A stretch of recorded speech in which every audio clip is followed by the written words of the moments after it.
How you living, pimp?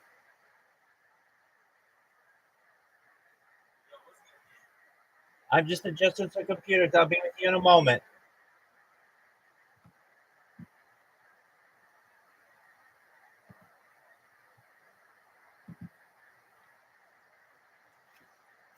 How's your day going? Excellent, excellent. Just one moment. I'm almost done. I'll be there in just you the man.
Okay.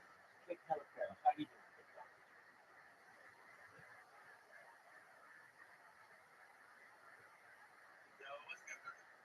Living the dream. Every day's a holiday. Every mail's a feast. What's good in your neck of the woods? No pork yet. No pork. Okay. Yeah, absolutely. I'm live on 11 different YouTube channels. YouTube primarily.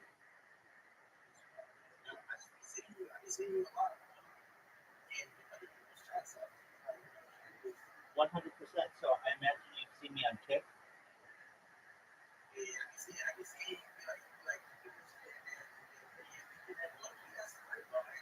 Then I got you in here, right?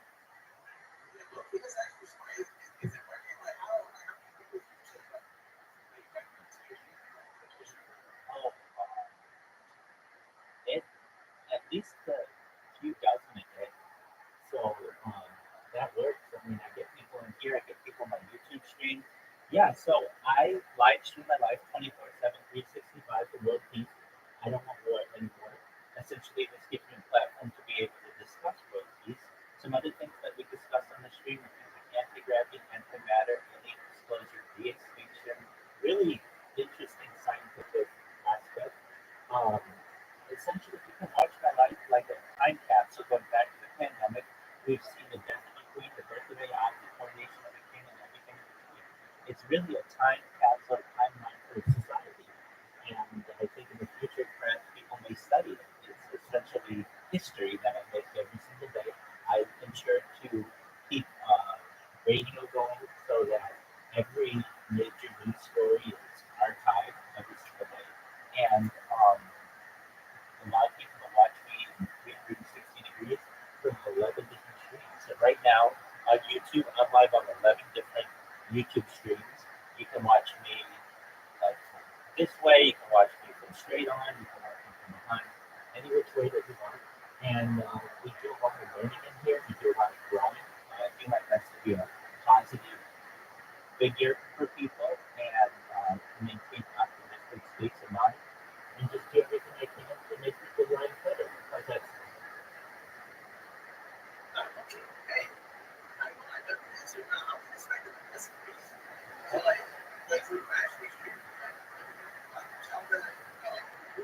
oh, absolutely. I'm on 33 different platforms. Just one moment. I will. I'll send you my one link, and you'll be able to see everything at once. Just one. I got so many phones, my man. It's ridiculous. Okay.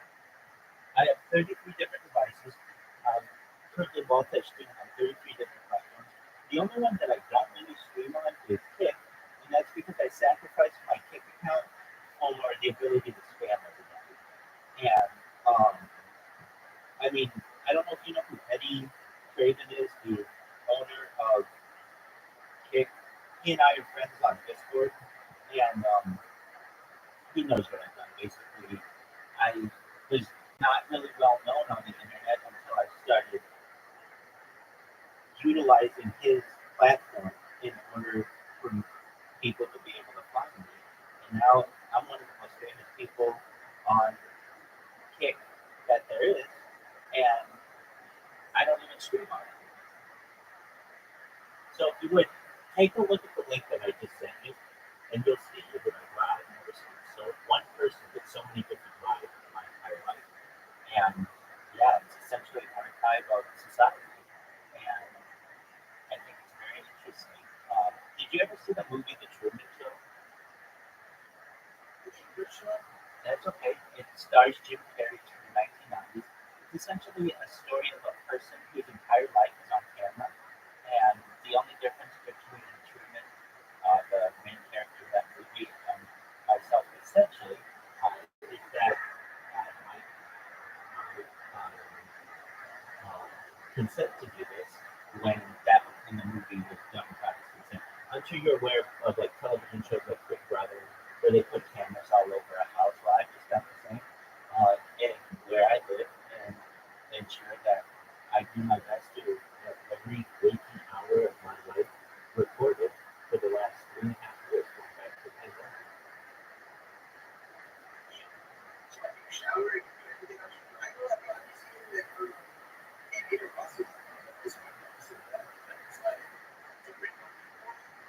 Yeah, number one streamer in the history of his Discord, which I think is quite cool. Meaning no one has streamed him more than I have. But yeah, it just gives people a way to find me. And I think that you got to be able to find me without who I am. And I've given anybody in his Discord a portal into my life. They essentially can watch me do what I do on a daily basis. And I really want to bring attention to the people of the world that we're not all that different, that we all laugh, we all cry, we all yawn, we all bathe, we all go to the bathroom, we all are much more have much more in common than we think. And that the big message is that we don't need to worry anymore. And essentially we need leadership to be able to discuss the fact that we can have peace. And the reason why I'm so passionate about peace is because I'm a big thinker. I want to eventually help the world with space tourism and terraforming of different planets and eventually interstellar travel. And you feel like, well, Rabbi, how are you going to do all that within your lifetime?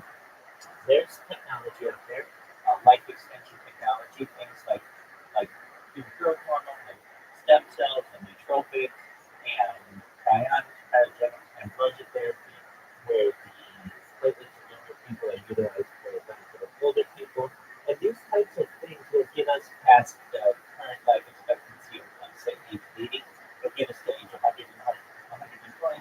But eventually, my body's going to break down just like yours is. And then we need a new option. And that new option is known as mind uploading technology, where we scan your brain into a computer, like a CAT scan or an MRI, knowing where every atom is in your central nervous system and your peripheral nervous system. And we take that information to later download into an Android, an avatar, a clone of yourself, a cybernetic being, a cyborg, a robot, an ethereal being, whatever you want to be. But essentially, what I'm saying is that you have an opportunity, perhaps, at digital immortality. When we start thinking really in big terms like that, and then the idea of space tourism and terraforming other planets, interstellar travel, intergalactic travel, faster than the speed of light, all that shit becomes real. All right, well, that's shit.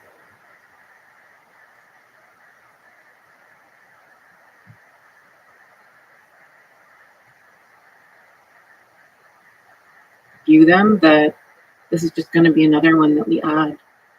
You dedicate your book to your dad. What did you learn about life from your dad? My dad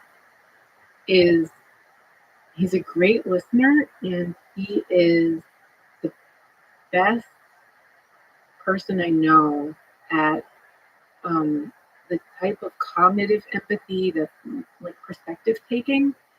So not like emotional, like crying empathy, but trying to see someone else's point of view and trying to put yourself in their shoes. And he really instilled that in me from an early age. And then he made me read a ton of science fiction, which probably led me down this path. Taught you how to be curious about the world and how to be open-minded. Yeah. Last question. What role does love play in the human condition? Since we've been talking about love and robots, uh, and you're fascinated by social robotics, it feels like all of that operates in the landscape of something that we can call love. Love.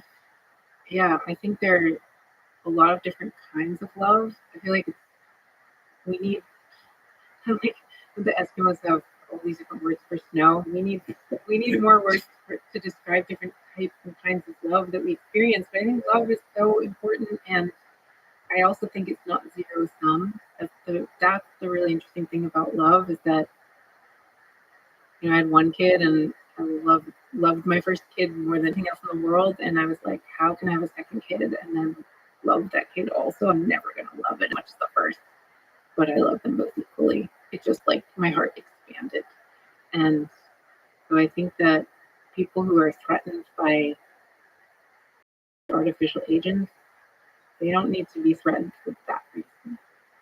Artificial agents will just, if done right, will just expand your capacity for love. I think so. I agree. Beautifully put. Okay, this was awesome. I still didn't talk about half the things I want to talk about, but we're already like way over 3 hours. So thank you so much. I really appreciate you talking today. You're awesome. You're an amazing human being, a great roboticist, great writer now. It's an honor that you would talk with me. Thanks for doing it. Right back at you. Thank you.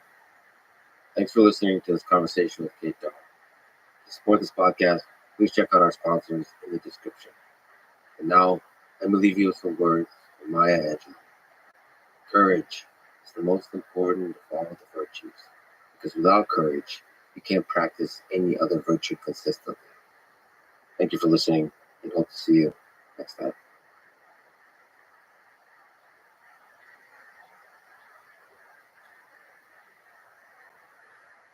Hey, hey, Daniel, how are you?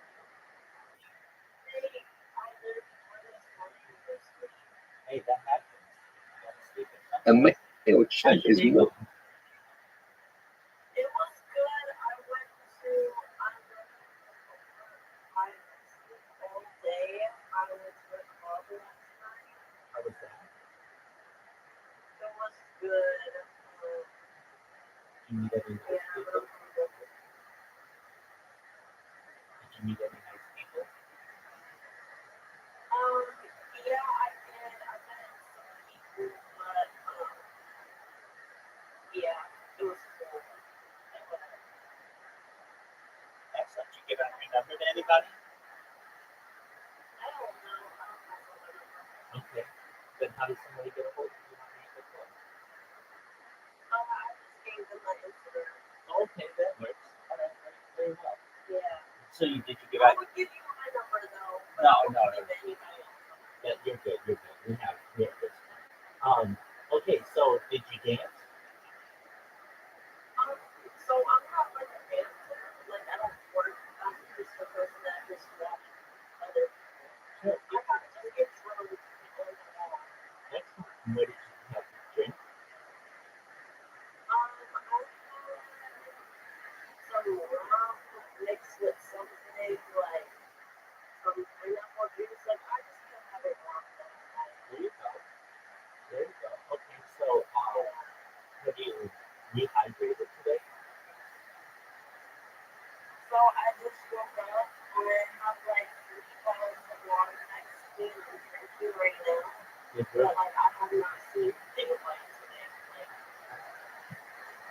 Okay. Well, I was here. hey, that's good. Now, did you sleep well? Yeah, I did. I feel better. I woke up this morning and I felt like All right. So the club that you went to, is it a popular club?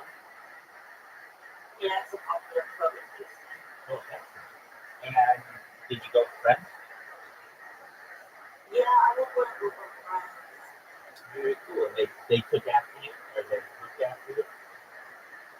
Yeah, they did. They make sure that like I can't do whatnot, but yeah. All right. Are there any songs that you will go out and dance to? No. I mean, for bars, yeah. Okay, so there you go. That place has their jam, so that's great. Bruno Mars is great. He's very talented. Yeah. Excellent. All right. And you have big plans for your week? So I don't work tomorrow, but yeah, I'm not working this week. Other than that, that's all. Do you have to work every day? And then I have to go to a WWE show. Oh, that's nice. From wrestlers. Wow. So are you really into wrestling? Yeah, so I'm a trainer. I train, but I haven't been in a while. I feel like it's something in a while. But like I know a lot of wrestlers and we kind of just do things like after the show and stuff. Yeah. Wow, that's really cool. So it's your goal to be WWE?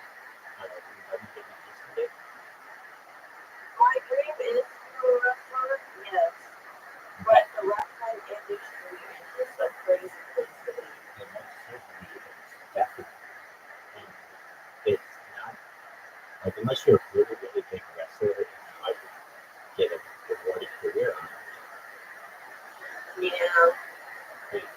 Okay, so how did you get like did you want to always be wrestling since you're feeling like being a little Yeah. But I just started like actually taking it serious until COVID like happened. okay? So the pandemic hits and Jamie is like, I'm gonna be a wrestler, correct? Yeah. All right. And I mean, I've seen a lot of the training that they do. It is brutal. So doesn't that take a toll on your body? Yeah, it does. So you have to find time to heal and everything. Yeah, it was mentally draining. Oh, gotcha. Do you have a stage persona? No, not yet. Like I had like next year, that's when I'm gonna start like actually being consistent. Like I wasn't consistent this year because of my work schedule. But I had a lot going on this year. Okay. Now, what's your dream persona? I want to be myself. Like I feel like I'm already a character. All right. You think that that's going to fly with you? And then Triple H is in charge now. That's So true. That's true. I think I will put that up with him. Okay.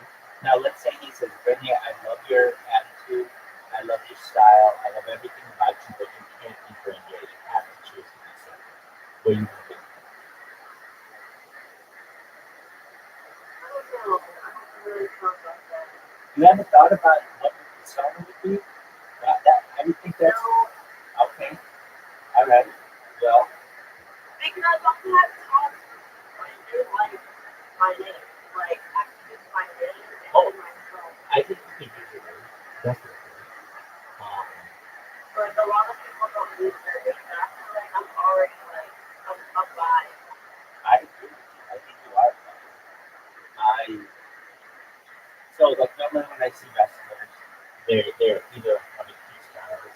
They have a gimmick, or they are kind of themselves. And I think that you can fit into that. You just need to be you. Would you have colors that you want to wear even?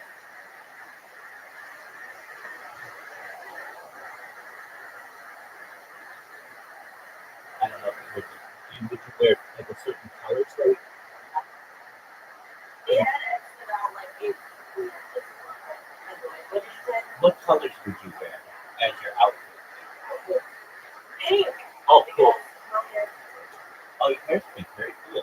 Well, yeah, when you are a guy, you'll probably walk in and they might say, you need to calm it down, girl, for the WWE. You are on your own wavelength. But that's excellent.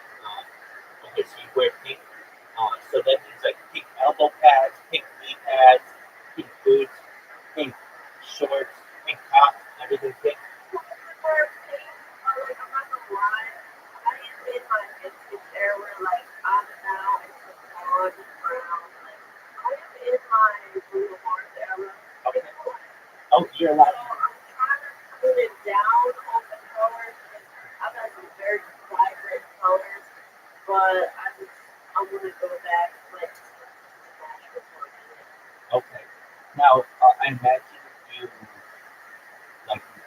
I've always been impressed with the choreography of wrestling. Do you actually get in the ring and go through the motions with the people? Yeah, but like I haven't made it yet. But like we do like cut promos and things like there's no practice. So like I haven't made it yet as a wrestler. Yeah. Well, I mean, everything. Um, have you ever had a match against someone? No, not yet. Okay. Hopefully. Okay. Do you like to wrestle?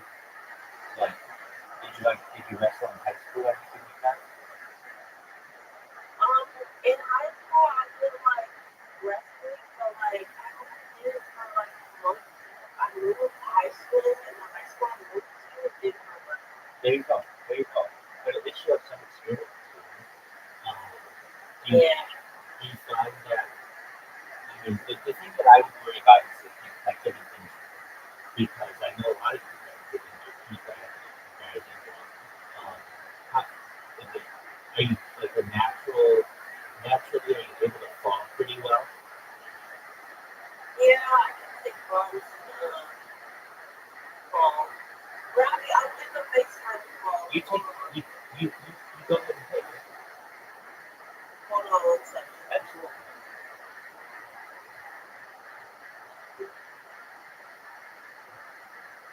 Shout out to Brendan. We're gonna make the team Willing enough to kill any human on the planet, including Gordon Ryan. So Gordon Ryan fighting a chimp, a good size, no, 1,000 times. How many times does he win? He loses 1,000 times. It's not even competitive. It's not even remotely competitive. Do you think he will disagree? No. Do you think anyone will disagree? Anyone? Yeah, morons. The following is a conversation with John Danaher, his third time on this podcast. He's widely considered to be one of the greatest minds in martial arts history. This is a Lex Friedman podcast. To support it, please check out our sponsors in the description. And now, dear friends, here's John Danaher. The ADCC is the premier submission grappling tournament in the world. We just had it a couple of weeks ago. We saw many demonstrations of greatness from athletes you coached. But a year ago, the team and you were at a very low point. Take me through that journey. What was the lowest point? We had a very, very tight team for many years, which began in New York City. During the peak of COVID, training in New York became very difficult to sustain. So most of the team despised the city of New York. I was the only person in the crew that liked living in New York. I think part of the problem was that I was the only one who actually lived in Manhattan. The others had to commute to New York. And there's a world of difference between living in New York and commuting to New York. So most of them had a very negative view of New York City. That was compounded by COVID, when even the basic active training became very, very difficult. And so everyone decided they want to leave. So there was a prospect of a complete breakup between myself and the team, or I would have to leave New York. It was a difficult decision for me to make because I'd lived in New York for 30 years.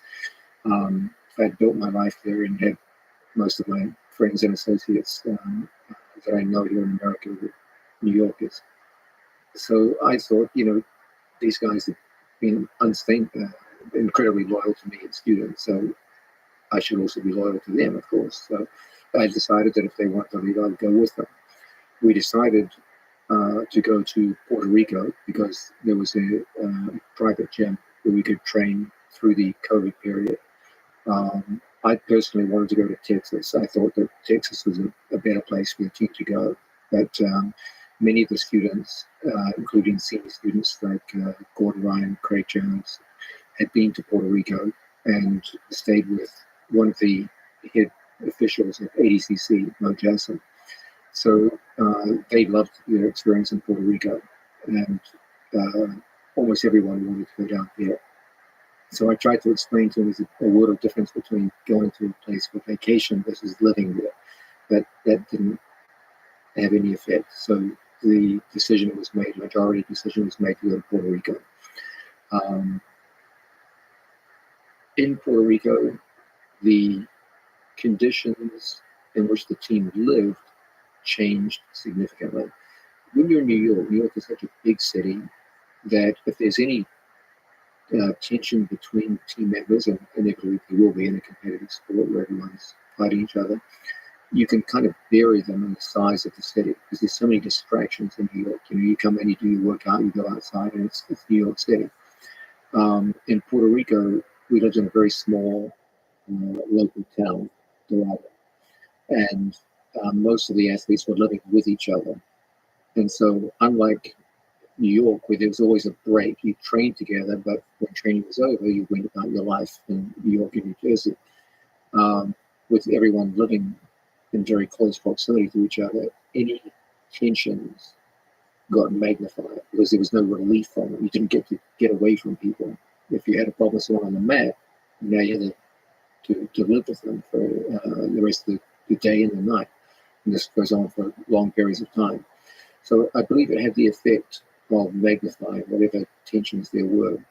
In particular, there was a family tension between two brothers, which magnified over time. And,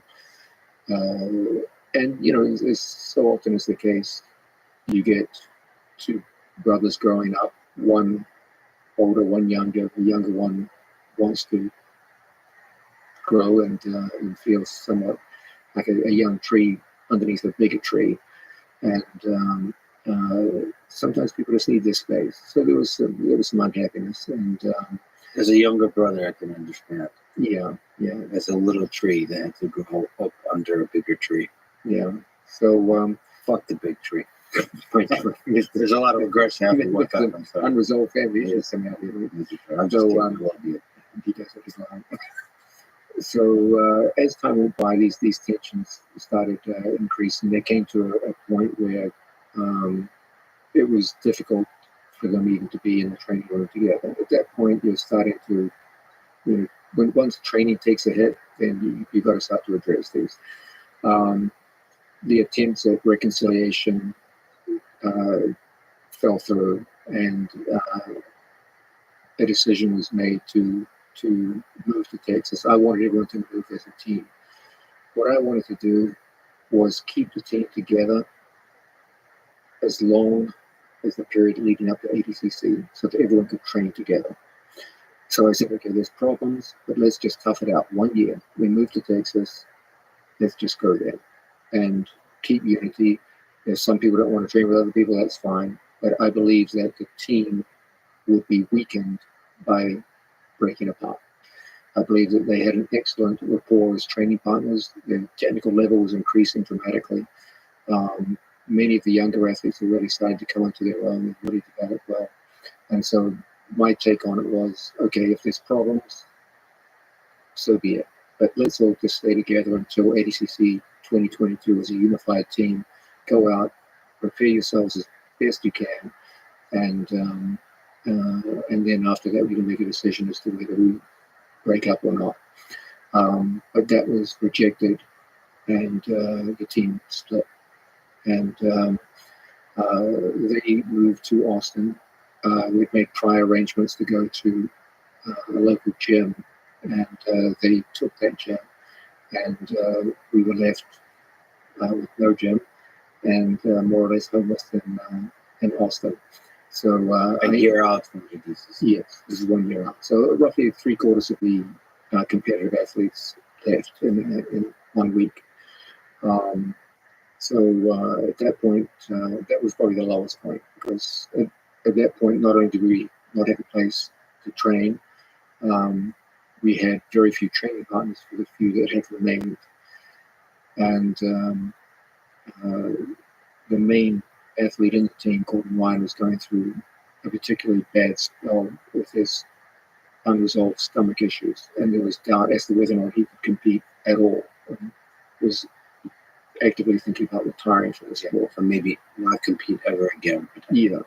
So that was the time I was like, man, the whole program seems to be dead in the water at this point.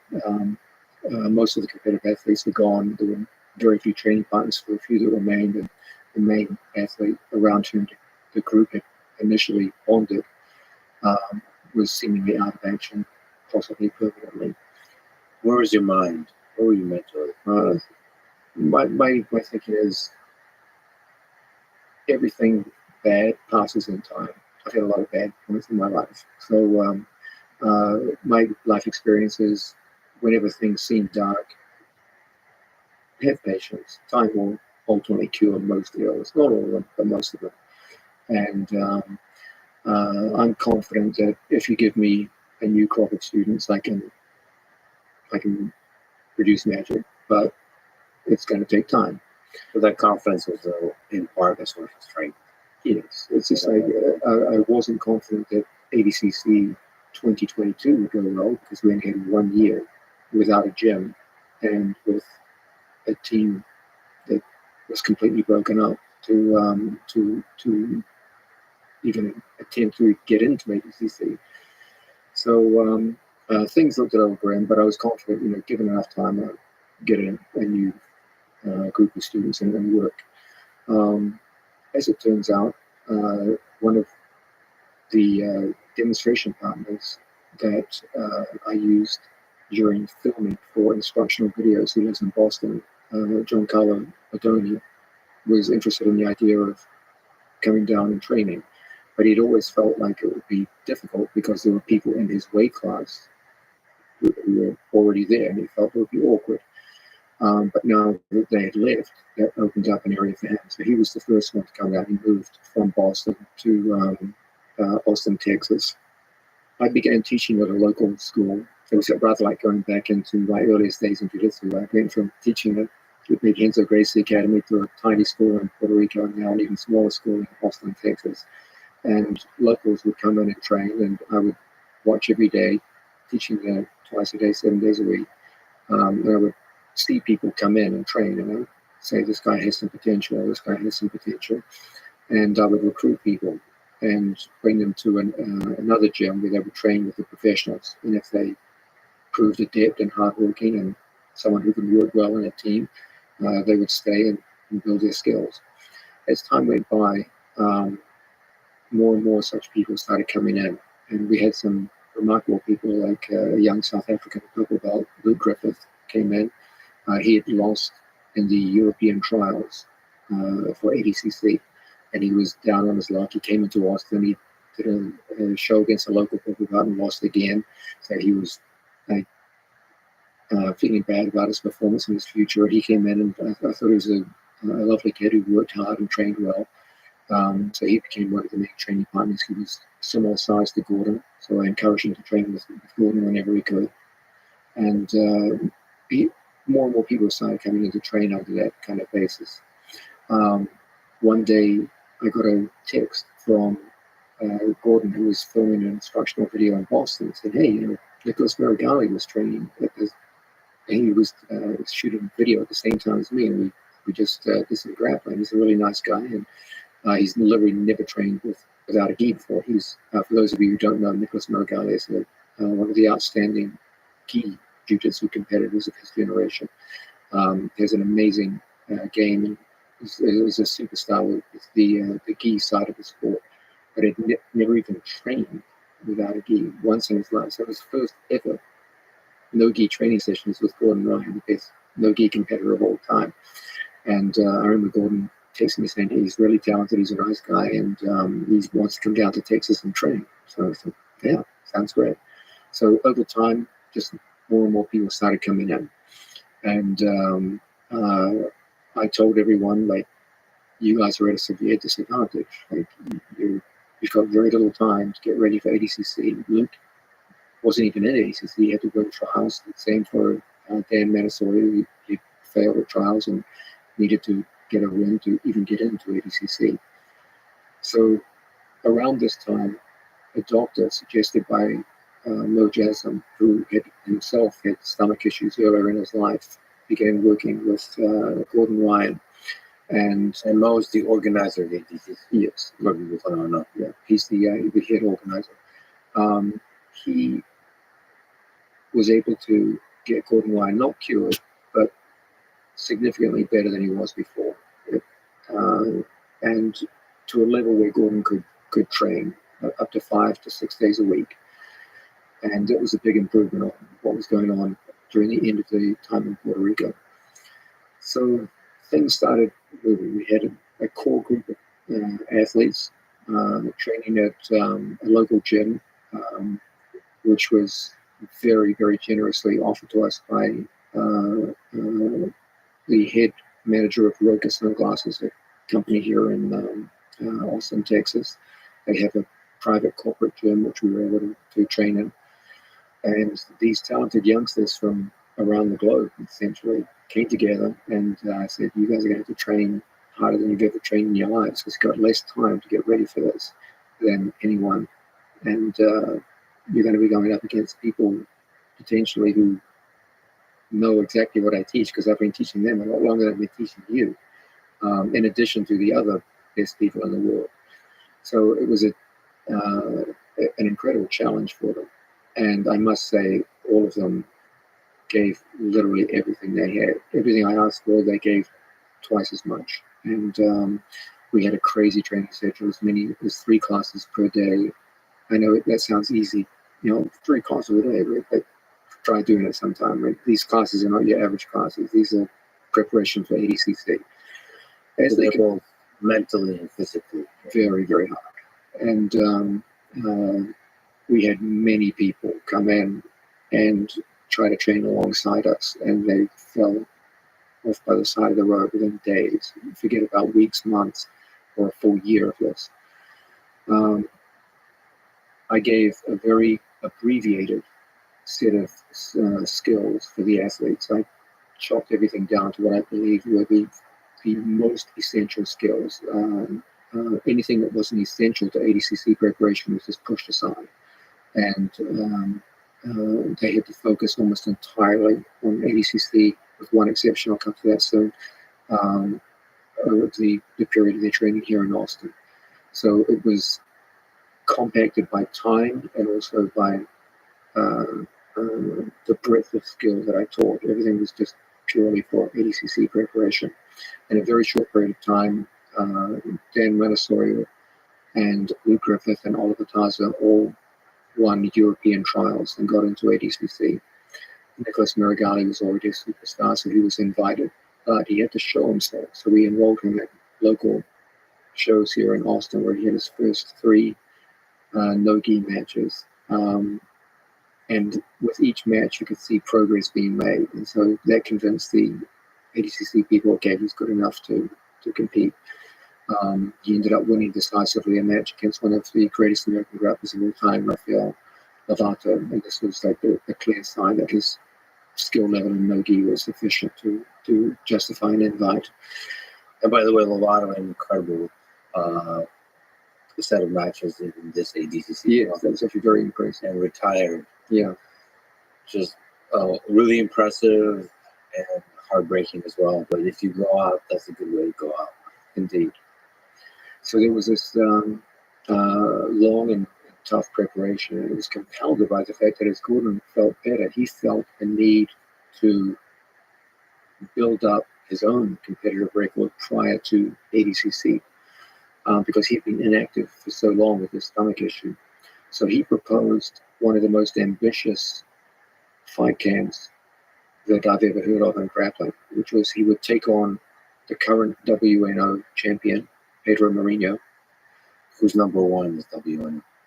And also, I believe, the current no-gi world champion in IBJJF as a tune-up match, as a warm-up match. And then he would fight his old nemesis, Felipe Pena, the only man who submitted Gordon at black belt and had defeated Gordon in an ADCC match in 2017.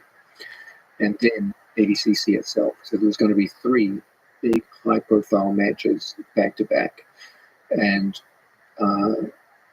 and very different rule sets. So WNO was a 15-minute match. The fight with Felipe Pena was no time limit, which is a very different format to compete in. And then ADCC. So we had to drag out a 14-week camp covering 3 matches with 3 different rule sets, which went in diametrically opposite directions. And the entire team had to go through all of this over this 14-week period, in addition to the previous year that they've been working hard. There was a further complication in the midst of all this. Nicholas Mirigali had to go to the GI World Championships, and we had to throw an extra morning class for that to help him get ready. Nicholas went on to win the openweight gold medal in the GI competition, and then the next day to come back to Texas and begin his ADCC preparation. It was a crazy, crazy time. But they all came through it so well. I'm immensely proud of what they did. And shockingly, in the space of less than 12 months, we went from rock bottom to having a more successful ACC team performance than we did the previous ADCC. It was, in fact, the most successful team performance of the event, and it's testimony to how hard those young men worked in the course of less than a year to prepare themselves.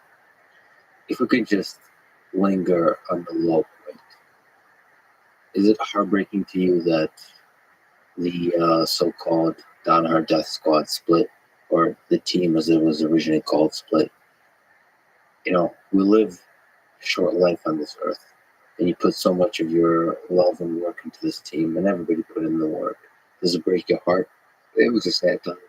It was. It was. I'm not a particularly emotional person, but it was an emotional time for everyone. It had an element of tragedy insofar as not only was it a team breakup, it was also a family breakup, which is much more serious. I do believe that in time, even the most intense family breakups can be reconciled. And I also believe that once dialogue begins, people will remember just how easy it was for us to get along and how tight we were for many, many years. It's so easy to let a minute of anger destroy 10 years of friendship.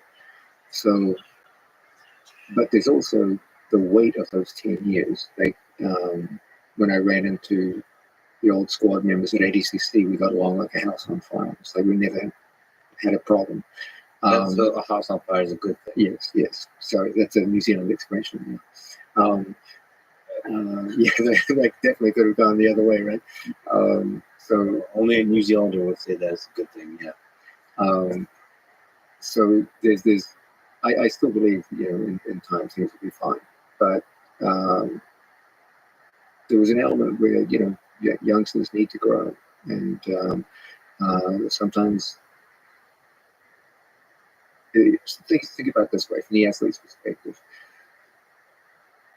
There's definitely a generational problem. I'm much older than my students, okay, and the years and the viewpoint that I have is a reflection of the time in which I grew up, and they're from a completely different generation with a completely different worldview. It's got to be hard from the athlete's perspective when you're training 7 days a week and you're getting very, very good. You're beating everyone that's getting put in front of you. And you're losing very, very rarely, and it's always a tough competitive match when you do. Everyone around you is calling you a superstar, and you look phenomenal.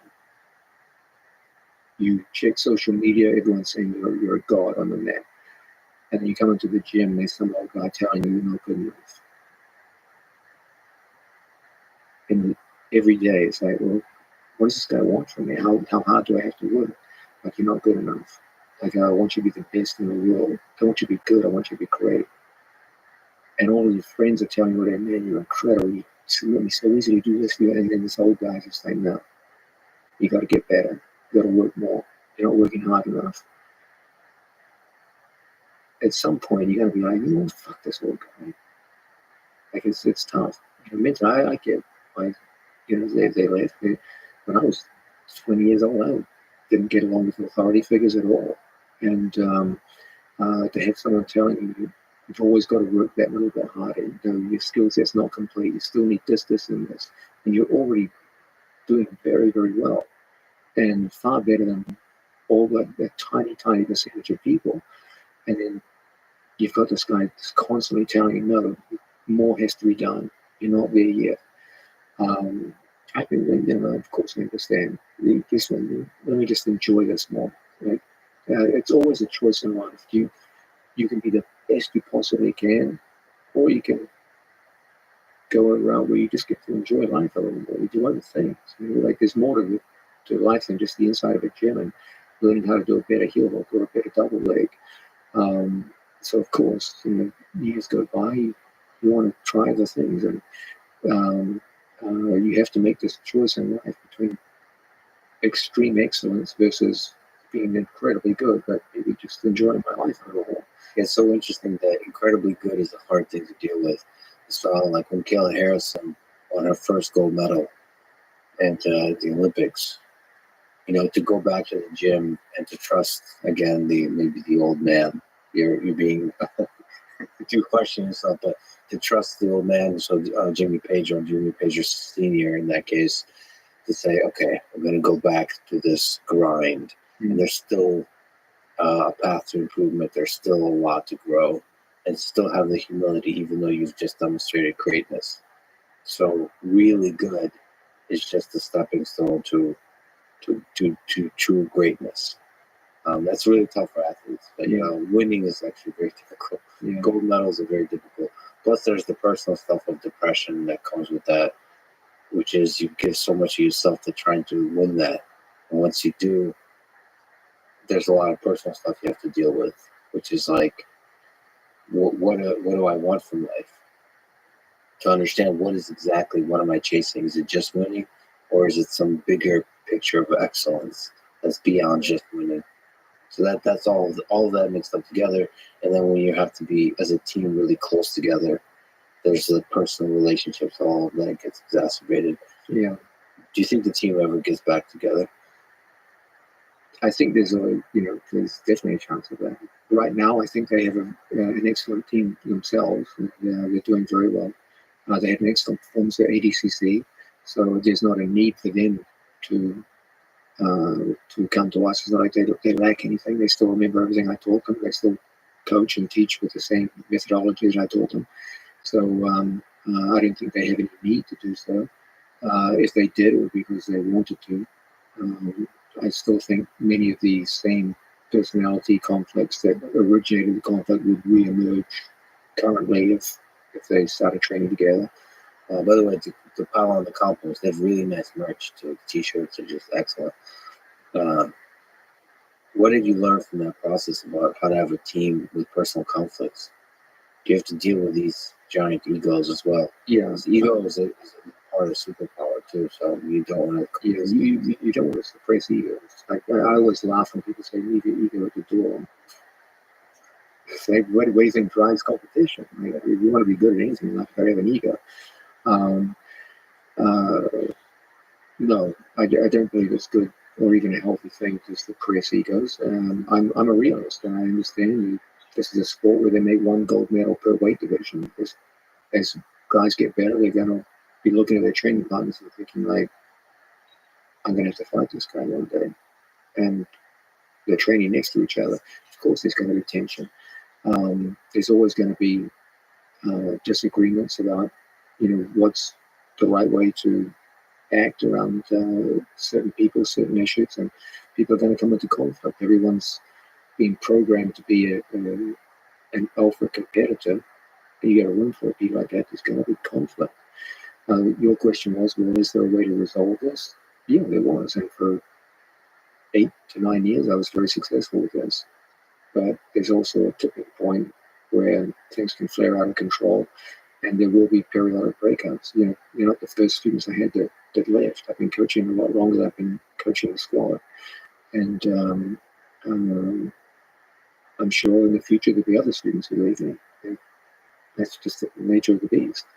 It's sad when it happens, but life goes on.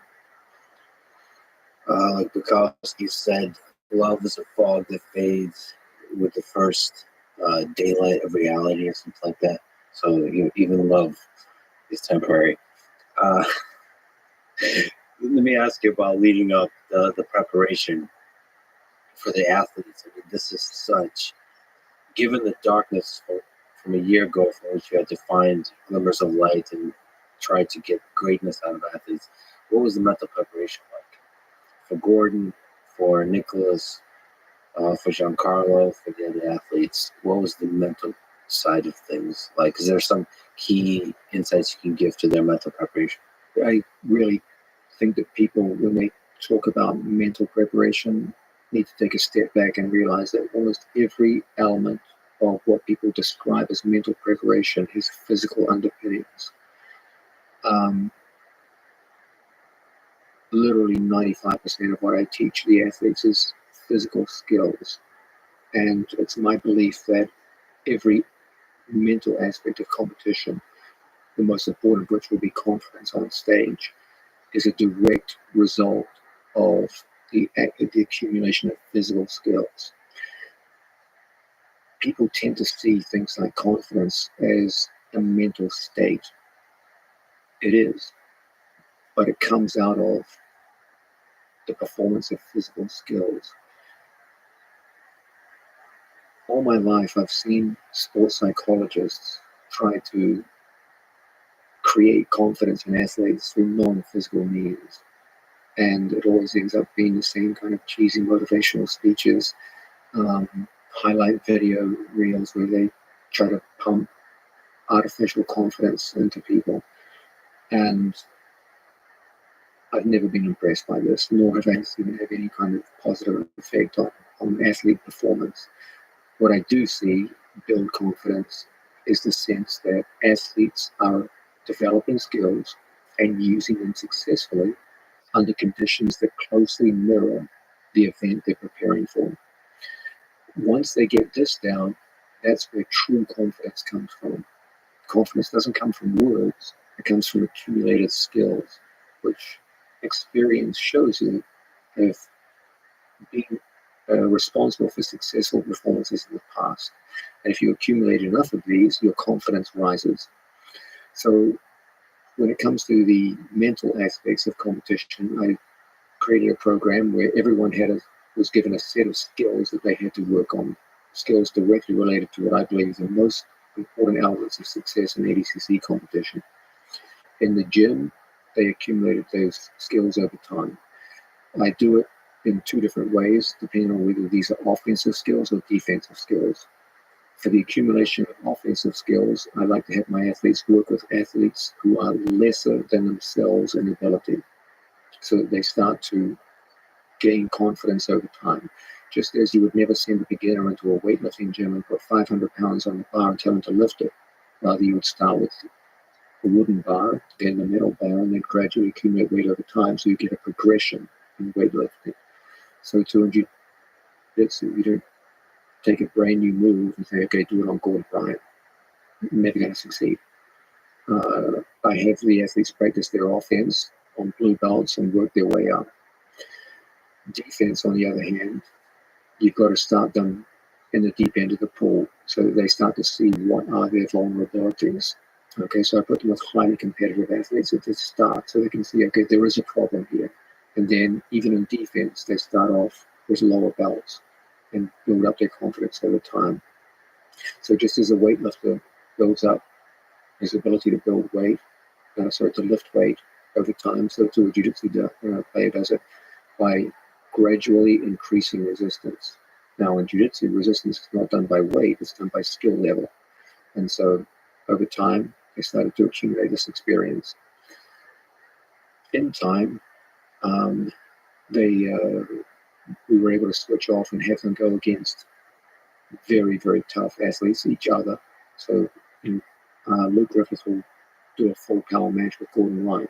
Now, they're fully aware that there's no one better in the world than Gordon Ryan. So if you have a competitive match with Gordon Ryan, that's a very, very healthy sign.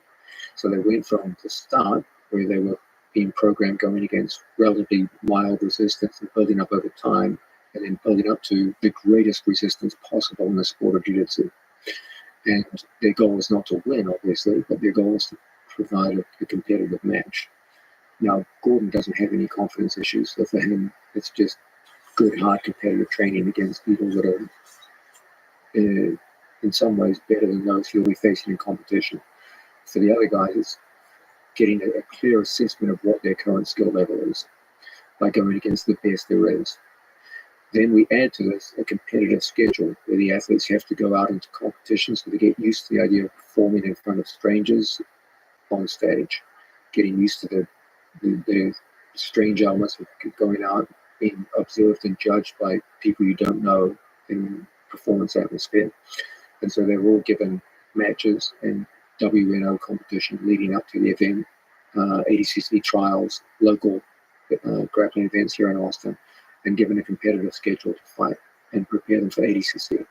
Obviously, as ADCC got closer and closer, this was pulled back because of the danger of injury. So within about 3 weeks out was the last time we had a competition. And by this method, confidence starts to grow. And so the mental preparation came out of those physical underpinnings, the idea of progressive resistance increasing over time for both offense and defense, building up to a peak where they're going against the best athlete in the world, so they can get an accurate assessment of where they stand. Once you're giving a competitive match to the best guy in the world, you know damn well that when you go out in ADCC, you're ready to fight anybody. And defense is broadly defined. So defense in symmetrical positions, like positions like guard, and then defense also includes escaping from horrible positions. Yes. We're big believers in the idea of depth of defense, the idea that you should be able to mount defense all the way through from early stages based mostly around anticipation of identifying danger visually before it emerges, and all the way through to the deepest levels of defense where you are 100% defensive in terrible positions and you have to claw your way out and over time and get back to a neutral position, or even better, back to an attacking position. You have an Instagram post on this topic. When you get ready to step out for the biggest moment of your life, ask yourself one question. How different is this really from what I do every day? If the answer is not very different at all, then step forward with confidence and do what we do every day in the same manner and ignore the hype and distraction. You're ready for action. By the way, for people who don't know, you need to follow John Donner John on Instagram. You have nuggets or large buckets of nuggets of wisdom often, which is quite profound, even bigger than jiu-jitsu.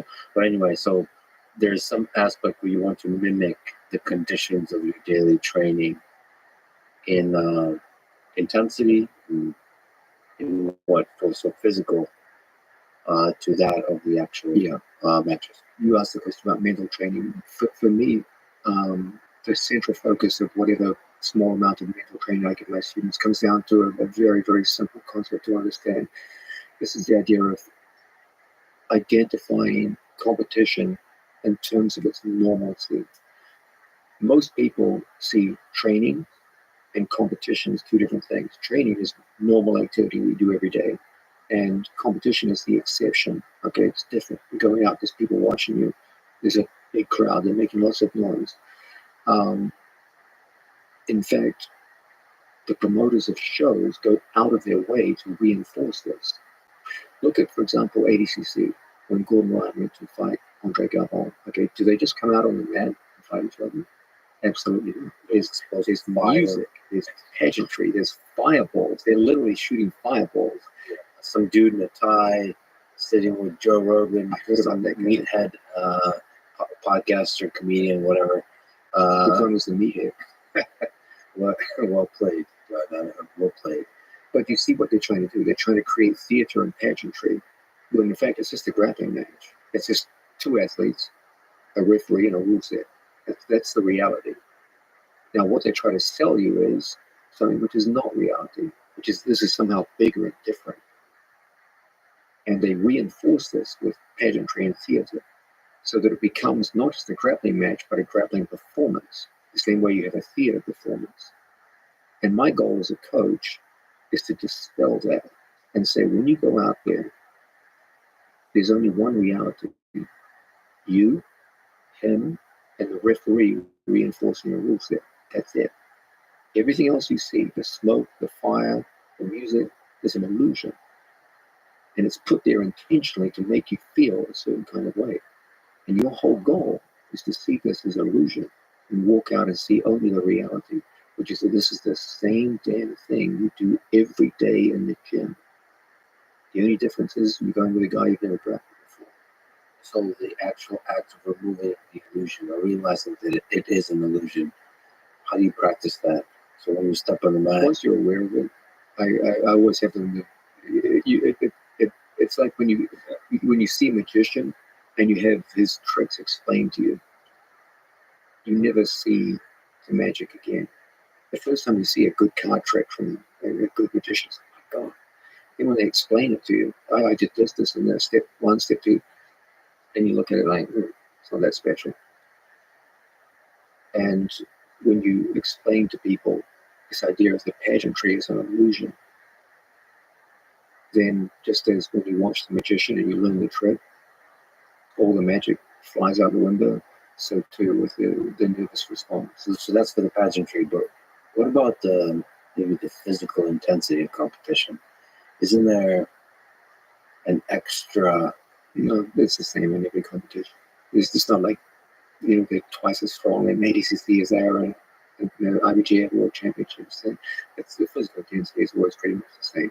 They experience it every day in the gym, and like if you go out and you grapple Gordon Ryan, it's not like the next guy you grapple is going to be twice as strong as him, twice as fast. He's going to be a little stronger, a little faster, but not so much so that it completely changes your approach of the game. There's not that much difference between the human bodies out there on the stage. So if you've felt intensity before, you're not going to be shocked by ADCC. But in terms of in training, do you have to try to match the intensity of competition? No, that would be foolish. Every athlete in the gym would be injured. You can do it for short periods of time, but the training has to be carefully monitored in terms of intensity levels. You're training 7 days a week, minimum of twice a day. You've got to keep things under wraps. Like every other workout, you can have one of the 5 rounds can be full power, but not 7 days a week, 3 times a day. This is going to break bodies. And the full power is just a reminder. It's more about skill development. For us, it always comes back to skill development. But what about matching the feeling of the intensity of competition? So, yeah, periodically. Periodically can't be every single time. It's not real. It's not real. Like meaning like one like out of 3 hours of hard sparring per day, like 15 minutes might be like 100% full power. That way you that's more than enough to get psychologically ready for the intensity of conflict, but won't break your body over time. Intensity of conflict, that's well put. There is competition doesn't it have that extra level of animosity? Like it's a little bit more conflict than it is.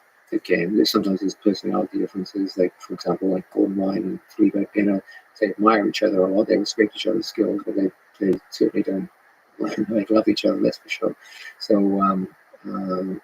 there can be certain matchup where there's more intensity, but then there's other matchups where the 2 athletes come out and it's no more intense than a hard sparring session.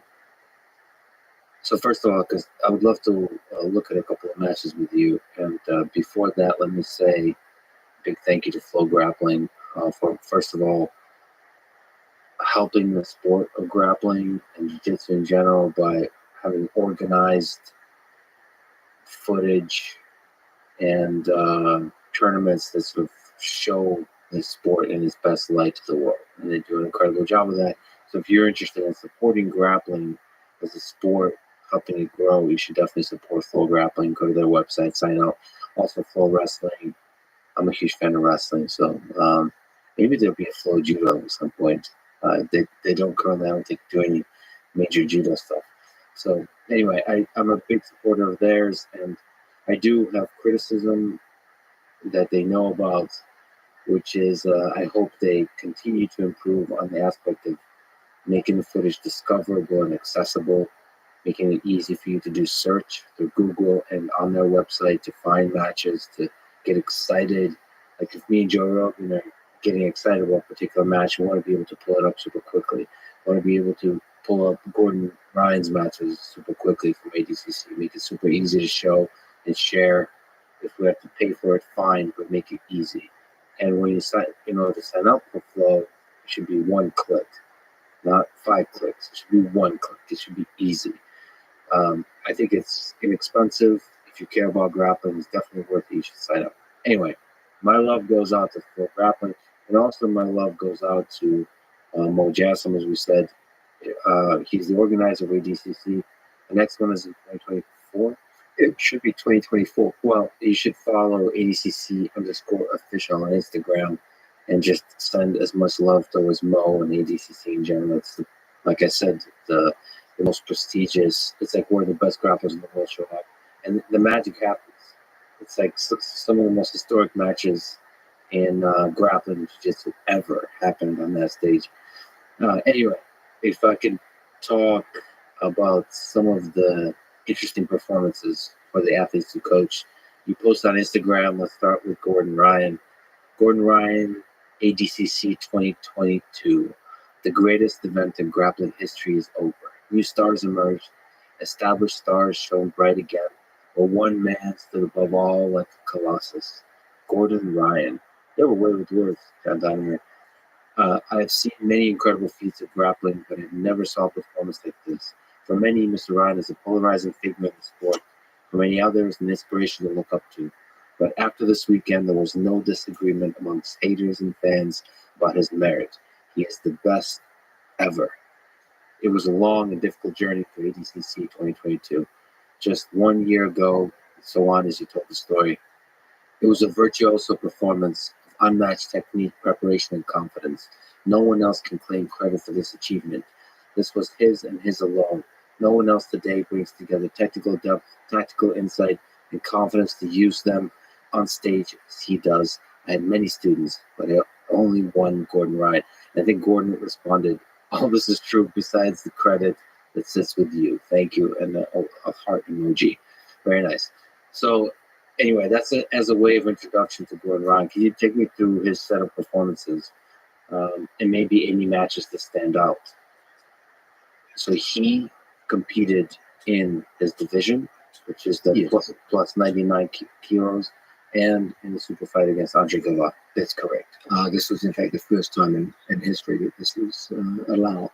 For your listeners who don't follow grappling, we may have been very rude and just throwing a lot of stuff at you without explaining ourselves. First of all, ADCC is like the Olympics of grappling. It occurs every 2 years. You can either qualify for the event through winning matches in a qualification process, or you can be invited. The only people who get invited are either former winners or people in the sport who are just widely recognized superstars who bring some kind of brand value, who have proven in the past that they have what it takes to compete at that level. In this format, there are two kinds of matches.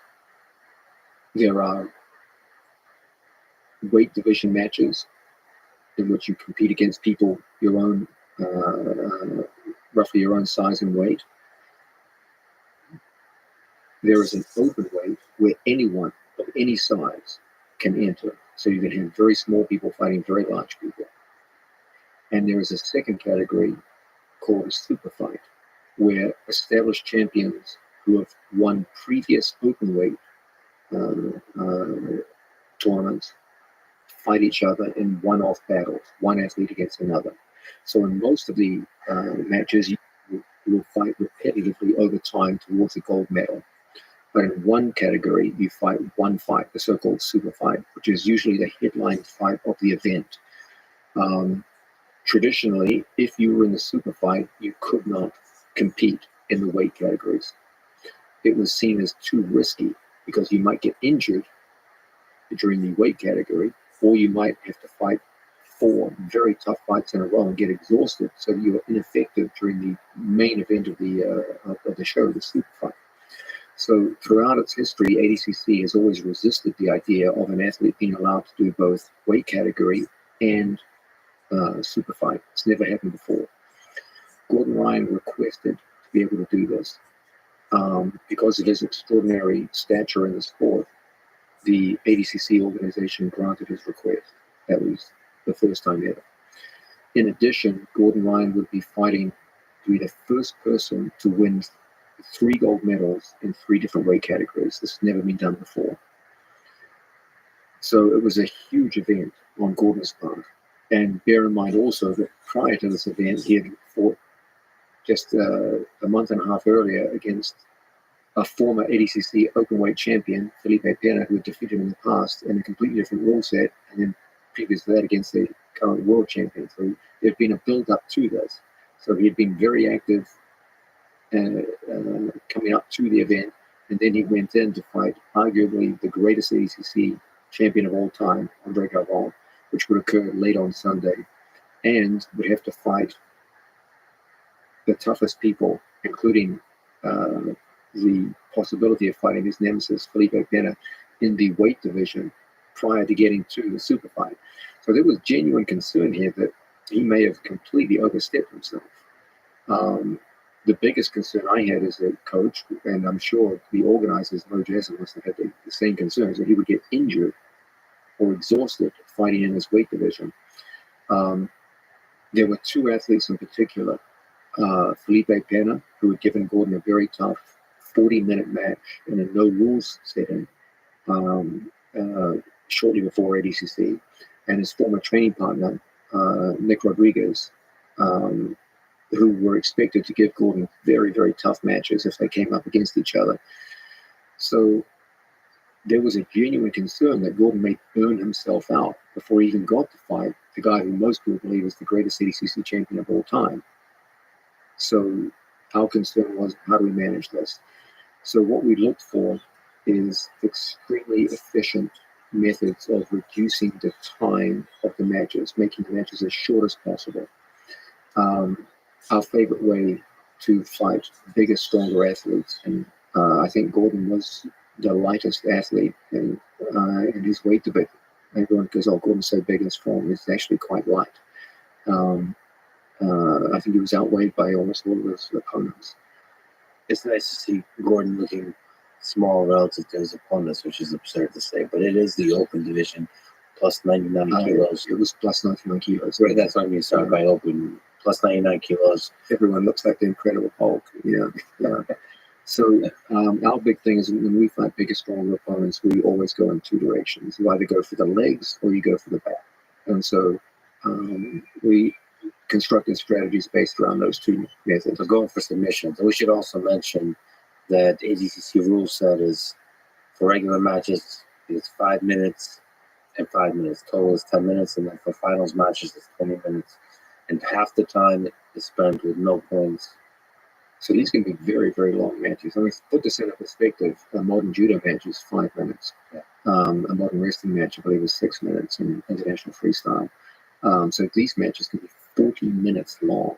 Now, that's a long, long grappling match. And depending on how you compete in it, that can have a huge toll on absolutely. You can get to the finals and just be absolutely spent. So our whole thing is, okay, Gordon's got to not only get to the finals, then he's got to fight the toughest ADCC grappler of all time after that. So we were looking for quick and energy efficient matches, and that meant going to the back or going to the legs. And the overwhelming majority of cases, that's exactly what he did. He was able to get some very, very quick matches, courtesy of leg lock finishes. And in the few cases where he didn't finish on legs, then he would simply take his opponent's back. And that's a very low position to occupy. In one case, his opponent deliberately kept his back on the ground to prevent the back take, and he just chose mounted position instead. And so he was able to go through his weight division with extremely low energy expenditure, which set him up well to go into the finals. No injuries, very little energy expenditure. Now, it sounds easy to say that, oh, okay, the strategy worked. But in order to get that strategy to work, you'd have to have one hell of a set of skills, and we can see those now. Would you like to? Yeah, I would love to go through that. And I should also mention, for people just listening to this, I'll try to commentate on different things we'll look at, but the thing that was made clear is, maybe you can speak to that. Maybe to you it looks like efficiency, but to me it looked like Gordon was not even trying. There was a relaxed aspect to the whole thing. So maybe it had to do with saving energy, but he made it look very easy. Yeah. And he made the path to submission look very easy. So here, the first match against an opponent that again looks bigger than him. Okay, I'll just give an initial comment here. Firstly, you'll see that Gordon elected to sit to the bottom position. The hardest work in submission grappling is when two athletes take the standing position and joust for takedowns. That's where most of the energy gets burned up. So working on the idea of energy efficiency, let's go out. And we chose to sit into guard position and then start looking to access our opponent's back. Because of our opponent's head position, a far side arm drag makes a lot of sense. Gordon's able to beat the arm and quickly get behind his opponent. Now the question is going to be getting into the scoring position. It's too early to score at this point, but we're just concerned at this stage of just energy expenditure, make the other guy work harder than us. So Gordon did the arm drag to the back, and I was working on the hooks. The hooks are not particularly important here. He'll use it just to get stability on his opponent. But interestingly, his opponent here had an interesting strategy too, which was to occupy bottom turtle position and look to get to the critical 5 minute demarcation point where points begin to get scored. His idea, I believe, I'm speculating here based on his actions, was to keep Gordon at bay in a defensive turtle position until a 5 minute mark occurred, in which case he would shake Gordon off, walk away, and force a takedown battle. How many people are comfortable in that? And what do you think about the defensive turtle position versus always trying to come back to guard? The turtle position is the second bottom position of jiu-jitsu. Many people only associate guard position with bottom position in jiu-jitsu. That's naive. There's two. There's guard position and turtle position. Now, as a general rule, guard position offers a much, much greater variety of attacking options that turtle position does. But that's not to say turtle position absolutely can be an effective bottom position. You can work effectively from there. So there's some case to be made that to wait out 5 minutes, turtle might be. I mean, I personally think against Gordon Ryan, I admire the fellow's courage. It's not easy. But there was a logic to what he was doing. People think, he just goes back taking so easily. But he did have a strategy. Now, did he pick the right person to use that strategy against? Probably not. So Gordon's able to break the turtle down, get one hook in. At which point is this becoming an extremely controlling position with Gordon on the back? At which point are you happy with what at this point, it just started to dawn on me at this point. This guy actually had a strategy, which was to maintain a prone position that he's in now, and then shake Gordon off after the 5 minute mark. So once that became obvious, then now I'm starting to look at the clock and how close we are. If we can take it up to 5 minutes. Right now, this guy's only intention is to stop Gordon from strangling him and finish.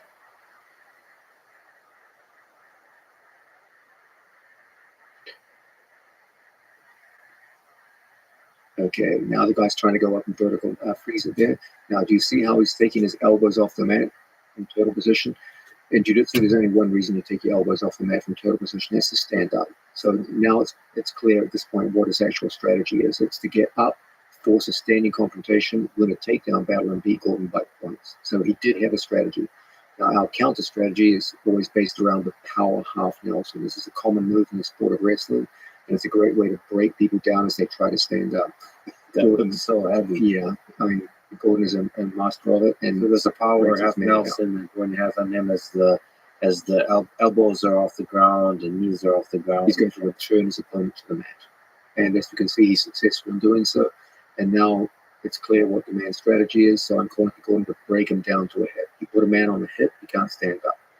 Gordon successfully does it, traps the shoulder, using that one-on-one grip with his right hand, puts him down to his shoulder and a hip. That means standing up is no longer an option for his opponent. Now Gordon goes in. He's already scoring because of the turtle position that he's in. His opponent stays down on his shoulder. Now Gordon's responsibility is to start looking for the stranglehold. His opponent has basic defensive structure. He's disciplined with his chin, keeps the chin down. Gordon is a master of tying up defensive arms and penetrating under the chin to get to a strangle. You'll see that shortly. There's the trapping of the arm. Notice that no advanced grips were required. It was just a spontaneous trap. There's the penetration of the neck. So the arm was trapped with the leg. Yeah. So now he's already got one defensive arm, and he's just taking it away with his left hand. He gets a one-handed strangle for the finish. And it looks like not much energy was expanded due to Very little. Yeah. So as the tournament got off to a very smooth start. Very little energy expenditure, no injuries, and submission win. Does that, there's a kind of certain look to Gordon of that could be interpreted as nervousness. That was an incorrect interpretation? Yes. Okay. So there's what do you interpret as nervous behavior?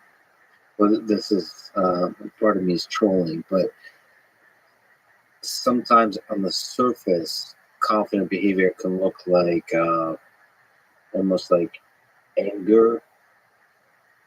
And there's Gordon's face had a vulnerability to it, almost like When you go to judge confidence, don't look at the face. Look at the extremities of the body. Yeah.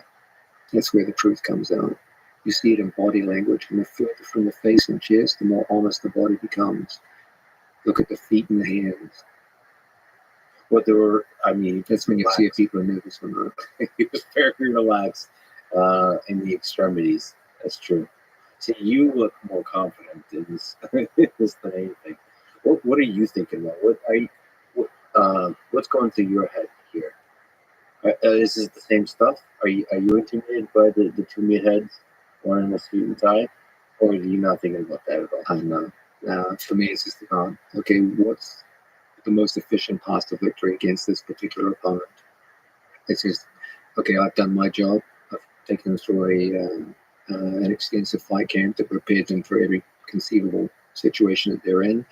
I've run an efficient warm-up. Their body temperature is perfect. The elasticity in the muscles is perfect. My main role when I corner is I avoid what most people do when they corner, which is to be a cheerleader. Most cornermen are not cornermen, they're cheerleaders. They're there to express some kind of emotional support to their training partners or their student. Sometimes they're even worse than cheerleaders. They express their own emotional fears as the match goes on. I always believe that 99.5% of the job of the trainer is done, the coach is done, when the athlete steps their foot on the mat. At that point, you shouldn't need me at all. Everything I needed to tell you should have been not just told you, but imprinted into you.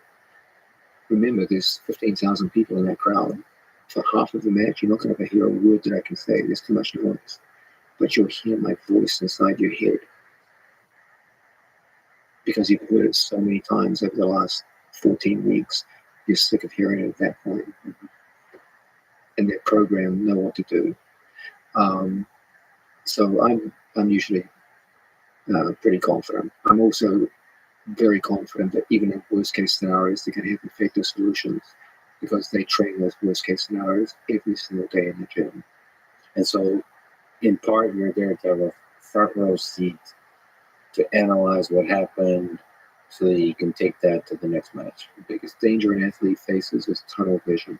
Sometimes they will hit upon a certain move or strategy and just say, I'm going to go with this, when there's much easier alternatives. But because they're so focused on the alternative they've chosen, they get this tunnel vision and just focus only on that.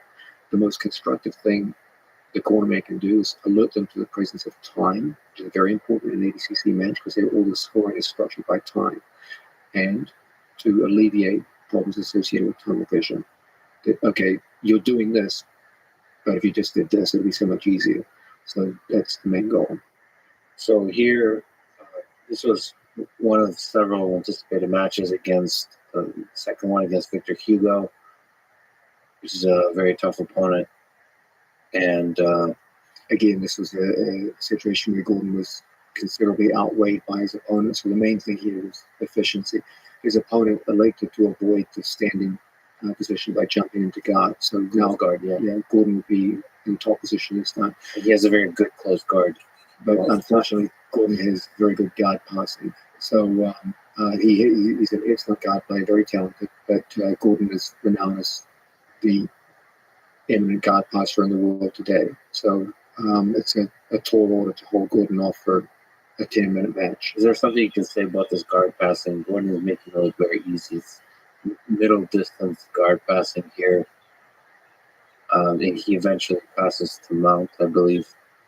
Yes, in a very Why don't you run through the sequence where he gets mounted? There's a couple. I believe he gets mounted twice. This one, just back just a little bit further. So he's trying to, one arm under. Yeah, this is a stacking position. Now, normally we always insist on the idea of getting advantageous angle first, controlling the feet and getting angle.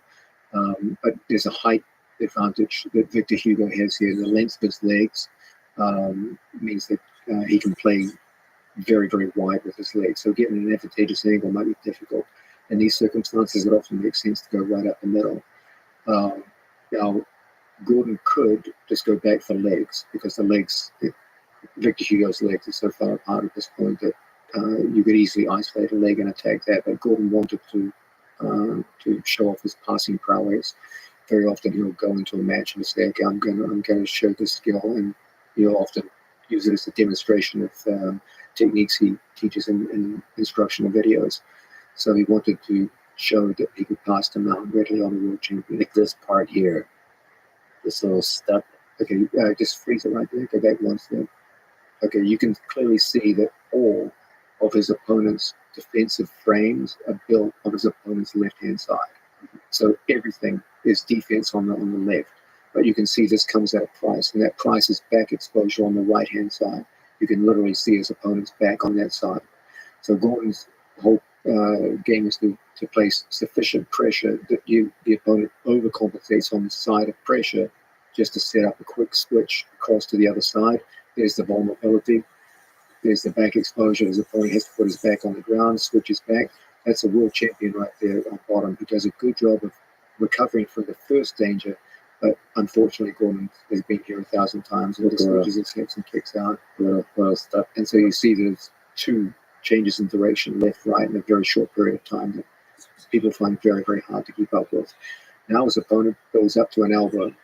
He's looking to create more and more space from here, but Gordon counters by just stepping out of the hips. It's just when you feel like every move, he's doing the right thing. The man on bottom is doing well. He's doing the right things. But the other guy's just being hit too many times, and he's just a half second ahead of every decision. So that going up in the elbow, and Gordon makes it look so easy here.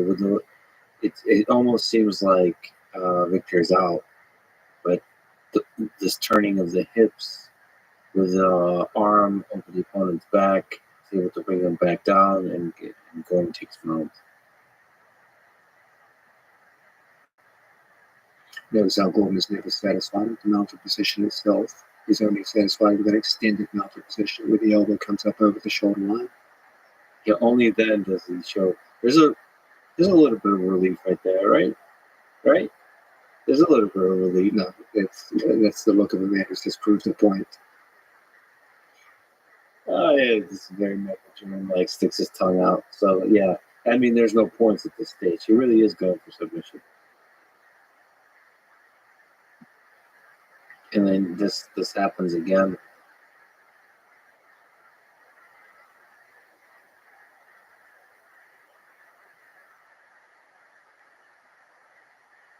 Is this the match that wasn't Gordon's? This was the only match where Gordon didn't finish his opponent by submission. Was this very frustrating for him? Was there? It's actually interesting that when he came off the mat, he was visibly frustrated. He wanted to get a finish, and I think he was more upset about not finishing Victor Hugo than he was delighted by winning his 2 gold medals. So I think that says a lot about the perfectionism of Gordon Ryan. Most people would be thrilled to beat one of the great grapplers of this generation decisively in this fashion, but he was not happy. And so this is Gordon's 3rd match against Roosevelt Souza. Now, This is another guy. This is different because now we're on to the second day. Your listeners should be aware that the event occurs over a 2-day period. So the previous 2 matches occurred on Saturday. Now we're into Sunday. Now this puts a different context on things. Look at this freezer right there. Maybe go back one step. Now we're on Sunday morning. And the idea is that Gordon will be fighting the biggest fight of his life late that afternoon. So now we're into the idea of energy conservation. Okay, it's okay to have 2 hard matches on Saturday because you get to rest on Saturday night. But now Gordon has to beat 2 people back to back and save energy for the biggest fight of his life on Sunday, late Sunday afternoon. So now the emphasis is on a quick win, and you can see Gordon Ryan certainly delivers on this. Now, when you go to entangle your opponent's legs, the basic choice you have is between straight Ashigurami and cross Ashigurami. In the last 5 years, cross Ashigurami has proven to be statistically the more important of the 2. And as a result, many people have forgotten the value of straight Ashigurami, base leg locks, and undervalued them. Gordon has outstanding heel hooks from both straight and cross positions, and his opponent was probably more concerned about the danger of a cross Ashigurami, left the right leg undefended for far too long, and as a result, Gordon goes into a very classical Ashigurami you normally expect to see from 5 or 6 years ago, and gets a very, very quick finish. So he lifts his opponent.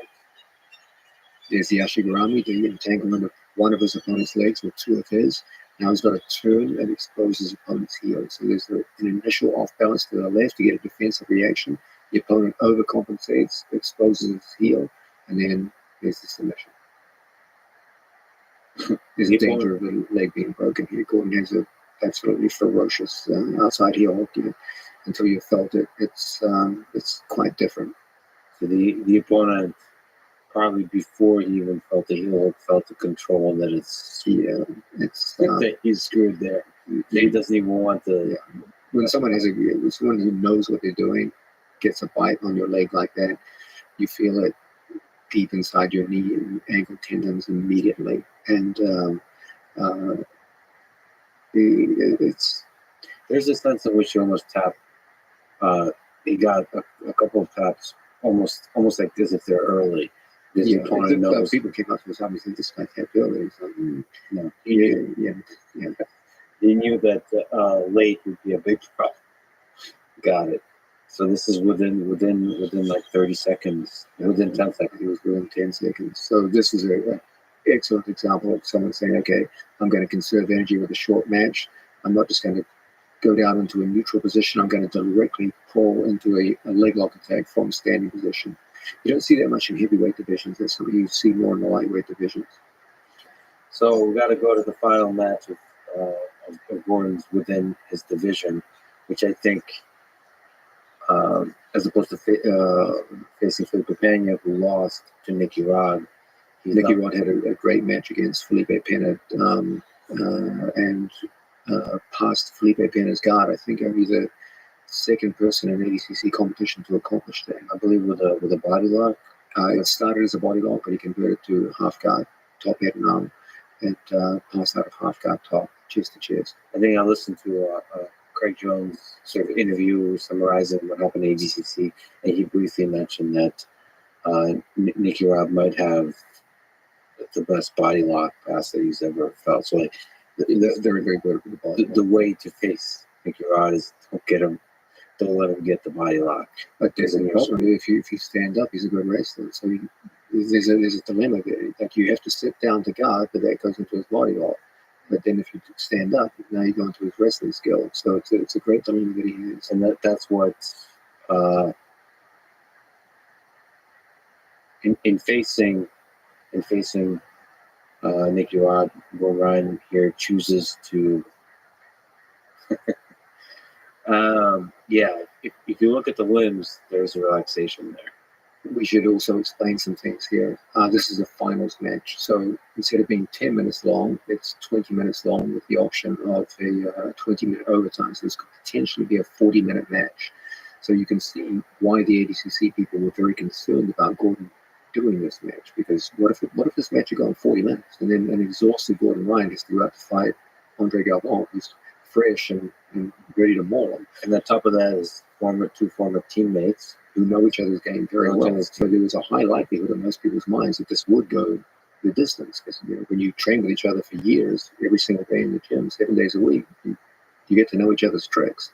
One big problem here for Nicky Rod is that his body lock guard passing game, which is his main work on the ground, was taught to him by us. So it's not like we're going to be taken by surprise by it. So that must have been figuring in his mind. Do you think psychologically for Gordon and psychologically for Nicky Rod, it's tough? So for him, with that body lock, for example, do you think it's tough for him to know what to do here? It's tough because he would have remembered the outcome of the training sessions. It's hard to go up against a guy who used to dominate you in training and then say, okay, I'm going to beat him in competition. Can you shut all of that off? Because it's tough, man. Memory is memory. You can't lie to yourself. Well, what do you think about competition? So there's been a lot of Olympics bring this out. There's been a lot of big upsets at the Olympics. There's something where people find something in them. I mean, judo is a different sport than grappling. In judo, there's much more room for upset because a mistake in judo will have ramifications that will be felt within half a second. Like if you take the wrong grip in judo, you can be thrown in half a second, and there's no recovery. If your two shoulders hit the mat for a minute, it's over, it's done. In jiu-jitsu, you could, especially in ADCC, where there's no points in the first 5 minutes, you could get taken down and mounted by your opponent and still win. Like you can recover from a bad start. In judo, boxing, kickboxing, MMA, you get hit, there's no recovery time. You just get swarmed on. And jiu-jitsu is a much more forgiving sport where you can make a series of blunders and you just recover from it. You don't make a series of blunders in boxing, you're unconscious. So that there's the blunder case, but there's also been people where it's their day. I mean, again, maybe it's romanticizing the notion, but there's been some epic performances in wrestling, Olympic wrestling, in Olympic judo. As an example, Satoshi Ishii, he had that 2008 performance. We talked about the All Japan and all that kind of stuff, but the Olympics, he destroyed everybody on his path to the Olympic gold medal. That's when Teddy Raniero was also competing. He got the bronze. So, I mean, that, and you could say he was at that time the best in the world also, but he, I mean, some people, I think it would be very fair to say he was the best in the world. Think about the people he beat to win 3 All Japan championships. Like he beat Kosei Inoue, he beat Keiji Suzuki. They were Olympic champions. Like he was already. So you don't believe him? No, I don't believe that a person can walk on stage and be better than what they are supposed to be. You have a skill level. It's set in stone. This is your skill level. You don't just go on stage and suddenly your skill level gets here. What you do have is a situation where you have a skill level, okay? Another opponent has a higher skill level, but he runs into confidence issues so that he only uses a small percentage of his actual skills. And then he will fall below someone who is technically lower on the skill scale than he is. That can happen. But you can't just magically acquire skills. Yeah, but by all of us are able to fall in confidence. Yes. So the question of who manages that fall best, and that can create upsets. Absolutely. So you don't think Gordon could have fallen in confidence against a former teammate when the pressure is so high? There was just no basis for a fall to occur. You said he doesn't have confidence issues. What do you attribute that to? That's because he never loses in the gym. Like, there's nothing there's no experience that he's had that would make him say, I shouldn't be this confident. So it's the physical. It's like we talked about mental preparation. Like, don't get me wrong. If Gordon lost 20 matches in a row, of course his confidence would drop, because experience is now. There's going to be a psychological dissonance between his experience, his recent experience, and what he believes. Okay, if you believe you're the best in the world, you've lost many matches, at some point reality is going to break in. But if you're just never losing in competition, dominating people in the gym, then there's nothing in your experience that would shake your confidence. Can I ask you this, just in a small tangent? Why is Gordon Ryan so good? So we're looking at, you've trained a lot of special athletes. You're a special human being yourself. I can just look at human history. There's not a lot. There's some special humans. It seems like Gordon Ryan is one of them.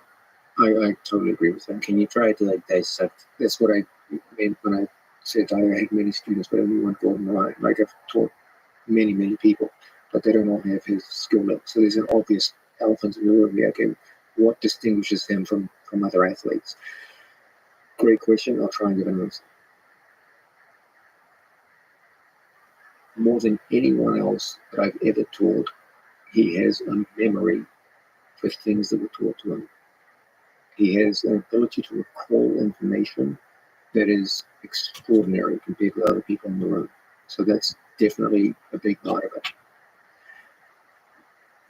Secondly, he has a pride in technique and technical prowess that will not allow him to settle for anything less than perfection. And he will hate himself when there is imperfection. So there is a love of excellence and a hatred of anything less than excellence.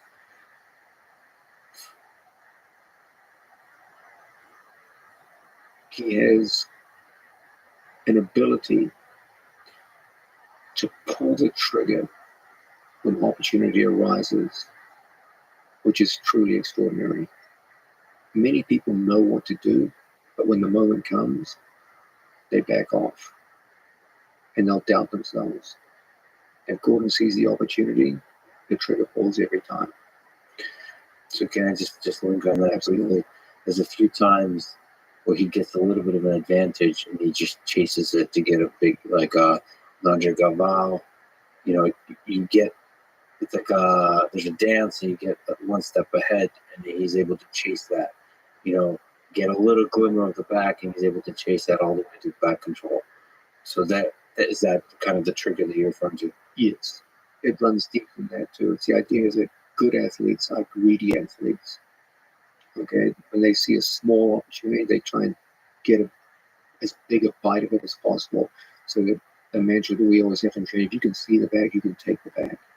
And if Gordon sees an inch of your bag, that's the direction he's going to be going. If your far shoulder is within an inch of the floor, he's going to be mounting you. If your shoulder comes off the floor, he'll be on your back on the other side. He's a maximalist with opportunity. He's not satisfied with, let me get a good enough outcome. It's like, I want the maximum outcome. So when you combine all these things together, an ability to recall information, which is just far superior to anyone else I've ever coached, an ability to work in the training room towards not just good technique, but excellent technique. The confidence to pull the trigger whenever the opportunity arises. A maximalist mindset where it's never enough to have a good enough outcome. It's always got to be the best possible outcome. And the fifth element, which I believe is very, very important, is extraordinary depth in his technical prowess, in particular with regards his defensive acumen. Everyone looks at Gordon and focuses on his offensive prowess because they see him dominate other athletes. But what they don't see is what I see every day in the gym, where he works from impossibly bad defensive positions. Someone locked in on a full heel hook on his body and a full Jujikatami armbar, and a complete pin mounted with Gordon's two arms stretched out over his head in what looks like a hopeless position. And Gordon will work in these positions. And of course, because it's such a bad position, sometimes he has to tap. But he just works so relentlessly in these bad positions that when he steps on stage, he's saying, if this guy got the worst possible position on me, there's nothing he could do with it. And within 30 seconds, I could turn it around on him and win this match. That gives his game an overall breadth and depth, which is very, very hard to deal with. It means there's no obvious weak point where you can just say, okay, I'm going to attack him here and use this strategy to beat him. And that goes back to his confidence. That the reason why most people lack confidence is they fear bad outcomes. Okay, if you're a strong guard player, you've got an excellent guard, but you're terrified of leg locks, and your opponent has strong leg locks, you will shut down your own guard and won't play as freely and well as you normally do because you're afraid of the leg lock danger. You'll pull your feet in, you'll play a very conservative guard game. But if you had extremely adept leg lock defense, then you just play with all the confidence you normally do from guard position. Gordon puts himself in that situation. He's so defensively sound that it translates into his offensive confidence.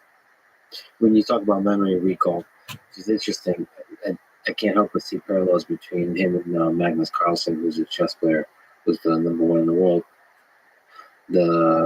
arguably the best ever, certainly the best ever if you just look at absolute numbers. The chess has the luxury of having a rating, which you cannot have in jiu-jitsu because it's a game of human chess. Chess is just a board game, so you can actually calculate the probability that you can win. So he has the highest ELO rating ever, and he's maintained that rating. He can, without competing against the number 2 in the world, he can just prove that he's the number 1 in the world for many years. Anyway, there's certain similarities. One's ability to recall. So memory recall information is fascinatingly good. And the other one is not so much a love for perfection, which is something you mentioned, but the flip side of that, which is what you also mentioned, is the hate of imperfection. Now, in the case of Magnus, it almost creates a level of anxiety for him that's almost destructive. So the thing he seems to hate the most is imperfection against people he knows are worse than him. So the thing he loves is competing against people that are close to his skill level, or the favorite is people who might actually be better than him, especially in certain positions. He loves competing against them. He hates competing against people that are still, from the perspective of everyone else, what are called super grandmasters, so top 3 in the world. He knows he's much better than them. And the anxiety of being not perfect against those people, that's why he, I don't know if you're paying attention, but he stepped away. He's not going to defend his world championship because he hates the anxiety of playing people worse than him. Interesting. He figures they would somehow make him look bad? Or?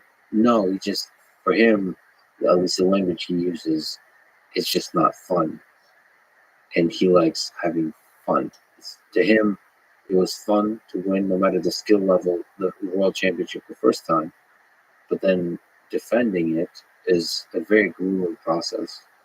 It's with classical chess, you play these many hour, could be 7-hour long games.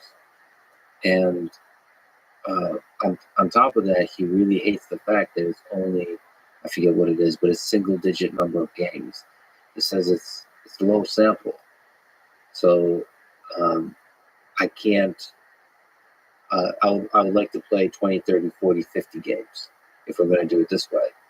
But then they're too long. It's going to take too long. So he's really emphasizes the fun of it and the clear demonstration of who's the best. Now, chess is an interesting game. It's probably different than grappling because it's been played for centuries. So there's this giant body of people that are playing it. Like, there's other Gordon Ryans out there.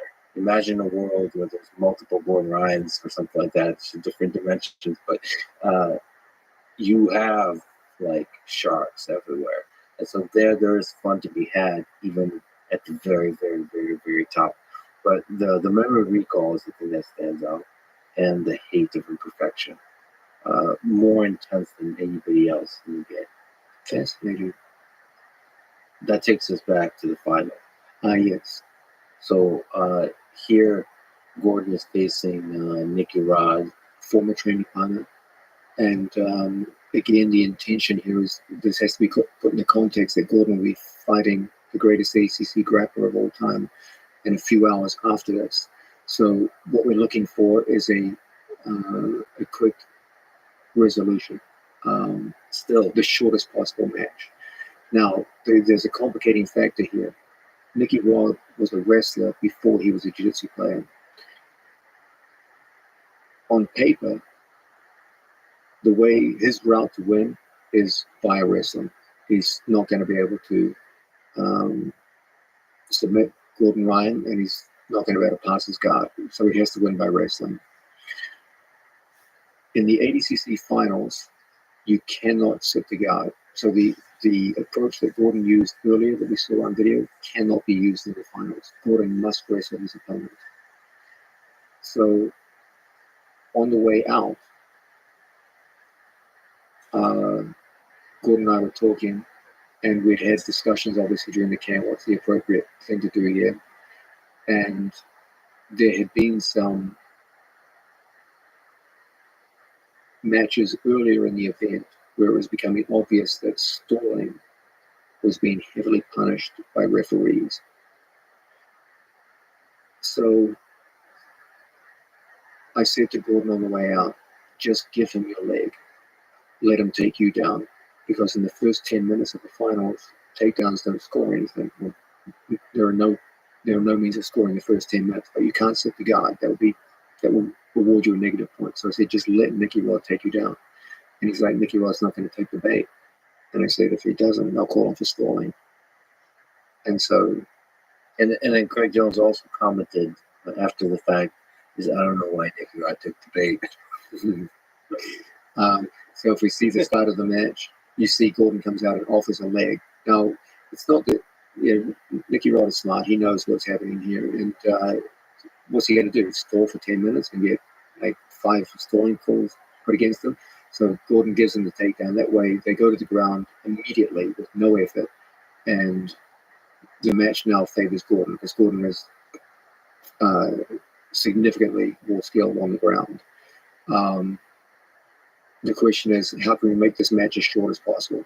And as is so often the case, the answer comes back to legs. So for people just listening to this, Gordon's in an open guard, and Nicky Rod appears to be trying to keep his hips away from Gordon's legs. Yes, Nicky Rod knows there's a danger here, so he's elected to go to his knee. That will set up his favorite body off passes, and it will, in some ways, mitigate some of the dangers associated with leg locks. So Gordon's whole thing is, how am I going to get my body weight underneath him? He has a choice between linear entries where he enters between his opponent's knees and circular entries where he inverts and spins underneath his opponent to get under his center of gravity. Is there a way for somebody to try to get a body lock without giving Gordon an opportunity to get under them? Well, the body lock is an excellent way to shut down leg lock entries if you can get to the body lock. But you can see Gordon's very, very disciplined with his elbow and knee position. Elbows and knees working in a position where it's very, very hard for his opponent to access his waist. That shoulder is always either across the hip or in front of the shoulder. Sorry, his knee is either in front of the shoulder or in front of the hip. And we're 1 minute into the match, and just if I were to look at the video player here, it appears that the match is over. So I guess Nicky Rod is facing this. I need to get close in order to do the body lock. And the closer you get, the more danger there is to let Gordon get under you and get the leg control.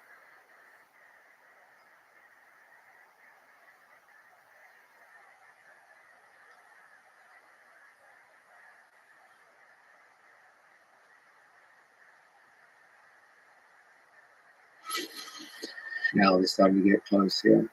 Gordon's going to try and get his head underneath his opponent, make a circular entry into the legs. He's clearing his opponent's head out of the way by faking the arm drag on the far side. The first move that he used against his first opponent earlier in the tournament. And there's the leg. Spins underneath it. Goes circular. Rotates through. Gets his body weight underneath his opponent. Cat and down is going to trip him down to the mat. Now, I believe Nicky Rod tries to pull out his foot here. And Craig also said that Nicky Rod has gotten used to being able to pull that foot out from anybody, and that he was very surprised at the grip that Gordon was able to actually hold on. So I just want to comment. I'm just parroting commentary. If you look at what's happening here, if you just phrase it, you'll see that Gordon, like any good leg locker, will always treat his opponent's foot like a knot at the end of the rope. Yeah. Just as you slide down a rope, if there's a knot at the end, your hand will catch. So too with the human leg. When they go to extract by pulling, you just keep your fist as close to your shoulder as possible and narrow the gap. The foot will always catch. The failure that many people have is they let their hand drift away from their own shoulder, so there's room for the foot to extract. But you'll see Gordon's extremely disciplined with thumb close to his own shoulder, which creates a situation that's very, very hard just to simply pull your foot out. You're focusing on the knot of the foot. Yeah. Also, it's very early in the match. There's very little spread. Both athletes are still pretty dry. Now Gordon has to climb the leg. And now he's already captured his opponent's shoelace. There's the heel exposure coming out. Nicky Rod already knows things are getting bad. And there's the win. Actually, the comment I made, I guess, was from a little bit earlier. There's an earlier time where Nicky Rod was trying to pull out the foot, and Gordon was able to hold on to the knot, which is interesting. Now, that was a brilliant day's work by Gordon Wine. He's had 2 matches against opponents considerably bigger and stronger than himself, and the time of the 2 matches can be measured in, I think, less than 2 minutes. So he's done what he set out to do. No injuries, no exhaustion. He's beaten 4 guys back to back. All of them are excellent athletes with minimal energy expenditure, and he's ready to go on to the super fight. So, and that's just one of the greatest, arguably, for a long time, really, really up there, jiu-jitsu practitioners, competitors, grappling yogi competitors of all time, which is Andre Galvao. Yes, Andre Galvao is almost certainly at this point the greatest ADCC competitor of all time. He won more super fights than anyone else by a landslide.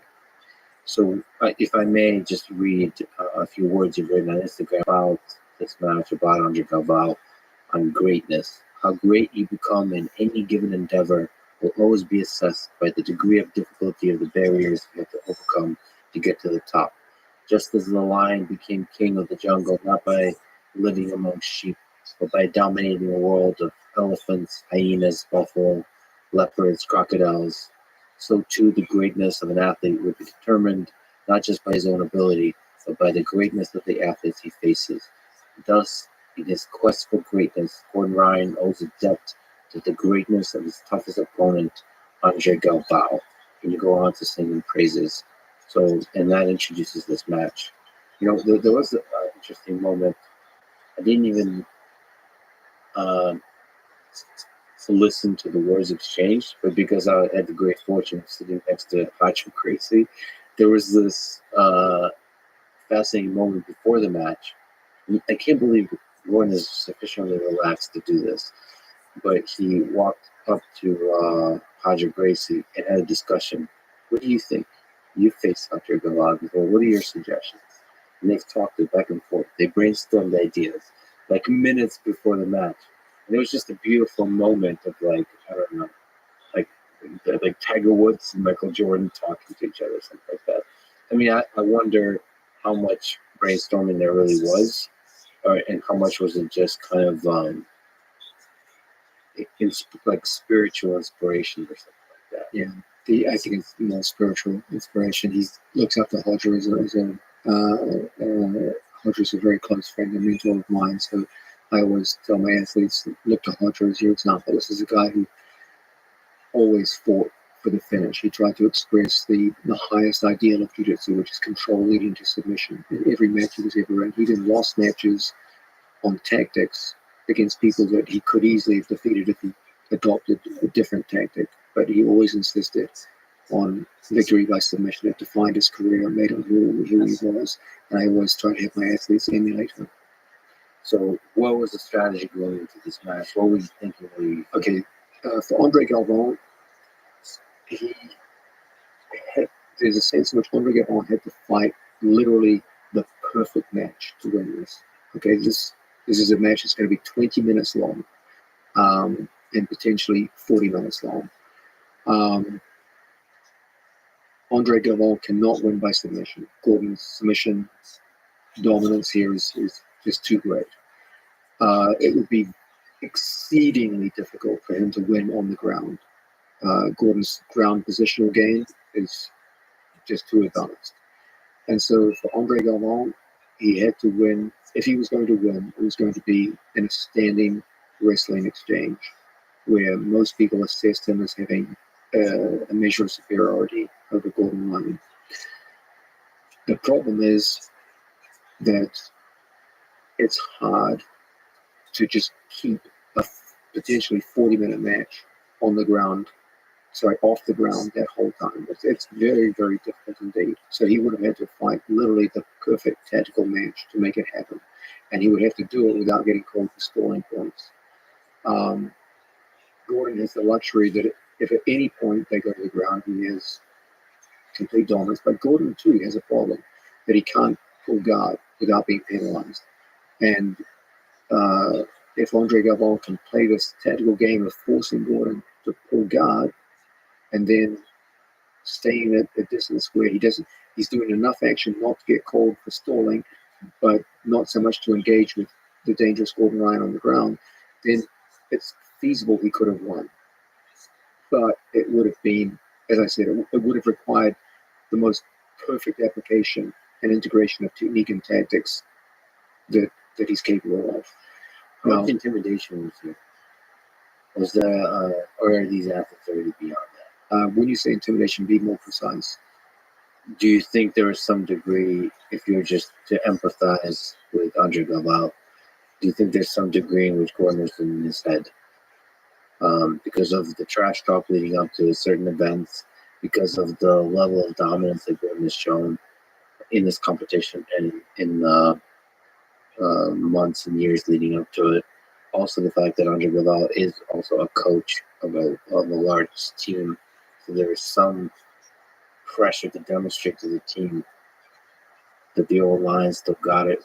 Yeah, I can't speak for Andre, but I know for Gordon, it's hard to be intimidated when you know the other guy has no method of finishing you. It just takes so much pressure off when you just go in there saying there's literally no way this guy can finish me, and there's no way this guy can pin and control me. I can't be finished. I can't be pinned and controlled. The only way I can lose this is if this guy plays a tactical game. So in his best case scenario, I lose by a tactical game. But from Andre's perspective, it's like if I make one screw up, this kid could finish me. You can see which way the intimidation game goes. Now, for the start, things get interesting here. We've already said, if you could just freeze it right there, Andre's only realistic path to victory is standing grappling. Okay, that would require him to take Gordon down, presumably multiple times after the first 10 minutes, and not be taken down at all by Gordon. So it's a tall order. It's possible, but difficult. And here's where things get interesting. I told Gordon before the match, just go out and offer him the leg. Same way we did with Nicky Rod. And that's where things get interesting. I must say that I loved what Andre Galvin did at the start of this match. He's a little crazy here. There was just so much energy in the room at this point that his hand finally got off. For people just listening, there's a bit of hard slap. Yeah, That's be considered a strike. It's fine. There was just a lot of electric atmosphere in the room. So now things settle down a little bit. But here's where things get interesting. Andre throws the whole tactical game out the window right from the start. He goes for the takedown. Gordon doesn't try to fight the takedown because it's in his interests to go to the ground. But I love this about Andre. He's literally like, "Fuck you, kid. Like, let's see how good your ground game is." So he shoots the takedown, and Gordon accepts it obviously because it's to his advantage to accept it. But I love the fact that Andre was like, "I'm not even going to try and stall this out. I'm just going to bang. There it is." So he's like, "Okay, let's see what you got, kid. They say you're good on the ground. Let's see what you fucking got." And I love that about Andre. Unfortunately, he's entered the hornet's nest now. What happened there, real quick? Because that was very. Gordon immediately went into Ashigurami. Not just any Ashigurami, but Ashigurami was holding both legs. So There's an open guard and he's coming forward. Oh wow, that's really nice. So he splits the legs. Now he dominates the space between the knees. So there's a guaranteed straight Ashigurami here. He split the knees against Andre Galvao, like effortlessly right there. So already Gordon's in his preferred domain now. So he's starting to off-balance his opponent. He's looking for a reaction to get heel exposure. He does get heel exposure. Andre's does a good job of monitoring the feet to try and reduce the braking pressure. But the brute fact is it's in Gordon's realm now. This is where he has all the advantage. So and the match is going to be 20 minutes of in Gordon's realm. It's going to be a very, very tall order. Was there? I just like watching what we're watching.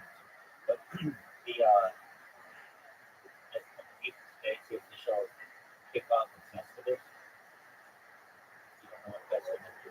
That's right. It's the psycho comedy. So I'm just going through that. And I had someone come in. I don't know if I've talked about her before. And it's like radio or something like that. With Rania, something like that. Anyway, very interesting. She wants to be a professional wrestler. You never know what you're going to get in here. Yeah, exactly. She was hungover from clubbing last night. So good on her. Very cool. Exactly. And just chilling like a villain.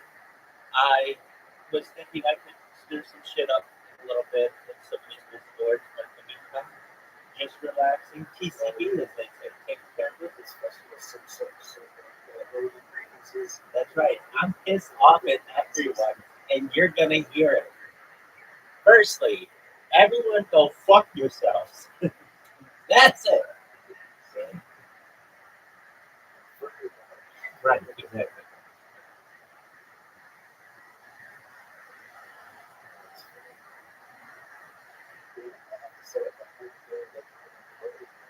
That's right. Did you find tinsel distracting?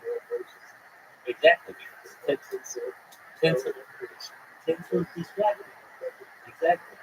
And we'll enjoy it while donating to the Human Fund. Money for people.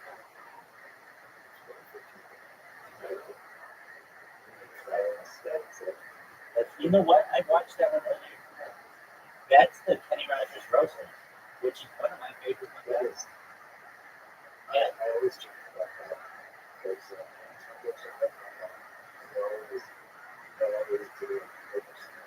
Excellent. That your rods and cones are all screwed up. Yeah, I mean, I live in a pink light. It's very similar. It's quite similar. When I see the sun, it certainly has a brighter look to it as opposed to this pink light. But Yeah, it's my own version of practice markers. I would think that it would mess with my eyesight, but it doesn't. Stuff still looks normal. So, yeah, I love that episode. I had thought in the past to make it red just so I can honor that, but at this point, we're keeping it good. And yeah, I watched that one. I love Seinfeld. I can watch Seinfeld from now until when Seinfeld is the best.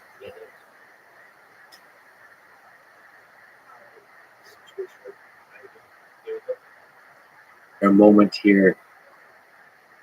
Again, Gordon's on the legs. Are you impressed that Hunter was able to get out? I would expect this. Andre's been preparing for this for 2 years, and remember, Andre's gone against some of the greatest leg lockers in grappling before and prevailed. So he's not naive. He knows how to defend himself. The big problem is that he's going to create defensive reactions, which lead into other aspects of Gordon's game, in particular back exposure. So here, Shigarami goes to like a single leg type of position where Gordon runs to under his back.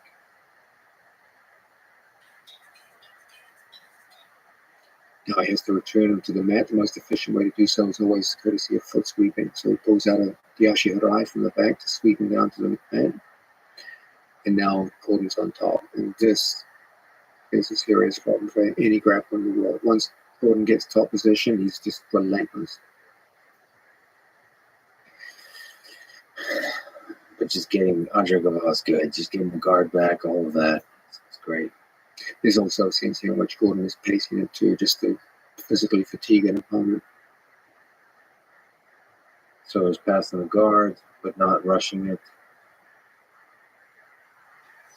Now, what Gordon's looking for here is complete chest-to-chest contact. He's getting very close to it now. And once he gets chest-to-chest on an opponent in top position, past one of his opponent's knees, it's going to be awfully, awfully difficult for an opponent to recover.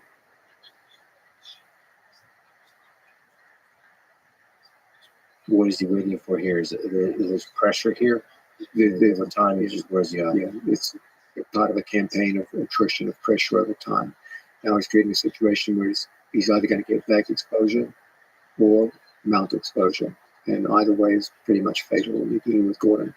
Andre elected to go the route of back exposure.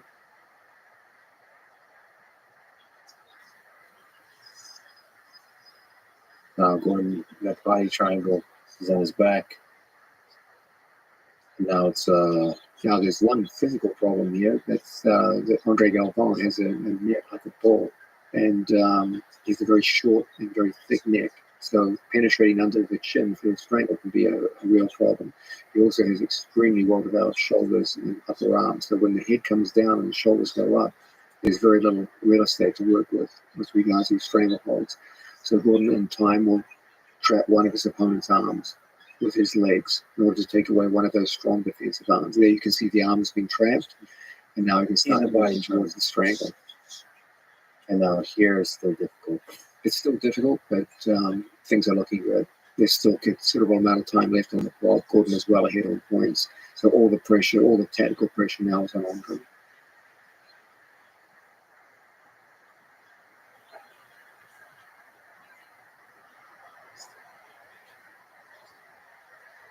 You'll see the critical penetration of the jaw with the right hand. Yeah. Now Gordon elects for a one-handed strangle.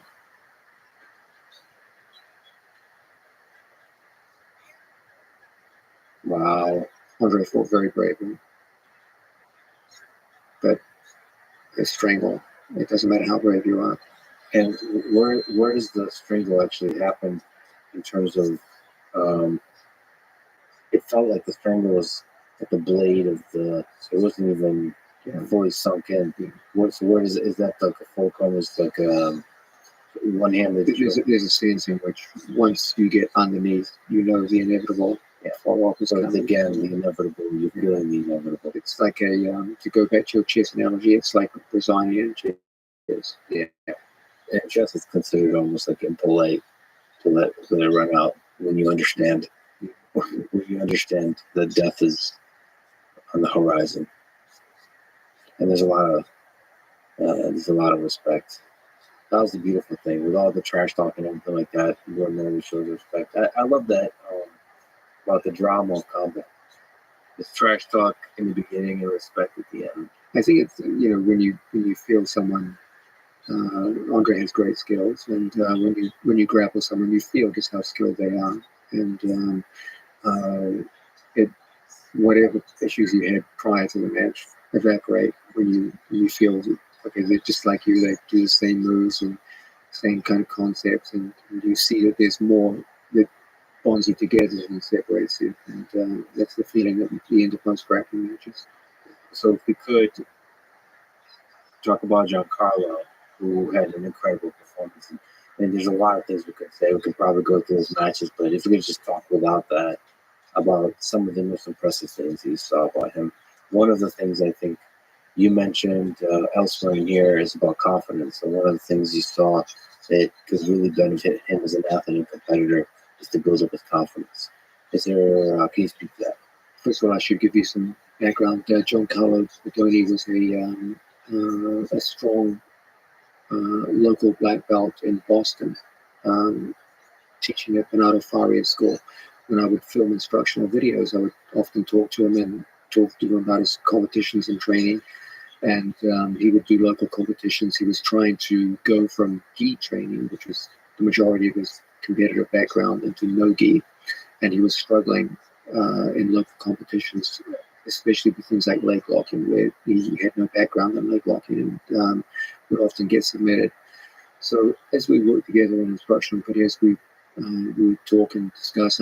He would periodically come to the gym in New York City and come to work out with the guys. And he often struggled in the training room. He had no experience with things like body lock, guard passing. And this used to mean that he was many of the training sessions didn't go well for him. So he was always like a very polite, well-spoken young man, and worked hard. When we went to Puerto Rico and the team ended up drifting apart, when we moved into Austin,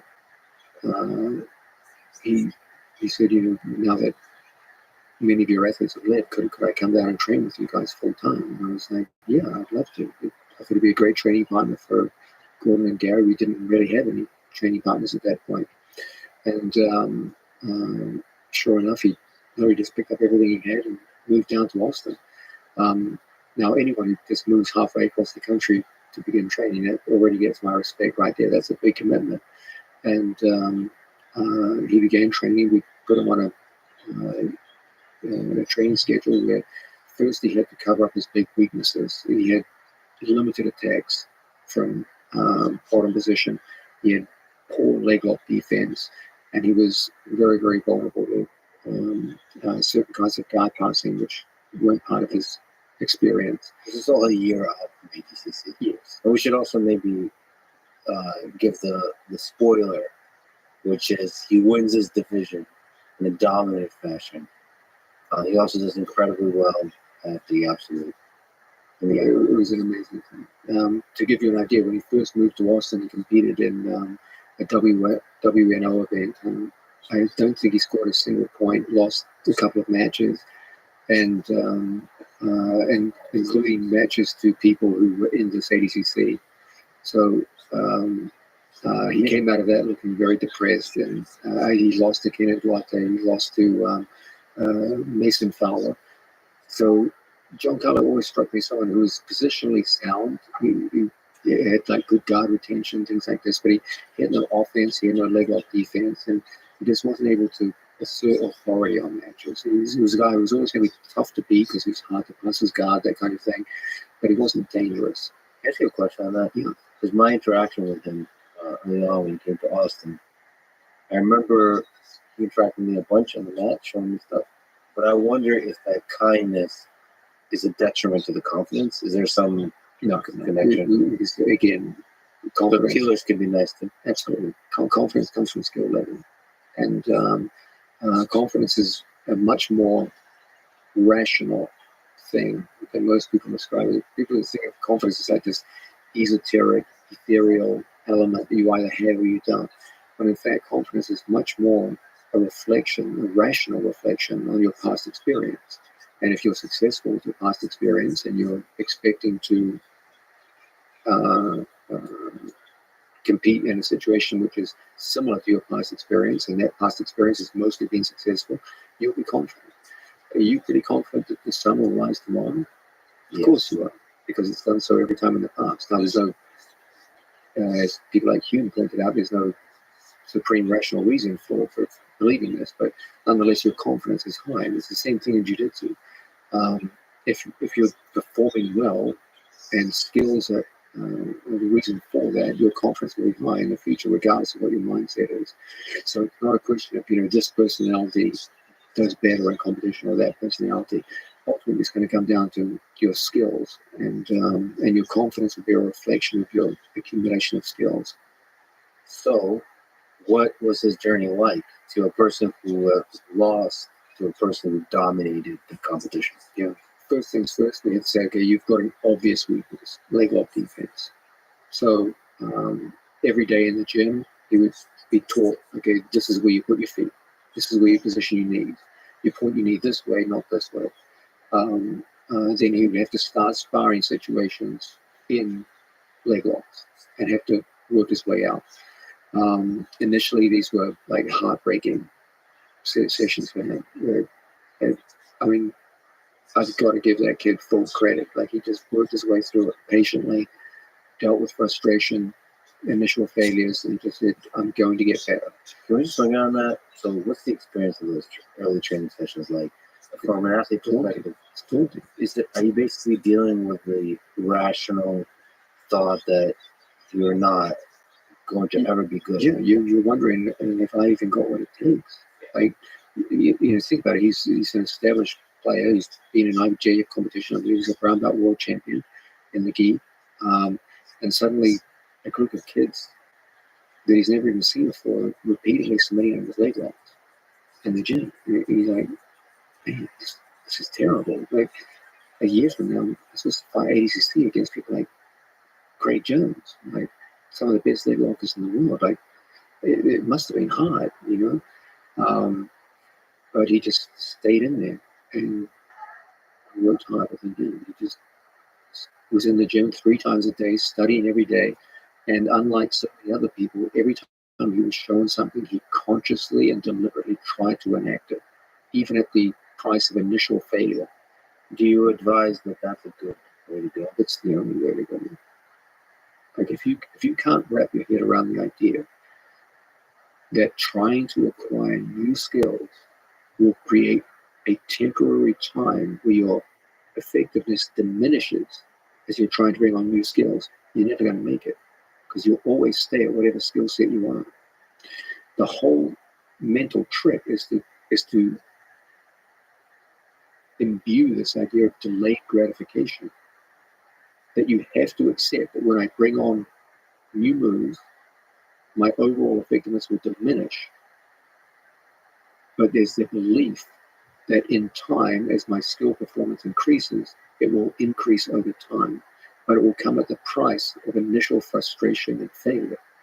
And Giancarlo made that mental switch early on in his time in Austin, and to his credit, just stuck through.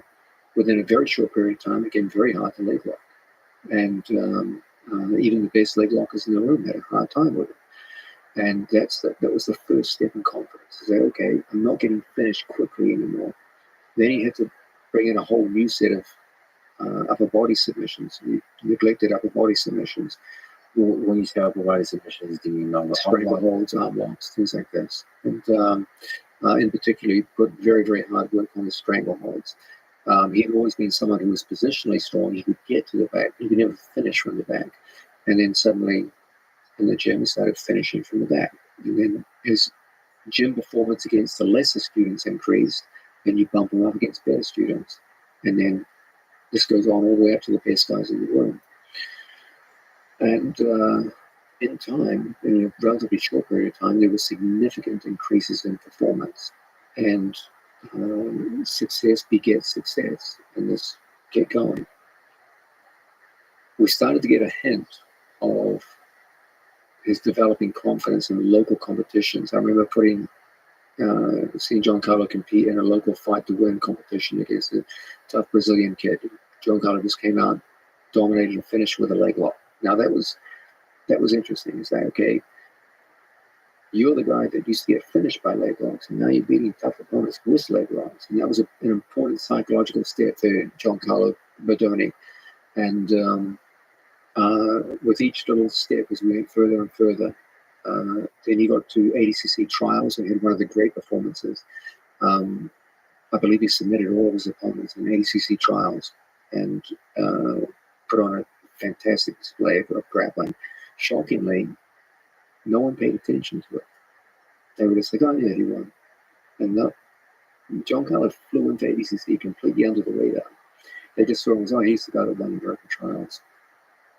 And no one really paid much attention. In his first match, he took on a great Brazilian champion, Isake, and won in dominant fashion. He was about to strangle him with just a few seconds left on the clock. I remember Giancarlo being furious at the end of the match, thinking that guy was so close to finishing. He wanted a perfect finish.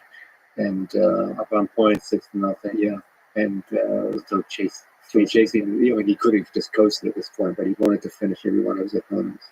And he got very, very close, but not quite there. And then in his next match, he had to take on the defending gold medalist from the previous ADCC. This was the guy who was the favorite to win.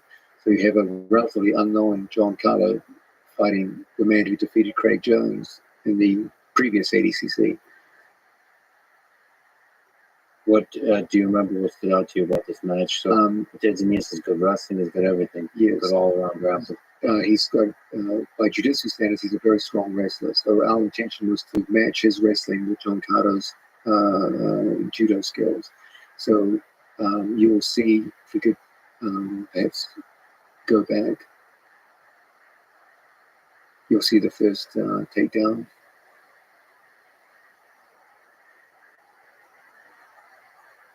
Arm drag. And took him down with a simple dragon peck. So that was Giancarlo's first takedown. That was more wrestling oriented and good for his confidence to see that he could score a nice takedown. But Matthias Denise is very, very good at standing up from bottom position. If we just go back just a step. Okay, now here we have something interesting. Matthias comes up from bottom, seizes a leg, and Giancarlo defends the wrestling move and then goes immediately into What the fuck? with it's kind of a mix of Sasai and Diashi. That was beautiful. I didn't even notice that. That's really nice. Look at that. From defending a single, threatening a guillotine. One of the big themes about ADCC camp was that most of our opponents now are getting very strong in hand fighting. Look at that. But they're not strong in foot fighting. And so we put a very heavy emphasis on foot sweeping attacks. You remember Gordon Ryan took down Andre Galvao with a foot sweep. And here you have Giancarlo using the same technique, not from the back, but from the front. And an overhook, lovely impediment, catches the foot mid-air. Okay. And it's just a beautiful, beautiful takedown. That's beautiful judo. And then later in the match, you'll use a Kosorigake, another classical judo takedown, to get top position. Now, at one point, Giancarlo was in trouble. He got his back exposed with this situation. Okay. Double leg to a knee pick. So he has to expose his back in order to avoid giving up takedown points. But here's the defensive training that we work on is coming through. He's defensively sound, shuts out the hook, prevents the score. Keeps his body at the right angle to prevent a pound and a half bouncing.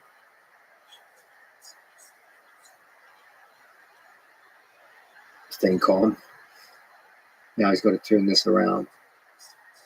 It's one of the hardest things to do in grappling. How dangerous is it to put your in this position to put your hands on the ground? It's ordinarily it could be dangerous because your opponent could switch to an armbar. Whoops, and there's the body lock. Now there's some controversy here. you can clearly see it. The hands were locked, so it shouldn't really be as controversial as people are saying. Now watch for the right leg Kosotogake here. Pulls in the hips, exposes the leg, boom, and down. Beautiful Kosotogake.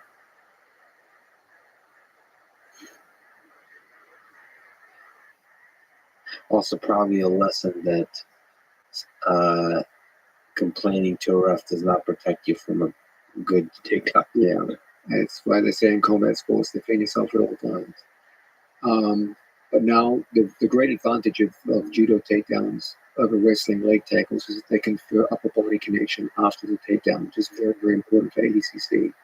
That's why we put such a heavy emphasis on them. And now John Carlos is absolutely in the driver's seat. Just scored 4 points for that takedown, so he's well ahead at this point against the established favorite for the entire weight division. So now Mateus Denise has to start taking some risks. He's staring down the barrel of defeat. There's not that much time left. And that's what's going to set up the pressure. Now it's tactical pressure. It's not physical pressure. It's tactical. Mateus has to turn away. And that's going to create back exposure. The most dangerous kind of exposure in ADCC. Oh, there it is. Mount to back. And Giancarlo capitalizes. Mateus is smart. He's keeping on his side so that less than 75% of his back is on the floor to deny the mount points. But that comes at a price, and that price is back exposure.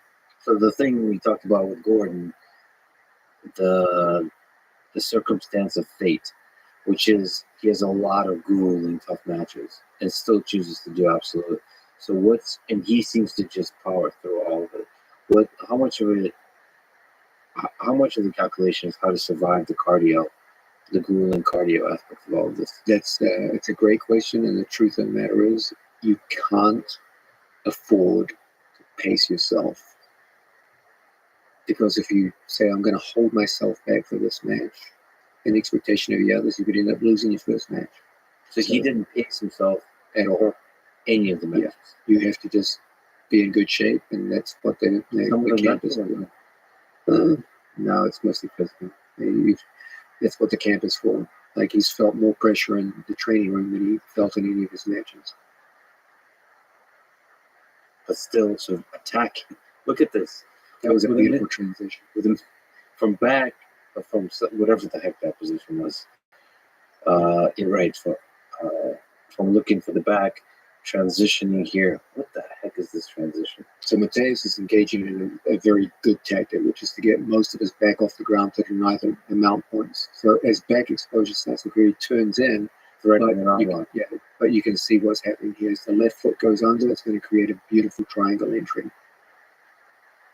Right foot penetrates through underneath the neck. And now he's locking a triangle, a senkaku, but not just any triangle, a triangle with the figure 4 lock on the back of the opponent's head, which makes any kind of stacking defense very, very difficult. It makes it very, very hard for an opponent to pull away and creates a much tighter strangle than average. And as a result, it's a quick submission. Beautifully done. Still chasing the submission. Yes. With a minute left up on point Against the former champion. That's match number 2. Now, that's the first day. That's Saturday. So John Carlo goes to sleep that night thinking, okay, I just beat a world champion in my first match and almost submitted him. And I just submitted the defending champion. So, of course, he wakes up on Sunday morning feeling pretty damn good. Now, there's an interesting twist here. His opponent is a talented young Irishman who won European trials, I believe, almost entirely with leg locks. And almost all of his major attacks in the tournament so far have been leg locks. Now, bear in mind that a year ago, John Carlo was losing to local black competitors via leg lock. Yeah. So in my mind, I'm thinking, okay, how's he going to handle this? Will the leg lock training kick in? And you'll see the result.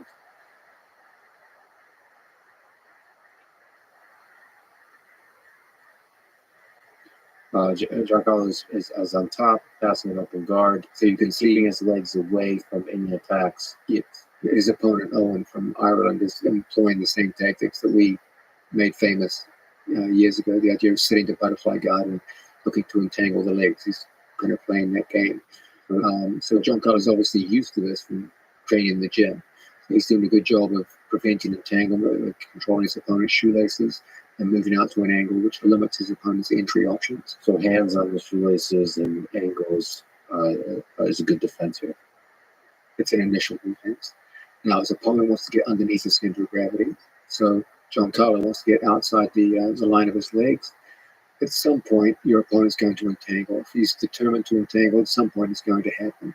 So Giancarlo decides, okay, let's let it happen. And let's see where his feet go. Let's see how disciplined he is with his feet. And the opponent is inverted. Here does a good job getting behind Giancarlo's knee. So now they're fully locked in. So Giancarlo moves away to protect the heel, rotates out, controls his shoelace. Now, at this point, the Irishman is starting to lose discipline with his own foot position. Okay, he's so focused on his own attack that he's starting to get a little sloppy with his own foot position. You see, he's assuming, oh, I'm the guy who's attacking, so my opponent will be afraid of my leg locks. And is starting to make some small tactical errors that Giancarlo will be able to take advantage of. So he's threatening the sort of north-south passer. Like, so he's not putting too much pressure on the plus because we're still pretty early in the match. And he's not ready to score yet. So here again, he turns away his heel. Now his opponent's starting to get more and more cavalier with his foot positioning to a point where now it's just downright sloppy. So Giancarlo sees it, identifies it, locks up the wrist-to-wrist toe hold, and breaks his foot. How where's the dumb question? Where's the control here? How does he? The control comes from his opponent. The entanglement is his opponent's. His opponent is holding his own body in place with his own legs. So he's the root of his own problem. Yeah. So he got sloppy. Well done. Well done. That little smile from Giancarlo. Now, the reason for that smile, you can probably guess, is because a year ago, this would have been a disaster. And now, instead, it's a guaranteed ticket to the finals and either a gold or a silver medal. And so you can see in that compressed moment, that's the look of a man who's just recognized just how much progress he's made in what was once a weakness in roughly 10 months was the time it took. And so he faces Lucas Hulk Barbosa in the final here. These two have a history. Hulk has beaten Giancarlo many times. And so for Giancarlo, it's a question of, okay, here I'm matched up against a guy who's repeatedly beaten me. How am I going to turn this around now? And in terms of, we talked earlier about confidence.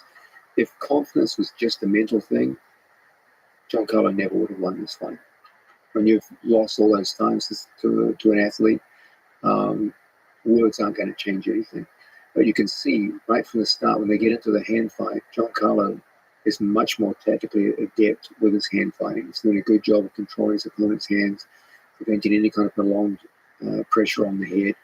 And Hulk gets a sense here in which he realizes he's fighting a very different person. And this goes a long time. Again, another super grueling match. Wrestling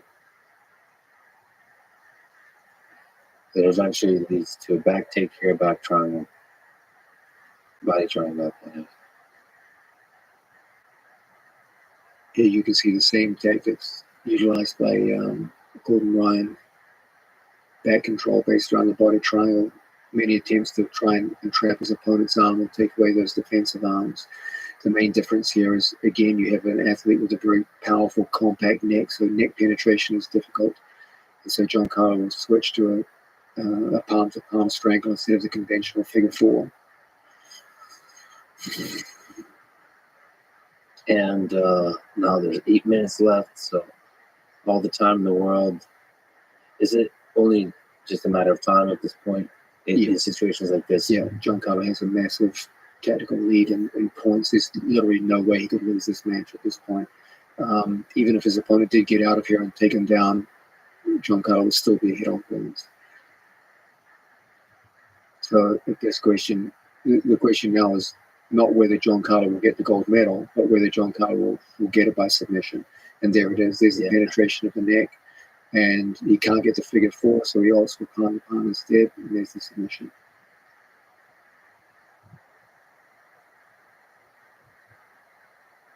Now, John Carter is a relatively unemotional man, but you can see there's emotion. That's not fake. That's genuine, and that's the emotions of a man who 10 months ago couldn't have done that, and then 10 months later, by dint of his own hard work and dedication, and his ability to actively attack his weaknesses and turn them into strengths, and then develop an ability to finish.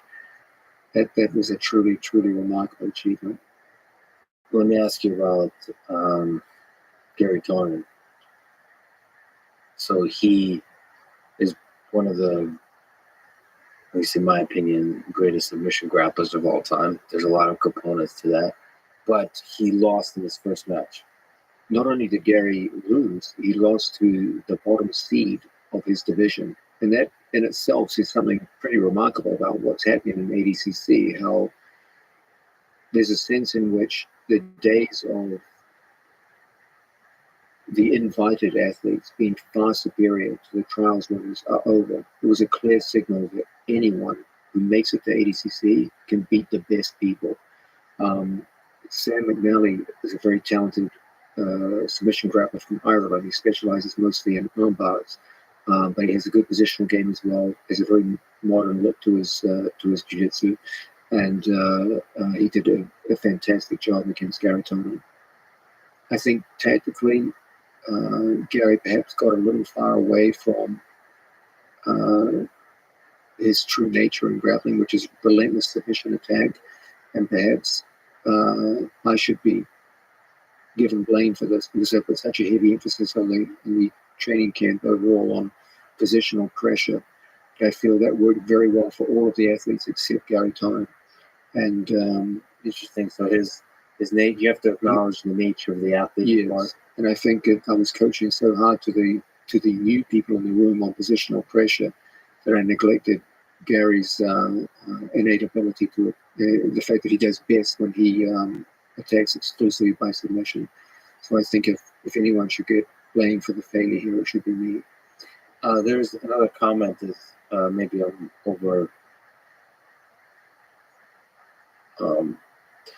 overvaluing sort of just the physical aspect of this, but it seemed like Gary looked skinny.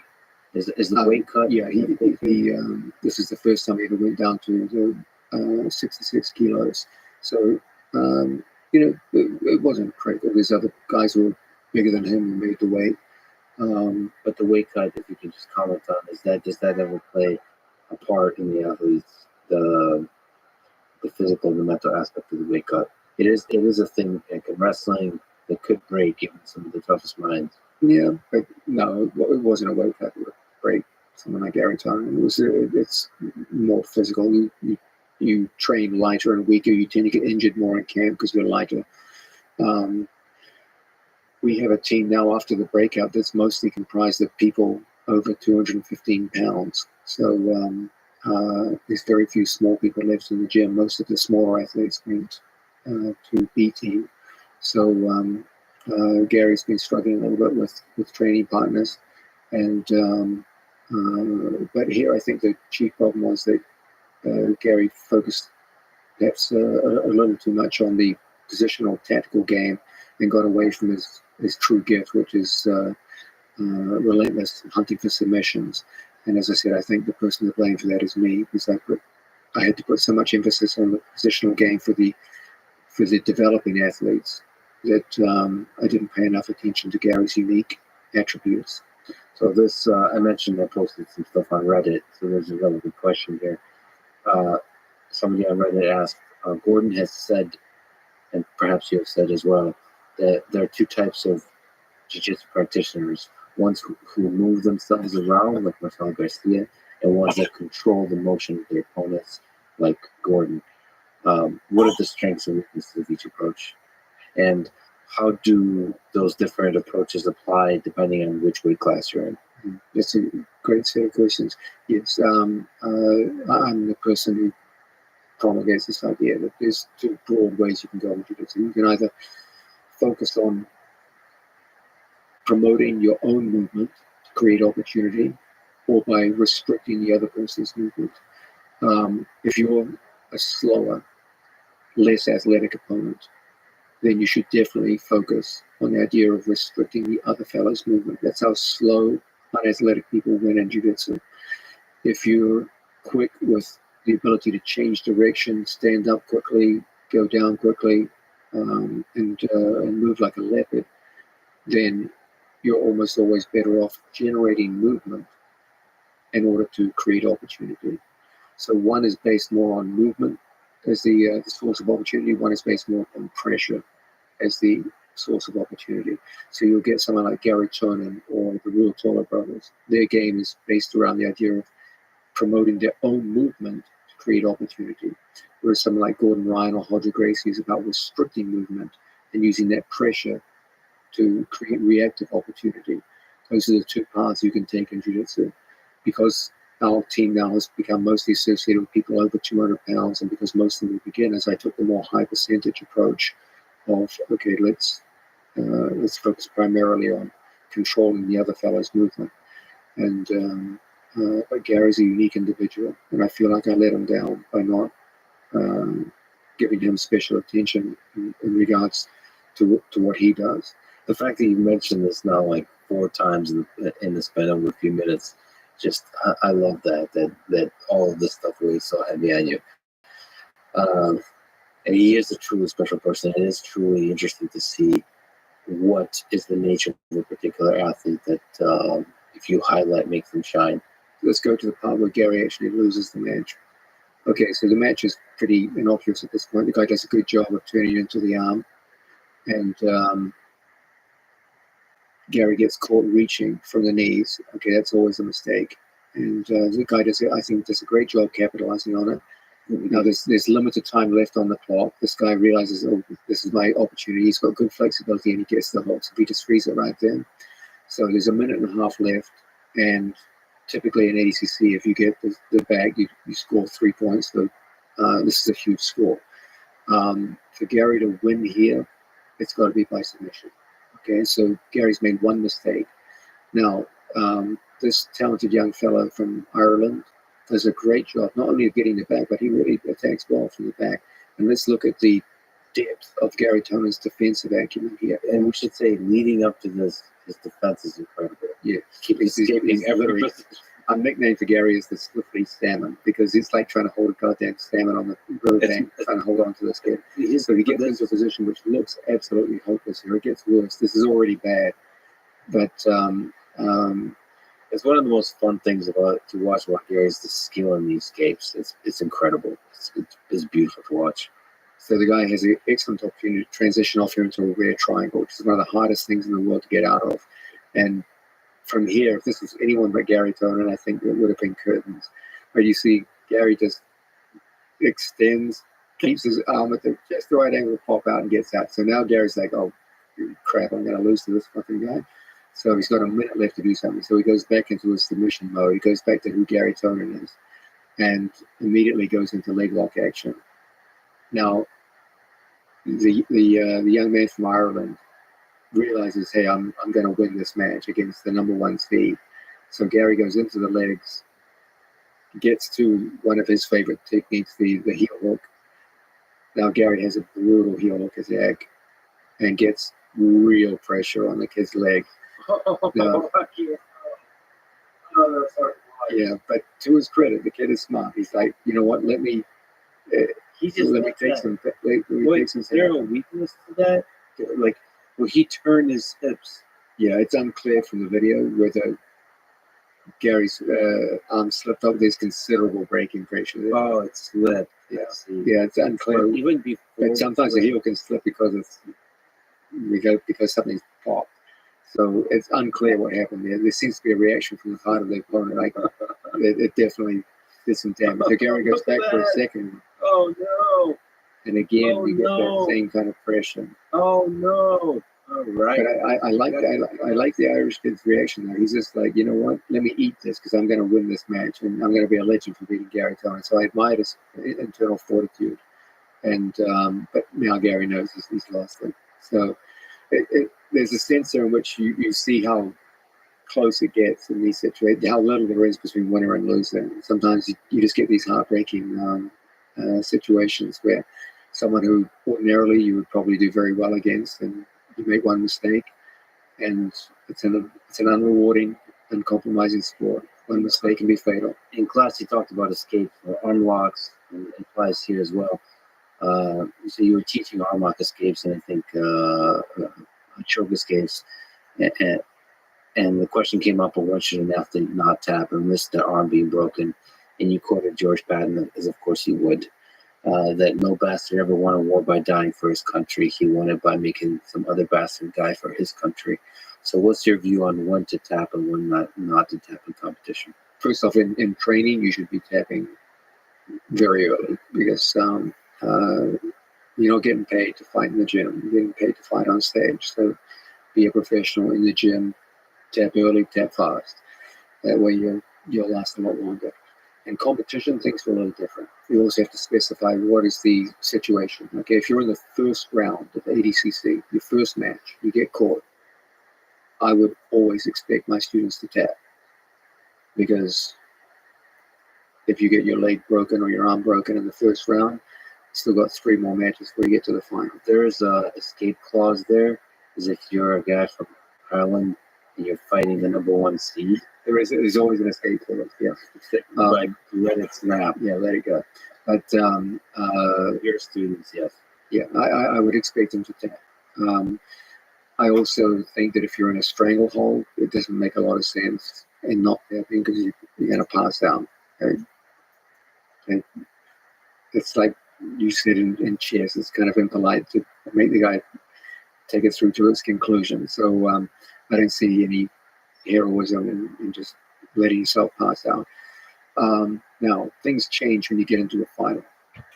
If you're in a final and you're ahead on points and you're willing to, most people at that point are going to be willing to let something break in order to win a gold medal. At that point, I leave it up to the student. It's a deeply personal decision. I would never say to a student, I expect you to let your body break in order to win a gold medal. I think my students are more than mature enough to make up their own minds. I would be angry if they let their bodies break in a meaningless fashion in some random tournament or in a first round match where there's no way you could go on to the second, third, and fourth matches with a broken limb. But in a final, in a gold medal match in ADCC, I would leave the decision to them, a spontaneous decision in the moment. I would be confident that I had prepared them to do their very best to defend themselves. But what ultimately they do is their decision. And winning ADCC is, for a grappler at least, life-changing. You're a world champion forever. And no one can ever take that moment away from you. So I would understand if they took a decision to take damage. It would never come to that because I do a good job of preparing people to get out of situations, as you saw with Gary Turner, who was in a terrific situation and got out within 5 seconds. Gary's been in arm locks that looked like even I was in the corner going like, oh my God, what is happening here? And he still got out. So it comes down to training preparation. But if they did make that decision, I would understand, provided it was a situation that would make their lives better. And they made a calculation. It's not an emotional thing. Now, sometimes you get emotional. You fight a guy you just don't like and you just don't want to tap to him. Then things get a little more interesting. Then, again, it's a personal decision. If you hate someone so much that you literally can't even conceive of yourself submitting to them, probably best you don't get into matches with them in the first place.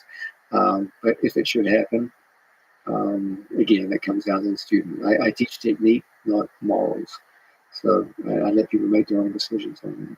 My thing is, look, don't get injured, because if you're injured, you can't train. You can't train, you can't get better. So stay away from injury as much as you can. So one of the other incredible stories here is, as you mentioned, Nicholas Margali, one of the incredible gi athletes in jiu-jitsu world, not ever having done no gi training or competition and so on in a period of a year. Actually, it's significant. Nicholas only came about 6 months, I believe, before ADCC. As a phone call came from Gordon, he was like, okay, Nicholas wants to come down and train, wants to move to Austin. Yeah. So he came down. It was funny. I remember the first day Nicholas came in. Nicholas Marigali, as you can see, is like this tall, handsome Brazilian guy with a great personality and a wonderful smile. Also a super nice guy. So he comes in, he sits down on the mat, and we're all kind of looking at the new guy and introducing ourselves. And I look at him like, buddy, what the fuck are you doing here? And he's like, what do you mean? I go, like, look at you. You're like tall and good looking. You should be a fucking model, not a jiu-jitsu guy. Look at us. We're all fucked up with horrible bodies and bad personalities. You're like a happy, good-looking guy. You should be surrounded by supermodels. What are you doing jiu-jitsu for? And he just laughed and he sat him down training with us. So he came in. Now, historically, he has been an athlete who always pulled guard. In jiu-jitsu parlance for your viewers, in jiu-jitsu, you have the option of sitting down to the ground. Jiu-jitsu was mostly performed on the ground. And many athletes take advantage of this. They just come out and sit to the ground position and completely forego takedowns. Nicholas did this his entire career. Jiu-jitsu also was practiced both gi and no gi. Nicholas was a shining light in the gi style of jiu-jitsu. He was one of the great champions of his era. But he had not only never competed without a gi, he had never even trained without a gi. So there's significant differences between the two. There's a lot of overlap, but there's also some very significant differences. We're talking about a sport where even small differences can make a difference between a guy who gets the gold medal versus a guy who loses his first match. It doesn't take a lot. So this was a very, very tall order. Yeah, a lot of his attacks involved the gi from guard. Absolutely. It's a very dangerous attack. I mean, he doesn't just wear the gi, he really uses the gi. Like his 90% of what he's based around is based around a combination of cross and straight collar controls with the control of the sleeve cuff. And so he really actively uses the gi. So when it came off, his first training, we were like, oh, this feels like a fish out of water. In addition, he had no experience of leg locking. So one of the most significant parts of the modern game, he just had nothing. Wrestling. He had literally zero wrestling, which is half of ADCC is based around this.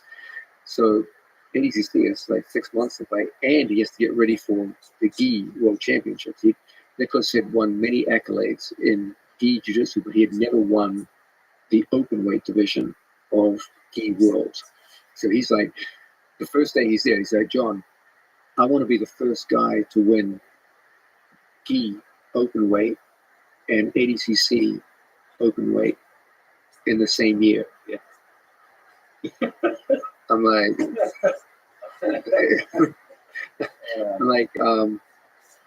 yeah. Now, in my mind, I'm thinking, like, yeah, it's never gonna fucking happen, you fucking weirdo. Do you think there was a degree to which he actually believed that? A degree. He thought it was like a certainty. So he's looking at me like, yeah, I'm gonna do this.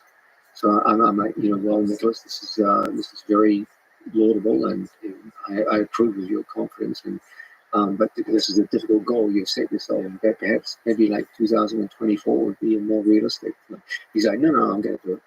In all seriousness, it is incredible that Nicholas Margali had the guts to set such a nearly impossible goal.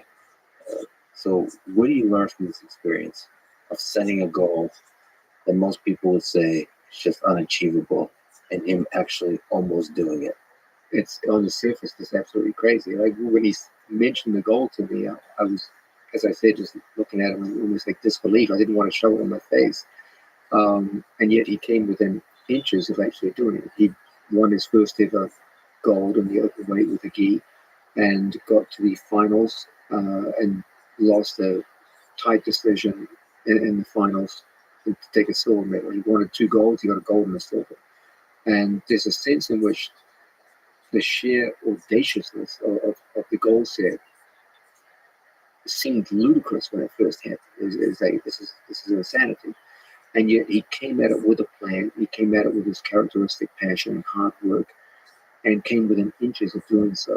And there's a sense in which you could look at it as, oh, he had a plan and it failed. And yet, of course, no one in their right mind would look at it that. They would say he set an audacious goal so high that it seemed impossible, and it pulled his entire performance up to a level where even failure creates something truly memorable. Do you encourage athletes, or do you not get in their way when they set such a goal? Maybe even just forget athletes, human nature. Yeah, that's a great question. There's a sense in which you don't want to make people delusional.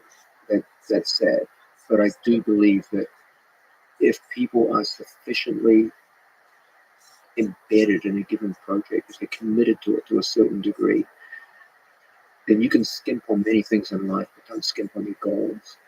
Okay, because the bigger your goals, the bigger your achievements will be, and even failure, as we saw in the case of Nicholas Mirigali. I almost frown to use the word failure, because if this is failure, give me more of it. Falling slightly short. Yeah, falling short of what would otherwise be a perfect year. Even that still creates such a massive uptick in your performance that it's absolutely the right way to go. But there is a danger to this where people aren't committed and simply aren't working from a framework where they can realistically achieve these things. Then it descends into delusion, and that direction goes towards madness. You can't have that. So there has to be some kind of reality check here where you have to be physically and mentally capable to some degree of moving towards these goals. You can't just, a random blue belt can't make audacious goals like that. It's just ludicrous. But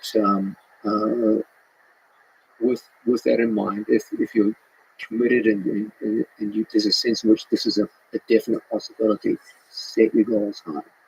Okay, make big demands. Yes, there'll be times of frustration. There'll be more failure in your life than other ones, but even your failures will be something great, something memorable. See, but in the near term, you will be hard pressed to find any data that justifies that goal. Because in his case, he probably wasn't very good at no-gi even in the training room. So it's like, where do you look for even inklings of hope? We saw incremental progress with each successive competition that he was in. His first competition, he looked good, but not great. Second competition, a little better. Third competition, took on one of the legends of American grappling and won decisively. So there was a sense in which it was becoming more realistic with each outfit. So now putting that inspiring philosophy aside, what was the actual plan on how to make it happen? So the leg locks, first same thing with John Carlo. First you got to learn how to defend a leg lock. So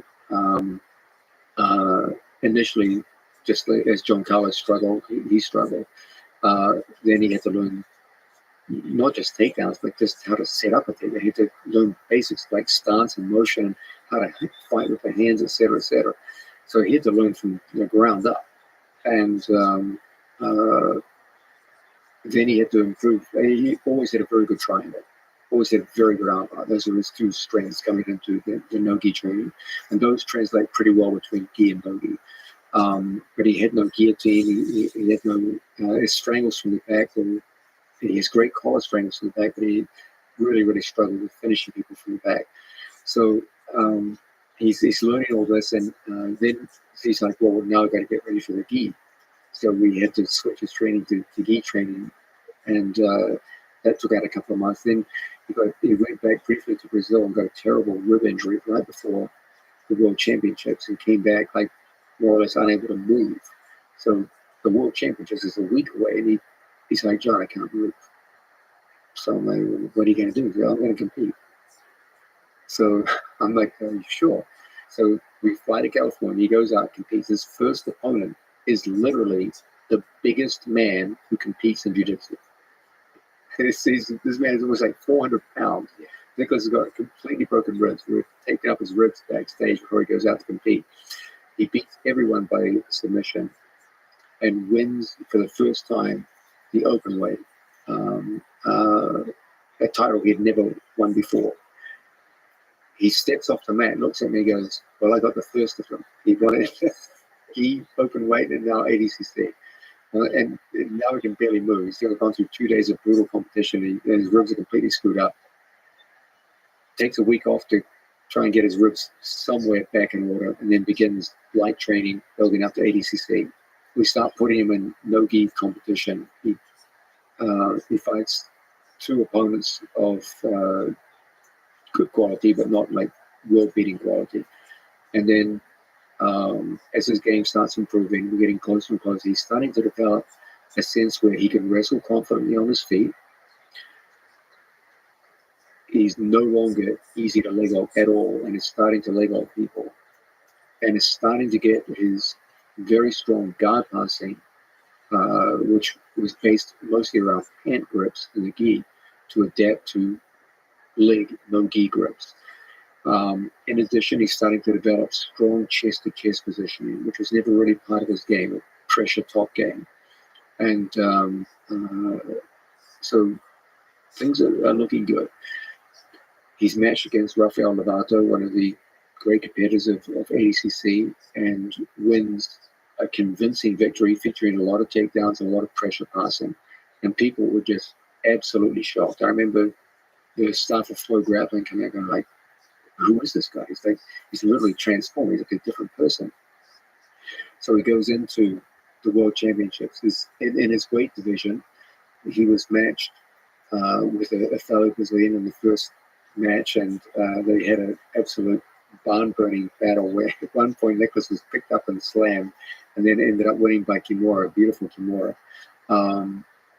Then he took on the man who ultimately wins ADCC openweight division and defeats him. Yeah,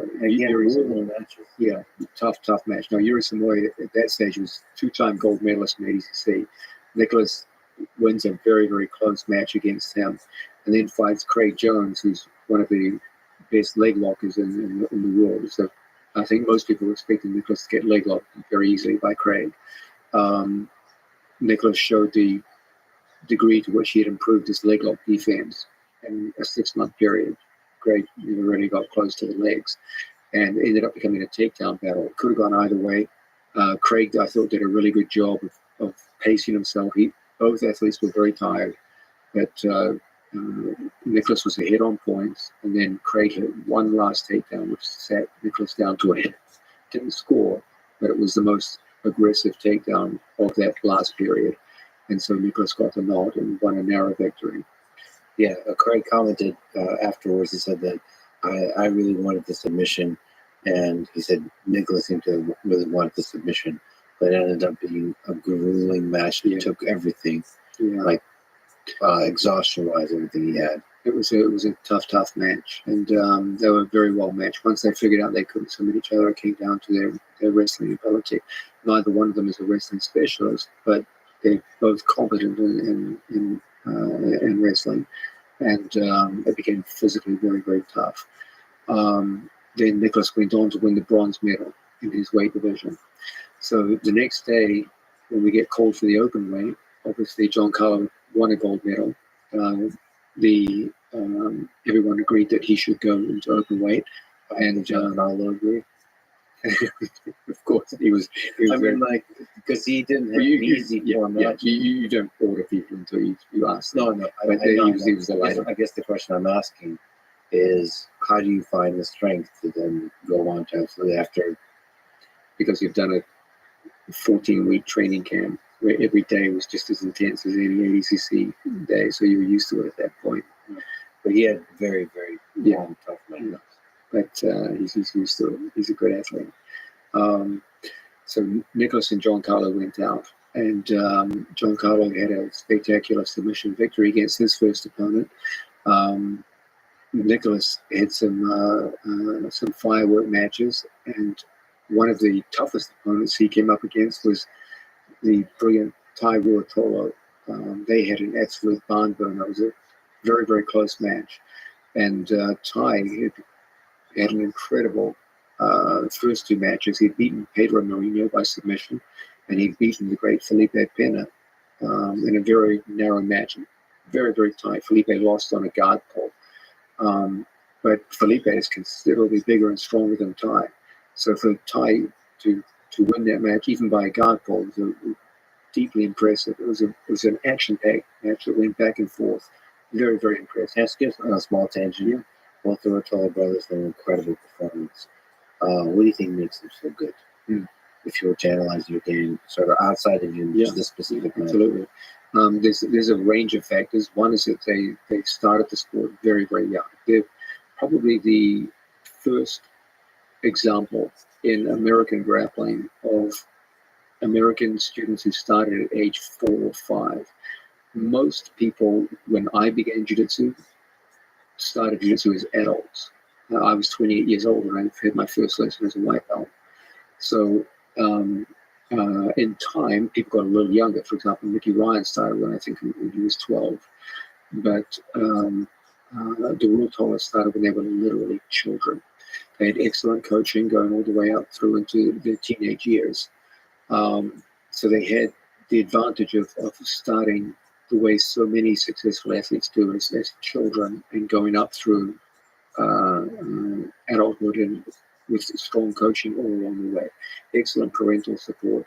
So they had like a great history where their youth didn't show off just how long they'd been in the sport. Right. So you're dealing with a kid who's 19 years old, but he's been grappling for 15 years. And what counts is not your age, but your mat age. And quality. Yeah. They were very young in years, but they were very old in mat age. And but there's a lot of athletes that have knowledge, you correctly said, have spent from a very early age on the mat. But still, these particular ones stand out. There's a lot more to it than that. It's just the first setting the scene. But what really makes them stand out is that they've mastered this idea of covering up and improving initial weaknesses of building upon strengths. When the Rothschilds first encountered my students, they were relatively easy to leg lock because none of their training experience had prepared them for that. Now they were young at that time, I believe like 16 or 17, and it was an obvious problem for them. They both got heel hooked by my youngsters also, Nicky Ryan and Ethan Cranston, and you could clearly see that they identified their current weakness and made prodigious steps to improve upon it, to a point now where they're winning championships with their own leg locks. Like I love the fact that even as teenagers, they had the maturity to say, okay, here's an obvious weakness. Let's get around this. Let's turn it into a strength. I love the way they did that. And focusing on the weakness and let that guide you to the thing you're working on. But they also they covered up their weaknesses, but they also understood what are our actual strengths. Now, physically, both of the brothers have extraordinary reach for their height. They both have extraordinarily long arms for their height. That means that variations of katagatame, in particular dasas, anacondas, are going to be much easier for them in their weight division than for most people. These are all chokes. Yes, strangleholds. So they specialize in those. They adapted a game based around movement, which forces opponents not with physical pressure, but with tactical pressure into positions which expose them to those specialized strangleholds that they use. Traditionally, when we looked at the Rothschilds when they were young, we saw that there was a disparity between their top game and their bottom game. They were generally much better in top position than they were in bottom position. Again, they saw that as a potential weakness, and they turned it around using, again, their unique long limbs relative to their height. And they make use of a buggy strangle. I'm not sure why it's referred to as a buggy strangle, but basically it's a variation of katagatame using the legs done from disadvantageous positions on bottom. And they both make brilliant use of that, not so much as a strangle weapon. Occasionally they'll strangle someone with it, but they mostly use it to create pressure to make people back off. And as a result, they're able to, they overcame the disparity between their top game and their bottom game. Now their bottom game is part of their offense. And they're very, very successful from there. And so again, you hit that really impressive sense in which they identified their weaknesses in leg locks and bottom position, turned it around and made it into strengths. And at the same time, they identified, okay, what are our physical gifts and how can we maximize their use? And they created a program of initiating movement that created tactical rather than physical pressure to set up their best strangleholds. I deeply admire what they've done. Those two young men have a huge future ahead of them. And so here, one of the brothers faces the absolute Nicholas Margali. And bear in mind, Ty has just fought two very tough matches against guys bigger and stronger than himself. So he's coming into a third match against the third guy who's also bigger than he is. So hats off to Ty fighting open weight against three monsters in a row. Now, Ty and Cade, one of their best attributes is they're two of the best scramblers in the sport of jiu-jitsu. So whenever you go to shoot on the legs with them, there's a danger of running straight into a dart stranglehold. They're very competent at counterattacking single legs with dart strangles. It's also very hard to control them after a takedown. They do a very good job of springing back up to the feet. So I told Nicholas to favor upper body judo-based takedowns rather than wrestling takedowns. And you see here a fine example of Nicholas's gathering skill in Uchimata, one of the great throws of judo. Set up with there's a bit of a foot sweep. Like okay. The nice thing is he starts off with what it looks like it's actually a two-directional Uchimata. He threatens Uchigari to the back. That's a throw that throws your opponent to the back. His opponent pushes into him, then he changes direction with his support foot and takes him over with Uchimata. As we said earlier, the great advantage of judo over wrestling is that because there's upper body connection during the throw and after the throw, it's much harder for an opponent to scramble away from you. And even Tai Ruotola is one of the best scramblers in the sport. He has to stop scrambling here and just go back to guard position and enable Nicholas to hold top position. I mean, some of it is also the surprise. There is something less understandable about judo techniques because there's less data. It feels like the Ruotolas also have good Uchimata. I think they're very familiar with it. It's just how often do you think are they on the receiving end of the Uchimata? That's a good point. Yeah. So I just feel like they have more data in terms of defending. I mean, of course, there is fundamentals to the Uchimata that make it difficult to scramble around, but this is a good example of someone who literally didn't have a single takedown 6 months ago. Now he's throwing one of the toughest guys in the sport with one of the more difficult throws of judo. And you're a judo man. Yeah. You're back there, but Uchimata is not an easy throw to learn. It takes some time. You're hopping on one foot with both of your body weight. It's very counterintuitive. Yeah, you have to really it's one of the more difficult throws. Let go of your understanding of takedowns, of maybe wrestling style takedowns, or more intuitive kind of takedowns to understand it. There's many throws like this. Uchigari is like this.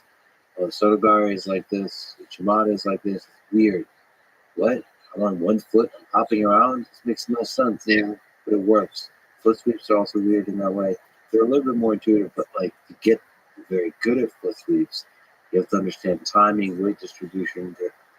It's a dynamic thing that's weird. You have to.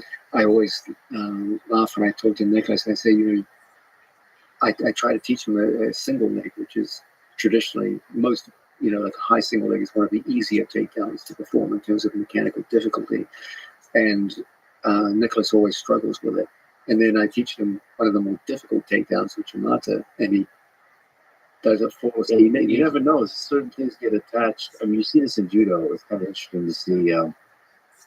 There's classes of takedowns, and certain people just gravitate in their philosophical, intuitive understanding of body mechanics, something like this. It's like Seinagi versus Uchimata. You very clearly see there's some people that understand. They like to have both their feet planted on the ground, and there's some people that are okay with this one foot on the ground and the other one is doing something else. And I think that, I don't know what is that? I don't know. It's what makes you fall in love with one field versus another. So what, can you speak to that? That you released a new instructional on takedowns and standing skills for jiu-jitsu, just at a high level, using Miklos as an example. What are some key ideas about takedowns? Okay, first, whenever people talk about standing position in jiu-jitsu, they always say, "Oh, I need to learn some takedowns," but it's never a question of just learning the takedowns. It's learning the prerequisites to the takedowns. The takedowns are more or less like an afterthought. You've got to begin with stance, motion, the ability to engage in grip and contact, get your opponent out of balance, and then comes the takedowns. The takedowns in jiu-jitsu are mostly divided into lower body takedowns, tackles to the legs, single legs, double legs, to a lesser degree, high crotch in jiu-jitsu. And then upper body takedowns, which are mostly judo derived. Nicholas had to start more or less at the ground. I didn't even know how to come out and make grips or hold a stance. So he had to learn every element of it. And the fact that he was able to do so in 6 months is just incredible. Can you comment on the upward posture? It's just the work that you just. The matches in jiu-jitsu are much longer than the matches in wrestling. In addition, there are many kinds of submission threat which are not there in wrestling, so the stance has to be significantly changed. In wrestling, they favor generally a very low crouch because the vast majority of attacks are tackles to the legs. So anyone who stands upright in wrestling tends to get heavily punished by being taken down immediately with a leg tackle. In jiu-jitsu, the matches are so much longer, it would be difficult in a 40-minute match, for example, to maintain a bent over crouch. You'd be exhausted. There's also problems associated with submission holds. There are many forms of submission hold, guillotines, darts, etc. Or if your head comes down too low, you become a little vulnerable to this. And so the stances in jiu-jitsu competition tend to be much more upright, more like judo and Greco. So right off the bat, you see the stance is different. The motion tends to be much slower and more evenly paced because you've got to be able to do this for long periods of time. So the number of fakes per minute, the number of shots attempted per minute is usually much lower. So these are obvious differences. The biggest difference, however, has nothing to do with that. It has to do with tactics. In jiu-jitsu, these scores will be judged by what happens after the takedown. In the case of ADCC, you can take someone down in ways that would score in both wrestling and judo, and possibly even win the match in the case of judo, and it would score 0 in ADCC because of the nature of the rules. The whole idea of ADCC scoring is to demonstrate control after the takedown. That's what happens in the critical 3 seconds after the takedown that creates the score. In judo and in wrestling, the emphasis is placed on the takedown itself. In jiu-jitsu, the emphasis is placed on the aftermath of the takedown. That's where the score is allocated. And that can be a period of up to 3 seconds. Now, 3 seconds doesn't sound like much, but in a scramble after a takedown, 3 seconds is a fucking eternity. It goes on forever. And so you will see many examples of takedowns that, as I said, would score very well in judo and wrestling, but don't score at all in ADCC. And so the whole skill becomes packaging the standing position in terms of the takedowns themselves, but in particular, preparing the athletes for that critical 3 seconds after the takedown. That's why many people who are very fine wrestlers struggle in ADCC. They take people down by wrestling metric all the time, but don't score under ADCC rules. What makes GSP so good at takedowns? I've gotten a chance to even recently watch him do takedowns. Is it within this framework that you're teaching? What stands out to you about him that you draw lessons from? Yeah, that's another example of someone who's performing takedowns in a rule set radically different from wrestling. Just as the ADCC rule set is so different from conventional wrestling rules. It's that the whole manner in which you approach takedowns and even your understanding of takedowns has to be quite strongly modified. So to an MMA, it's even more extreme. People always think, oh, this guy's a good wrestler. He should be able to get takedowns in MMA easily. What you find is that the wrestling skills in MMA enable you to finish takedowns. If you get in on your opponent and get through the legs or the waist or what have you, your wrestling skill will enable you to finish the takedown. But getting to the takedown is massively different in the context of MMA than it is in wrestling. The entire stance is different. The entire set of distancing is different. There's the idea of positioning within a cage, like how close you are to the perimeter of the cage, changes radically how you approach the takedown. The setups are literally night and day different. The setups are almost entirely composed of striking setups rather than grappling setups. And so the act of getting to the takedown is like a completely different sport.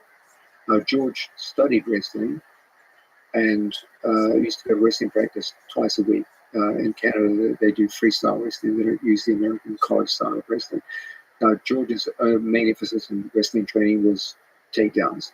Obviously, the whole ground element of freestyle wrestling was of no interest to him. Like learning how to put people's back on the ground and turn them with leg laces and gut wrenches was of no value in MMA. So he devoted almost all of his study to just the act of taking someone down.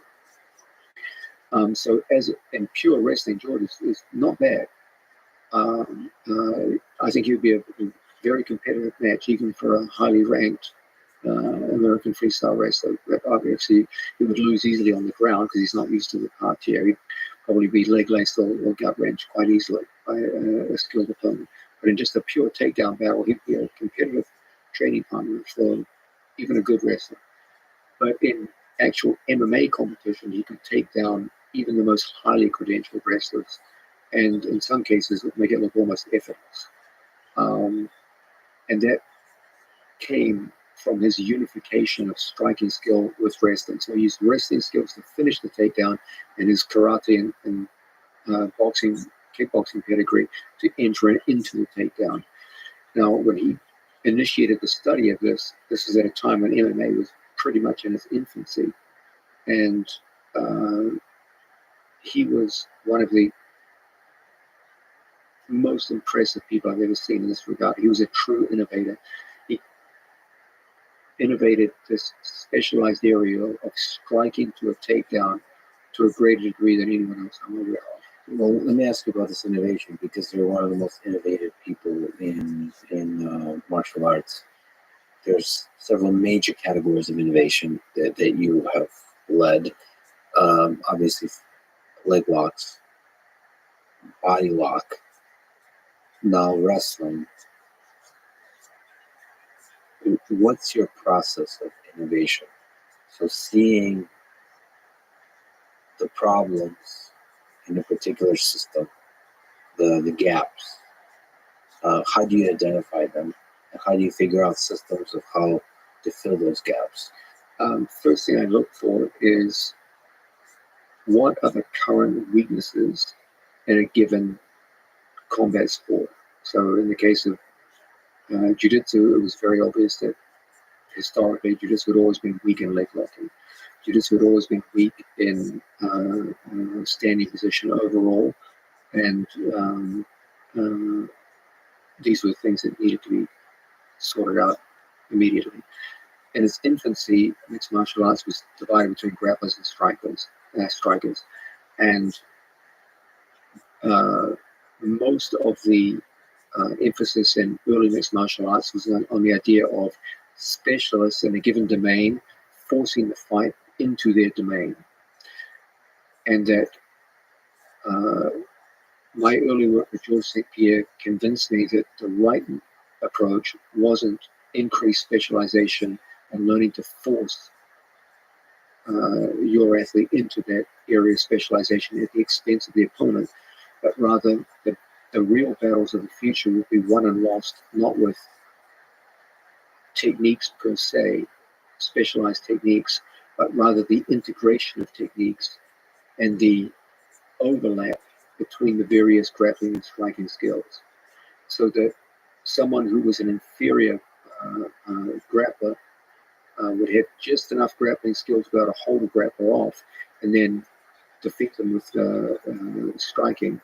And a striker who was, if you were to fight someone who's superior to you in striking, you would have just enough striking skills to be able to hold them at bay and then enter into grappling. This went further and further until it got clear that there were whole areas of the sport that you needed to change your entire mindset about them. So that people went into early MMA thinking in terms of grappler and striker. What I started to think is in terms of, okay, there are 4 fundamental skill areas of mixed martial arts. There is shoot boxing, which is the integration of takedowns and striking. There is clinch boxing, which is the integration of upper body clinch skills combined with striking. There is fence boxing, which the 2 athletes are locked up with each other on the fence. And they have to integrate takedown defense and striking skills. And there is grapple boxing, which is the merging of ground grappling with striking. And when you broke MMA down into those 4 categories, you saw that each one of those 4 domains transcends the specialized martial arts that form their components. So, for example, in clinch boxing, you would incorporate things from judo, Greco-Roman, freestyle, jiu-jitsu submissions, Muay Thai, clinching techniques. But even if you took all 5 of those, the rule set that you're operating in required such extensive modification that the final product of clinch boxing transcended all 5 of its component martial arts and became its own autonomous skill. It needed to be worked autonomously. And when we broke George's training down into those 4 areas, that's when real progress started to be made. That's when you started to see the integration of those 4 phases, and the striking and grappling within each of them was where victory was being won and lost. So once you reframe how you see a particular combat sport, then you can start doing these detailed development of ideas that actually they fit. There's a sense in which it had to start with a paradigm shift, and then a research program began after that. You don't start with research, you start with a paradigm shift and then into research. Well, let me ask you, I got a chance to hang out with you and Gracie at ADCC. He keeps messaging me saying he's going to call me and not calling me. I think aside from being hilarious, charismatic, and handsome, he is also, and wise for his young age. He's also one of the greatest coaches and athletes of all time in martial arts. So let me ask, what have you learned about life from Gracie? The degree of difficulty that Henzo must have encountered, he never talked to us about it, because but I figured this out as the years went by. The degree of difficulty that he must have experienced when he first came to Manhattan and started teaching, it must have just been incredible. You got to remember, Henzo came from Brazil, training with the best people in the world at that time, Hickson, all the Machados. All of them were located around Gracie Barra, and that Rio de Janeiro set. They all knew each other and they all trained together. They had internal problems, of course, but they all knew each other well and knew each other's games. So all of them had beautiful and highly developed jiu-jitsu. So all Enzo knew from childhood on was perfect, beautiful jiu-jitsu, and communicating with other people who also knew perfect, beautiful jiu-jitsu. Then he comes to New York, where he has to teach in a language that he, at that stage, barely spoke, to a bunch of fucking morons who didn't even, on my first day in jiu-jitsu, they had to explain to me the difference between the mount and the guard. Because as far as I was concerned, yeah, you're on top. It's the same thing. And they're like, no. Mounted is different from guard. I'm like, no, it's not. Like, you're on top of the guard. You just hit him. So he has to argue with you. And imagine going from training with Hicks and Gracie to having to tell some moron that guard is different from mount. And we was so primitive back then. He went from the best training culture in the world to really the worst. Just a bunch of guys in their mid-20s who knew nothing about the ground. Just Well, luckily he's known for his patience. But out of that, he molded one of the greatest gyms ever in New York. Yes, he did a fantastic job, and most of it was based around the idea that he gave us complete freedom. We came in, we trained all day, and I started teaching beginners classes, and then some of his senior students, Ricardo Almeida, Rodrigo Gracie, and Matt Serra, opened their own schools around the tri-state area, so they left. There was a vacuum of teachers, and he asked me to start teaching. I taught for many, many years there, and he always gave us complete freedom. The only thing was that, okay, do whatever you want, just make sure it's effective. Prove to me it's effective. And that's the best research program you're going to get. Show me proof. And so many times, especially in those days in jiu-jitsu, there were so many things that were just off limits. Like you couldn't study leg off, you couldn't do this, couldn't do that. Like this kind of game was for cowards. This is the only kind of game we accept. And Enzo was never like that. He was just like, okay, just do what you want, prove to me it works. And if you give people that simple friction, you give them some time, some ingenuity, a lot of things can happen. I gotta ask you, by the way, you come on this podcast, and I do feel like it's a little bit like riding a dragon or of some kind. It'll be a fun journey. I can't, at least from my perspective, having interacted and having met him, it's hard not to smile. He's easily one of the most charismatic jiu-jitsu. It's kind of fun to watch. The humans can be like this too. It's just the love that radiates from it is incredible. I gotta ask. This is from Reddit. There's a few legends that come from that gym, but people on Reddit kept asking about some guy named Boris. Apparently, you coached him at Henzo's, and he was a legend, and he was terrifyingly good. What made him a legend? Who was this Boris character? Boris is one of my early students. I think he was either my first or second black belt. Boris came from Long Island. He was a wrestler. He was of Russian Jewish descent and highly intelligent. And now he was short of stature, but very powerfully built and compact. Very nice, polite young man, but also slightly eccentric, which I always liked about him. He would always come dressed with glasses on, and he would leave the gym dressed like, to use the American phrase, a complete nerd, with like his pocket protector. And now he was heavily muscled, but he would dress in such a way that he didn't appear so when he left. And we always used to laugh. Like, you imagine some guy tried to mug Boris. They would see him with his nerdy glasses on, his pocket protector, and they would literally run into like one of the most formidable human beings in the entire New York area. Boris started training jiu-jitsu, I believe, in Long Island, and then when he got a tech job in Manhattan, started training with us in a morning class. Now, these were relatively early days in Manhattan and in my teaching career, and he and a group of others, a very small group, used to train early in the morning, around 6 a.m. before work. And Boris was a legend in those days. Now, a very young George St. Pierre came to train with us at that time, and he would come in at 6 a.m. to do his morning class. And he was one of the main training partners for Boris. And Boris, being a wrestler, used to generally prefer top position. And I would always encourage George to play bottom position. I said, you've got to get good in bottom position. You never know. I know you're good at takedowns, but one day someone's going to put you down, so you got to work bottom position. And Boris had very strong guard passing. I remember one of George's happiest days is finally after like 2 years, one day he swept Boris, got on top and finished up. And I remember that was one of his biggest thrills in all of his training career.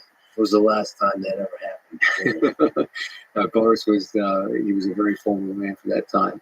The funny thing about Boris is every time we would have a conversation, he would say, "I'm only going to do this sport until I'm 40 years old, and then I'm going to stop." And I was like, "Why? Like, why not be like a lifelong martial artist? You got so good. You're good at jiu-jitsu. You got great skills. You worked hard. Why not just keep going?" He's like, "It's ridiculous for a man to train after 40. There's no need." And you never gave any reason for this. It was just ridiculous.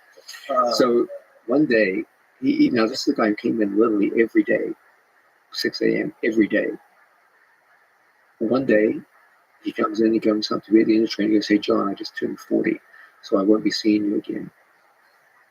And I thought that he's joking. So I'm like, "I'll see you tomorrow, Boris." He's like, "No, you won't," and walks off. How gangster is that? And then he never came back. I've never seen Boris since. He came in, was one of the best grappers I ever saw, and just said, "That's it, buddy, I'm out." And so There's no one to walk away. Yeah. I also got to hang out with Ali Abdulaziz. He's a Hanzo Gracie black belt, 4th degree judo black belt, and friend and manager of Khabib Nurmagomedov, who's coming down to Austin soon to do a podcast. Hopefully, we'll get on the mat and have a bit of brainstorm. Also, he's a manager and friend of many other amazing fighters. I really love the guy. The loyalty, the fact that he looks for loyalty and has that close inner circle, and integrity and character in people. I really like him. I connect on him really quickly. But any fun stories about Ali? Did you train together? Yes, he trained for many years in the basement of my classes. His story is one of the most unlikely stories. Like if someone wrote a movie plot about his life and related, it's absurd. He's thrown out the door in a second, and yet it all happened. You're absolutely correct. He is from the unlikeliest possible starts created a situation where I think it's incontestable now. So he's the most successful manager in mixed martial arts history. There's more champions under his care than anyone else that I'm aware of. And respected and influential, so on all dimensions. Yeah. Now, many people aren't aware of the fact that he was actually a very good judo player. Judoka first. He is. Yeah, he had very good no-gi judo. He had an excellent harai goshi, very good tani atoshi, and he threw many people who were highly credentialed wrestlers back in the basement, back in the glory days of MMA training. He was a good example of a guy who had very, very good judo hits and often used it to counter wrestling, and was a fine demonstrator of the idea that when judo is adapted to no-gi gripping, it can provide a very effective foil to many of the standard forms of wrestling attack. And he would often use uchimata to counter leg tackles and do so in very, very spectacular fashion. Well, what do you think about Khabib? Is there something from just watching him, or is there something you can imagine if he comes down to the gym that you might learn from the way he moves, the way he approaches wrestling? Oh, absolutely. One of the greatest combat athletes of all time. I mean, if you can't learn from someone like that, there's something wrong with you. So he emphasizes control. Yes, he does. And he's absolutely a master of exerting control. The amount of grappling control he was able to put over some of the most difficult people in the world to control was truly astounding. He beat people from every style. He beat wrestlers, he beat jiu-jitsu players, he beat kickboxers, and he controlled them all more or less the same way. He has a very underrated bottom game. People think, oh, it's just about stifling top control. But people forget he was taken down on several occasions and ended up in bottom position. And he showed excellent guard work from bottom. He was able to get into submission holds readily on opponents from bottom position. He's got an excellent bottom game. People say, oh, he's just a positional guy. No, he's got great submissions. Look at the application of his triangle from both top and bottom is top class. He had a sharp arm lock from bottom position. Excellent Kimura. If you look at his Kimura finishes in MMA, they were technically very, very well set. Excellent breaking mechanics. He's a very, very fine grappler in both submission grappling and MMA grappling. I think we'd probably learn a ton from moving around. Is it possible to learn something about him or about Roger Gracie or about Gordon by watching them or rolling around them for a little bit? So maybe Roger and Khabib are good examples because they're able to do seemingly very basic things on everybody and dominate them with that. I think Gordon is as well, but Gordon seems to have more preference and range of what he's able to do. It's almost miraculous how much Roger can do by just like the same exact thing on everybody.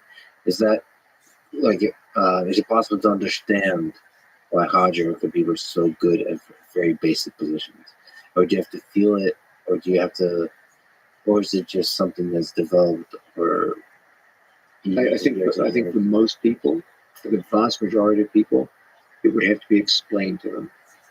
For a small group of people, if they felt it, they could try to replicate it. And there are a few people who could look at it and have enough knowledge and say, okay, I can see what he's doing. Like, for example, Roger could probably look at video footage of Khabib grappling and say, okay, I understand what he's doing. But the average person would probably go over their heads. You sometimes think of like these great athletes, like maybe they're too narrow. Like you might imagine they're kind of so focused on a particular thing, they don't develop in interesting ways. He's just a sweetheart. Yeah, he's a wonderful person to be around. He's also visiting Austin. But just first of all, I'm honored just drinking a little bit too much in Vegas with Roger Gracie and talking about love and relationships and life and death and all those philosophical topics as one does in Vegas. I'm a little bit too much to drink. Anyway, after ADCC was beautiful. And on top of that, hanging out with Logan on many days for UFC and the ADCC. One thing, I don't know if you got a chance to hang out with Joe when he plays pool. I spent a lot of time with him when he was playing pool, like recently on that trip to Vegas. And there's something zen-like about, first of all, just watching him. But I've never seen the focus the guy's got on the game for hours. Just deep focus, unshakable focus. That was so interesting to watch. That this human being, he's a celebrity, he does all kinds of stuff, that he's able to allocate as close to 100% of his mind as I can imagine to a particular task, and nothing can distract him. That was really inspiring, that you could still do that on any task. Pool was a game of physics. It should be your domain. Oh, it is, but that wasn't just physics. Yeah, I would think you understand the game, you understand the physics of it. You also understand the fun of it because there's friends and laughter and so on. I would be distracted by that a little bit. I wouldn't be as much. He's literally, as close as you get to the table, the more everything zooms in. The jokes, there's funny things. You can't get his attention on anything. It's that focus. I don't know. That really stayed with me. That, like, those memes, like, I want to find somebody that looks at me the way X looks at Y. I want to find somebody that looks at me the way Joe looks at a pool cue. The focus there. I want to find something in my life. Rather, I want to attain the level of focus he has for pool on a task that I care about. And that focus, like, fuck everything else. now it's time to do work. I don't know. That was really inspiring. I haven't seen that kind of focus um, for prolonged periods of time on task. You should see some time. The guy is. I mean, part of it is just being competitive with himself. It's the hatred of imperfection, all those kinds of elements, but embodied in a singular focus. I had no idea he even played for it. We should watch it. He won't. I think it could be one of his greatest obsessions. Like there's deep. See, I thought pool is for like degenerates, like gamblers and like hustlers, right?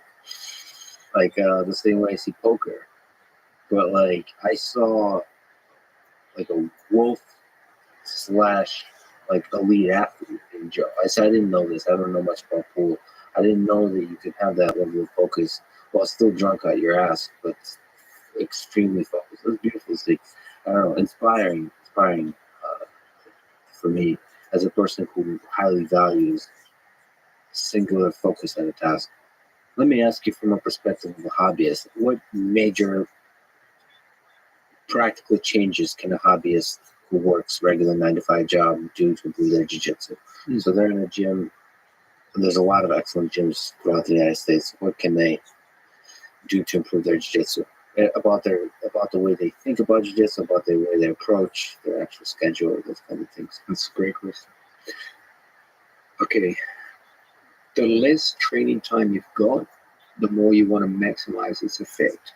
So the question becomes, okay, if I'm training, say, twice a week, and sometimes even once a week, what can I do to make sure that 2-hour period is used maximally?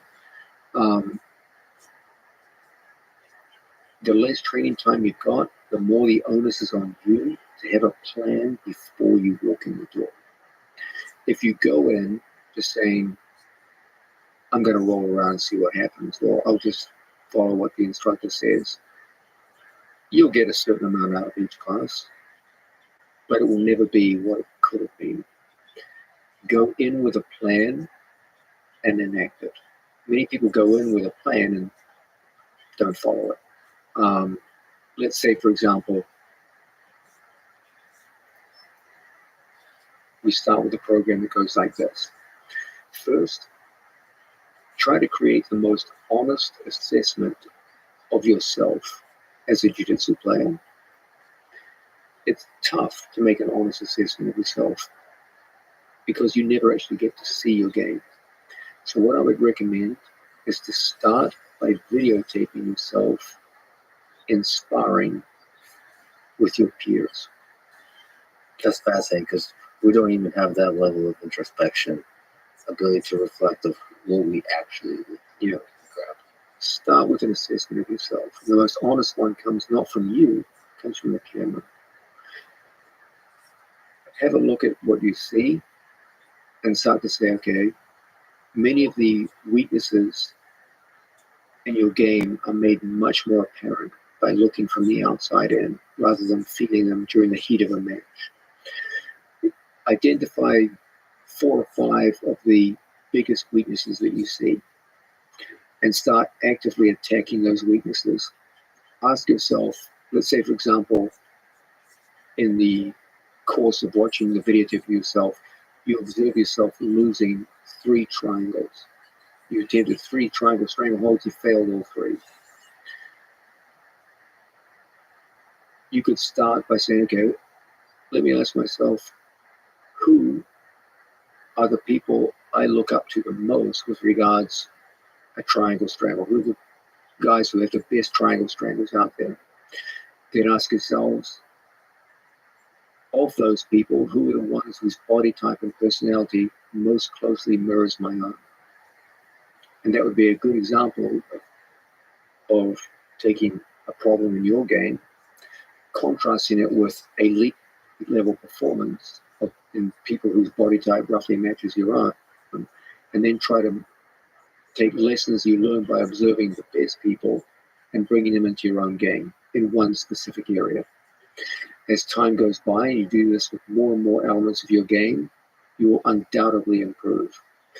You will also have to make sure that you take time during class to actively work on these things. Now, sometimes in class you don't get a choice. The instructor sometimes says, okay, today we're working this, this, and this. But there's always time after and before class where you can do your own drill, where you can make your own inquiries. And during sparring, there's no rigorous control over what you do. You can try to work the game into the area of focus. So, for example, if you want to work on front triangles, it would be wise for you to do most of your sparring from bottom guard positions. That'll give you the most opportunity. And in this sense, it always begins with an accurate assessment of your current skill level. You've got to start there. Then I always encourage people to use video camera to make the most honest appraisal you can. Yeah. Because your own mind is not dishonest, but it's understandably inaccurate. You tend to feel things rather than see them when you're performing jiu-jitsu. Then make a program for yourself based around what you see as excellence. Look at the people in the sport who's in the area you want to work on, people who are renowned for skill in that area. If possible, narrow it down to people who have excellence in that area and their body type corresponds with your own. And then try to take lessons learned from observing the excellence in these elite athletes and bring elements of them into your game. Never try to bring an elite athlete's entire game to your game. That will create an inauthentic game on your part, which will always be a poor copy of what you're trying to watch. Rather, bring very specific areas and skills that you see and import them from different people until eventually you find something for yourself. Experiment a lot, okay? Everyone's different. And so you don't see the video research as the final word. See video research the way a writer will see a muse, as someone who initiates discussion, opens inquiries for your own research. The most powerful moments you will have on the mat come from making discoveries for yourself, not being told what to do, not observing someone else doing something, but self-discoveries. Those are the ones that will last inside you. So use video research not as the definitive answer to your problems, but as initiating research for yourself on the mat. And as time goes by and you do this more and more often in more and more areas of the sport, I promise you, you'll improve. Yeah, and I guess when you have the plan, have a plan that carries across many training sessions. So I just remember, I know this is perhaps dumb, but I saw in my own game early on a lot of growth by self-identifying a problem and coming up by myself with a solution by watching, in that case, Marcelo Garcia. I just thought my butterfly guard was very weak. And so I thought, okay, what's the solution here? I thought maybe this X card thing, double X card. Okay, so I watched a bunch of video. Let me try to work on this. And then all I did, just this self, but when I could get time by myself, meaning like not in structured guided classes, but in training, I would just, everything I would put myself into butterfly and X card. And then just let go. Like, don't progress. Sweep and figure out a way to get swept, to get right back to it, and everything. It was annoying probably to train with me, but that's all I did. And that's all I thought about. Right, but you learn quickly. Yeah, I learned it's the most progress I've ever made. Now, you could say that X guard wasn't the right solution for me, but that maybe that wasn't the weakest point for me to work on. If I were to look back now, still to this day, sadly, the obvious weakest point for me is escapes from its worst positions. That should be worked on. That should have been worked on from the very beginning. Yeah. That's still today. If I were to say what's the weakest thing that I should work on, absolutely, is even with 1 day a week is escapes. But yeah, a lot of that has to do with just carrying, like focusing on the one thing over and over and over and over across training sessions. Now it also I would write down on a sheet of paper the number of times I would get an X card sweep. And I would set a rule that I have to get whatever it was, like 500 sweeps a week. So I have to, and then like the closer you get to the end of the week, the more you like just pick up a small white belt. 500 in a week? Yeah, Your training partners must suck, bro. Yeah, no, you start with good ones, and then as you get more and more desperate, you start like finding the kid, right? You can just sweep it and over. But like that number for me, the numbers for some reason, like it's a goal to pull off a technique. It enforced like we're staying with this for a while. This is a journey we're doing, and for some reason for me that helped me focus to study to understand the deep complexities of this thing. That at least for me, other people like nobody at the gym was doing X guard or anything of that. So you have to kind of figure everything out yourself. I'm sure there's better ways to do that, but at least that focus helps from a hobbyist perspective. What's the perfect day in the life of John? If we're talking about basic, non-ADCC, now you're. I'm really grateful that you sit down with me on a Sunday, late at night, but it all starts again for you tomorrow. So 3 training sessions a day. What time do you wake up? Do you do like a mantra in the morning? Do you listen to like some Zen music? What do you eat in the morning? What's the perfect day look like? Would you sacrifice a small animal to the gods? I usually, when you say a perfect day, what I think you really mean is an average day. Perfectly productive average day. Yeah. Let's take Monday morning. If you watching this video, we're filming this late on a Sunday night. So after this, I'll drive home. We just had ADCC. It was 2 weeks ago. It was one of the longest training camps.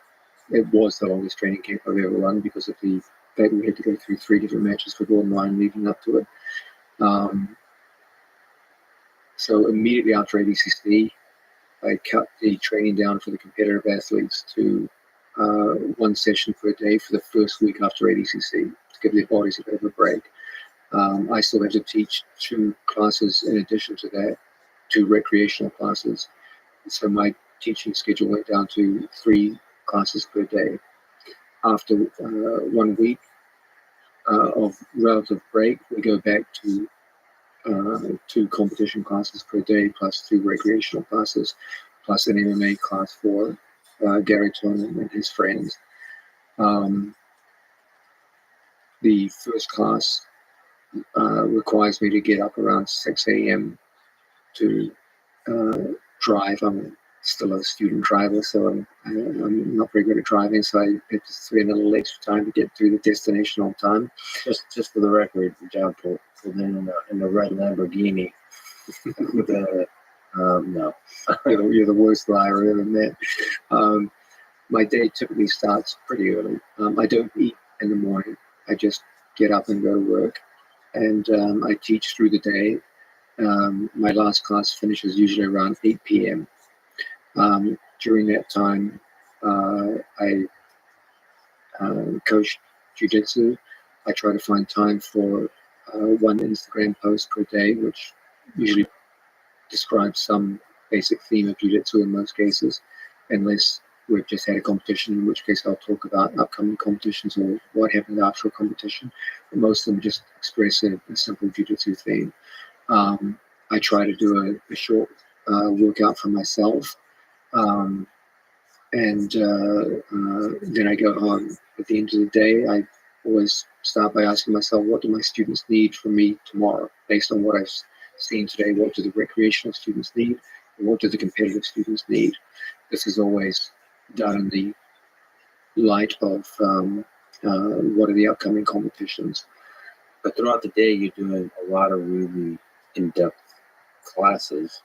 So how do you either prepare for them or think through them as they're happening? Think through the material that you're teaching? I can look at a class. I've been doing this a long time, so I can just look at a class and be like, okay, these guys need this, this, and this. And then I make reflections at the end of the day. Then I'll take care of things that we all do, talk to family, occasionally go out on for dinner with friends, dates, things like that. Yeah, Enzo had to really harass you to drag you out to hang out, and he was very convincing. And food-wise, I eat once a day. you eat once a day. Yeah, at the end of the day, I usually stop off at a place like a supermarket like Whole Foods or some equivalent to that and buy something simple and eat. The internet wants to know the details. Did you end up getting Wi-Fi for your apartment? No, I'm still thinking about it. So, yeah. So what are the pros and cons? There's no cons, lots of pros, but I just don't put much importance to it. The things that are unimportant, I just ignore. Yeah, there's a lot of things in life that have a lot of pros, but like they're lower on the priority list. Why? Why? Because the 5G already. 5G's got it covered. Do you watch much video? Do you watch video? Do you watch footage? Video footage quite often, yeah. I especially things from freestyle wrestling, Greco-Roman wrestling, judo, and mixed martial arts. Also, subsidiary sports to mixed martial arts like boxing, Muay Thai, and European kickboxing. Just for long-term idea generation. Yes. Like a plant seed What idea. could, this is an interesting thing. How could this be incorporated in the context in which we use it? Maybe it's immediately obvious, or it might become obvious in a few weeks or months. Is there some aspect to the way you approach life and training and martial arts that lends itself to minimalism? It seems like you live a pretty stoic life. Or is that just a symptom of my life wasn't always like this. I've gone through different phases in my life. I was a university student and teacher at university. I was a nightclub bouncer for more than a decade. I've been through different areas of life. I've seen most things. I've experienced a lot. I've traveled the world. At this point in my life, people think I live some kind of like monk-like existence. But, I have a private life. I like to go out and have fun like everyone else. I'm not like some kind of like monk who just sits under a waterfall and meditates or anything crazy like that. Well, that's what I'm currently going through that stage in my life, a monk-like existence. So I would be amiss not to ask you one of the most important questions one can possibly ask John Donahue, which is on the topic of animal combat. Who wins in a fight to the death?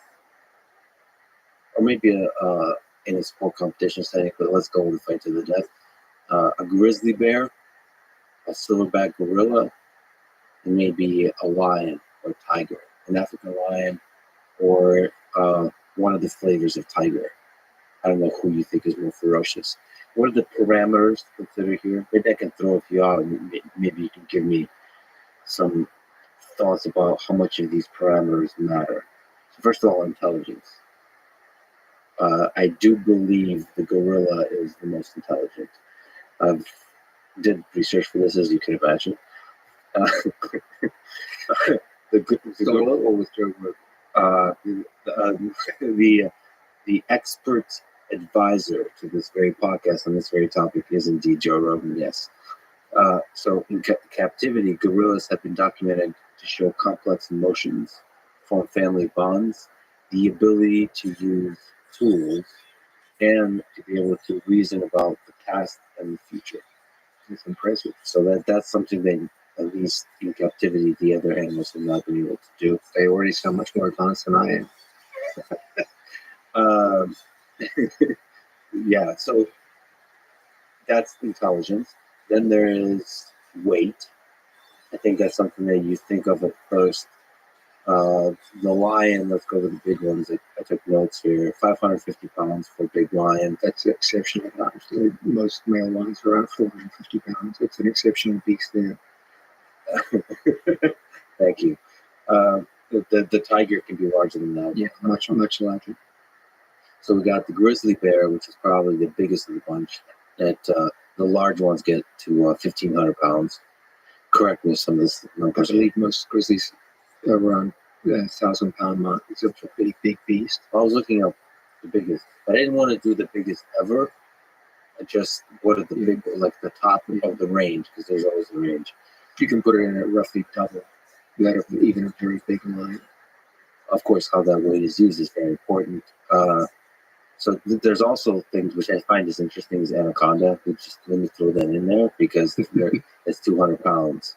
What I really like about that is it's not just the weight, it's the form factor.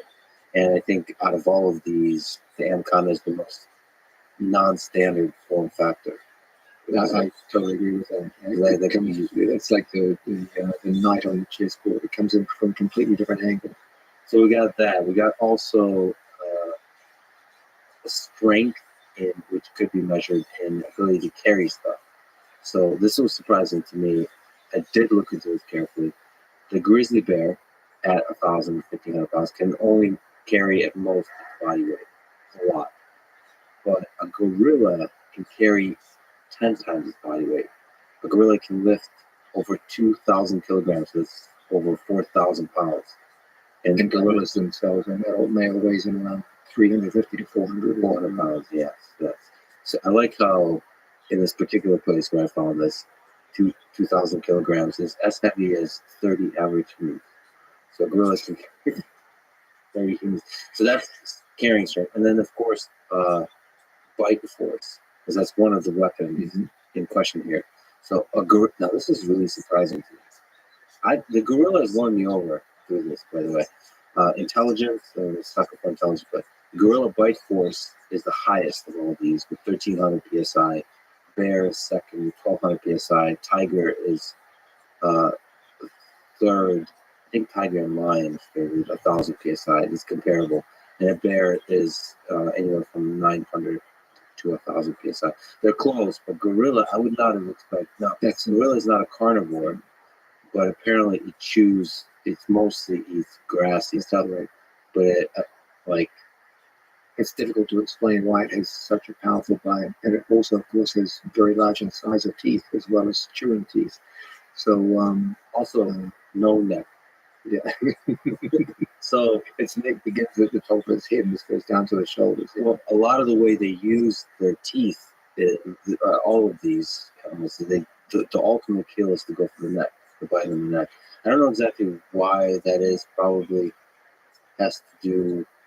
Why is that? Because it's a very strong controlled position, not just that it's a. Is it the same as jiu-jitsu, you think? Because they get to also choke them out? It's very much in line with jiu-jitsu. Like lions are famous for using strangulation as their primary method of killing. They get a hold of the neck and hold it until the animal drops. Plus, claws. With the tiger and the bear in the claws. And the lion, too. The lion, right there, and the lion. This is something that the gorilla doesn't do, and anaconda obviously doesn't. Yeah. So what do you think? How do we think about this? Also, there's I'm just not letting you talk. Apparently, there's levels of aggression in terms of these are also very important considerations. Yeah. What is all the considerations you raised are very important, and we have to address them if we're going to go through this topic. First things first, whenever you go into a discussion of this kind, there's a kind of natural impression that we all have as to which one would be the most formidable. And it's important that you become rather skeptical of your first intuitions, because they're often very misleading. Just as every boy thinks his father is the strongest man in the world, and then when he grows up into adulthood, he realizes his father is not even close to being the strongest man in the world. It's not because of anything other than inexperience. But to a boy, his father seems overwhelmingly strong. You literally can't even imagine anyone else being stronger than that. So naively, he thinks his father is the strongest man in the world. So too in our relationship with animals. When we look at a silverback gorilla, it just looks overwhelmingly strong to us, to a degree we just almost absurd. Like you picture the greatest combat athletes that humanity has ever produced, the prime Mike Tyson, Gordon Ryan for grappling. They would literally be torn limb from limb by an angry gorilla. That wouldn't even be remotely competitive. And so there's a sense in which we look at them in awe because of what they could do to us. But that can be very misleading. And just as a boy looks at his father as like the pinnacle of strength, you can't necessarily, from a position of inexperience and weakness, look at a given animal and say, oh, that must be the toughest animal in the animal kingdom. There's levels to this game. And I think we can point out that the gorilla ultimately would be pretty low on those levels. I got some pushback to this analysis because the data, we don't have much data on this. We actually have slightly more than you think. Well, it's anecdotal. I feel like it's out of context. These species don't use, this is not MMA. They don't do interspecies fighting often. Yeah, but there are some ways of looking at this which can take this already interesting question and make it a lot more interesting. First, we've seen that intuitions aren't to be trusted. So if intuitions aren't to be trusted, well, what is to be trusted here? Well, I've always believed that there are three general elements that determine what level of success or failure anyone will experience in combat. And this is true both for individuals and for groups and even all the way up to nations. The first is, what are your skills? The second is, what are your physical and mental attributes? So skills, attributes. Those are the two primary ones. And there's a third, which is your experience in using those skills and attributes in real world scenarios. Okay, so whenever we start with two humans. When two humans get into a fight, ask yourself, what is their skill set? What are their physical and mental attributes? And what is their experience in using those in real world applications? And that will give you your first look at, okay, who's going to be the most successful? Then, in addition to those three general elements, there's also four more specific elements. What is the ability of the combatants to initiate combat? Because initiation is a big deal in fighting. The one who sees the enemy first and can create ambush conditions or initiate combat in an area or terrain which is favorable to them. This is huge in determining the outcome of battles. Second, not only is initiation important, but disengagement is important. A lot of battles don't go according to plan. And so your ability to disengage at will and break off and away from a battle is key to success.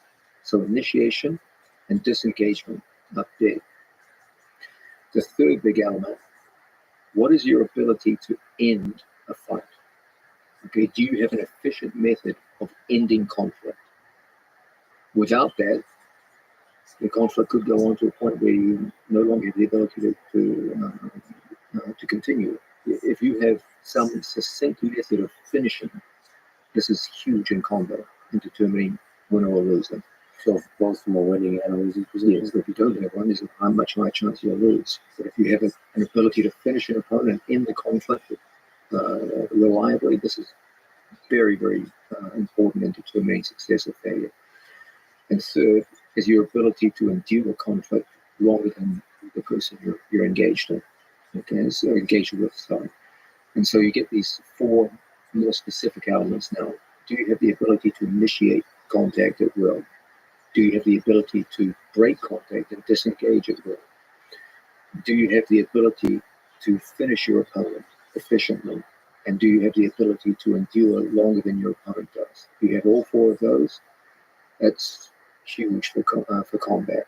That probably applies to human on human, everything, military conflict, everything, even all the way up to nations. Also ask yourself, what are the most efficient methods of combat across the globe, across all species, all times, etc., etc. And you'll see that ultimately, they always come down to three things. The first is concentration of force. Okay, one of the most successful combat strategies of all time is the ability to take concentrated force against the zone of weakness in your opponent.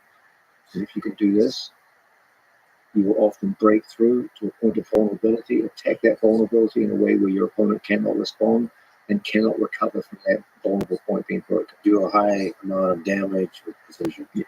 So this is one of the great combat strategies across the Animal Kingdom, across human history, etc. The second would be ambush tactics. If you can ambush an opponent with the element of surprise, this is huge for success in combat. Almost all of the truly successful predators on this planet are ambush predators.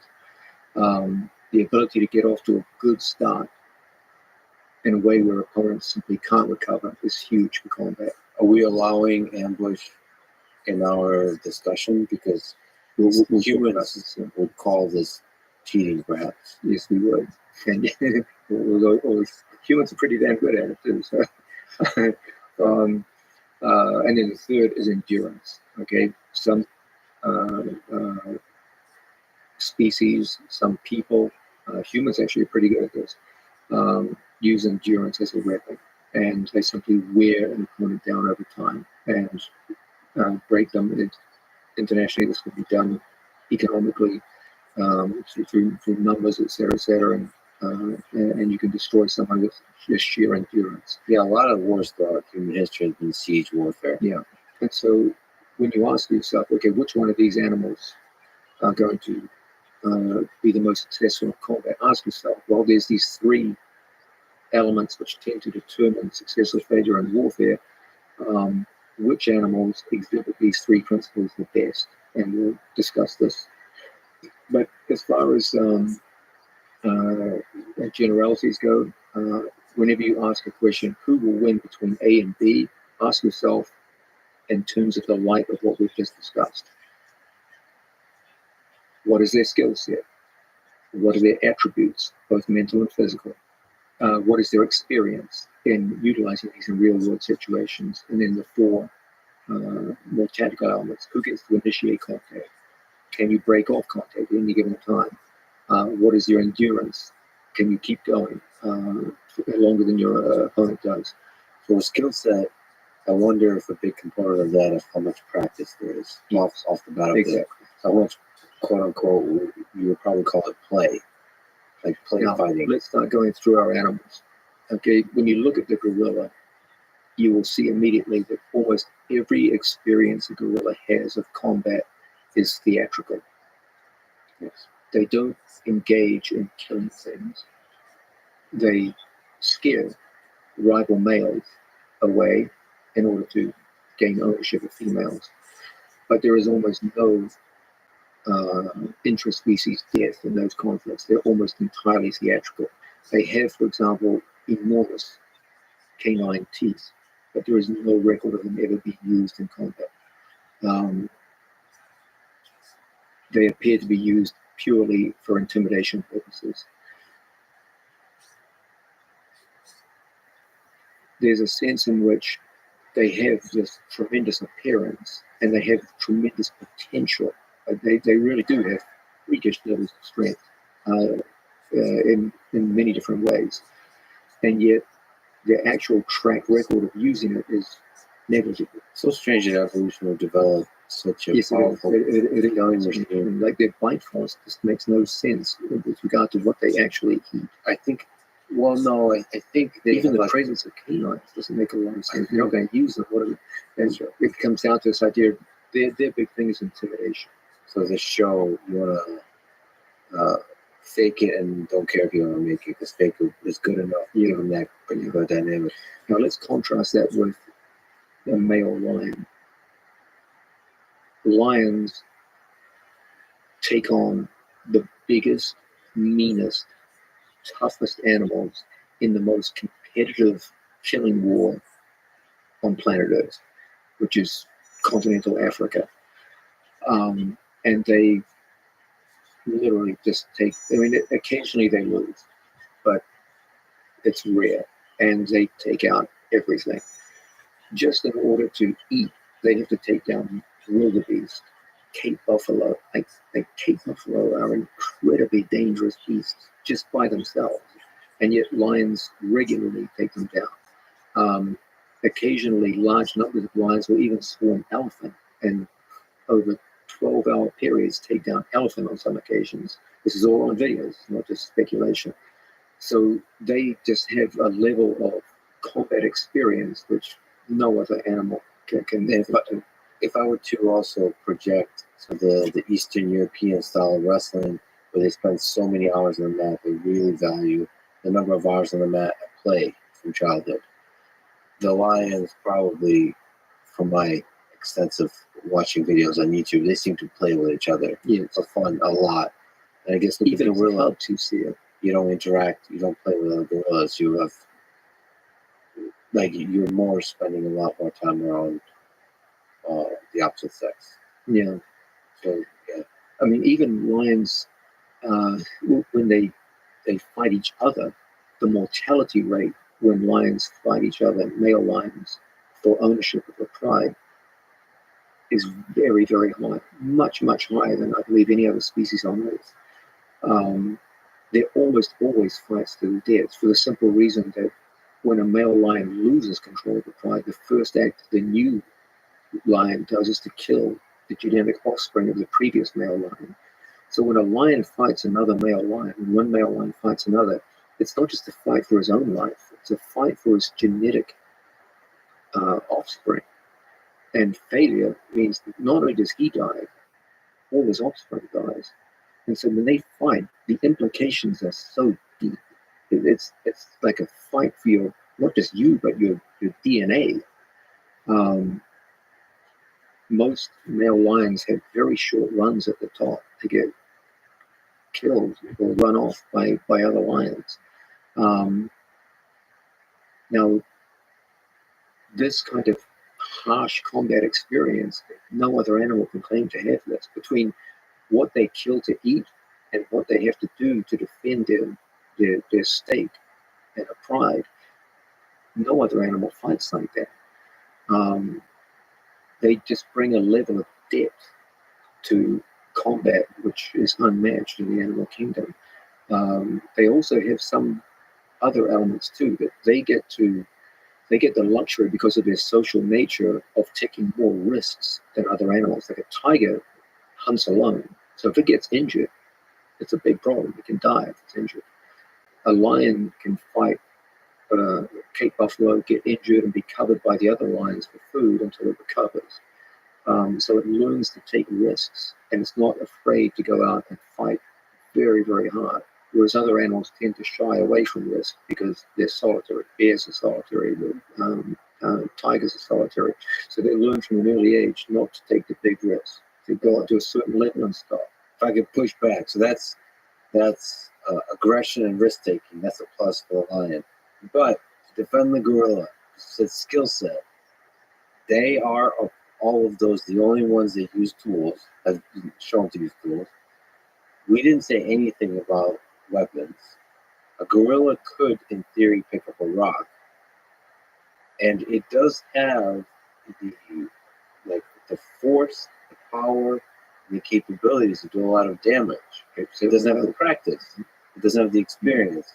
But don't you think if a gorilla's back is to the wall, so you put them in a situation of it is life and death for both the lion and the gorilla. Don't you value intelligence at least a little bit here? There's a reason why humans. This is like evidence that humans have spread all across the world while being kind of weak. Why? Okay, intelligence is a huge, huge asset. Humanity is positive proof that it is the most important asset, but it takes time in order to work its magic. It took humans 200,000 years to go from the bottom of the food chain to the top of the food chain. And gorillas have a lot of work to do before they get to that level. You said in theory gorillas could do this, but let's talk about practice now.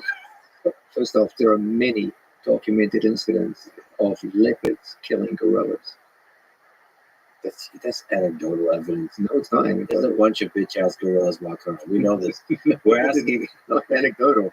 It was observed by a group of people who specialized in observing gorillas over a 12-year period.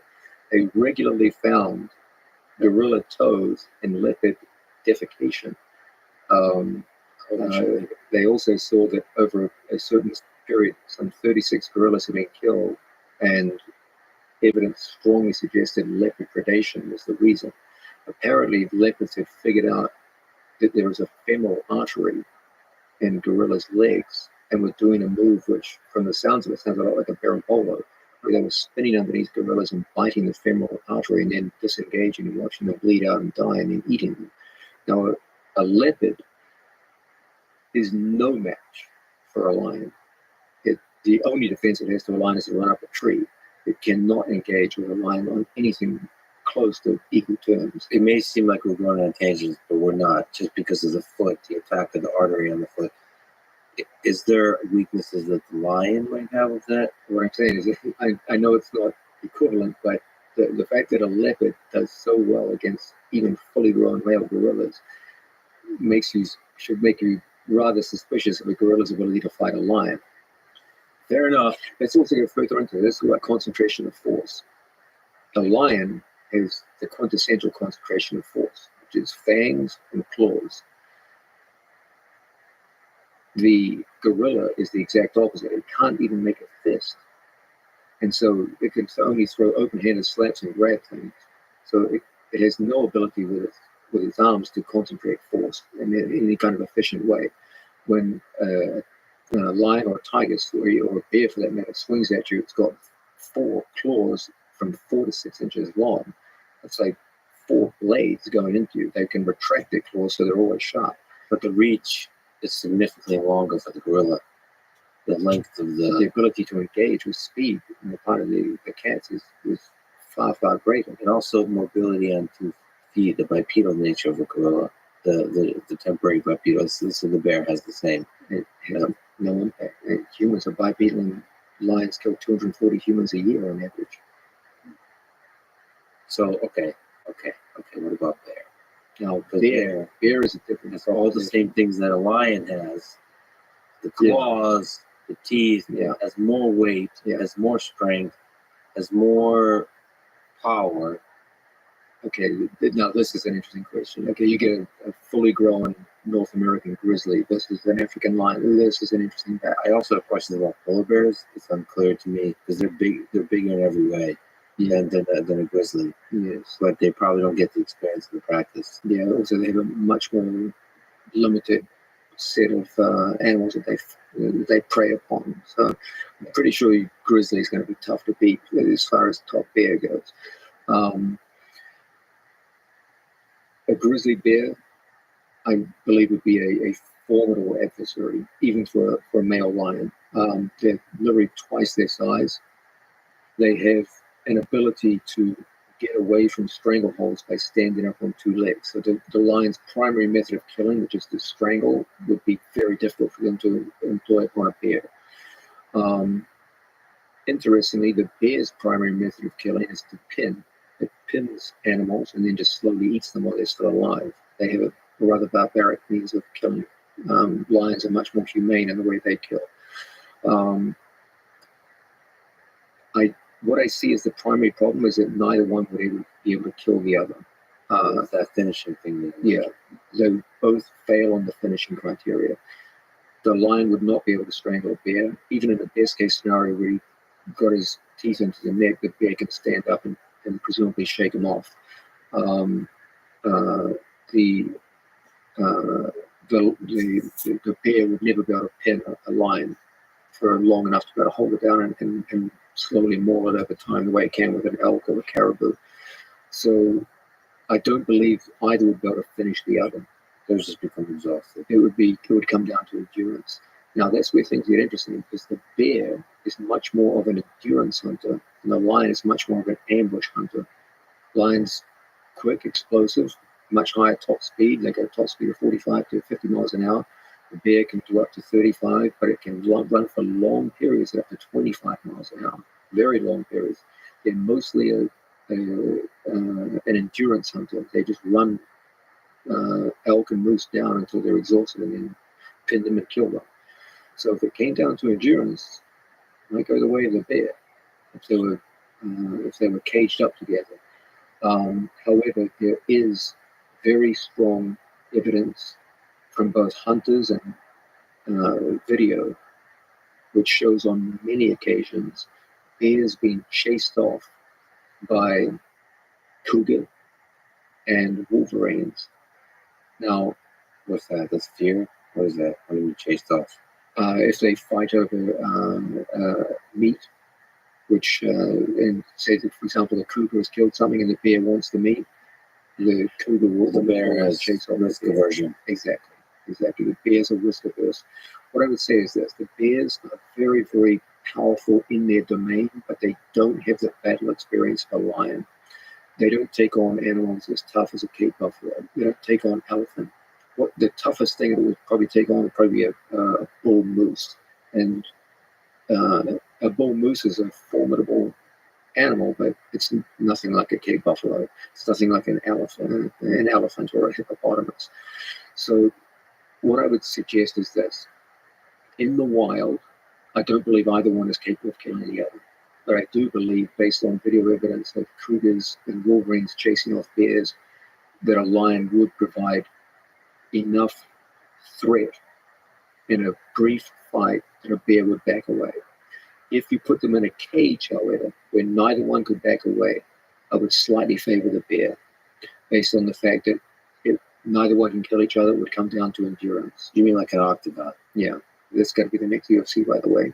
Bear versus But lion. things change. Joe Rogan's a big fan of the idea of fighting in the stadium, for humans fighting in the stadium.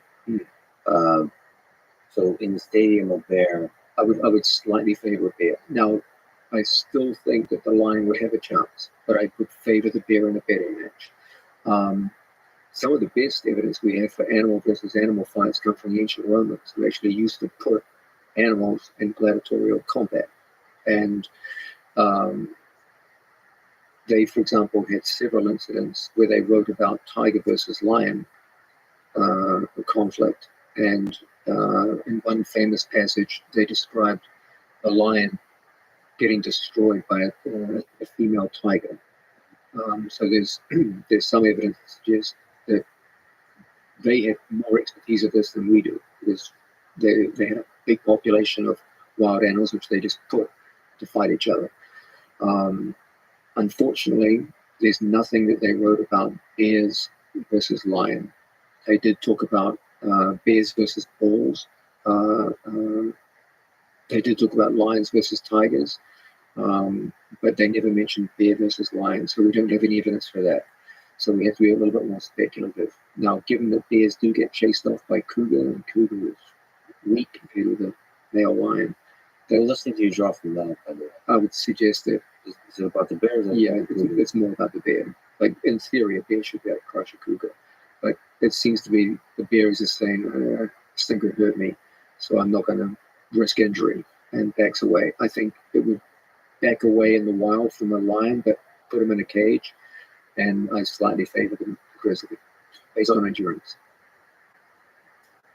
So the final conclusion, if you had to just bet everything you own, so you got, let's say, you got the octagon, you're bringing a bear. Now this is like legendary bear, okay? Full-grown grizzly.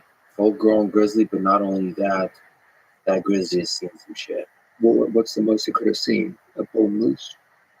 A caribou? It's the toughest opponents he's ever had. It once, no. This one once ran into a pack of other grizzlies and had to fend. He's got scars. A pack of grizzlies. This is a pack of grizzlies. It's solitary. Wolves. Wolves are good nothing. practice for a bear. Who attacked the bear? That's my point. Bears don't really live in a competitive environment. Lions But do. sometimes it could get desperate, because it was a pack of wolves. That pack of wolves is it's nothing. All right, fine. Lions deal with packs of hyenas. Okay, what was the, just imagine over the past 100 years, what do you think is the hardest fight that a grizzly bear has been in? Like somewhere in Alaska, we never heard. All of a sudden, in the middle of the night, all you hear is the bear just. Yeah, they don't really. There's nothing that. No, there's got to be something. Humans have killed millions of people. Run away from cougars and wolverines. No, that's anecdotal evidence. There's got to be one bear. There's video footage of it. You can watch it That's yourself. called anecdotal evidence. I guarantee you, in the dark of the night, there was an epic battle, of which there's still legend amongst the bears in that part of Canada. Who did it battle? In Canada. On the bears, you don't think they go at it? Yeah, bears fight each other, but it's largely theatrical. They never kill each other. When lions fight each other, they kill each other all the time. That someone would have seen it by now. All right, so you're. My point is that bears are just they want to get their feet wet. You're giving no credit for gorillas, so you're saying lion wins. Your money's up. I know. I'm saying lion would win in the wild because they can't kill each other. They can't end the fight. That's one of our most important criteria. But lions can almost always initiate the action because they have much better ability to see at night, for example. Bears have very average night vision. Lions have superb night vision. So at nighttime, they can always initiate the fight. Lions are natural ambush predators, so it's always going to have the advantage of ambush. The great advantage that bears have is endurance. But bears are very risk averse, and they're not used to fighting like the toughest animals. The toughest animal that fights is a moose or a caribou. These are not even close to the animals that lions have to go up against on a regular basis. So if somebody wins, it's going to be the lion. I still think that the size and endurance of the bear, if they were locked in a cage together, I would still favor the bear under those circumstances. But in the wild, I believe the bear will back away. But in the cage, no time limit if you're the bear. What if it's 5 rounds or 5 minutes? Championship. Then I would go with the lion because the lion has a huge speed advantage. So it's gonna injure it, tear it up, and do immediate damage. Like I put it this way: if lion and bear fight, first 15 minutes, I favor the lion 100%.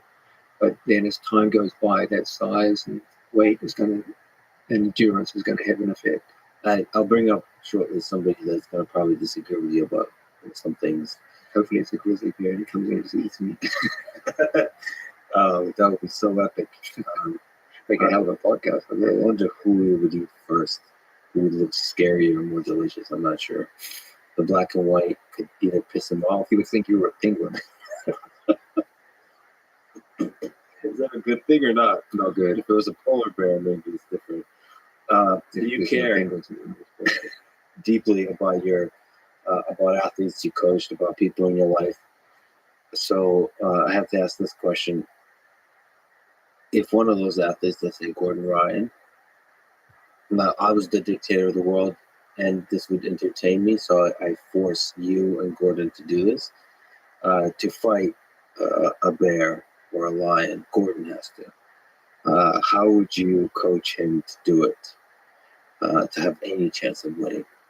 He goes in empty-handed. You can choose stadium or cage. Gordon Ryan, empty-handed versus a lion. You get to choose lion versus bear. It's up to you. Okay. My advice would be very simple. I would say, Gordon, you're fucked. You're going to die badly. Choose the lion because it will strangle you to death rather than pin you down and maul you to death. Didn't we just talk about audacious goals?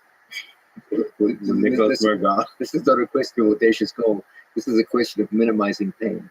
So you coach your athletes to quit before the battle has been fought. 100%. Yeah. You don't think he has a chance? You don't think he has a chance? How? What's he going to do? You don't think there's a technique? First of all, intelligence. So technical. What's he going to do? A heel hook? No, not. Well, first of all, maybe. He's going to do a double A's or 4 fucking legs. Okay, what if Gordon gets 80 starting position points? Ooh. Yeah, that's going to be really useful. You don't think he can have back control? On a 1,000-pound beer? Yeah. What good would back control? Shaken off. He'll get torn off. With what? Like reaches back. He's got 4 or 6 inches. It's hard to. Oh, okay. I wonder what is the reach. Whatever he touches, he's going to destroy. It's not a flexible bear. So you think there's no control? What about like a low, like a some kind of controlling position from? Yeah, like You said bumper like from underneath. Nothing. This discussion is so insane that I didn't even know where to begin criticism. I didn't think you were open-minded. We could turn this down. Forget about Gordon fighting a lion or a bear. That's completely impossible. An adult male chimp will destroy Gordon. So not even a gorilla. What about the aggression? Yeah, the aggression. A male chimp is more than enough to kill any human on the planet, including Gordon Ryan. So Gordon Ryan fighting a chimp, a good size, dead. No, 1,000 times. How many times does he win? He loses 1,000 times. It's not even competitive. It's not even remotely competitive. Do you think he will disagree? No. Do you think anyone would disagree? Anyone? Yeah, moron. Okay. Somebody that I think you might know is a famous actor, Tom Hardy. But he's also doing quite a bit of jiu-jitsu. The reason this makes sense to bring up now is he's also, I saw narrating a new Sky original series called Predators coming out in December, where they follow 5 different predators and tell their full story about all the fighting and killing and all that kind of stuff. And he's doing that. He's like, it's like Morgan's, it's like Morgan Freeman from March of the Penguins. It's Tom Hardy for the Predators. So I saw a bear and a lion in the trailer, but they also had something.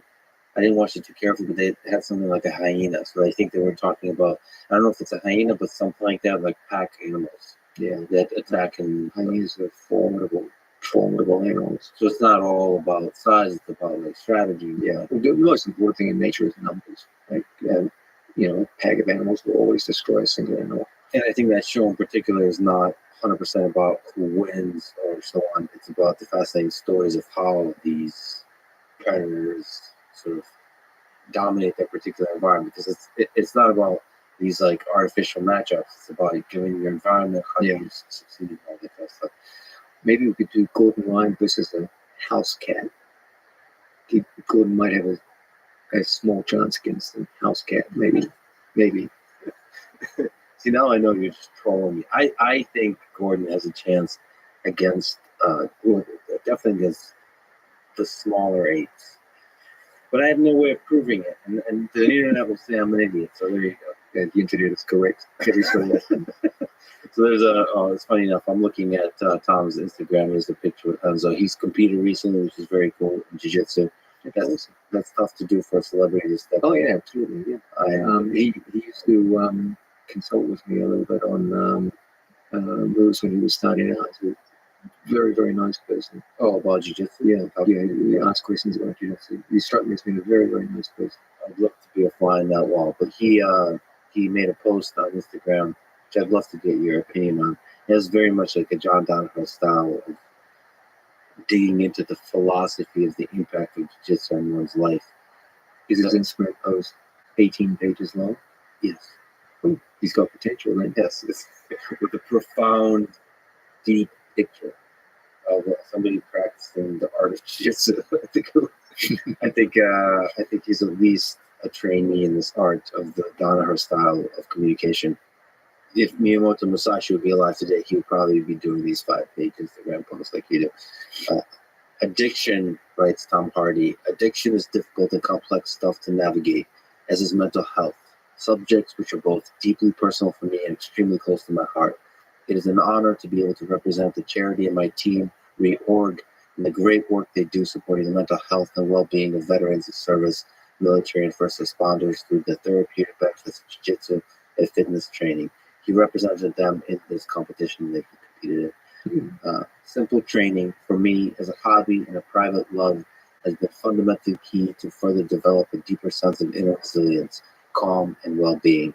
I can't stress the importance it has had in the impact of my life and my fellow teammates. And he goes on to talk about this organization, Reorg, that uses Brazilian Jiu-Jitsu to form a therapy to overcome physical and mental challenges, strengthen social connections, and improve overall health and well-being.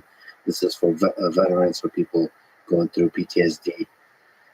They have saved lives around the world by not only providing an effective and positive means for navigating and managing the challenging psychological aspects of military and first responder careers, but also has allowed many to find a renewed sense of purpose, identity, a community that's often lost when transitioning to civilian life. Do you have thoughts about that? Sort of the effects of jiu-jitsu on folks who've gone through some really difficult things in their life?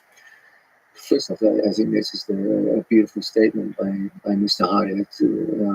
I must give him a phone call after this and talk to him. It was beautiful to read.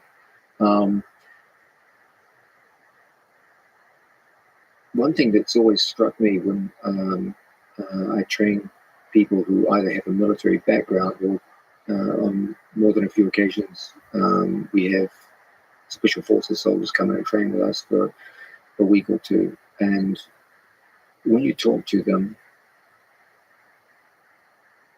the overwhelming sentiment I get when the conversation is over and we go our separate ways is I'm always asking myself, the transition from military life, especially the more extreme military lives of special forces soldiers, back to civilian life, it must be the craziest experience of all.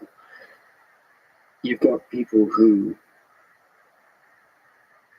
are fighting and dying alongside their comrades in the most extreme circumstances that any human being can go through. And then they're pulled back into a life where people are arguing with them over parking spots. Just like the average person's day-to-day life is so mundane that imagine what must be going through a man's head who a few weeks or months ago was literally fighting for his life and his comrades' lives, watching people that he loved die or get mutilated in front of him. Things that, in a matter of seconds, people's lives can be torn apart and changed forever. And then suddenly you get thrown into a life where people are arguing over, who's cut who off who in line to buy a coffee. The intensity of camaraderie and love that you have for each other. And then you go from incredible intensity in war to just mundane, boring life. And going from one to the other, where people are yelling at you or nagging you over issues that just seem so inconsequential compared to what you've been through. And you're supposed to take these people seriously and listen to them. But not only that, you do have trauma visions of dead brothers and sisters, and you feel like you can't really talk to these civilians about it. There's nothing in their experience that would enable you to have a conversation with them. Like they don't even. How do you talk to your new girlfriend about watching one of your friends' legs get taken off? Like there's no conversation you could have with them. So I find that typically they do best when they hang out with each other because they have shared experience. They can talk about these things. But I do find that most jiu-jitsu schools have something like a kind of military barracks demeanor to them, of like camaraderie, hard work, shared hard work, teamwork, building towards a goal over time, the acquisition of skills, usually along with that a kind of, for want of a better word, rustic and primitive sense of humor and a kind of soldierly way of talking to each other and disparaging, self-deprecating sense of humor. And it's something that most people with military service kind of naturally come into because it's part of what they were in. And so it's like a toned down version of it, which enables them to form a stepping stone between the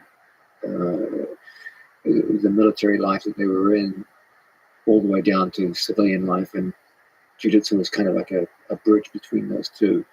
And also the honesty. So you said like the skill acquisition, the honesty of really testing that skill. There is a deep honesty to war in a distant way, but in a way there's an honesty to jiu-jitsu of technique working and not. And there is simulated death. It's not real death. It's simulated death on the mat. Yeah, there's a similar kind of honesty there. And there's also a similar kind of esteem towards skill. just as regular soldiers look up to special forces soldiers because they see them as people who have, greater skill than themselves, something to aspire to. So too in jiu-jitsu, the thing that we esteem most on the jiu-jitsu mat is skill. No one gives a damn what you look like or what you think. That you judge mostly by your skill level, and so they tend to identify with that.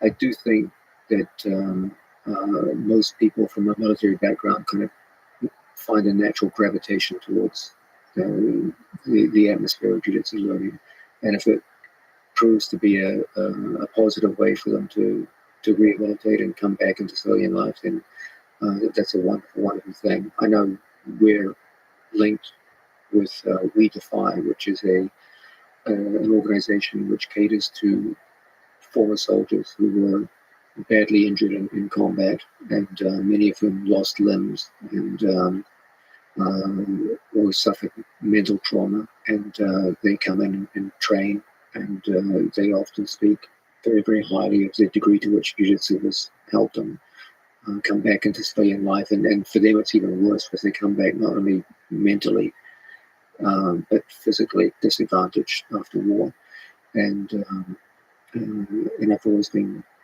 proud to be associated with We Defy, and I'm very happy to see Tom working with this organization. Is this an organization based in England for English veterans, or is it international? It's a good question. We'd have to look into it. It certainly is based in England, but it could be international. But it's just nice to see somebody use that large platform for that kind of message. Yeah, and also to step on the mat and show the kind of jiu-jitsu you would probably be proud of. Chasing submissions. You got an arm lock, you got a straight foot lock. We're not going to analyze the techniques because there could be doesn't matter, different perspectives. It's the intent that the finish is the finish. Yeah, no, that's impressive. He's actually quite an athlete. He's in great shape and strong and flexible. And I'm glad he's doing well with his jiu-jitsu. It's good to see Enzo's smiling face next to him. I can only imagine the conversations. I have to ask you a deep and important question. You often, when we text back and forth, send me 2 hugging emojis. Can you psychoanalyze the reason why that's your favorite emoji? The hugging face? It's kind of like sending a heart, but a little bit more. Yeah, it's gender neutral. When jiu-jitsu players meet each other, they often shake hands and then give a quick hug. So I thought it was the most appropriate emoji for jiu-jitsu players. I see. So it's a pretty simple explanation. Nothing too Freudian there. Are you sure? Quite sure. Okay. Have you really asked yourself deeply? Because you really lean on that emoji. Is there something behind it? Tomorrow I'm never going to. Why is it emoji again? Walk away. I'll shock you tomorrow and then hit you with 3. It's almost always 2. I think maybe you're a creature of habit in communication. I'm a creature of habit in almost every aspect of my life. So even emojis. Yeah, you fall into these little pockets of how you communicate, how you show affection towards others. I say love a lot. I send hearts, and don't give a fuck if it's too like in a me sending a message to like a CEO about to interview. I'll send a heart. I don't give a damn. They'll probably just like look, what is this? But I think people are too afraid of simple communication of affection. Like it could be in any form, but there's a hesitance to that because I think underneath it, in order to show affection, you're taking a risk and you're showing vulnerability.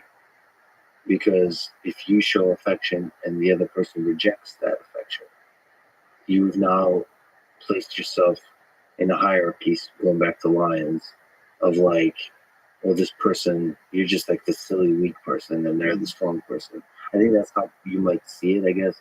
But I don't. To me, the display of vulnerability is a display of strength, not weakness, at least in human society, at least at this time. I don't know. Let me ask you about love. I must ask John Onaher about love. What do you think is the role of love in the human condition at the highest philosophical level in the first half? What's um, Like romantic love. romantic love? Let's say romantic love. I have one or two areas of apparent expertise in my life. Romantic love, definitely not one of them. So like lions versus bears. I'm good. Animal combat. I'm good. Pretty good at. And then different grappling arts: judo, sambo, jiu-jitsu, wrestling, for MMA, so fighting and so on. Romantic love. You don't see them as similar. It's a kind of fight. It's a kind of dance. By the way, do you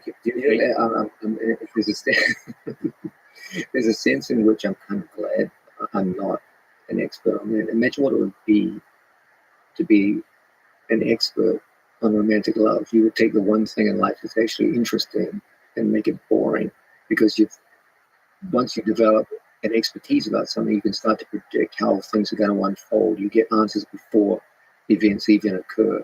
You can read into the future of everything. I think there are certain parts of human life where you want to be a beginner at all times, and you don't want to gain expertise. So excellence and systematizing something in order to achieve excellence might destroy the brain. Yes. And I think that the magic of romantic love is the fact that we're all beginners at it. And the minute you try to gain expertise in it, what does that even mean? Like, what would it mean and would it be good? I don't think it would. I think you're better off just having fun with it and plowing through and making dumb mistakes and looking like a fool, and then whatever success, whatever that means, comes in a kind of lighthearted, frivolous kind of way, and that, I think, is over the course of a lifetime far more desirable than having expertise in affairs of love. So I don't think it's even a good thing to study too much. And I think if you did, you would actually take something good out of your life. Yeah, there's communities of people called pickup artists that try to optimize this particular aspect, which is of dating, of guys picking up girls and turning that into a system and see what's the most successful. Yeah, I think that would be, I mean, maybe the first few months would be good, and then after that, I think it would be a disaster. I mean, given that humans are fairly easy to study from the standpoint of psychology, I'm sure it's not that difficult to gain expertise in things like picking people up. The same way advertisers can pick up your attention to sell a product, you can do the same thing, presumably, with romance and sex. But I don't know. I feel like if you became very good at it, you would end up being very disappointed by the results. And so, as I said, I think there's some things in life where it's better to be a beginner. And this is one of those. Yeah. Enjoy the chaos, the push and pull of being a beginner, and make that a lifelong journey. That's really inspiring to hear you say that. And there's a deep truth to that. It also justifies the fact that I suck at them. I think it also justifies, and it would sell very well, that John Donner should write a book on dating. And that would be chapter 1, Embrace Being a Beginner. Chapter 2 will be Bear versus Lion. Pivot quickly to violence. By the way, we totally skipped over Anaconda. I assumed the implied. I'll put it this way. On video, you can watch Puma and similar-sized cats, jaguar, destroy anacondas, even in water, which is the anaconda's preferred domain. So, given that Puma and jaguar are several orders below lion, you have to go with the idea that lion would utterly decimate anaconda. So it's probably good that we did skip over it. And I think going back to the original thought that you had about this, don't trust your first instinct. Also, think about the other elements. An anaconda has no ability to disengage from the fight. Once the fight's on, and it's got to go until the end. It has no ability to disengage and get away. Its only hope would be ambush, and it's got a tiny, tiny chance against a truly formidable animal. And the fact that if we look at actual concrete real world results when Puma and Jaguar are kicking your ass. Lion and bear, it's going to be a lot worse. Science is not to be found on YouTube, or rather, YouTube is not science. I bet you there's a bear somewhere in Canada that has seen some shit. I'm just going to leave it at that. You're a fan of knives. There's guys like Miyamoto Musashi who, instead of doing who's number one type of tournaments, when both competitors walk away, only one competitor walks away. Miyamoto Musashi is known for somebody having a John Danaher like philosophical skills, but also is known for having fought 61 duels to the death and won them, obviously. What do you think made him so good? I don't feel qualified to talk about him because I haven't made an in-depth study of his life and times, and we also don't know how much truth there is to his recollections, and there's a lot of controversy over this. So I don't feel like you can give a definitive statement. And certainly, I can't give a definitive statement of his prowess. But his writings are fascinating and deeply insightful. But as to what actually happened out there in his duels, it's unclear. But there is, with guys like that, you almost certainly know that they were people like the character he projects that have existed. Yeah. Whether it's 61, whether it's 20, but people really put their life on the line in a different time in human history. Is there something compelling to you about fighting to the death? I think it's not just compelling to me, but to anyone. I mean, there's nothing we value more than our lives. And to be able to say, I'm prepared to die for a sense of honor, things that are so foreign to our modern society. And imagine, we criticize people for something as simple as like road rage, and yet you can imagine someone who has a sufficiently developed sense of honor. If you took them out of the 17th century and put them in a modern car, they might be killing people on the side of the road on a regular basis, just over small acts of honor. To say that your sense of self overwhelms your sense of self-preservation, it's a very unusual thing in the modern age, and yet it appears to have been quite common back then. You often wear a fanny pack. I'm not going to ask you what's inside the fanny pack, but if you were to design a perfect killing machine that also wore a fanny pack, what would you put in that fanny pack? Would it be something mundane and practical, or would it be something surprising and hilarious? Would it be something of philosophical significance, or maybe sentimental significance, or would it be empty as a troll on human civilization? But if it was a perfect killing machine, it would have to be some kind of weapon. But in a fanny pack. So then it has to be a very compact weapon. We mentioned offline that there's also things in the chess world where there is different kind of vibrating devices that can be used to communicate information in communication with AI systems that can help you in your particular pursuit. I don't think in jiu-jitsu it's possible for a machine to give you information that gives you advantage. You can in chess and in poker. So you could put one of those vibrating devices in your fanny pack, but in jiu-jitsu would not help you. Any idea what kind of weapon? To fit in a fanny pack. So you're a fan of knives. Where's the interest in knives come from? That's more metaphorical. The truth is that in the modern world, a knife is not an efficient weapon and easily be overwhelmed by firearms.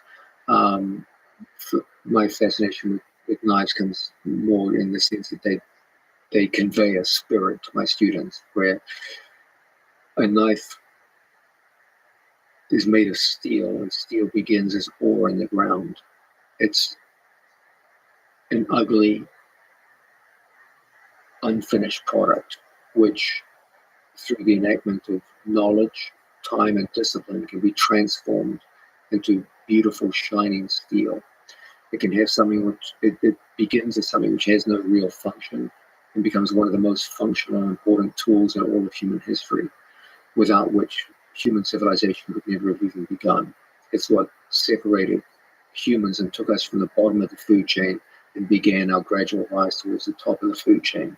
So it has immense historical and cultural value, but it has this metaphorical value insofar as the martial artist begins as a white belt like iron ore, but over time transforms into some beautiful shining steel, which can have immense value. In addition, there's a sense of maintenance. As remarkable as steel is, it is in need of constant maintenance. It will fall apart through rust, and neglect will destroy a blade, both in terms of rust and then the edge falling apart. And so just as the martial artist, it's not good enough just to learn the techniques, you need to maintain them over time. And just as steel is perishable, so too are the skills of martial arts. And that when I give a gift of a knife to a student, these metaphorical elements start to emerge. They see, okay, I began as iron ore, and I want to become the finished blade. There's another sense in which a knife is morally neutral. A knife can be used to save a life. It can be used to cook a meal. But it can also be used for murder, for the worst possible purposes. Jiu-jitsu is the same way. Jiu-jitsu can make you a better person, it can make you a worse person. Jiu-jitsu is just a power. It's not a particularly great power, but it is a power. And like all power, it can be used for both good and bad. It's morally neutral in itself. It's up to us to make sure that just as the knife gets used for good purposes rather than bad, so too the jiu-jitsu be used for good purposes rather than bad.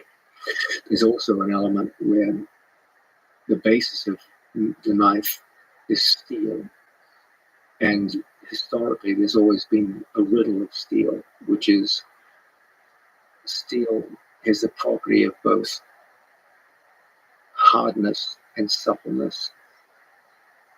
The harder you make steel, the better its edge retention becomes. The longer that edge will stay sharp. This is good, but it comes at a price. The harder you make steel, the more brittle it becomes. And now that edge can be damaged easily. So the solution is to make the steel softer, more malleable. That will prevent breakage of the blade and chipping of the edge. But when you make the steel softer, that comes at a price. And that price is now the edge loses its sharpness very easily.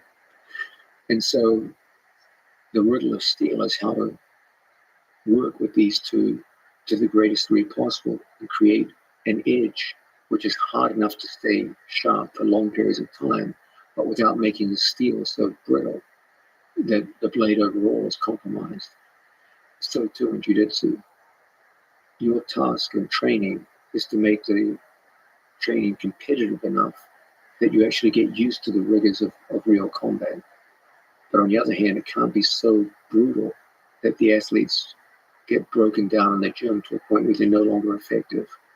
And so this duality of hardness and softness, which we see in the case of blades, is there in the training of the jiu-jitsu athlete. So I often give a gift of a knife to a student when they've done something significant, because it demonstrates in a metaphorical way these key themes of the sport. Well, I've been honored to be a student of yours. I've been plagued by injury, but I hope to one day earn one such knife, and I think that's a really powerful metaphor. I'm really honored that you would spend any time with me in any context, but especially on the mat, and especially today in conversation. John, you're an incredible person. Thank you for everything you do. Congratulations for historic accomplishment. It's always beautiful and inspiring to see greatness, and what we saw at ADCC was greatness, rare greatness, and it's beautiful to see that humans can achieve that kind of thing. So thank you for making that happen, and thank you for talking today. Thank you, Lex. Thanks for listening to this conversation with John Donaher.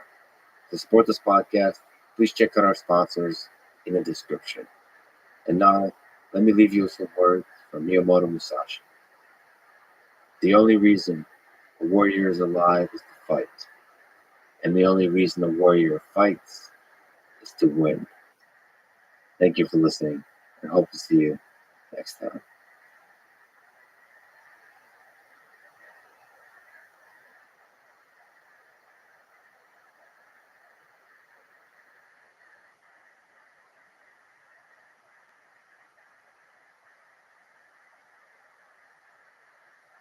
I have anal beads that are communicating with stockfish via Bluetooth. We'll get to that. If you cheat, you play God.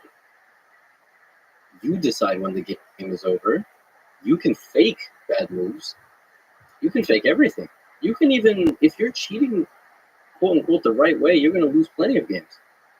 To avoid getting detected, what's the probability that Hans cheated? Over the board against Magnus and St. Louis. I think day by day, the evidence is slowly starting to show more and more that he's cheated. Like how Magnus said, more than he said, and more recently.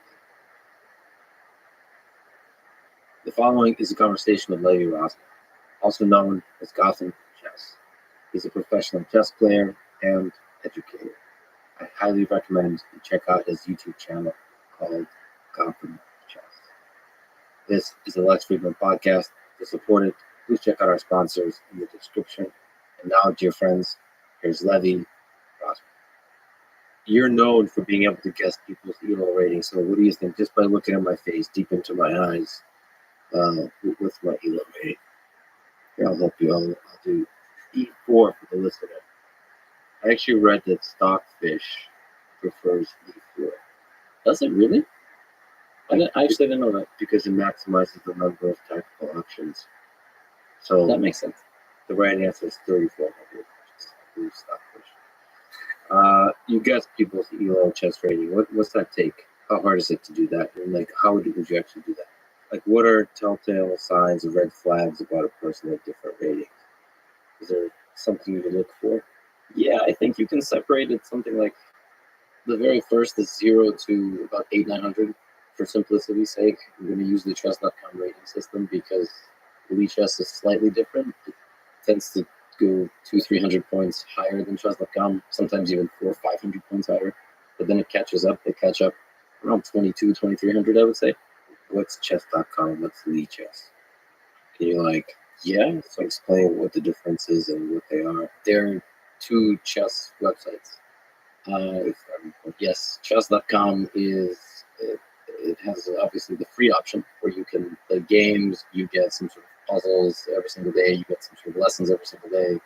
But then they have tiered memberships where you can pay annually or per month, that you can unlock all the other features and for training, for training, puzzles and all that. Yeah, they have unlimited puzzles, but they also have their biggest selling point for sure is like a dedicated game review that it's like very flashy and sophisticated, and the coach will literally tell you what you did wrong at every single moment the computer evaluated a mistake. But the most important thing that they have is they offer international masters, grandmasters the opportunity to make video lesson libraries, hundreds of hours of anything. I can even learn some stuff on it. I have anal beads that are communicating with stockfish via Bluetooth. Yeah, we'll get to that. Yes, we will get to that. It's epic. It's actually scary how many people think that's a real thing, by the way, which is the danger of the internet. But we will get into that. But I tend to believe that people believing a thing that's hilarious at scale will make that thing a reality.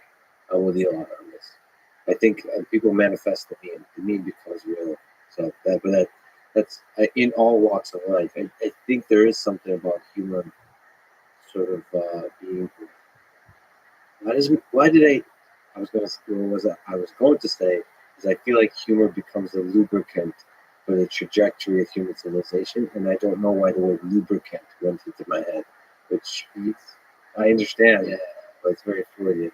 Anyway, so to 0 to 900, if you're a 1300 player, you were saying, if you're not good at endgames, you don't understand how to convert positions that have 7 or 8 pieces left on the board, you don't know when you're supposed to activate your king, You don't know how a bishop outplays a knight with just several pawns in the board. Those are all very important things because it's not just about knowing the theoretical endgame. Like some positions in chess are literally solved.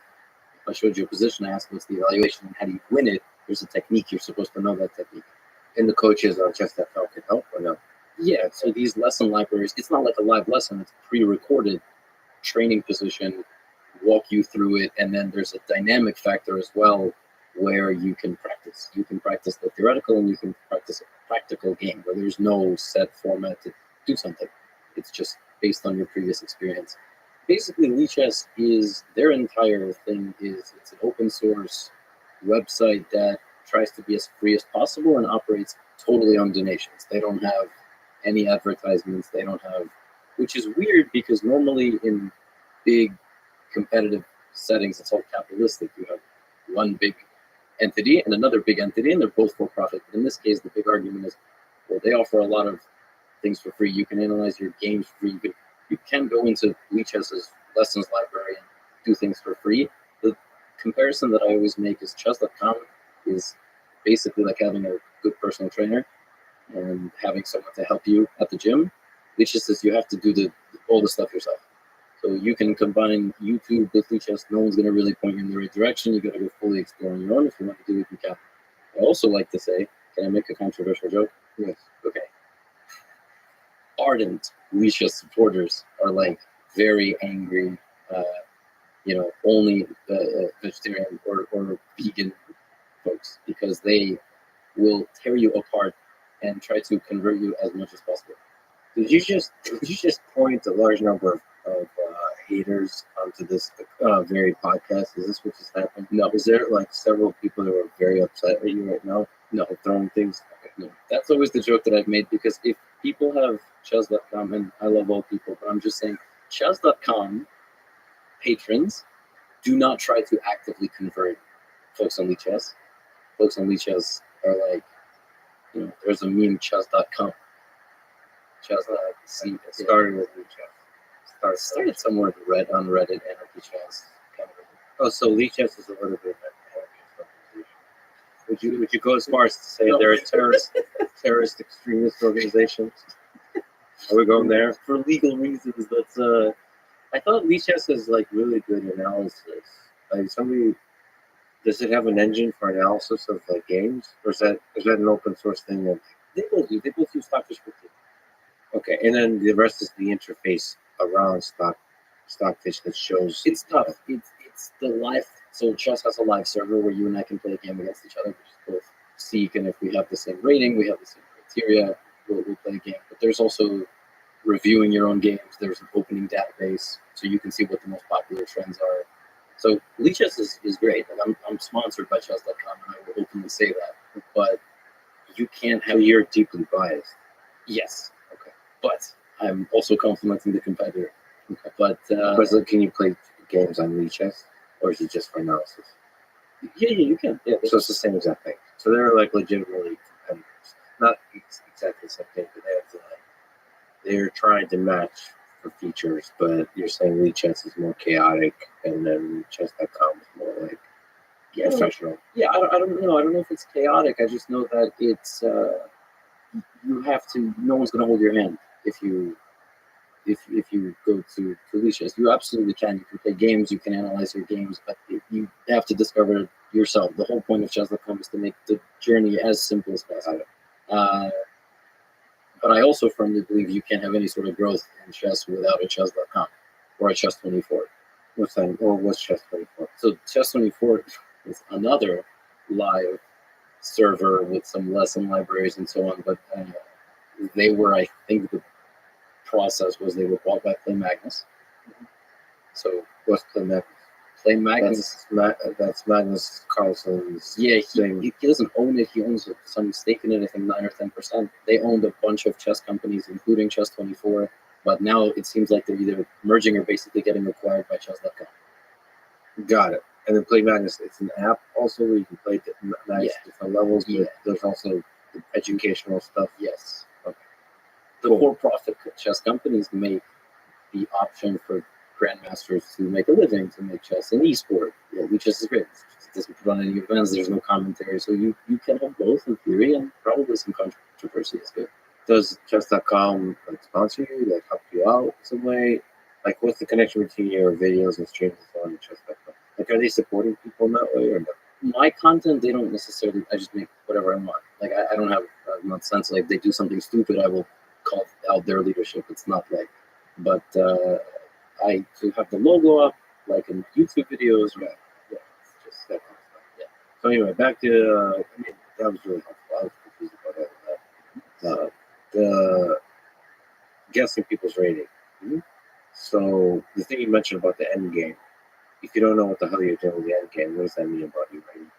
If you don't know how to finish with just a few pieces on the board, you could be my rating. End game is tough. That's the self-deprecating humor we tuned in for. End games Okay. are hard, man. They're So they're tough. very- Yeah, you can't have. There's a reason Magnus is the best. It's because 7 hours into a game, when everybody's giving up, he's still squeezing juice out of the fruit. So that's the way I would describe it. So that's not good. No, within the first 15 moves, generally, you can tell. Because you can tell how well they played the opening, so how well they knew what they were supposed to memorize, what they were supposed to play, and then how they react to piece interactions. So if they are faced with a move that a more advanced player would deal with very swiftly because there's kind of a natural response, that gives you information. If they move their king when they're in check when they didn't have to, that's a massive giveaway. Some people just think, oh, I'm in check, so I have to move my king out. So it's like how direct the response of your play is to the danger. So like if you're more moving like multiple pieces at a time, meaning like you're moving like the pieces are like tied together in interesting ways. Okay. Okay. Like what about the opening also? Because a lot of people can memorize it. Right? Yeah, but it takes two to tango. So you can memorize a bunch of stuff, but if you're 900 and I'm 900, your rating is fluctuating all over the place in this podcast. That's why it's off 13, 900. You can memorize things. I'm going to play some crap. You can't play the way you memorize because I have to respond to you in certain ways. So you will either respond the way you think you're supposed to respond, and that will probably be incorrect, or now you have to figure out how to deal with the fresh position.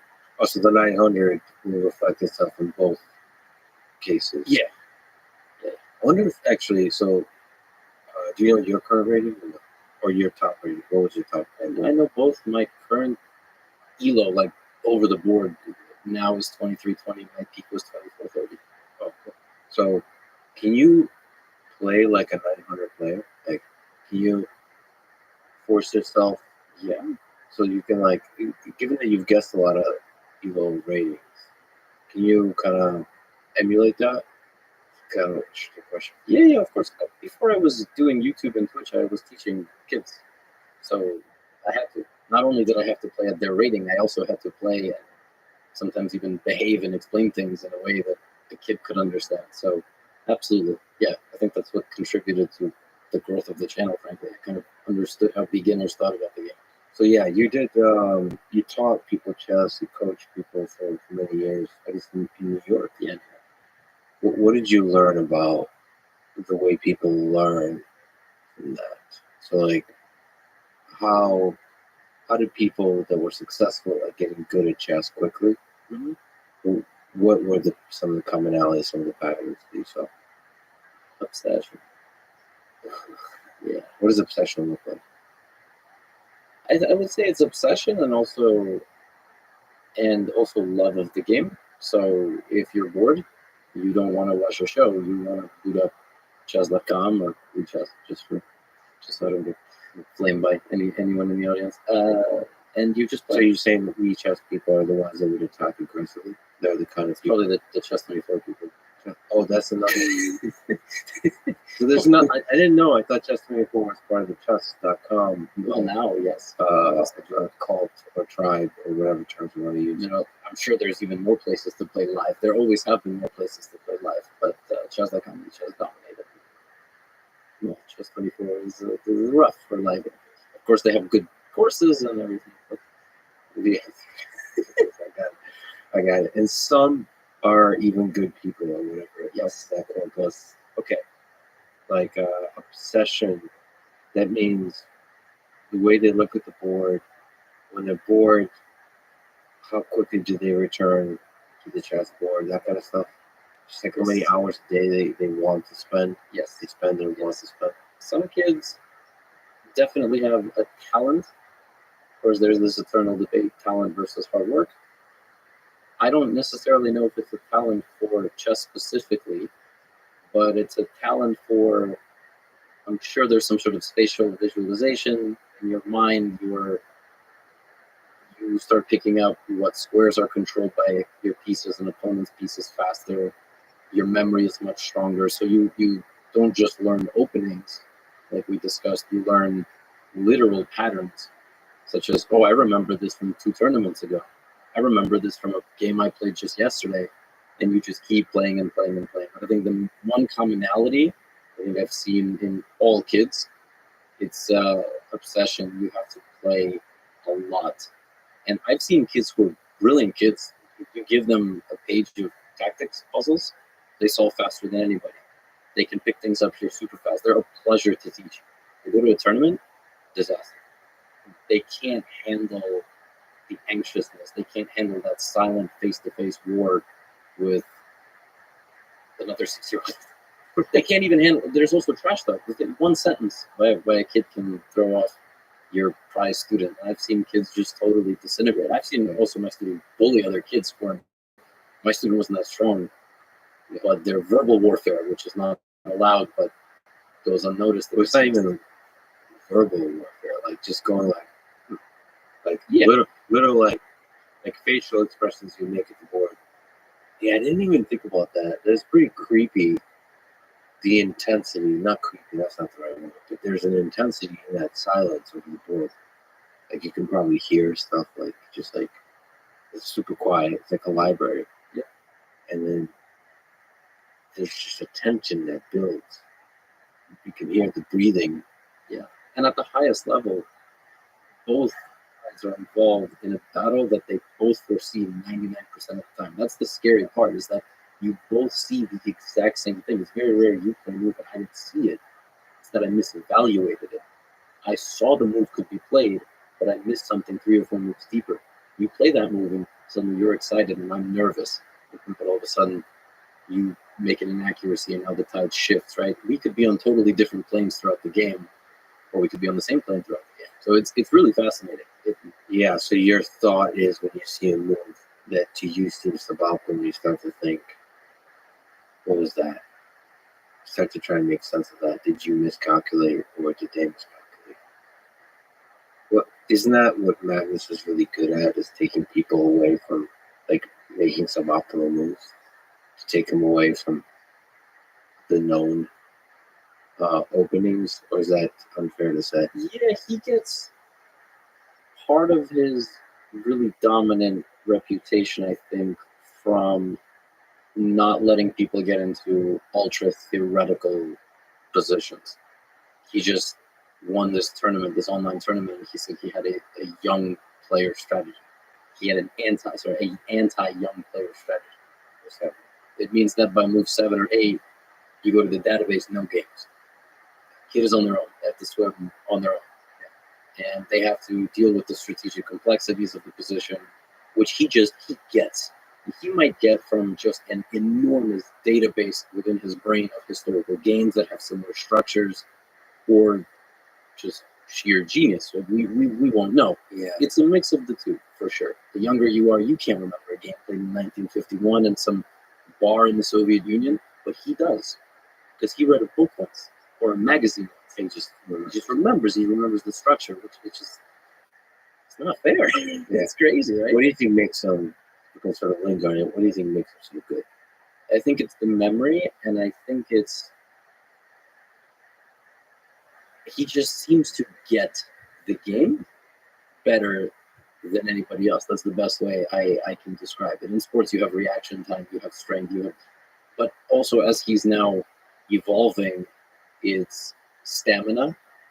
So there have been games that if you put two other 27, 50 rated players, or world top 10 players, they would have drawn the game.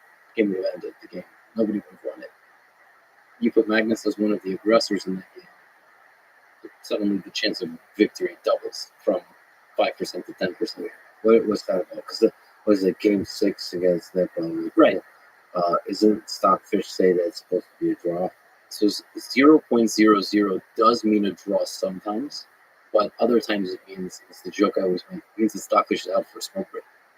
It Can can't. you explain the joke? Can you Yes. explain 0.00? Yes. So Stockfish will show an evaluation which determines whether the position is equal, slightly better for one side, slightly better for the other side, or completely winning. You can 0.0, 0.2, minus 0.2. That's all within a balance. You can say, okay, black has a sprinkle of activity, something, white has that. But if it's 0.00, it could be literally a dead draw, meaning theoretically just impossible to win. But oftentimes, what that means is the smoke break joke is Stockfish doesn't know. There is so much complexity within the position, the combinations of different moves that are acceptable and okay, it cannot evaluate correctly. So even the end games are tough for Stockfish. Which is why Magnus won that game, because there was practical value remaining. It wasn't a dead draw. He continued to ask questions over the course of 6 or 7 hours. He would sacrifice a pawn. He would sacrifice another pawn to damage the structure. Valuation stayed the same because a machine could stop him, but not Jan. And that was one of my favorite. That game ruined my whole day, by the way. Destroyed it because of so much. Yeah, I made so many plans that day. It completely ruined my day, but it was a very worthy recap. You were just all in. You watched that whole game. I watched the whole game, and the World Championship was a crazy time because I wanted to be first with the recap video, but I also wanted to be best with the recap video. So I spent all the hours of the games watching all the live broadcasts and getting all the information, all the variations, and trying to put that into the recap. It was a lot of fun. It was a huge adrenaline dump when it was all over. So just for people who don't know, that's the most recent World Championship. So you had that was a draw after draw after draw after draw. Yeah. And it was kind of boring in that way. Or maybe our draws, is there like non-boring parts within the draw to you? When you're like just studying it carefully? For me, yes. For the average viewer, no. That's the truth. Especially when the game itself is not that exciting. When Magnus plays a strange move on move 9 or 10 that hasn't ever been played, and then Jan has to try to exploit it, and he fails, and no attack builds up, and they shuffle their pieces for 3 hours. My favorite thing is when the commentators are like, I don't know why he did that. I wonder why he did that. Like, Yeah. When the commentators are confused, that's my as a person who's just a spectator, just like that's interesting, because then the most interesting part is about listening to the commentators who I guess themselves might be grandmasters. They are trying to, I guess, just like Nepo, just like Magnus, try to figure out what's the idea here. What are you thinking? That's cool. That's an interesting part of the game. But other than that, it seemed, I was sure this was just gonna keep being a draw, especially in that situation. Mm-hmm. So it seems almost remarkable that Magnus was able to pull out and win in Game 6, and after that, at least Magnus said that ends it, because now Nepo's gonna have to take more risks, and that opens it up to pure chess. And then I said, it was like Steve Prefontaine said, like whenever the race is down to like pure guts, then that's what I win it. There was also a conversation about Jan's first half, second half in any tournament. In the first half, he's just brilliant, on fire. You could even say he was outplaying Magnus. But the entire conversation before the match was Jan slows down. And at the first sign of a loss or a setback, the match might fall apart. And that was the worst way to lose. There was literally no worse way. And it just got worse from there and there. There was one move mistakes. But he's back. Jan is one of the candidates again. He's going to play for the World Championships. Who you got? What's sort of terminology? Can we somehow edit that into a more sophisticated with a British accent type of phraseology? Okay, who do you think will win that match? I think it's 55-45, but I don't know if I will. So it's close. It's very close. Okay. You can make both cases. You could say Ding. You could say Jan has been here before. You can say to the World Championship stage. He knows what it's like to have a training camp, and so on and so forth. His playing style is very. But you can also say Ding Liren is one of the most stable, unemotional chess players, and Ding oftentimes goes from down to up. So the candidates he lost to Jan in the very first game, 14-round tournament, he got demolished in the first game. I'm sure he was suffering from jet lag, the flight. He came to Spain like 2 days before the games began, which was crazy to me, and he got second place by the end. His chances of finishing in the top two were like 2%. After that first round game, people wrote him off completely. So he doesn't go from top down, he goes the opposite way. And if he loses, he might come back. But the truth is, I don't know. The truth is, it's going to be an interesting match. And it's also disappointing we're not going to get back. Yeah, what do you think about him stepping away from the World Championship? Are you a romantic about the World Championship? No, I'm not a romantic about anything, I don't think. I can't imagine the dark. I went dark quickly. I don't think I'm sophisticated enough to be a romantic. I think I taught chess, and now I make YouTube videos. I'm not qualified on the subject of romanticism, but You don't think it's a beautiful game? chess? Yeah. No, I think it is a beautiful There game. you go, I got you. Is that considered being a romantic? You're seeing the beauty. You can be like Bach and sing the math in the music. Or you can see the beauty of magic. I think I see beauty in certain types of chess for sure. Not in all chess. So, partially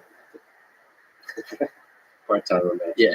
Yeah, so what do you feel about Magnus stepping away? Disappointing, but understandable. Can you steel man his case? What's understandable about it too? I don't think it's as prestigious as it could be. I don't think The World Championship? Yeah. Why does Magnus still sign everything as World Champion? That's a good point. That he did just put out a statement. But he doesn't everywhere else. Does he really? Yeah, like World Champion, right? World Champion. I don't know. World Champion, World Chess Champion. Maybe it's just because he won it, but he thinks that the journey to the top once again to maintain the status quo has lost its appeal. You know what the example that I like to make? I'm a big fan of UFC. So we've never really seen, with the exception of George St. Pierre, walking and Khabib, but Khabib was kind of a different story, walking away from a belt at the absolute zenith of their career. But also in the UFC, champions are extremely well taken care of. And champions have some of the best lives. If you can argue not all champions, you can say some of the lower weight divisions, yes. But what I'm saying is, none of them get all the sponsors. They get massive paydays. They're international celebrities. I don't think chess has that. In fact, the World Championship of Chess prize fund has not changed much in 40 years. So you could probably make more money on YouTube. Yes. Playing randos, not randos, but having fun and playing really challenging games, playing other super grandmasters, like an ad hoc event, maybe a little bit organized events, but not the World Championship. Yeah. And still have a lot of fun, make a lot of money, get everybody excited, all that kind of stuff. Yeah. So for Magnus specifically, and we're using him because he's the world champion. If he wins every tournament that he plays in over the course of a year, which is really not even that crazy of an estimate, because that's really how it seems sometimes. Yeah. I don't know how much money that is. I haven't tallied, but if he dedicated an entire year to being managed on social media and doing various things and growing all his brands and getting sponsor deals, I think he'd make 5 times more than being the world champion, which is crazy. Yeah, but money isn't everything. I know that's totally Some fair. people dedicate their whole life to winning the Olympics. The Olympics is an interesting one too, because I didn't even watch the Olympics as carefully as I usually do. This year, yeah. It's really strange. I'm not sure why that is. And during COVID, I'm not sure. That was weird. I don't know if it's losing its magic. part of it is also the people that own the Olympics and the way they distribute it. They make it a little bit more difficult to watch. Like it should, in my opinion, it should be just available on YouTube and easily accessible. It's like the difference between like SpaceX and some other, like even NASA. Because SpaceX is better at streaming their launches and commentating them. And they've made NASA better as well.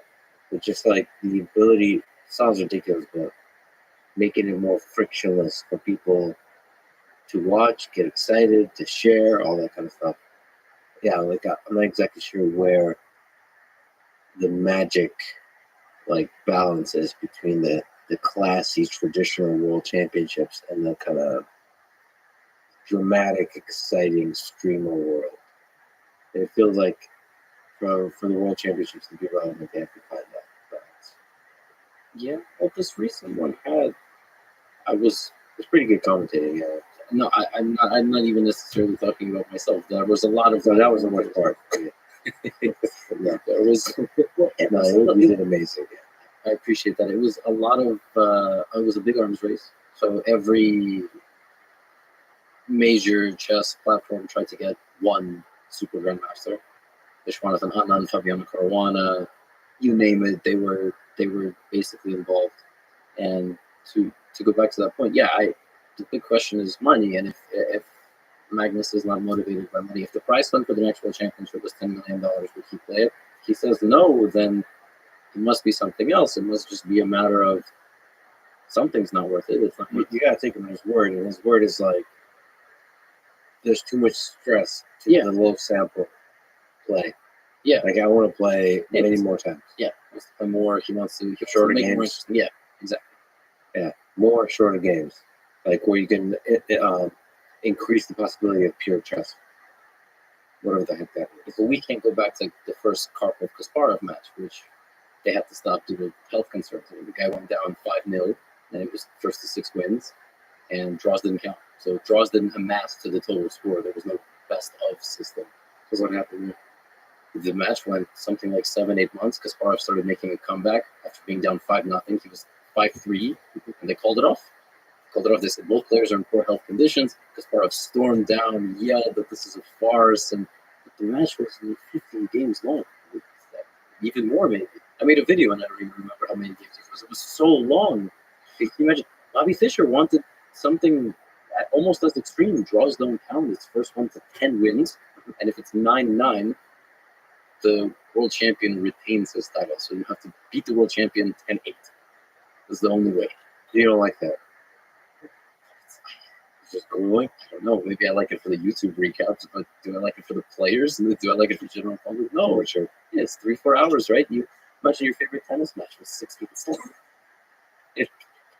What are we doing? Yeah. There's still a match to the world championship. I wish they could make it something interesting.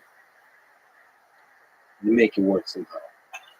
But I think Magnus is really challenging Fide and everybody else to step up and try to figure that out, which is great ultimately. Who would you say is the greatest of all time? Can you make the case? You mentioned Kasparov. Can you make the case for Kasparov? Can you make the case for Magnus Carlsen? Bobby Fischer? In my opinion, you can make a case for Magnus, Gary, and Bobby Fischer. I'm not one of the folks that's like, I mean, Capablanca was brilliant. You can argue Steinitz was brilliant, but I think it's probably Kasparov, and Magnus has a chance to overtake it. So the longevity is really important to you. Yes, I think so. I think Magnus is very, very close. It's extremely close. What will be the magic? You gotta get that 6th one. Just kidding. The World Championships matter. It's kind of like basketball, right? Rings. It's all comes down to how many rings did this person win. What about basketball doesn't have this number of years we right? Like rating. Sorry. Yeah. Like there is a, which is what Magnus really likes. Is like there is a nice system of rating of who's ranked number one, and it has to do not with some championships or little sample tournaments. It has to do with general game after game after game, helps estimate more accurately the UL rating. So Yeah, he's been world number one for I think 11 years. Right? So still less than Gary was world number one for 20 years. Yeah, which is quite wild. but still lower rating, I think, than Magnus. Yeah, I think rating in general has sort of. Allegedly, it got inflated. Yeah, Is that true? Is there truth to that? I think so. I can't speak to how exactly it happened, but it also happens online. If you go back just 3 or 4 years, I think some of the best blitz players on doesthetrust.com were 27, 2800, and now they're 3200. I think it's just sort of what happens, but I don't exactly know. I will mention that there was a very strange change, not exactly sure when the year was, in FIDE, so over the board chess, where if you were under the age of 16 or 18 years old, one of those two, and you were below 2300, okay, your rating change factor was 3 to 4 times higher. So just imagine that if Magnus has a rating change factor of let's say 1. I have a rating change factor also of 1. Anybody over the rating 2,400 has the same rating change factor. What is the rating change factor? So if you win, Yeah, there's a formula, and basically, let's say at the very base level, 5-point change. If your rating change factor is 1, you beat somebody, you gain 5 points. Those kids who were under 18 and under 23, their rating change factor was 4. So their ratings were going up 4 times higher and 4 times like up and down compared to normal folks.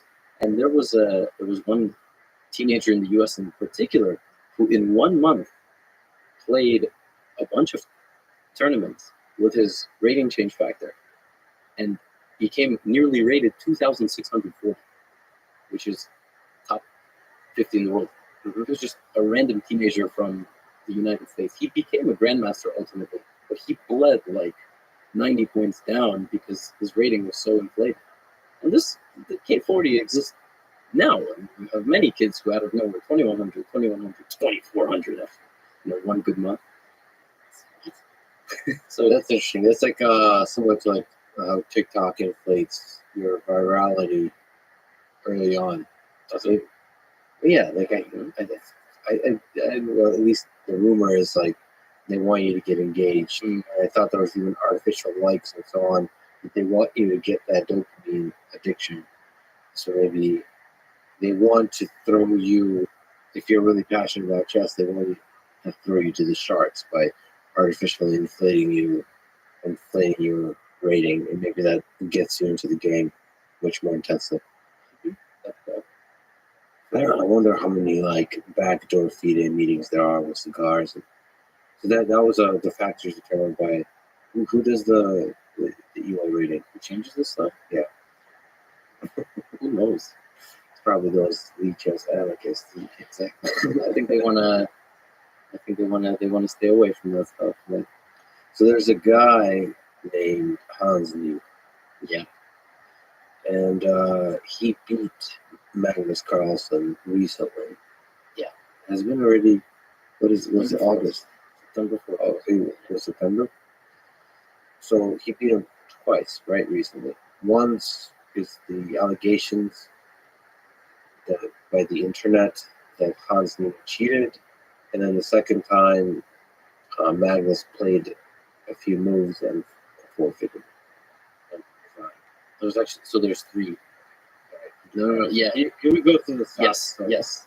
So they play a live esports event in Miami Beach. Yes, Eden Rock. that's where I actually interviewed him. That's where that was? Oh. By weird circumstance, I found myself in Miami, unrelated to the chess event, and yeah, it was a very dramatic event for me for various reasons. One of which the camera stopped working halfway through the conversation. I saw that. Also, side note, I really respect how you write comments, pin them at the top, you add timestamps, you're like very true professional. I'm the complete opposite on YouTube when I'm off the camera. So I dig in the mud. Well, you guys let me dig in the mud. From when I started on YouTube in 2020, in June, like May, June 2020, I had no subscribers. So I got to 1 million in a year. I had a lot of people analyzing my every move, all of my small flaws, and I love getting hate comments. Yeah, you Because pin. Is yeah, it the comment of shame? that's what has been named over the years by folks. I never called it that. But yeah, it's pin of shame, and pin of shame.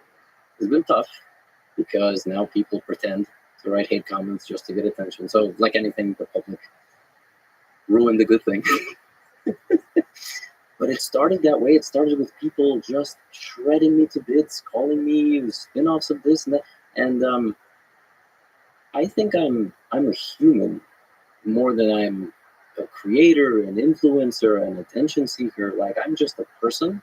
So to me, even at the size of 1.6 million subscribers now, September 2022, I don't understand that I've gotten big and that I shouldn't do this stuff and that I should be beyond it, or I shouldn't be checking my social media as much as I do and interacting one-on-one. I'm still very much a human being, and my guilty pleasure, my way of killing time if I'm not laying on the couch and playing some chess blitz games off stream, is just interact with people who say nice things and who say horrible things.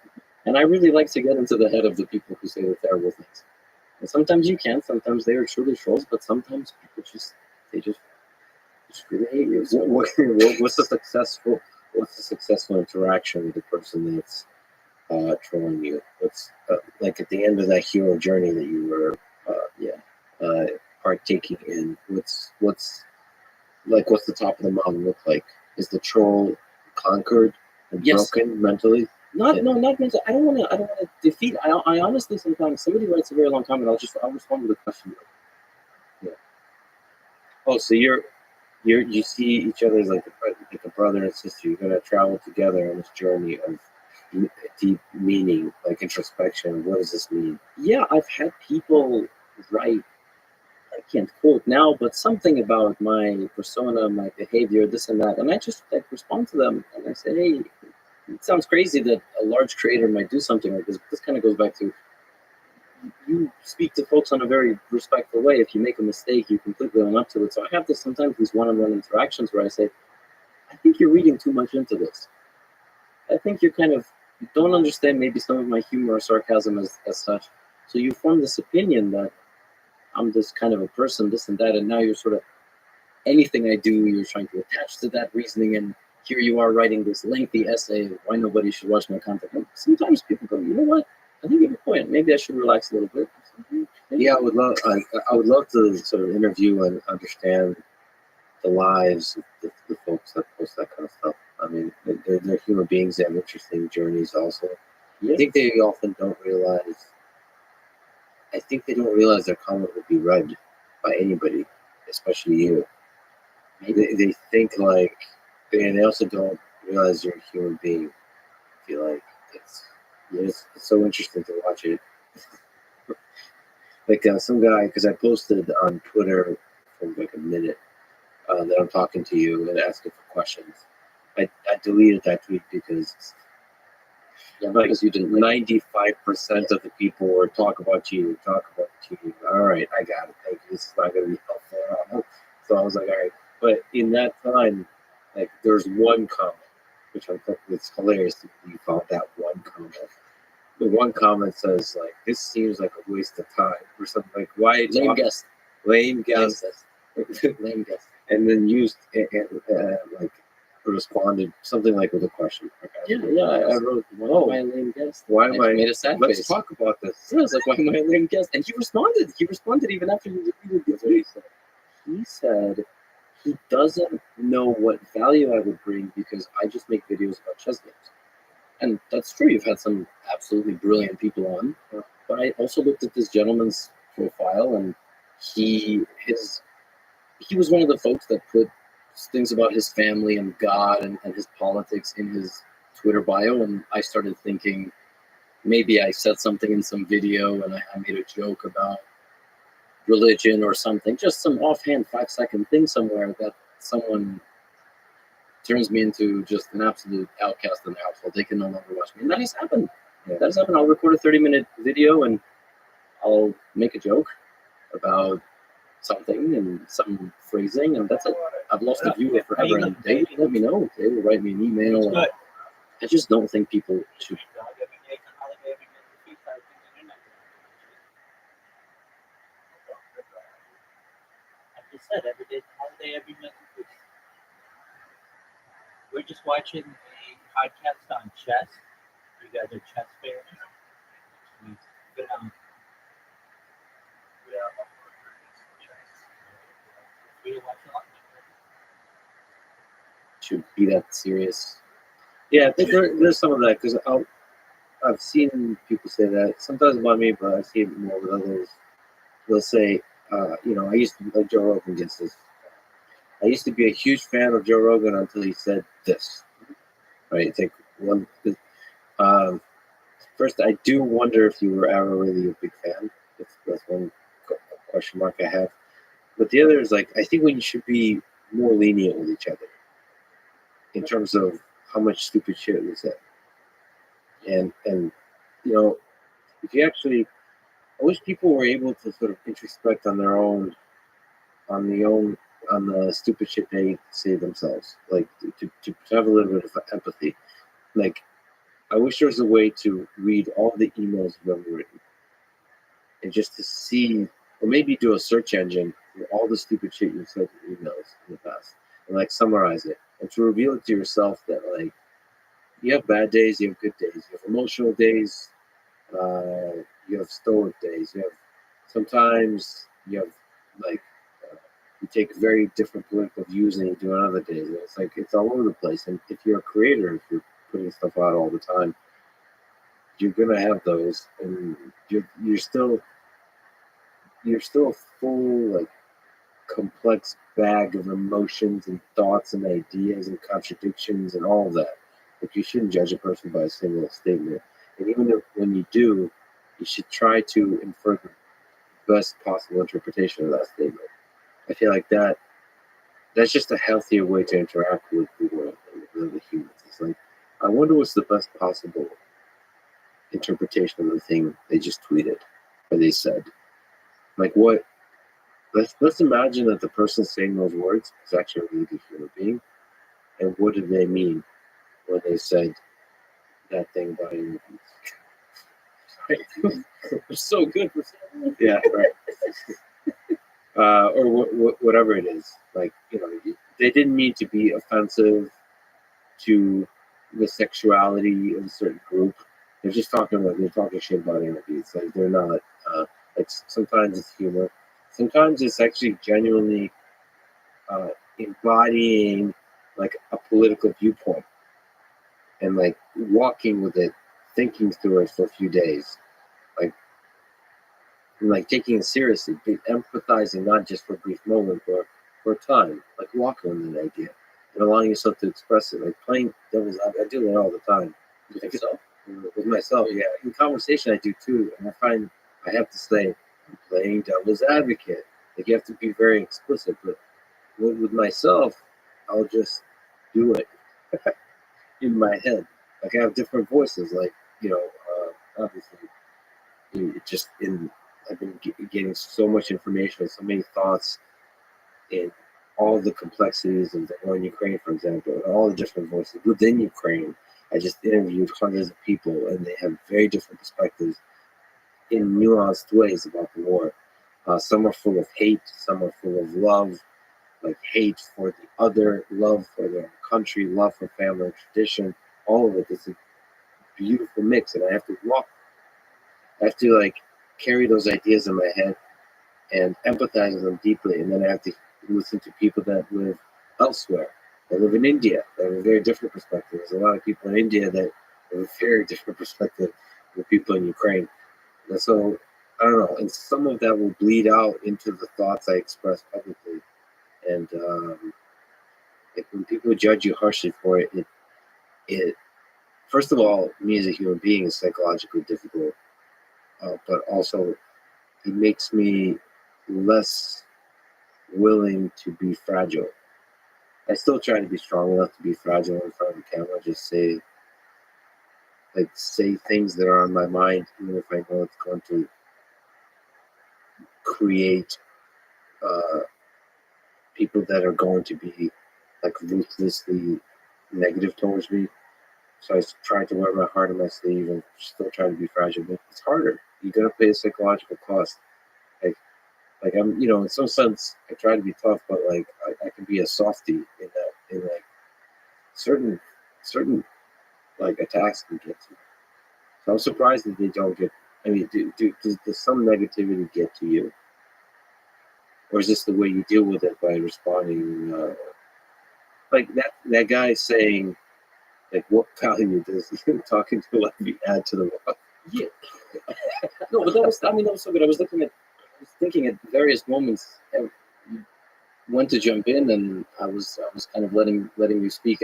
One of the things I wanted to mention was it's significantly simpler to talk about chess than it is to talk about some of the things you talk about, and you have a big responsibility because you have to absorb information like a sponge, but you also then need to present it in a way where you potentially have an opinion while trying to be fair to everybody. And you're talking about things that will literally never please everybody. Just literally, you're going to talk about some issues that are going to get out there into the people are going to watch it, the eyes, right, the ears of millions of people, and not everybody is going to be satisfied. And these are issues where people are going to be much more likely to speak up in all sorts of ways. Tremendous support or tremendous hatred, vitriol, and God knows what else. Yeah, you. It's one of the reasons I'm blown away to even be sitting here, frankly, because up until a few months ago, you weren't talking to, I'd not say you weren't talking to, but you hadn't spoken to chess players. You were speaking to people who are doing much more substantial things in the world. I appreciate the humility there. No, Chess to me is incredible. It's a beautiful game, but I think the reason comments hurt is not. I mean, they hurt no matter what. To me, like not to me, because I'm in a simpler space. That's what you have to understand. Even if it's chess-based criticism, it doesn't hit.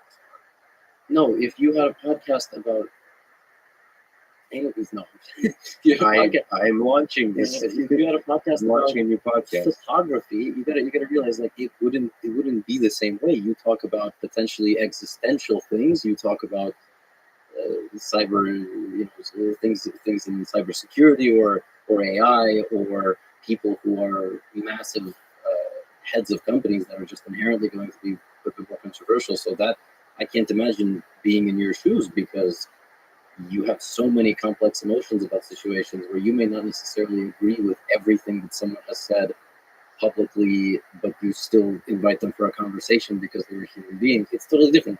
I don't know. Not the way I experience it. To me, I think what hurts is it's not even on my, because I'm super self-critical, usually way more than the internet can be. It's that like human beings can be cruel to each other. So like the reason it hurts for some reason is like it's almost like this disappointment in people. They don't give each other a chance.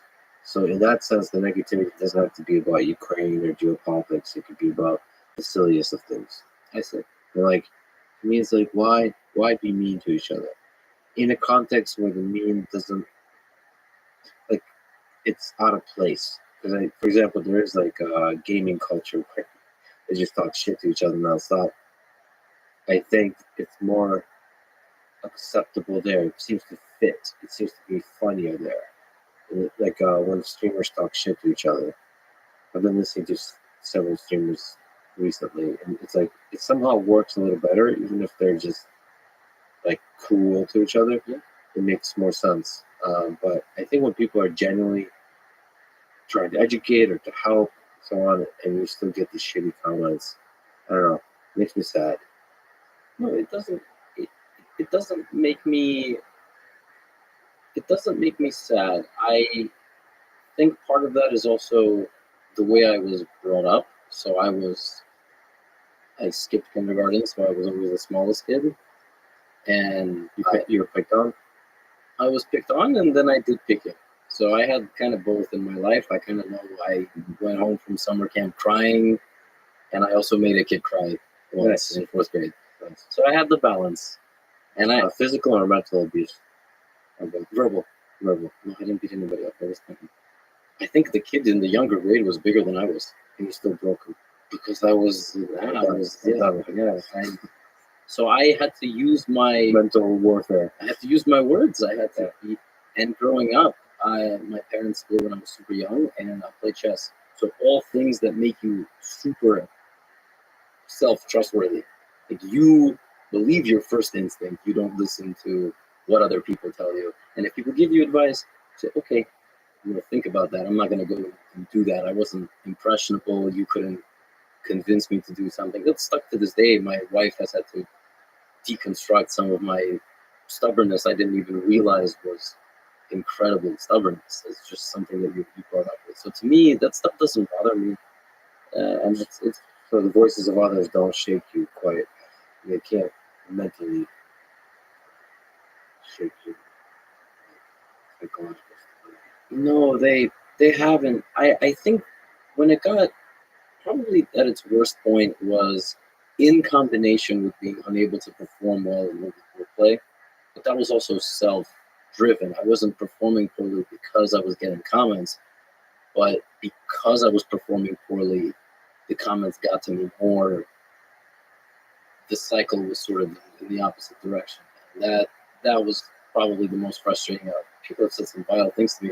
You know about my whole Indonesia thing? Ooh, this is good. This is gonna give the anarchists the wee chest. Let's go there. What's the Indonesia? Yeah. When you said, okay, maybe we don't want to talk about it. No, let's talk. no, it's totally fine. Who did you kill? I was gonna say I wish, but I'm not even sure I can make a joke like that. So the Indonesia thing was I was streaming chess on chess.com, I might add, and I got booted up a 10-minute game. Just a random account from Indonesia. That was the flag. Now, mind you, on these websites, you can pick your flag. It can be from wherever. You don't. It's not geo tracing. You can change it. I was like, okay, account from Indonesia. And as always, I looked at the account because it was an untitled, high-rated account, and looked through the games. Win rate was suspiciously high. Average accuracy was suspiciously high. Okay, I think this is a cheater. I said it out loud. It's not the first time I've played cheaters on stream. And I said, okay, I'm still going to play. Let's see what happens. The game was not crazy suspicious, but definitely suspicious. A few critical moments where I just clearly thought I had a good position, and then the person or the bot played some move that just killed my hopes, and I lost. Okay, I lost. And I wrote to the chess.com Fair Play team, but behind the scenes, I wasn't even saying anything publicly on stream, and the guy got banned. It was cheater. So that night, right before I'm going to sleep, because Indonesia's 12 hours ahead of New York, I go on my Twitter. What the hell is going on? I see hundreds of responses to my recent tweets. Levy, you gotta check Facebook, man. You gotta check Facebook. So here's a link. So allegedly, that account belonged to an older gentleman, and his son made a Facebook post that said, my dad, a big streamer in chess, Gotham Chess, and Gotham got mad he lost to my dad, so his community mass reported my dad, and he was banned for cheating. Oh, it went viral. Did you know that Indonesia has the fourth largest population in the world? I didn't know. I learned it the hard way.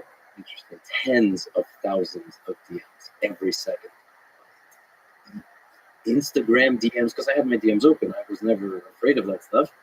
My YouTube videos went from 99% upvote, downvote to 50.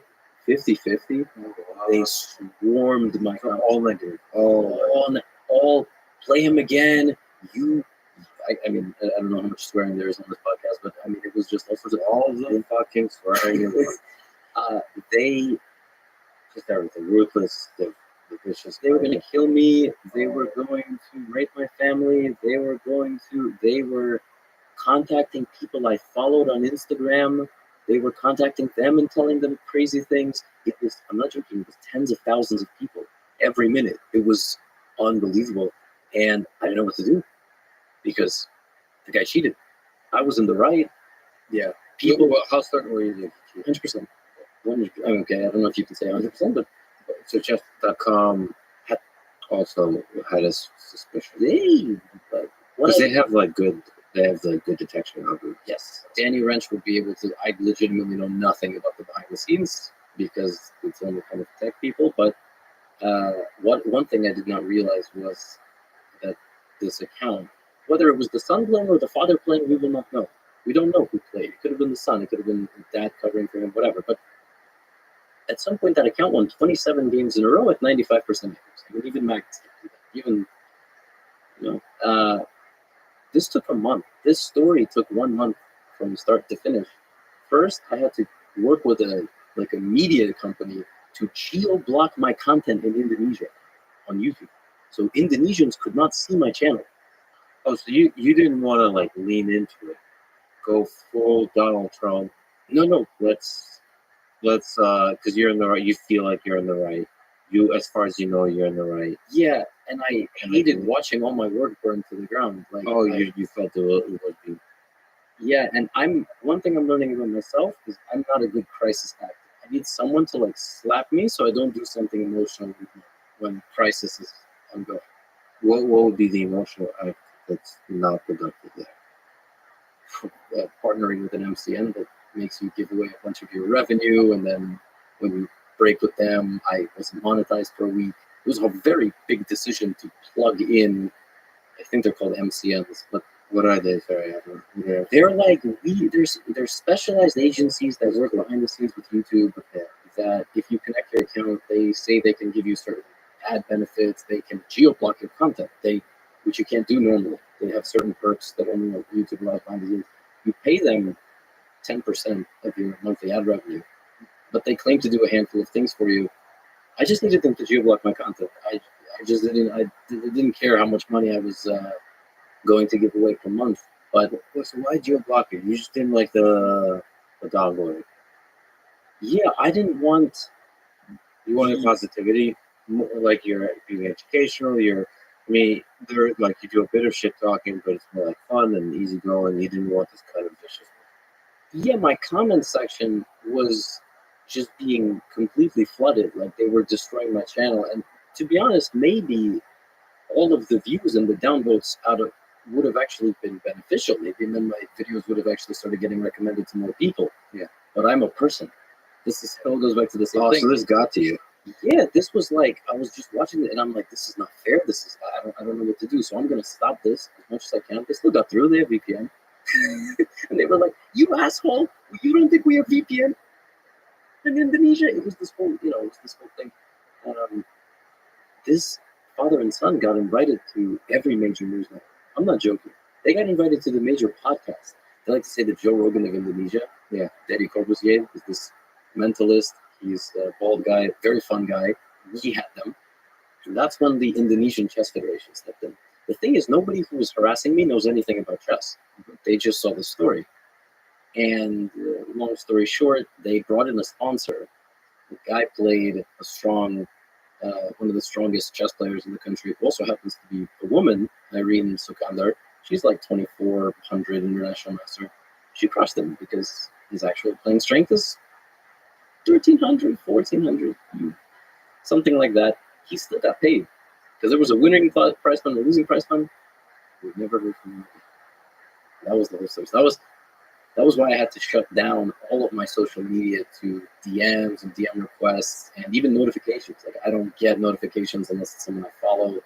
But see, stuff like that doesn't often get resolved in this kind of clear way. No, it doesn't. So you got lucky there that there was a conclusion to this. Yeah, somebody got views, somebody got money. And I never got many apologies.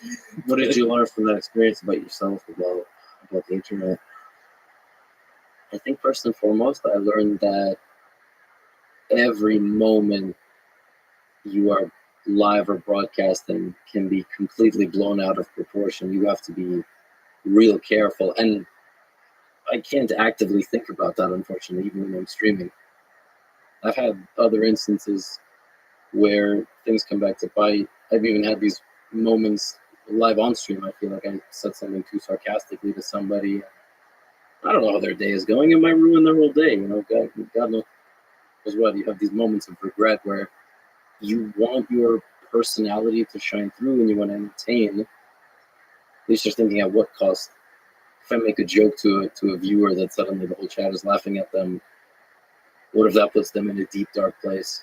And again, it all comes back to this one-on-one thing for me, because I'm a human. I would hate to put another person into that situation. I would much rather get a drink with somebody than but it's all kind of part of this act, and you make jokes. And I also learned I'm a horrible crisis actor, so I have no patience, but I think that's normal in 2022. Everything is immediate.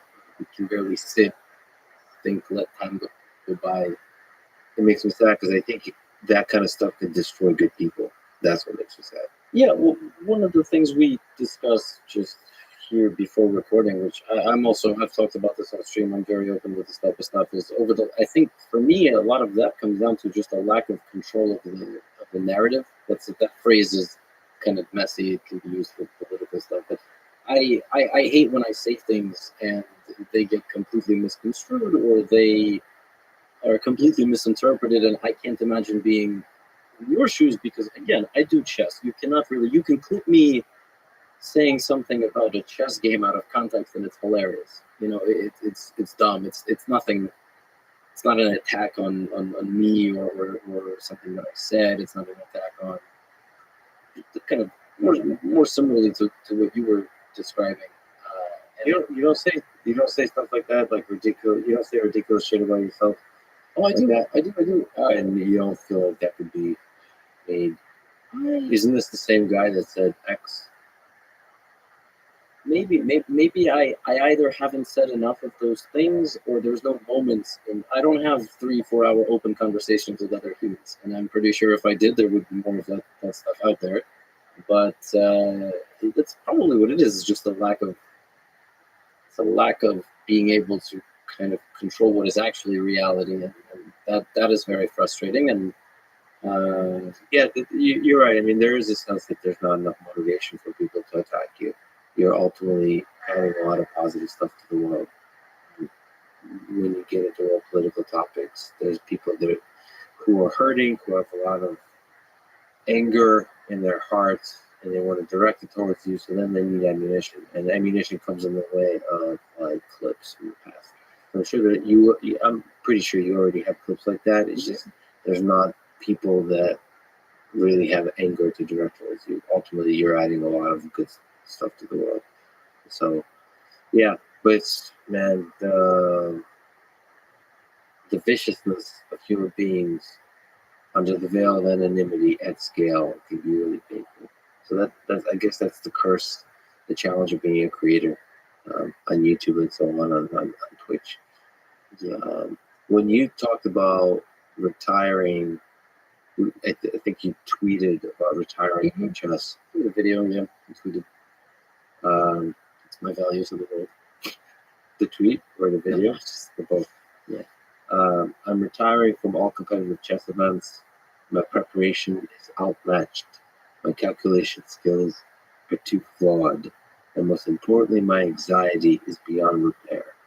I physically and emotionally cannot do it anymore. Yeah. What was the hardest thing? What was the hardest thing about competing? Like, can you elaborate on that? Yeah. I think it's separated into phases of my life. So after being a creator and coming back and playing over the board and making recaps of all my games, I think the constant feeling that I had at the board was a kid who hadn't studied enough for a test, which is a very unique type of anxiety. And during the game, it was just self-hatred. Like, good moves did not feel as good as how bad moves felt and bad moments. And then underneath that, you're saying there's a sense that I did not prepare well enough. Unquestionably. So I'm an international master, but there's international masters now who are 11. I got the title when I was 22, which is late. It might not sound like it's late, but it's really late. And I quit chess multiple times when I was a teenager. If I hadn't, one of my parents was like, sit down. This is the only thing that you're good at. Focus on it. Yeah, maybe I would have been a grandmaster, but that's life, right? And I would come back to chess at various points in my life when I felt more mature, I felt more ready, and I felt more motivated. It was all me. I had one coach when I was maybe about 10. I never listened to the guy. Great guy. He emailed me even recently, just wanting to catch up, which I thought was adorable because I don't even know if he knows that YouTube chess exists. He's in his 70s. He's just like a nice older guy. Yeah. And he would come to my house. We would have dinner, and my grandma would make us food. And he would tell her that I'm brilliant, but I never work. And I have so much potential. If only I ever worked at all, 1 minute on anything. I just played speed games online, and Did he speak the truth there? Like, could you have worked more? I could have worked more for sure. Yeah, absolutely. When you listen to Magnus, he seems like he doesn't work either. He works.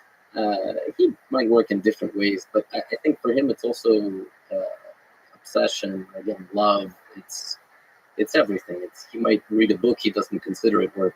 It's work. He's getting information in, and he's learning something. It might just be easier for him to learn than for me, for example, or for anybody. Just everybody learns and absorbs things differently. So I would come back to chess, and the best run of my life that I had was in 2016, where I basically, while teaching a chess program, scholastic chess program, I told all the parents, hey, so for these 4 months, I'm going to stop doing private lessons, and I'm going to go travel and play tournaments because I want to become an international master finally. 20 years old, this is in 2016. Can you help me raise some money?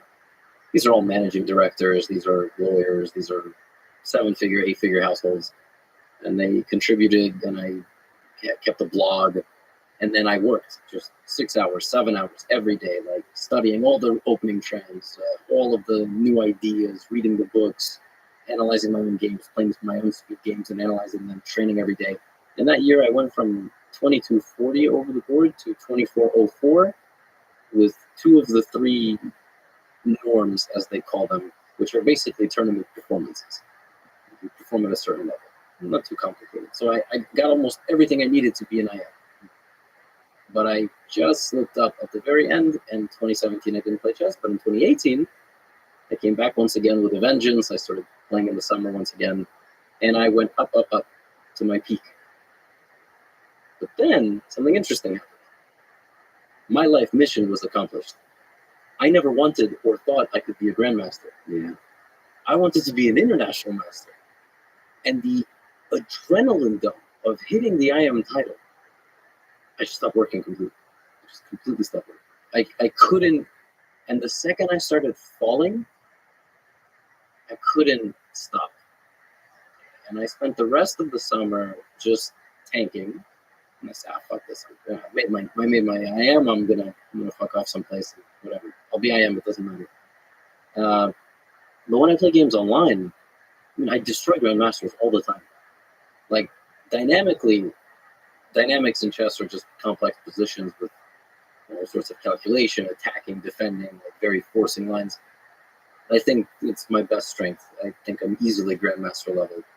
So that you have the capacity to be grandmaster. 100%. Like if the work was put in. If the work was put in, and I was not doing my current career, I just trained full time, I think I could do it. Do you have a desire to be grandmaster?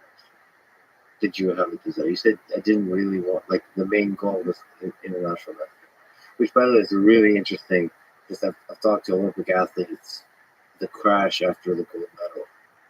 It's fascinating. Yeah. I didn't get gold, but for me that was my goal. That was your goal. I mean, it doesn't matter. It's the goal. Yep. It takes a very, very special person to not be destroyed by the gold and continue the dominance. Yeah. It's to continue growing, to continue. I mean, it's hard to, that's why they talk about it's hard to be a champion and defend your championship. Or whatever the goal is, to achieve the goal and stick to, like, Broke you. Yeah. So you have the capacity to be a grandmaster. Have you ever thought, by the way, is it still possible for you, or you're fully dedicated now to the love of creating and analyzing this game? I don't think I'm going to do what I do right now forever. So Well, you're gonna die one day. Right. Just a heads up. Yes. I once cried when I realized that. It was at a funeral. It was very sad. That's another entirely separate rabbit hole to go down. Which is When did this happen? Yeah. Just a couple of years ago. Yeah, it was So rough. you really were able to like that. That realization really hit you. Like, fuck this ends. Yeah, I'm the kind of person who I have my active thoughts in my brain of things I have to get done, and the more of those, the better, because my brain will walk me off a cliff, not the physical body. The brain itself will walk off a cliff, spinning in circles.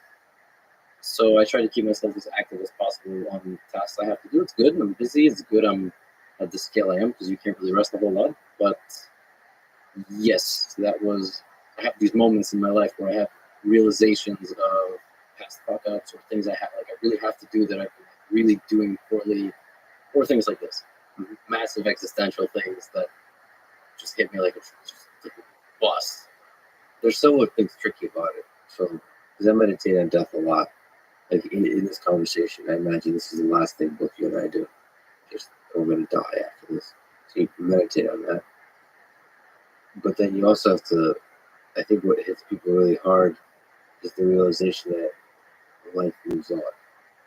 Not only does it just end for you, but most people be like, they'll, in your case, they'll tweet. It's like, oh, he's so great. There'll be so much outpouring. There'll be outpouring of love and so on for a day, and then it moves on. And new trees grow, new bridges are built, and then eventually human civilization ends or moves over to Mars and so on, and you'll be forgotten completely. But that for most people will come right away. Like you get a cancer diagnosis or something like that. It's like, doesn't anyone else know that I'm going to die? Does anyone else care? Like nobody gives a shit. I mean, they do. I mean, there's love there, but like not in a dramatic way that you would somehow deep inside hope for that the world would stop because your life is facing this catastrophic event. So, but I think ultimately you could channel that realization into appreciation of the current moment, which is the people you love and sharing love with them as intensely as possible, experiencing every moment as intensely as possible, because eventually it'll be a last moment, and after that there'll be no moment. That's sort of what I do. Yeah, I try to channel all of that into. Sorry, I don't use these fancy microphones. You look uncomfortable. It's not your fault. It's not your fault. With this microphone? No, with this line of conversation. Oh, I'm playing therapist. I don't know if I'm uncomfortable. I don't know if I have a lot to say. Sometimes I just listen. But sometimes I'm intimidated. Like you say a lot of good things, and I'm like, shit, what am I gonna say? Like at the end of that. on this subject especially, I'm like, it's sort of what There's nothing. What do you think happens after we die? No, that's a rhetorical question. What were we talking about? Grandmaster. Grandmaster. So, how hard is it to reach? What are the requirements for Grandmaster, by the way? And what are the requirements for International Master? You mentioned a few requirements and so on. Yes. So the first one is you have to know how to use a mature mic and an arm. You were impressed by the mature microphone. For people listening, we're using this SM7B that a lot of podcasters use. I don't know why. And Michael Jackson Thriller. Really? That's what I think. It looked a little different, but it's the same underneath it. A few musicians use this studio. I don't know where it became popular as a podcasting microphone, because I think most broadcasters use condenser mics that look like really fancy. Yeah, this looks a little. It sounds great. It sounds really, really good. And I told you before that I wanted to use it, but it requires an external dashboard of some sort, and I'm way too lazy to learn how to do it. And my microphone doesn't sound that bad for YouTube and for Twitch, but this is a long-term. I still have to figure out how to stream stuff, and I haven't figured it out. Because you want to go down into the world of Twitch? No, you just want to learn how to do it. No, for do you know what we have over there? So first of all, yes, it is. It's like I feel like The Hobbit going into like more like I the Twitch is a very intense one, but there is useful cases when you should have your microphone work with like the processing chain work in real time, so you can do like interviews and also I try to play a video game once a month. So I've done that like 3 times already. So stream that kind of stuff for like an hour. I play Skyrim. I love playing Skyrim. I actually love the idea. I haven't done that yet, but apparently in Skyrim you can turn off the monsters and you can just walk around. So I love the idea of just walking around in Skyrim for a couple hours. It's just like, because it's beautiful nature. Have you, do you know anything about those? I know I know a little about Skyrim, but So it's kind of like chat. No. Yeah, it's this beautiful world. So there's games that are able to create this sense of, the way you feel when you go hiking, sense of nature. Yeah. It's not that they're ultra realistic, but they capture some majestic aspect of nature. I think some of it is also music, something peaceful, like old timey, medieval type of music, and just the trees, like the wind, and you can, and then there's in the distance there's the mountains, and you can you have a sense of history that the nature gives you. You have a sense of space, like this really like this tiny little creature, and there's this big world all around you. I don't know how they. That's like an art for a video game to create that. It's not just about the monsters in front of you. Yeah. It's about this world and this feeling of the world. It's like you just walk around and enjoy it. I get asked this question a lot. Why don't I stream more video games? Yes. And I didn't know that such video games, first of all, existed. I thought it was mostly just various sci-fi-ish characters and shooting and objectives. I've played Overwatch on stream. It's the only video game I actually played a lot and got decent at, and I couldn't play it on stream anymore because my teammates would use racial slurs in the voice chat. Yeah. So that is it's one of them, because I've been thinking of talking to a few streamers, and they're a little bit, I don't know, as far as that community broadly does use racial slurs, and it seems to make them okay. But for the ones I would talk to are a little bit, they're just harsh in general in the intensity of language. I don't know what to do. Like, I don't want to be the guy who says like kids these days with their mean language on the internet. Like, you want to kind of adapt to the different communities, but at the same time, there's lines that you can cross, right? Like, if you make everything into a joke, because that's what they kind of do. Everything ends in LOL. Everything is funny. Yeah. And if that becomes a lubricant, that it's like a slippery slope that takes you to a place where you actually make pretty mean ideas, even evil ideas, okay, because the star is a joke. And so when you start getting into the territory of, because I've been reading a lot on Hitler and Stalin and so on, and you'll see those kinds of topics come up in that community, and it's like, oof, they have a very different perspective on that stuff. And to them, it's just a fun joke, fun time. And I see that the contrast of that with Call of Duty, where you're shooting, and I love shooting and killing things in video games, but there's a slippery slope there too, because then just having visited the front of Ukraine, you get to see the real killing of people, and you see how one can lead to another. It's non-obvious, but there's something that happens in video games where you're like, well, this is not reality. The same kind of thing happens in war. Well, the people on the other side aren't really human. It does become a kind of video game. And that same mechanism, I feel like I want to be cautious about our brain going down that road. So yeah, I do worry about that community. But there are video games that don't have such community. I think Skyrim, I don't think Skyrim is at all like it. Minecraft, I think, is relatively civil from what I've seen. Interesting. Good community. I think it's a lot of right now it's booming. It's a lot of young creators who are all seemingly quite close. And I think the community then extends to social media. Some of them are intense, but who isn't?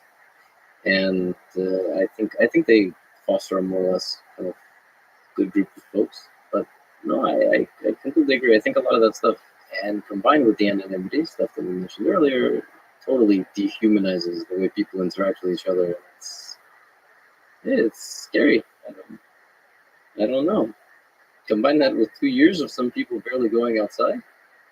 Yeah, It's with not- COVID, yeah. It's not a good mix. It's not a good mix at all. I mean, you'd like to think that folks, it's like in their teenage years, kind of go through those and they mature out of it and stuff. So they start to realize the weight of their words. Like that's my hope. But we're all trying to figure out how the internet has changed youth. Like easy access to porn, easy access to like some dark communities, Yeah. where dark ideas breed. I don't know.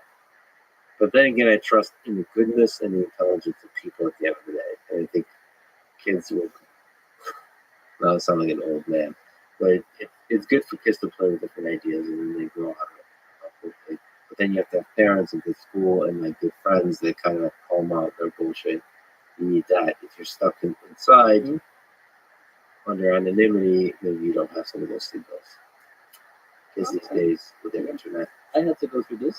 It's kind of what I mentioned. So I didn't have two divorced. My parents were divorced. I didn't have two households. I had three. So I had the third one. So I went to school most of my childhood in a town where my grandmother lived, and she was kind of like the Switzerland. So I would be with her, and my mom would come with me there half the week. Dad would take me to his place for the other half of the school week, and then my parents would split weekends. My mom's weekends were in New York, where my stepdad was, and that family. So 3 houses. The grandma, your dad, Mom and those step siblings, there and there, new people, there and there, extended family, there and there, and also at grandma's where I would come anytime I had a conflict, and when I was 12 and 13 and being just a total lunatic, emotional manipulator of all folks in my family, and just teenager rebelling and also having to deal with 3 different households. And I mean, I carried a backpack, the same backpack, literally, not a physical one, but what's inside of it that I carried. When I came here to record the episode and have my stuff in the hotel, a backpack with a laptop, a bunch of clothes, a bunch of other things that I need throughout the week, deodorant, things like that. I mean, of course, you start getting that stuff in all the houses, but that was the way I lived for some of the most important developmental years of my life. And who knows if I had too much of what we're describing, one sprinkle of this too much, one sprinkle of this too much, if I had someone influence me in a negative way. Luckily, I managed to steer clear a lot of it. And yeah, how did you not get into trouble with the internet? Meaning, like, how did you? What was your experience with the internet? So I having wasn't. to move a lot, having to have multiple households, is psychologically difficult upbringing. Yeah, it was extremely tough. It's hard to speak about it now because I'm in a completely different mental state. I don't even remember some of like those moments, but It sounds like a different person. yeah, that's exactly how it feels. But I remember I had a big video game addiction, just like most teenagers. I want to say teenagers, but probably teenage boys. But I'm not. I don't know. I don't know how addicted teenage girls are to video games. Yeah. I didn't do that. Really. I definitely look back on things that I did in certain instances, like, well, I was a teenager. That was stupid. Oh, I scammed somebody in some video game. That was, that's hilarious. So, and just, it was just an idiot teenager. I didn't do anything unforgivable, luckily, and for the most part, just kind of went about my life. And I somehow got older and started getting more independent and stopped playing video games. And to be honest with you, I would love to sit here and say I have some sort of logical explanation of why I am the person I am today. But I think you need elements of the right upbringing and support system, as you said, and you also need luck. I've been in some situations as a teenager where I almost got killed by some gang members. That's a very exaggerated story, but I was in a park in New York City and I got into it with a kid whose brother was in a notorious gang of that neighborhood. And he told me his brother was going to come and kill me, basically, over a stolen basketball. And I was going to fight this kid. So I was 14, he stole my basketball. Of course I'm going to fight this kid. This kid was like 12. He had a pierced tongue. Yeah. Like, this wasn't a joke. This kid was from a totally different way of life. And his brother did show up. But his brother was I was a little teenager. I wasn't a big. Now 14-year-olds are 6 feet tall. Maybe something happened to me. But I was a little kid. And but looking back at that is crazy because I definitely had some of these moments in New York City more than anywhere else because it's such a good place. Luck? You need some luck. Yeah, it's kind of funny that there's certain moments in life on which the entire trajectory of your life can turn. Yeah. And like in that case, nothing happened. But I most intensely feel this when I get almost run over by a car, kind of thing. How many times did you always get moved? I don't know. Maybe it happened like twice in my life. Okay. That kind of stuff. Like when somebody runs a red light. Yeah. That happened here in Austin. You realize, oh shit, that was like your life flashes before your eyes. And those moments can turn. And then there's more meeting certain people where you meet them and for the positive. They're like, wow, this moment of inspiration, like, wow, this is possible. Wow, this kind of person can exist. Maybe I can be that kind of person too. But yeah, those things can like change the direction. And maybe not. Maybe they just reveal something that was already there, and the momentum is always carrying you forward into a thing that you are always going to end up in. Yeah, I wonder about that. Speaking of teens doing stupid things, let's return to the Magnus Hans saga. Yeah. How did it start? Who is Hans Niemann? Who's Magnus Carlsen? How did it start? There's 3 games. It started in Miami. Yeah, a good background story is Magnus Carlsen is the arguable greatest player of all time. Very close, I would say, to Garry Kasparov, world #1 for now over 10 years. The top of his game, you think? Like close to the top of his game right now? After the most recent thing, yes. I think he has the uncanny ability of top athletes to absorb the bullshit and show, oh yeah, that's home now. Yeah, run. I was only trying 70% before that, and I think that's what I really think that's what he showed. I was in awe. If Magnus is playing in the tournament, yes, it's good for views to put him in my YouTube thumbnails and make the video title about him if he does something brilliant. But I was legitimately just blown away. It wasn't farming him for content. This is unbelievable what he's doing to people. And he has a point to prove. Hans is I believe he's 19 years old right now. He's an American. I don't know if prodigy is necessarily the right word. Prodigies, you know they're prodigies from very, very young. In chess, you don't become a prodigy at 18. But he was always a good junior player. He was always a very unique character. I met Hans when he was 11, 12 years old. This little kid just trash-talking folks at the Marshall Chess Club. And he already had a reputation, literally. He had a reputation with counselors. And the truth is, I was someone. I was kicked out of chess camp by one of the best chess grandmasters of all time, Arturo Yusufu. I was in a chess camp. I was 9 years old. What did you do? I was just an asshole. Yeah. I was too strong. So I helped other people with other work. You let your ego shine. Yeah, I was a kid. I mean, I wouldn't. Well, not every kid lets their ego shine, but some do. Oh, yes. You did? Yeah. Hans does. If there's interviews when he's young. Yeah. Or he's kind of talking shit. But it's entertaining. Yes. What I try to stay away from is just, yes, I let my ego shine, but I don't think I even knew what any of that was when I was younger. So it's just I was just a loud, boisterous kid from a household where I wasn't paid attention to because I had 3 of them. So I just was like, here's where I'm going to show up and get my attention. And Arturo Yusufu, he's a great, great man. I drove that man crazy. He was like top 5 in the world at some point in the 80s and 90s. He said it's either me or this kid. Oh, wow. So you really got to. Yes, he said, I'm not going to come back and teach camps when this is me. And I remember going through this. I have very vague, distant memories of this. My dad calling, apologizing. And they make you feel good that you got to that. No, I felt horrible. I felt guilty. I felt guilty my whole life. I very rarely feel proud of bad things, or I showed them even things. It gets to the point you feel guilty about things you didn't do. That's when, that's when your brain really goes crazy. Yeah, I'm with you on that. So okay, so you can relate To Hans. Yes, to young Hans, and he was like in and out of chess. This is what I remember. He was around the rating of 2300, and I remember looking at some of his games in a tournament in Philadelphia, and there was some game that he played, and he didn't know the opening. It was like a London, which is a very popular opening, some theoretical, and I looked at it and I'm like, oh, he didn't know that. Okay, that's crazy. And I just kind of walked by, and I saw him in a tournament a few months later, and he did something very rare, where in an open tournament, not a tournament of 10 players where everybody plays everybody, open tournament, randomized pairings depending on how many points you have, he played 9 Grandmasters, which is crazy. That means he was performing so well, so consistently, that was where he got his first Iron Norm.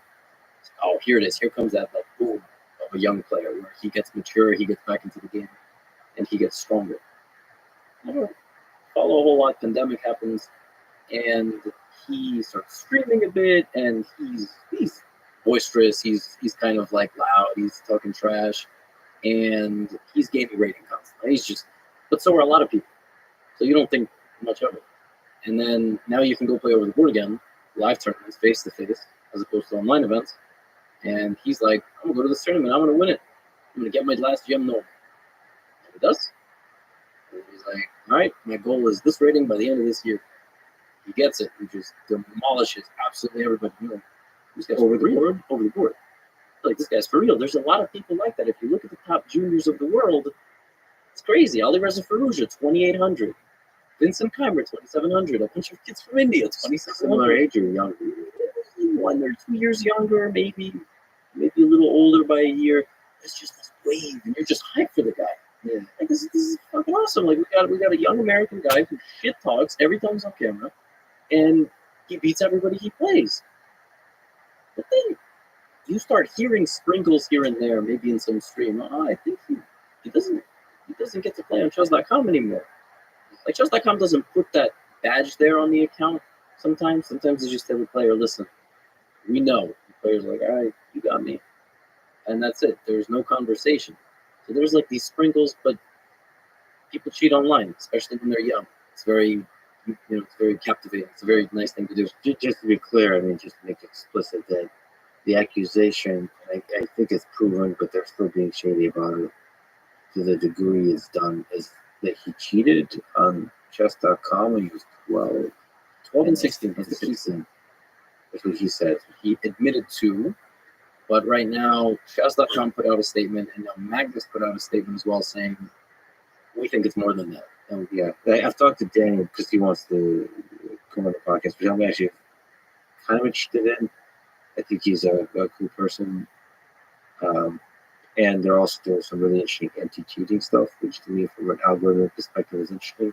But he is also the man.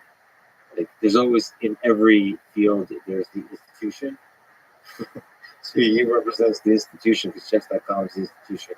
It's like in the Olympic, it's the IOC. It's like, I have to be careful.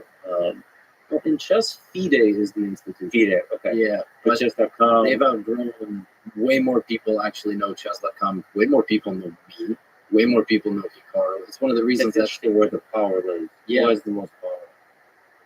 Yeah, chess.com has the most power. Which power? I don't know. Maybe you. No, It's their public opinion.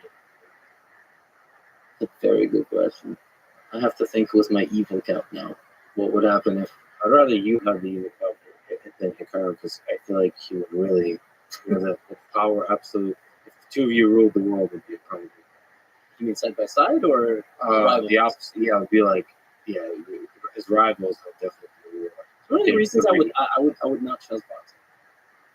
You guys, how much do you like each other? I mean, do you admire each other as fellow? That's like how I feel. So entertaining. Well, we should finish Magnus Hans. Yes, that's good. Yeah, I know. I feel like just inside we don't want to talk about it because it feels like it's been talked about too much. I'm trying to get no, for you, just remember, for me, it's much less. Yeah, and for the And listener, for the listeners, yeah. Right. So, like Ruben asked me, like, I know I heard him even talking. What's this chess? Joe talked about the Indonesia thing. And he said it's some super random small thing, and that was a very funny moment. I told him about this drama a few weeks ago, and then he's like, "Yeah, this is interesting. Is the anal beads, is that possible? Is that good?" I was like, yeah, I think it's possible. It was, I don't remember how drunk he was, but so even he's curious. He doesn't really know. But anyway, cheating when he was 12, when he was 16, Right. as he said, he admitted to cheating online when he was 12 and 16. Yes, but for timeline's sake, let's just do it this way. He has a lot of over-the-board success, but nobody really talks about the online cheating stuff. It's sort of kind of kept low-key. A couple hundred people, maybe a couple thousand people, which sounds like a lot, but it's not because there's millions of viewers know about this. It's generally kept kind of low-key because historically, if you cheated online as a teenager, you're not cheating over the board. It's not possible. You will get caught. Nobody has ever attempted it. We've had over-the-board cheaters, but not at the ultra-elite level. And so what happens is they play this tournament in Miami, and the first day Hans loses 3-0. This is important because on the very next day, it's not like Hans was destroying everything. The second day of the tournament, he sits down game 1 versus Magnus in their best of 4 and destroys him. Like, he destroyed him. Made it look like I was playing in Magnus' shoes. The level difference, it wasn't close. Of course, we can argue it might be because of maybe Magnus knew something ahead of time. There's obviously the psychological element. Not important. Hans leaves. They say, interviewer says, Hans yesterday, by the way, horrible phrased interview question. He goes, Hans, yesterday was terrible for you. And today you start with a masterpiece. What do you have to say? Chess speaks for itself. Walks away. You can argue it's cringe, you can argue, I thought it was cool. And then the guy then keeps asking a question with his arm extended because he's so shocked he doesn't know what to do. Like, he didn't even occur to him how ridiculous it was. Yes. And then not only does Hans come back and loses the best of 4, he loses like 2 more games or maybe 3. I think he loses the next 3 games. He then proceeds to lose every single best of 4 match for the rest of the tournament. He ends with 0 points and a prize money of $0. They put up the graphic. He put Neiman 0. I think he got some minimum, right? So, wow, this is like insane. This guy comes out with this crazy interview. And in my recap videos, I was like, the next time Hans has success, he has to stay away from the cameras. Don't let him talk. Just don't let him talk. It's going to be bad luck. I'm joking around. Like, next time he plays, it's crazy. He's going to... That was their kind of first interaction there. They also... some photos, they were having fun playing on the beach. I don't know where they had a chessboard on the beach. Chess players were such fun. Yeah. They were still getting along. I guess so, yeah. It's interesting because I talked to him at that time. Would he have mentioned something? Right. I wonder what he would have said if I asked him about Hans, because I was clueless. Did anyone care about Hans? Nobody. Hans is not a super known entity. Right? He became He became probably a top 5 all-time popular chess player in the last 3 weeks. Yeah. So it's not. It wouldn't even be a rookie question. No, I'm not. You don't know. Maybe Magnus already kind of knew. A lot of the top players, it seems, are coming out now and saying we already were suspicious. Yeah, it seems like Magnus might have known, but maybe not enough to address it. He still might not be willing to address it. Yes. But anyway, so totally horrible tournament performance after. Correct. After Hans. Yes. Then the annual tradition of the St. Louis tournament happens, which is a strong field of players first for a fast tournament, rapid and blitz, and a classical tournament. The classical tournament is the Sinfield Cup. It's named after Rex Sinfield, billionaire chess philanthropist. It's like St. Louis Chess Club. It's a prestigious place. It's this whole host of a prestigious tournament. Hall of Fame is there for chess. I don't know if it's U.S. Hall of Fame, Worldwide Hall of Fame, but yeah, it's other countries play chess. They do, but you know, I don't know who determines where the Hall of Fame gets. We say it's the Hall of Fame. Okay. One day, some other part of the world's gonna be like, actually, it's over here. So basically, what happens is we have a field set for the Sinfield Cup. Set. It's the top 10 players in the world. Some can't make it, so okay, you get number 11 in there or something. One of them can't come because of something related to coronavirus. It's not. Now we're gonna get a little asterisk on Spotify because it was mentioned. Get more info about COVID-19. So I don't know why he couldn't come, but he couldn't come. Okay, something happens, he can't make it. Hans Niemann is the replacement. Yeah. At the time, we didn't know this, but now weeks later, we knew Magnus wanted to not play. This is very important. Back then, we didn't know. Apparently, some other top players also didn't play. They also were suspicious. They also wanted increased anti-cheating measures, which, by the way, in chess are dog shit. Like, you give this little metal wand, and you put it on your ears, the body, and there's apparently an argument a micro earpiece would not be caught, something in the armpit vibrating would not be caught, something in the shoe. They don't make the players take their shoes off because it's too elitist. How are you going to make players take their shoes off? That's, oh my God. But if these things are out there. Or if anything was inside any other office. Correct. Yes. I have to bring that up. I mean, that, to be honest, yes, that is very truthful. So if nothing else, this podcast is about honesty and truth. So I have to be completely and transparency. So what ends up happening in the Sinfield Cup is Magnus ends up still playing, but the anti-cheat measures are not introduced. So the first few games, Hans has a very, very impressive first-round game against the Von Aronian, one of the best players in the world. Okay, draw. He was pushing, draw. Second game, demolishes like a top player. Mamadou crushes him. Dominant opening, but not like a perfect game. You understand? It was. He made some inaccuracies here and there, and he ended up winning in a complex game. His game 3 happened versus Magnus, and not only does he beat Magnus with the black pieces, he dominates him from start to finish. So in the opening, Magnus played something with white that he had maybe played once or twice before. There was some big debate about it. I'm not going to get into it. Basically, a very niche, small thing that just he had never played in maybe a long game before, with some sprinkled in venom that might get Hans off guard. Hans proceeds to play like the first 15-20 moves absolutely perfectly, and then converts the game into a slightly better endgame, and squeezes Magnus to death. Basically beats Magnus with black, which nobody had done in years, the same way Magnus would have beaten other players. Then he goes and gives this interview, where he claims that he had looked at those first 15-20 moves right before the game, basically. He got lucky. Didn't he say he looked at something very similar? No, it was either similar or literally that exact variation, which is possible. I've done that before. One of my best wins of my life. That morning I went, I'm not prepared. What if my opponent plays this Queen's Gambit accepted variation? And I literally learned the first 12 moves. He didn't know move 12. I killed him. Okay? Like, it just happens. Yeah. Unfortunately, when you combine that with other small elements of the interview, and now there's body language experts going on this, it was odd. He gave an interview afterwards explaining the various details of the game. But not really explaining. That's the thing. The standard chess player interview is you sit down and you go, something about the opening, something about not, oh yeah, I looked at this right before the game. And then you explain various symphonies and compositions of variations, things that went through your head, things you were evaluating. But Hans's interviews are different.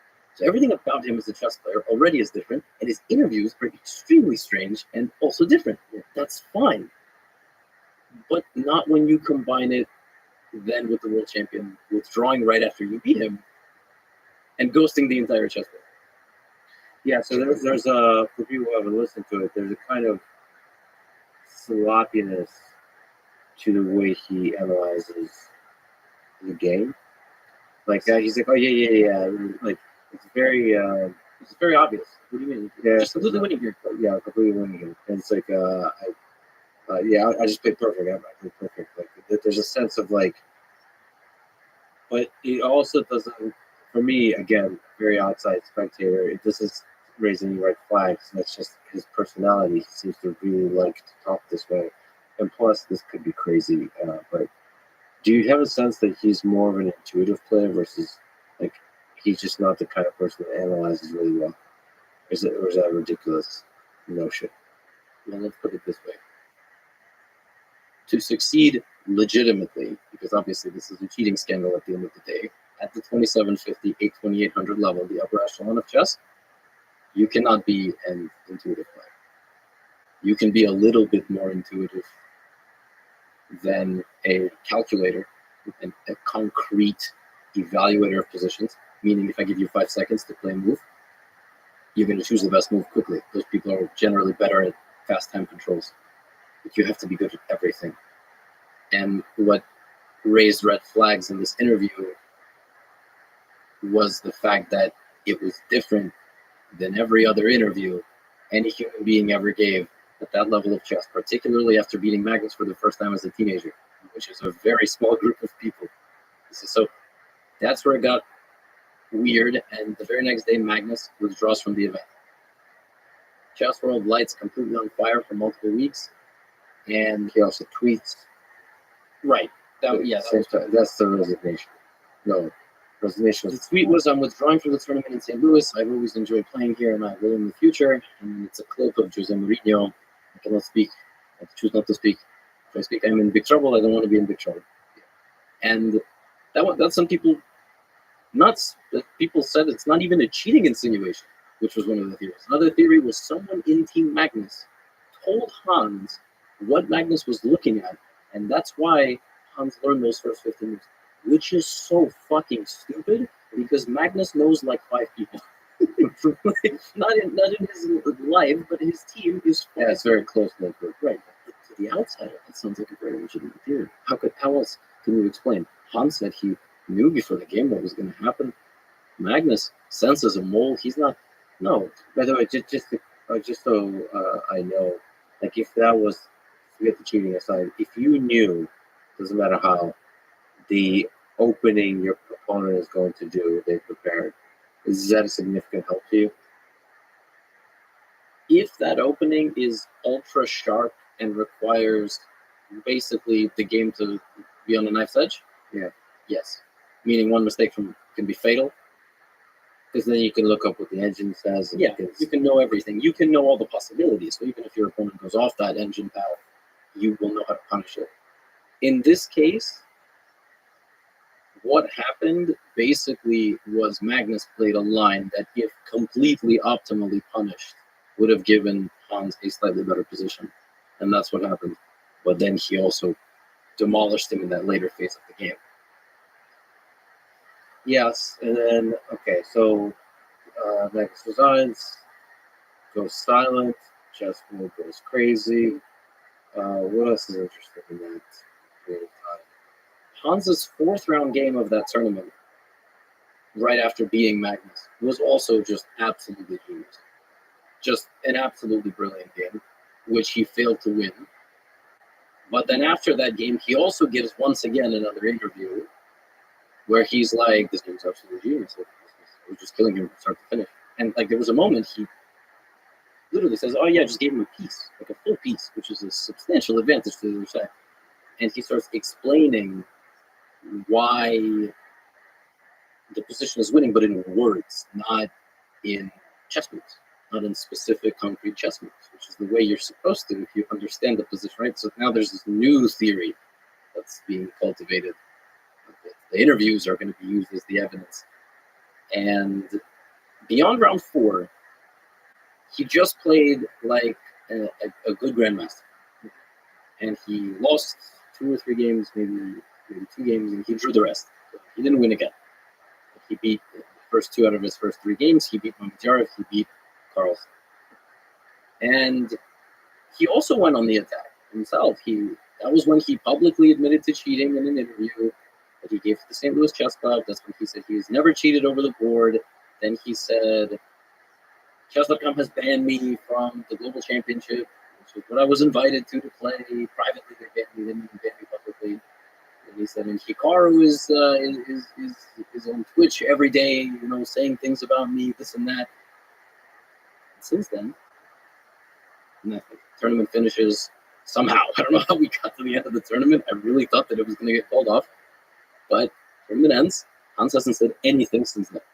So Has he still said? When was the last time? that was the last tweet that he sent, September 7th. So if Hikaru wants to play victim or something like this, They face each other again. Mhm. Recently. What was that? They played in the online event of this Meltwater Champions Chess Tour, which is a 16-player tournament where everybody plays everybody first. And after 15 games, the top 8 make a knockout bracket. And Magnus played the game. There was obviously a lot of hype prior for what was going to happen in this game. Magnus plays one move and resigns. Actually, I imagine he didn't want to play one move. I imagine he would have resigned the game as it was starting, but I think some websites don't let you resign before you make one move, because then the game isn't counted. Yeah. So I think he didn't want to play at all, but he played one move, and that made it even more epic, I suppose. He resigned, and that was that. Like, You lose that game count, right? oh, game You lose the rating. these online events, unfortunately, don't count for any sort of rating. But on the tournament, yeah. So he resigns. And then how does the tournament still work out? Is the tournament already over? So he made the 8. Because Magnus still made the top 8. It was round 5, or like round 6 or something. So it was halfway through the preliminary stage. Yeah. It affected his standings. But then after resigning that game, Magnus finished first in the bracket, in the preliminaries, and then he won the entire event. There was a chance that they were going to meet in the final, but Hans lost in the first round against the Vietnamese strong player, Le Quang Liam. And then Magnus gave a short interview to the live broadcast where he said he would give a statement at the end of the tournament, and then he did. He gave a statement at the end of the tournament, and now here we are. The only other thing missing from this is the very intense scrutinization of all those over-the-board games that I mentioned earlier that Hans dominated in. So people are now going through all of his games that he played in tournaments, and they're analyzing them with engines, and they're saying he played exceptionally well. And the debate is, was he cheating, or was he way too good already but underrated? Because he could have had incubated knowledge, so he could have not played for a couple of years, was 2700 level, but was playing people from 24, 2500. Well, over the board, I see. So not just over the board with the top level people like Magnus, but over the board in general. Yes, before he got a chance to play in these super tournaments against the best players in the world, he had to go to Europe. He was the most active chess player in 2021. And he was quite dominant. Yes, I think he played more over the board games than any player in 2021 or 2022. I think it's 2021. And yes, I think his rise was steeper than everybody, maybe with the exception of Alireza Firouzja, who got to 2800. See, I'd like to believe, because he talks about being he just became obsessed with chess. Mm-hmm. I like stories like that. I like stories of the underdog, especially with the scarlet letter of having been a cheater in the past. I like the idea of somebody who is flawed psychologically and ethically, and just a full fascinating personality, and somehow just becomes obsessed. And it's similar to Bobby Fischer. Mm-hmm. Is also a tortured soul, also flawed, also just chaotic all over the place. You could see Bobby Fischer being somebody that might cheat when he's involved on online chess, right? Like, If it existed. Yeah, actually, I think in some podcasts, like small chess podcasts, I don't know. I like Ben Johnson, so I'm apologizing for calling it small, but compared, let's say, Next Moon podcast, it's what's this podcast? It's perpetual chess. It's kind of like, Oh, I love perpetual chess. What are you joke? really? How dare you call it? Yeah, wait, right. I'll show you. Because it does a lot of it talks. It makes me feel special. Let me see. Where is it? Perpetual chess. He does like Improver series. Yes. Yeah. Yes. Yeah, he's great, Ben. I think I forgot what his name is. His name is Ben Johnson. Yeah. Yeah, it is Ben Johnson. Isn't it? Yeah, the Professional Chess Podcast. And let's see, like when even individuals like myself who might have a large audience, when I look at you, you're just at a different level. I don't expect you to be listening to chess podcasts during the day. Just imagine you're doing something to change the world. Talking to some visionary people. Well, I should say it. You know, I've been running a lot, and I listen to podcasts a lot because they're such. I love human beings excited about stuff that really energizes me. And I've listened to a bunch of chess podcasts. I'm really energized by your love of chess. I really like. Yeah, sorry, I forgot his name, but Ben Johnson. I love it when he talks to grandmasters. I love it when he talks to the regular folks, for the improvers, like to see how they balance life and chess and all that kind of stuff. He's just pretty good at it. He's like super excited, and they talk about books. Yeah, and they get excited about different books. Yes, I mean it also gives me a sense of where the chess world is from a different perspective. Is like people studying chess, like what they get excited about, how difficult it is.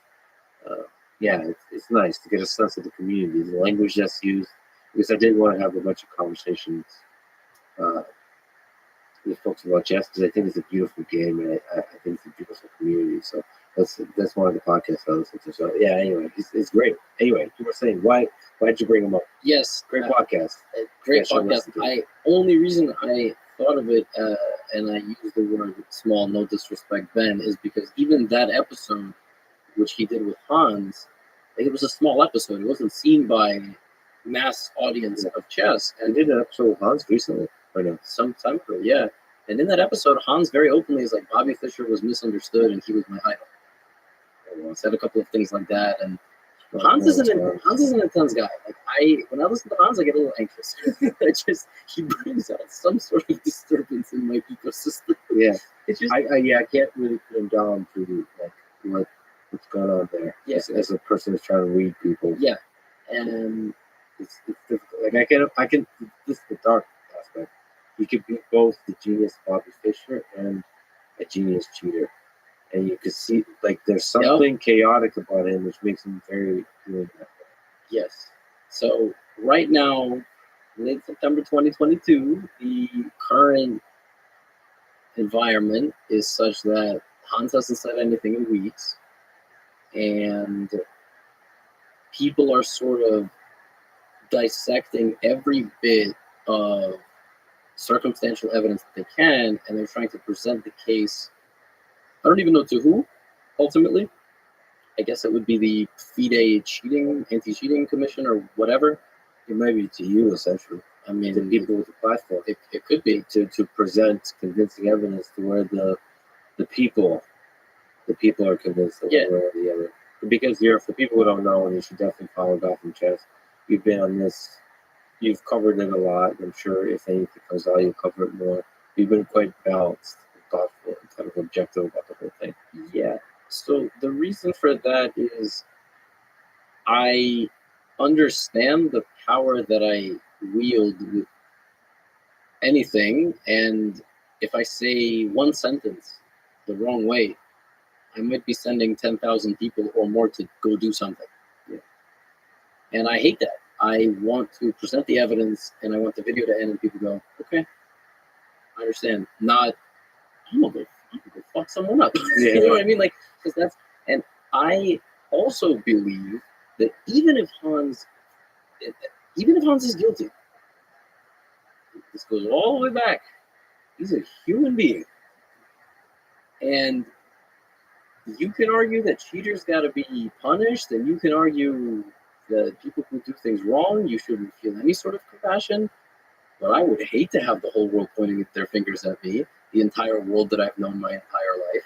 And even if I messed up, there's still a world after chess. There might still even be a world in chess. I don't know, but that stuff, it doesn't make me feel good to present all of the circumstantial evidence in my videos and start being like, Yeah, it looks so. But at the same time, you deeply care about chess and the chess community, and there's some sense where, was it you or was it Magnus that said that cheating poses an existential threat? Yes, Magnus. Right? I mean, there is some aspect of truth to that, which is Yeah. like, the chess is in a state where bots, chess engines are much better than humans. Yeah. And we're living in a world where technology becomes easier and easier to integrate with human beings, whether you put it in some office or elsewhere. And that does pose a threat to our ability to trust that a world champion is indeed a world champion, that somebody we think is good is indeed good. And so there is some aspect to the ecosystem that should punish cheating and perhaps over punish cheating. And the other thing is, in sport, you can take PEDs and have bigger muscles, better reaction time, but you still have to perform the action in a successful way. There's still a chance you can lose if you take PEDs. Maybe in some sports, the gap between non-PED and PED user is significantly more noticeable. But in chess, if you cheat, you play God. You decide when the game is over. You can fake bad moves. You can fake everything. You can even, if you're cheating, quote unquote, the right way, you're going to lose plenty of games to avoid getting detected. So you can create bots that are 20, like, You can also just not listen.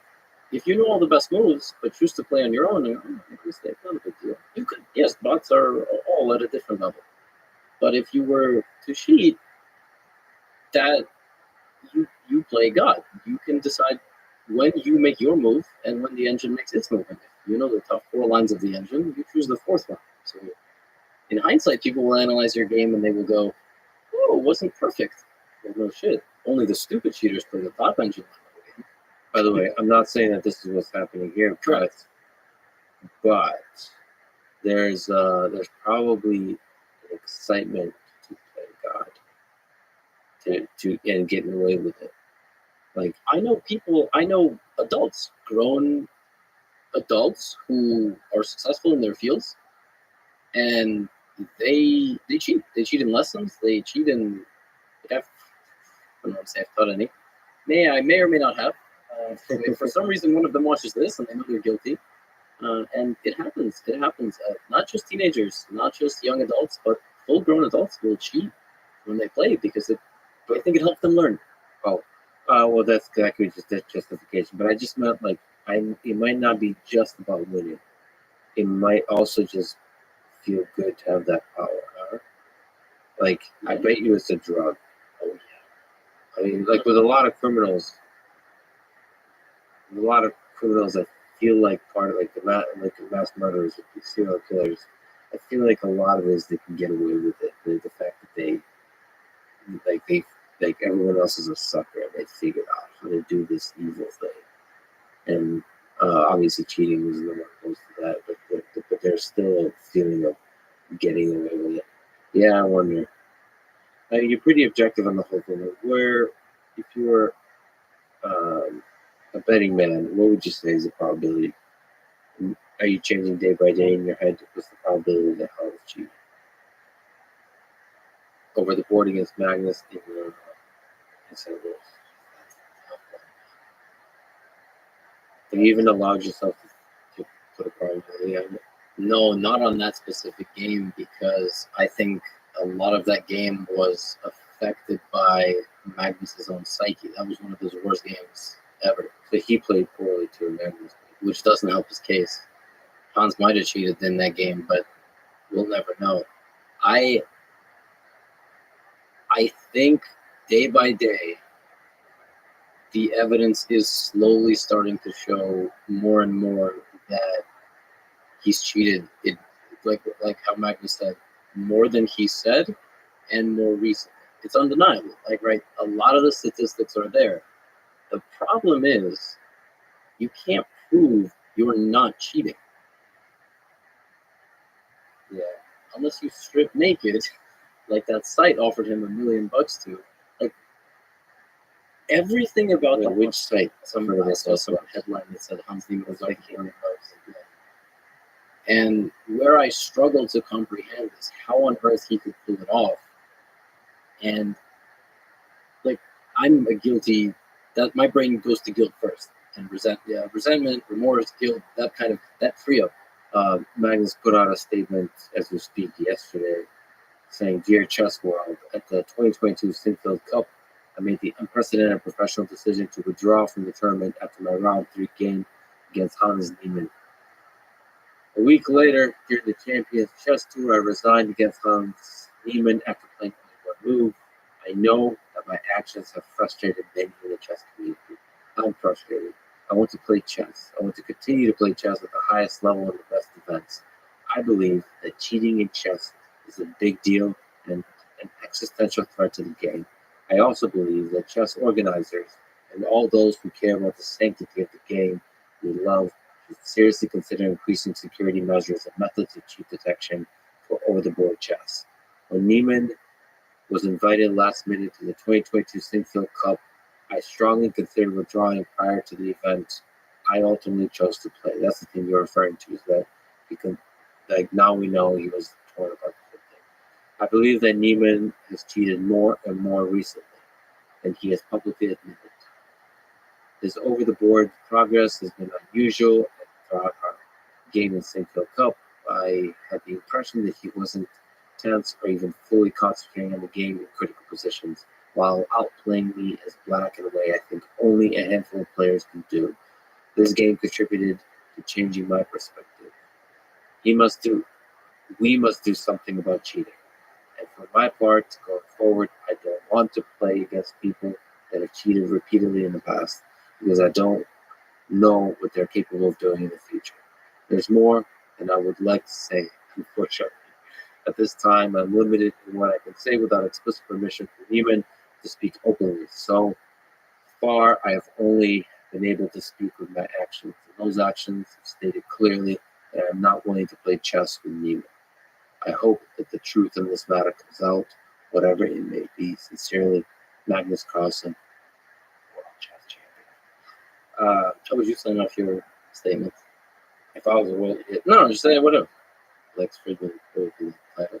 Yeah, I don't know. I think I would not, even if I was a world champion, I'd just say Lex.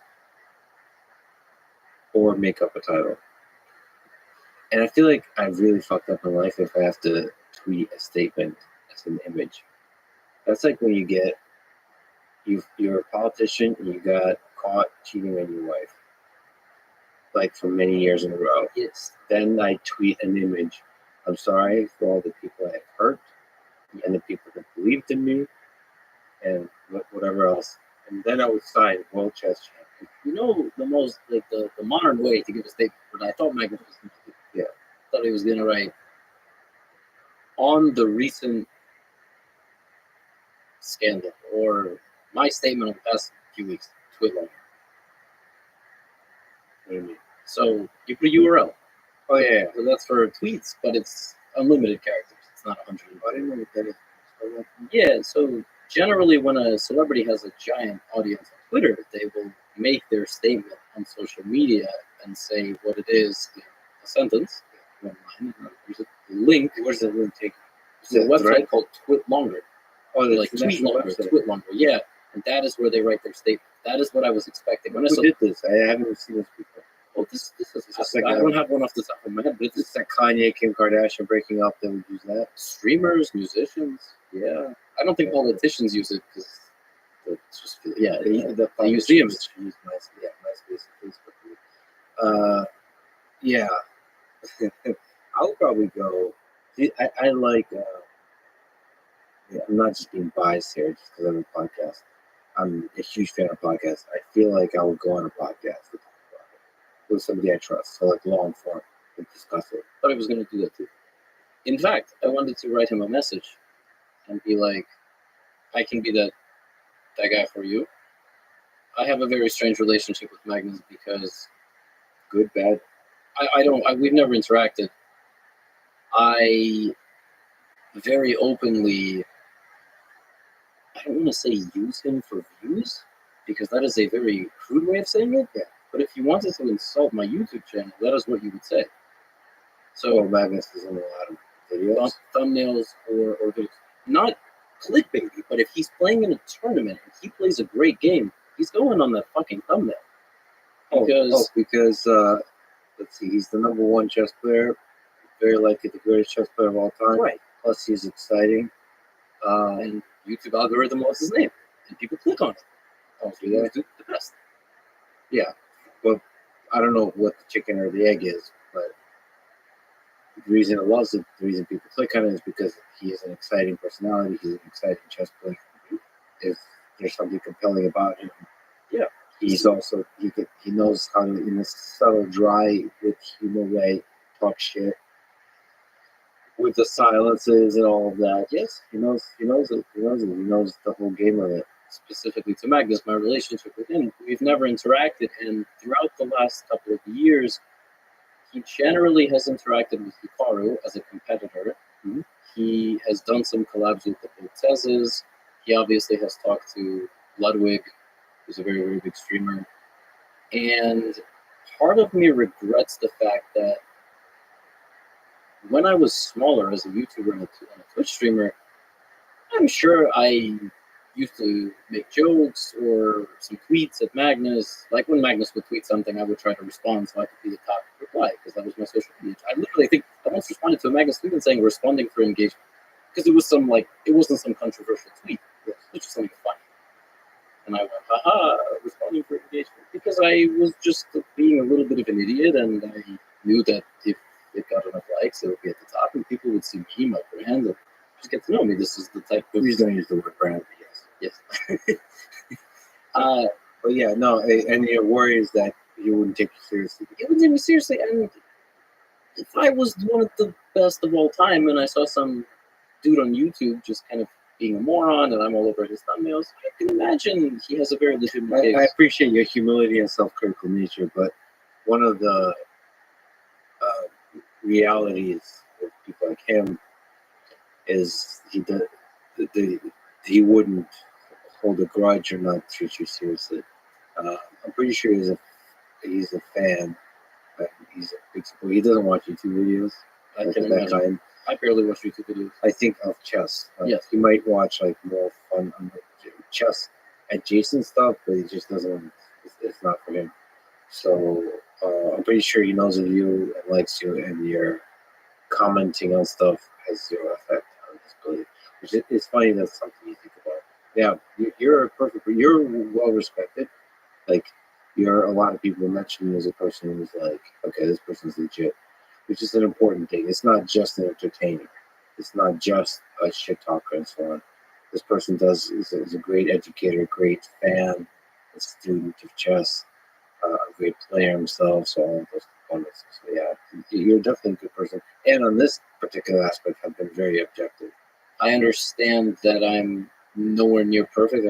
I'm not a different person on camera or off camera. I would say it like it is. Maybe on Twitch, you gotta dig in the mud there a little bit more, a lot more sarcastic, a lot more brash and whatnot. But you meet me in a taco place, and I'll talk with you the same way I might if it was a video. Just that you may not consider me just a random guy at a taco place, and that's why I think about the stuff with specific to Magnus, and it's one of the reasons I don't reach out to him directly ever. I never have. I've never DM'd him on Instagram hoping for a response. Never. I've never even reached out to anyone on his team trying to get the conversation very candid with him, which I think it would be. I even barely reached out to guys in the top 10, the top 15. Only recently started pushing myself more to do that. And I, even in my intro messages to them, preemptively say something like, you might think I'm some idiot. You might not be totally wrong. Yes. But, like, I think this would be a good conversation and give it a shot. And I've been surprised. I've been ignored by a few, but some said, I haven't seen your stuff. But I'm generally a fan, like, no problem. I was actually really blown away. This YouTube channel, Levitov Chess. It's a Russian chess channel. And I think the last name of the guy is, the name of the channel is named after Ilya Levitov, who has some sort of managerial role in the Russian chess federation. And this channel has interviewed some of the greatest players of all time. They have interviews with the modern us Russian players and Kasparov, Karpov, Kramnik, you name these guys from Russian chess. History, it's unbelievable. I just thought this was a channel of just unbelievably well-respected chess players and legion of fans that were longtime chess fans. And I mentioned them very briefly in the YouTube video. And that little clip went into their next community event. And the founder of the channel went on this 2-minute beautiful description of why he liked me and how he only watched my channel as a beginner and how I have a natural voice and how if I talked about cards I would have 100 million subscribers. Just all this really kind stuff that in my mind I thought was either undeserved or I just never fathomed that. Yeah, I mean, you certainly should not feel as deserving. You should have humility about that kind of stuff. But I think that is the thing that works over time. It's like reputation spreads, which is like if one person likes you and they tell people, and it kind of spreads. And over time, you have one conversation where top 10, like a super grandmaster, and they say nice things about you. And it just kind of spreads. I've been very surprised in all walks of life. Like, this really gets me. This makes me happy, honestly, because like people ask me like how I get guests and so on, and it just seems honestly just be a good person and like a real person that are honest. It just kind of spreads the word of mouth. Even coming here, I almost didn't reach out. I had seen you had never talked to a chess person, and I've watched some of the things start to finish, especially if the guest I'm really interested in, like George St. Pierre, I'll watch that guy do whatever. Yeah, exactly. I'll watch him do basically anything. Yeah, make an omelet or something. Yeah, I love listening to him. Some of the other things I've listened to as well, and I noticed that to me, you obviously and Joe are the two biggest podcasters. I don't know if that's like factual. I don't know if some influencer has some podcast, but you guys interview folks that I listen to more often than anybody else. And when Magnus came on, that's amazing. You know, I don't even know how I would reach out to someone like you. It just seems like a little like climbing a mountain. And then a couple days later, and I even in that episode wanted to write, but I didn't know how. Like, do I make a YouTube comment? I don't want that. I'm looking like I'm clout chasing on the Magnus episode. Then we talked about Teslas, and I said, oh, what's this? I shouldn't overthink it. Yeah. You know, I just said, all right, fuck it. I'll just write a comment, and you're like, yeah, I'd love to have you on. I was shocked. You responded just within a couple of hours or something. Yeah, I loved it, man. I mean, it was an honor. It's a good way to connect. I also like on live streams. I try to resist commenting, but I'll watch some even smaller channels. Like I'll get super excited by them and connect in that way. There's an intimacy to that. And YouTube is beautiful. I don't know anything about Twitch. Maybe it's similar to but YouTube has there's an intimacy. Like especially if it's live. I don't know what that is, but if it's live, they're like right there. You can just like reach out and say hello. Yeah, it's cool. It's like really, I don't know. I'm just happy to live in this time where you can connect with people in that way. There's an intimacy. That's why I love podcasts too. I listen to people and I feel like they're my friend.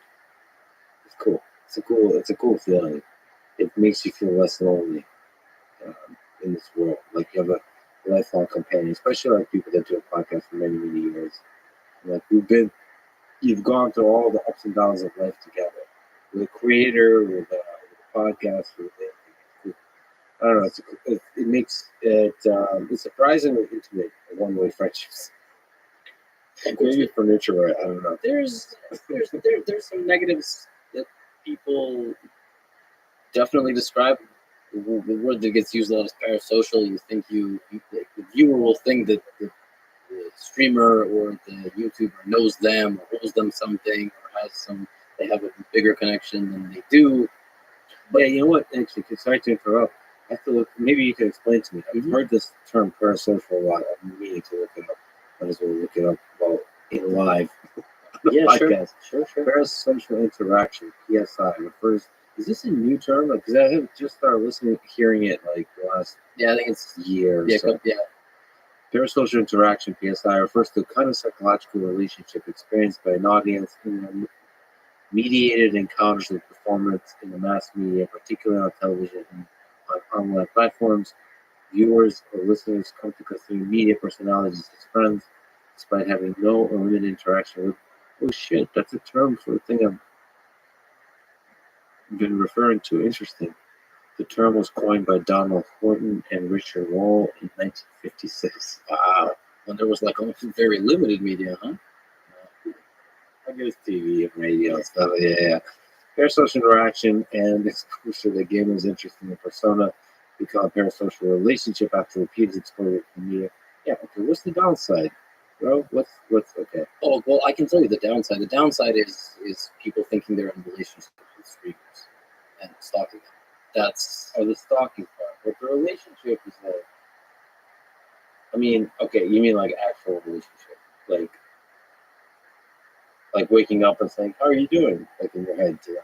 Yeah, no. But that might be an extension. More like, yeah, getting mad they don't respond to you in anytime you're in the stream, or that convincing yourself the other person wants you and you need to go through them, so you need to find where they are. Like, this has happened. Some of the biggest female streamers have reported that they get stalked and harassed for months, and that's born out of this. This, on a very small scale, is you come into a stream every so often and give an update about your academic career. That's not so bad. I was going to mention, I've streamed on Twitch for years, and I watched people have kids. People will come in over the course of months and say, "Hey, man, I just took the bar exam. Yo, man, like, I'm having my first kid." And that's crazy. That's amazing. Yeah. But if they do it in a healthy way, that's one thing. But there's always going to be downsides, but most of it is beautiful. And yes. I have I guess, parasocial relationships of people that take it a little too far. But it's all love. You also have a fundamental belief and hope in people to be good. Yeah. And I've been, I haven't gotten in trouble with it yet. That's a good thing. Me too. I've interacted with plenty of people in person, and no one's been negative. So yeah. And I've even gone to a war zone. There hasn't been. People have been very. I don't know. People have only surprised me in the positive direction, in the depth of the capacity they have for compassion. Okay, so now we're in this weird place with the cheating. Can I ask you a question about how it's possible to cheat? Like, if you and I, the conversation we're going to have with Magnus, we're going to play chess. We're trying to figure out how can you, what are the different ways, do you think? Over the board chess, what are the ways to cheat? Yeah. That's where I would lose the thread, because I don't know. See, that's what I immediately went to. It's like the engineering challenge of cheating. Right. Well, that's because that's like how you're good at that. I mean, you're not good at creating cheating in over the board situation. I'm just saying your brain works differently. I just choose to not even. Like, I can't entertain that. I can come up with some bullshit, but it's not going to be any. Oh, your mind is not like immediately attracted to pulling at that thread of like, how would you fuck with the system? Yeah, my mind stops at, that would have to be a really sophisticated thing, and that's it. It doesn't go any further. My brain every day thinks about the best way to compartmentalize chess into a digestible format and put it out into content. Chess. That's what I think. On the board, chess, not cheating. Yeah, I just think about YouTube. I just think about that. That's currently where my mind is fully focused. I'm also working on like a book. So that's what you think. Yes. See, for me, because I've built chess engines that without understanding chess much, as like, as anyone does with Extreme AI, you build all kinds of systems that do all kinds of stuff. And chess is just an easy game. Like, it starts with Othello, goes up to chess and Go. It's just a great benchmark, a great place to explore different AI algorithms, from search to machine learning as well. But to me, cheating is like, it's a similar kind of ideas. Well, if I make it a board instead of 8x8 to 10x10, like, how does it change things? And with cheating, it's almost like expanding the engineer challenge of chess out into the real world. To me, okay, so just allow me, I know cheating is horrible, but Stockfish, AI engine, and human working together in interesting ways, you forget chess. Just machine and human working together to expand the capability of the human is really fascinating. Mhm. That's like a beautiful thing to me. Of course, purely for the chess game, it ruins the game. Yeah. But I just like thinking of how AI can interact with the human in ways that it's frictionless. Like Neuralink brain computer interfaces, the dream of directly connecting the human brain to AI system. The problem in this case is I don't think the human and the AI are interacting together. The AI dominates. The human is just the mechanism that makes the moves. I actually played, if I may, maybe I need your advice on this. I thought, and I told myself I won't do it, and then a friend of mine said, a couple of friends, both of them are previous guests on this podcast, told me I definitely need to do it, which is, connect. So I already have, for the chess arm that I built, this computer vision on the chessboard is able to extract from vision um, the way you do optical character recognition, extract the board. So I was gonna just build that cheating system to demonstrate it with. The reason I thought it was interesting. So something we didn't mention is I don't know who started this rumor, but the rumor started it might have been like anal beads. That Yeah. I don't know who started this, but I do know that Elon magnified it. My username was dead center in that thing that he retweeted, which was hilarious to me. You're using what do you mean? Like for he retweeted the clip, but also the copy pasta, like the paragraph that was like describing the whole anal beads theory, and dead center in the middle of that paragraph is as Gotham Chess says. And the worst part about it was I was literally tagged, so it was as user slash Gotham Chess says. So every time that paragraph gets posted on Reddit, I get that. Getting posted a lot. So yes, but yes, he tweeted. And then there's also the funny thing, which I really love, the weirdest, most entertaining thing. Was that part of the same thing where, plot twist, Magnus has been using it this whole time. Yeah. That's how he got. Yes. I love that so much. Okay. But anyway, there's a. I quickly realized that there is.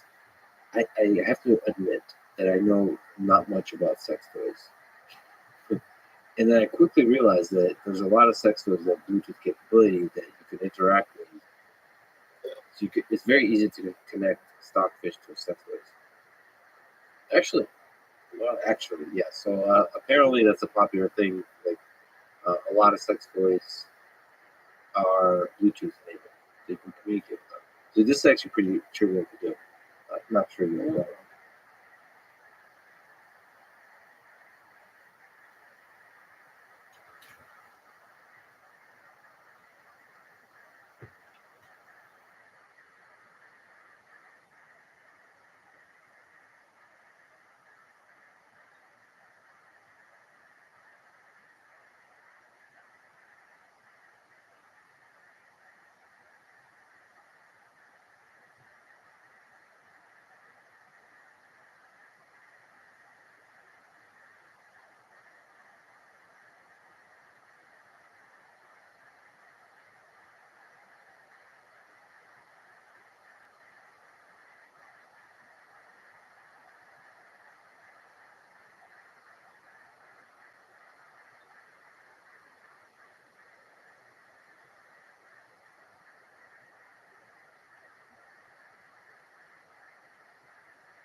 But then, and then, in fact, there's several libraries. One of them is really active, called, now this is on GitHub, friends. It's in Rust, but I think there's Python wrappers. It's called, it's the name of the library. That communicates with it supports a bunch of different devices, a bunch of different like vibrators and all that kind of stuff. But then I looked at the kind of vibrators it supports, and they're all like creepy looking. I mean, like it doesn't have I don't know, it felt too dirty, you know.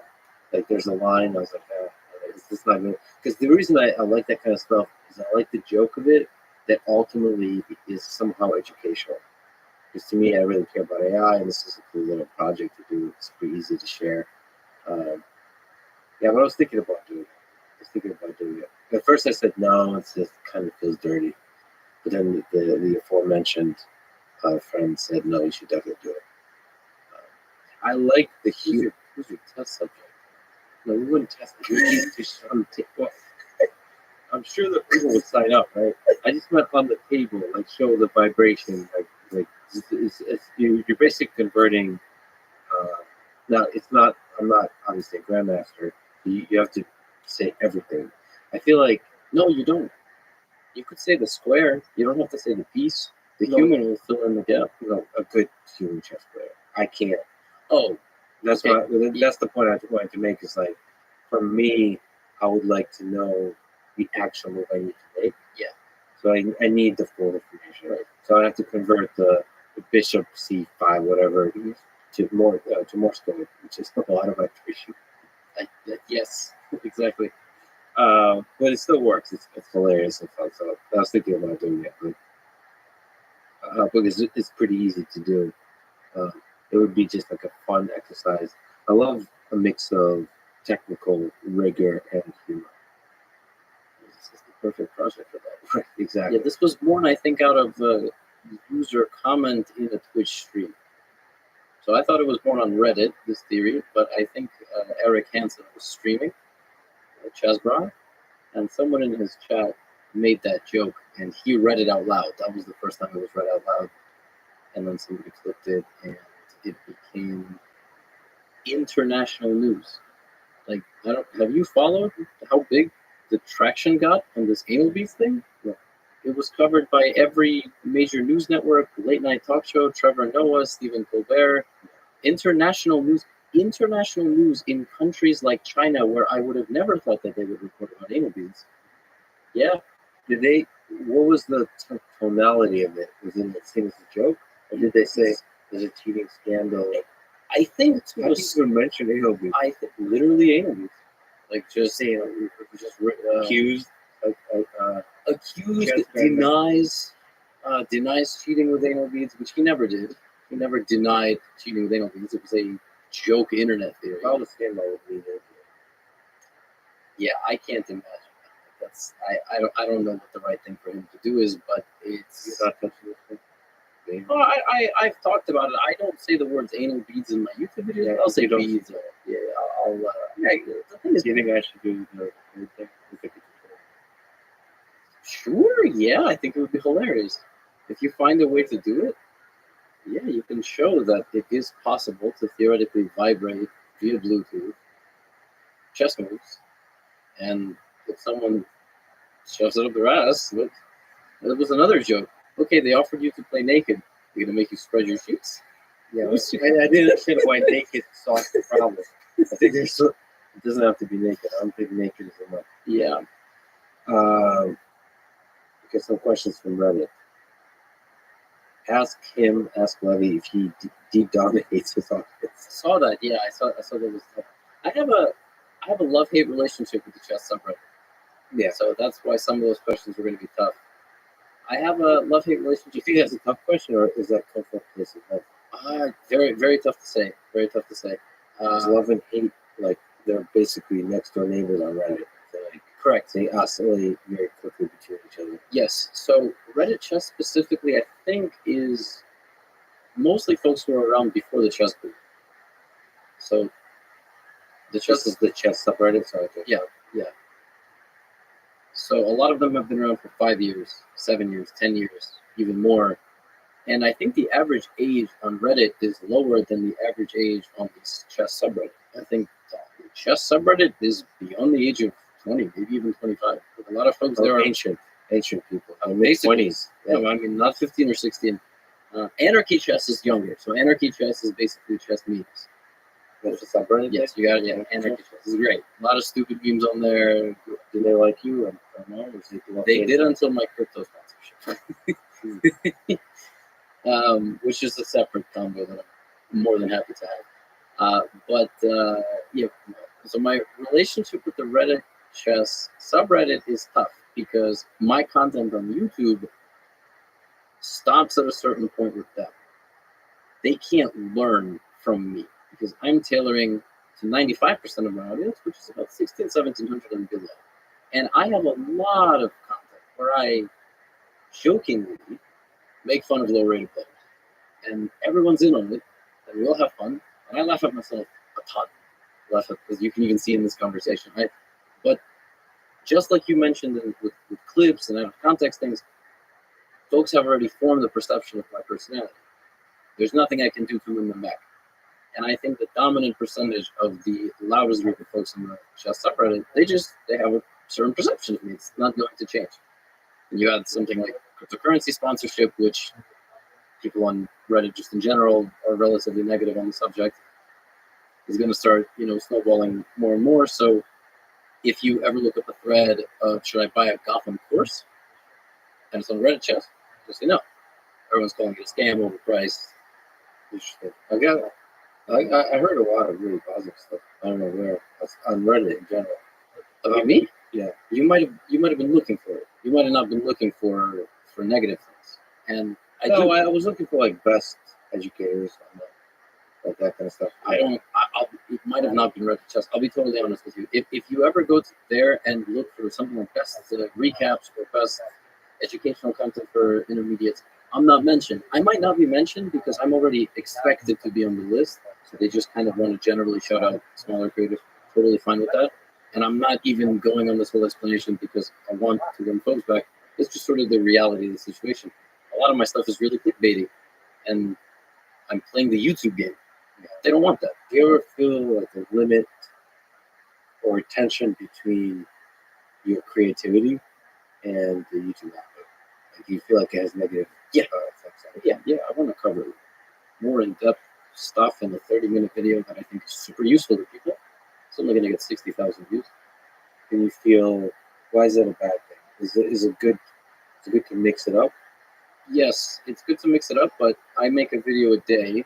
I make one bad video. The other videos suffer. And then if I make 2 videos that underperform, the rest of the videos don't get pushed out as much.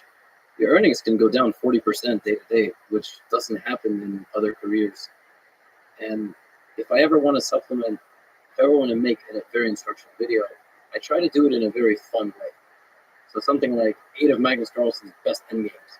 You still learn a ton, but the concept of the video is going to be different. Like I try to still teach things, but in more interesting and exciting ways. Like the guy who was scammed for $1 million, Alexei Shirov, who was basically promised the world championship. If he won his match, he didn't get a world championship.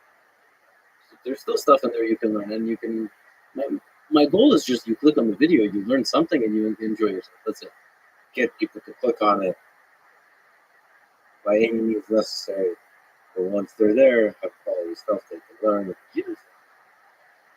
Yeah, man, I wish. So I have zero expression. I also really, really, I turn off views and all that kind of stuff. I don't pay attention to any of that. I wish YouTube would the algorithm would include how good the video is, like beneficial for people's long-term well-being in the calculation. I actually really hate the fact that they turned on dislikes. Yeah, I didn't get that because now I don't know the difference between for tutorials specifically. I don't know what's a good chess video or not, or what's a good review or not. Yeah. I mean, it emphasizes following certain people more, like you trust the creator, but I really don't know what's good for you or not, essentially. And then you have to trust more the title, and then the clickbaiting comes in. It's no good. You have to use your own gut instinct as opposed to data. Sucks. Yeah, there's videos that have almost no views that are still great. Incredible. Yeah. Some of the best ones. Some people who are just focused on like the quality. Yeah. They don't want to play the game. They don't even know how to play, and they don't even want to play the game they need to go. Yeah, it sucks. It sucks, especially if you have dominant YouTube.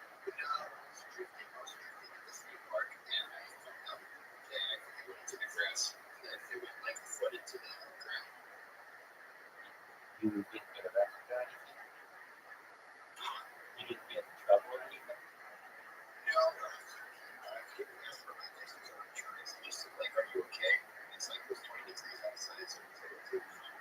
Wow, you got very fortunate and managed to really quick do something.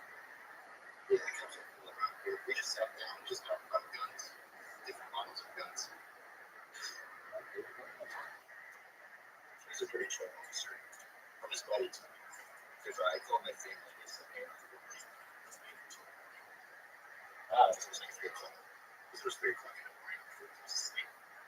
you just get the car and you would play. Right. Glad that everything's okay with you.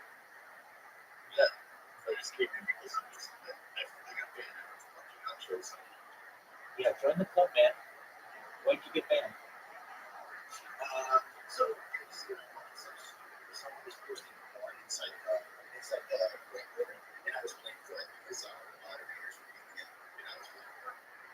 Dude, literally 20 seconds before you came in here, I just checked on my chill zone ban.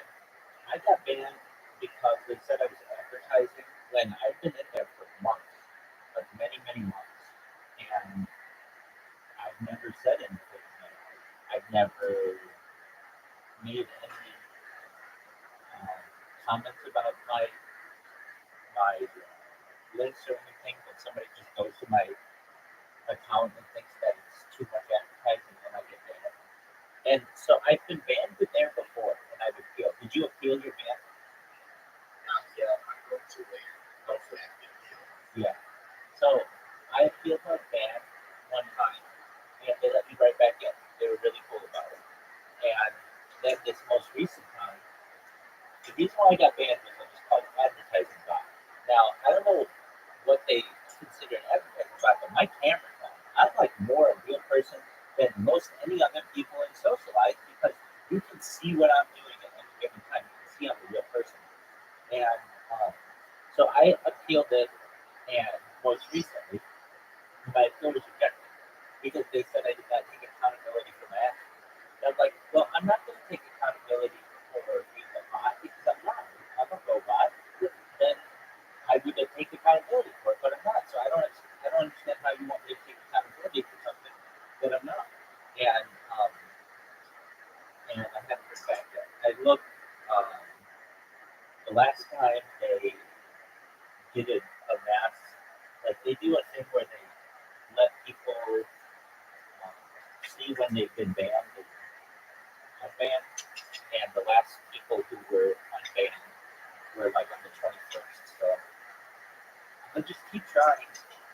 I don't think I'll have too much English to get back in there, but if they don't want me in there, I understand. But it's like, all right, whatever, things happen.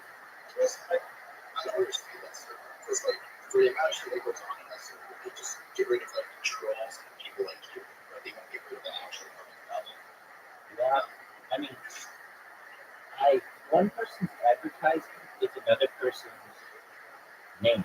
Like what? Like some people, like if I change my name to be Google Viral Rabbi and YouTube or something like that, or search Viral Rabbi and YouTube. Okay, to some people that's not what that means, but to some people that's advertising. To other people that's a name. And in the same way, if I just go in there with the name Rabbi Rothschild, that's my name. And then if you want to click on it and dig through all my shit, and you consider it advertising, one person considers it advertising, another person doesn't. I see this happen all the time. People will have like a Discord in their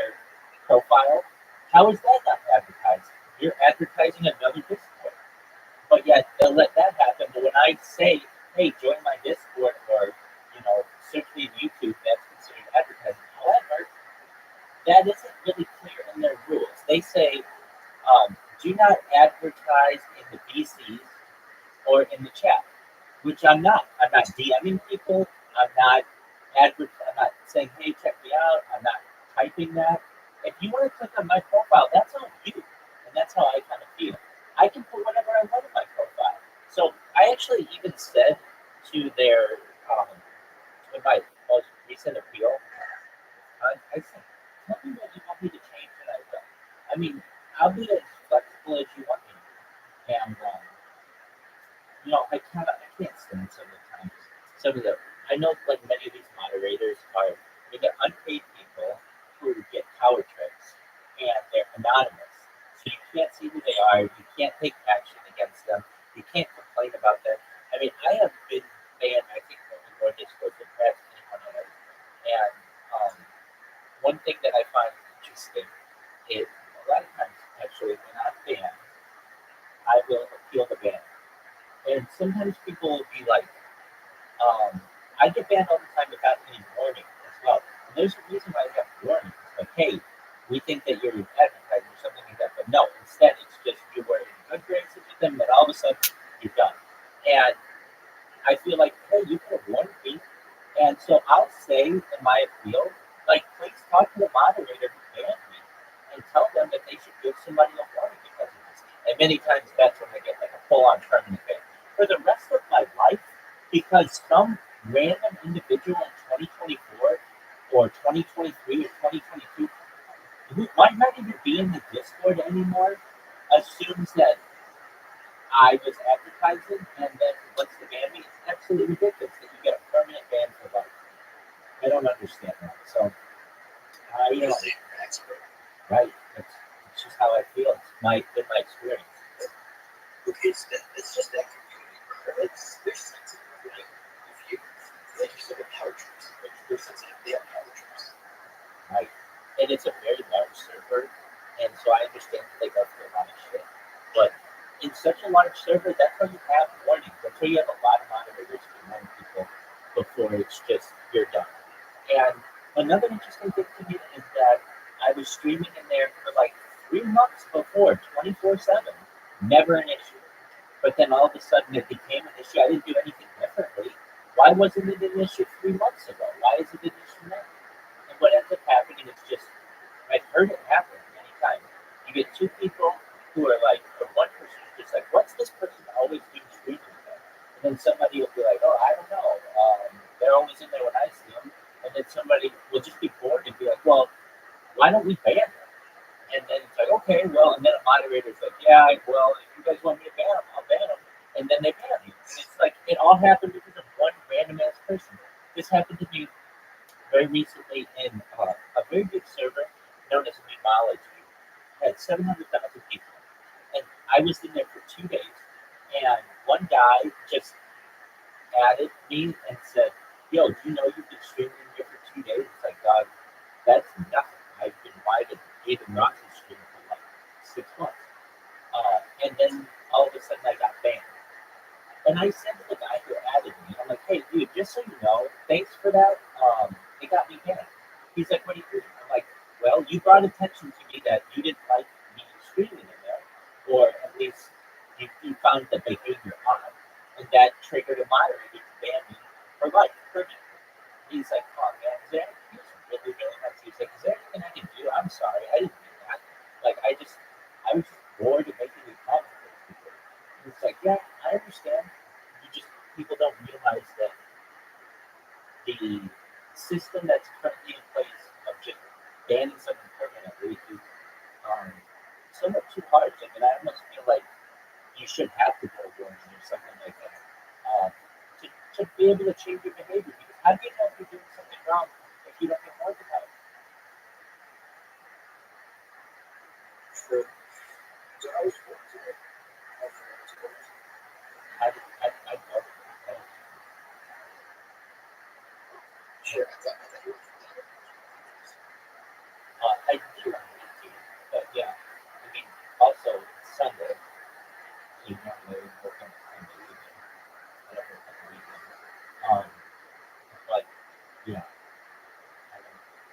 I need to work, I'll pick up a project. But if I, say financially, I will work. I And don't know. If you don't like asking, what are you training? I'm comfortable right now because I made a good amount of money this summer, and I can live on that. So perhaps next year.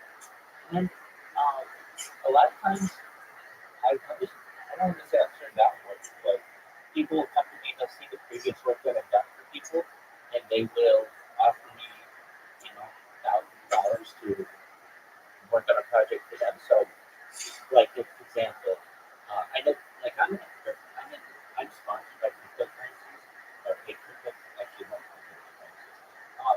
And I am live in their Telegram.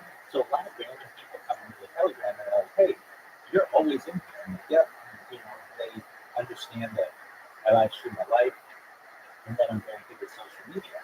And a lot of times guys are just wanting to start a cryptocurrency. So um, they have the developer to be able to do everything in the back end, but they don't know how to market it. And so, depending if it's a friend of mine, I'll do it for hundreds of dollars. If it's a random client, it'll be thousands of dollars. And basically, I can make thousands of dollars in like 48 hours.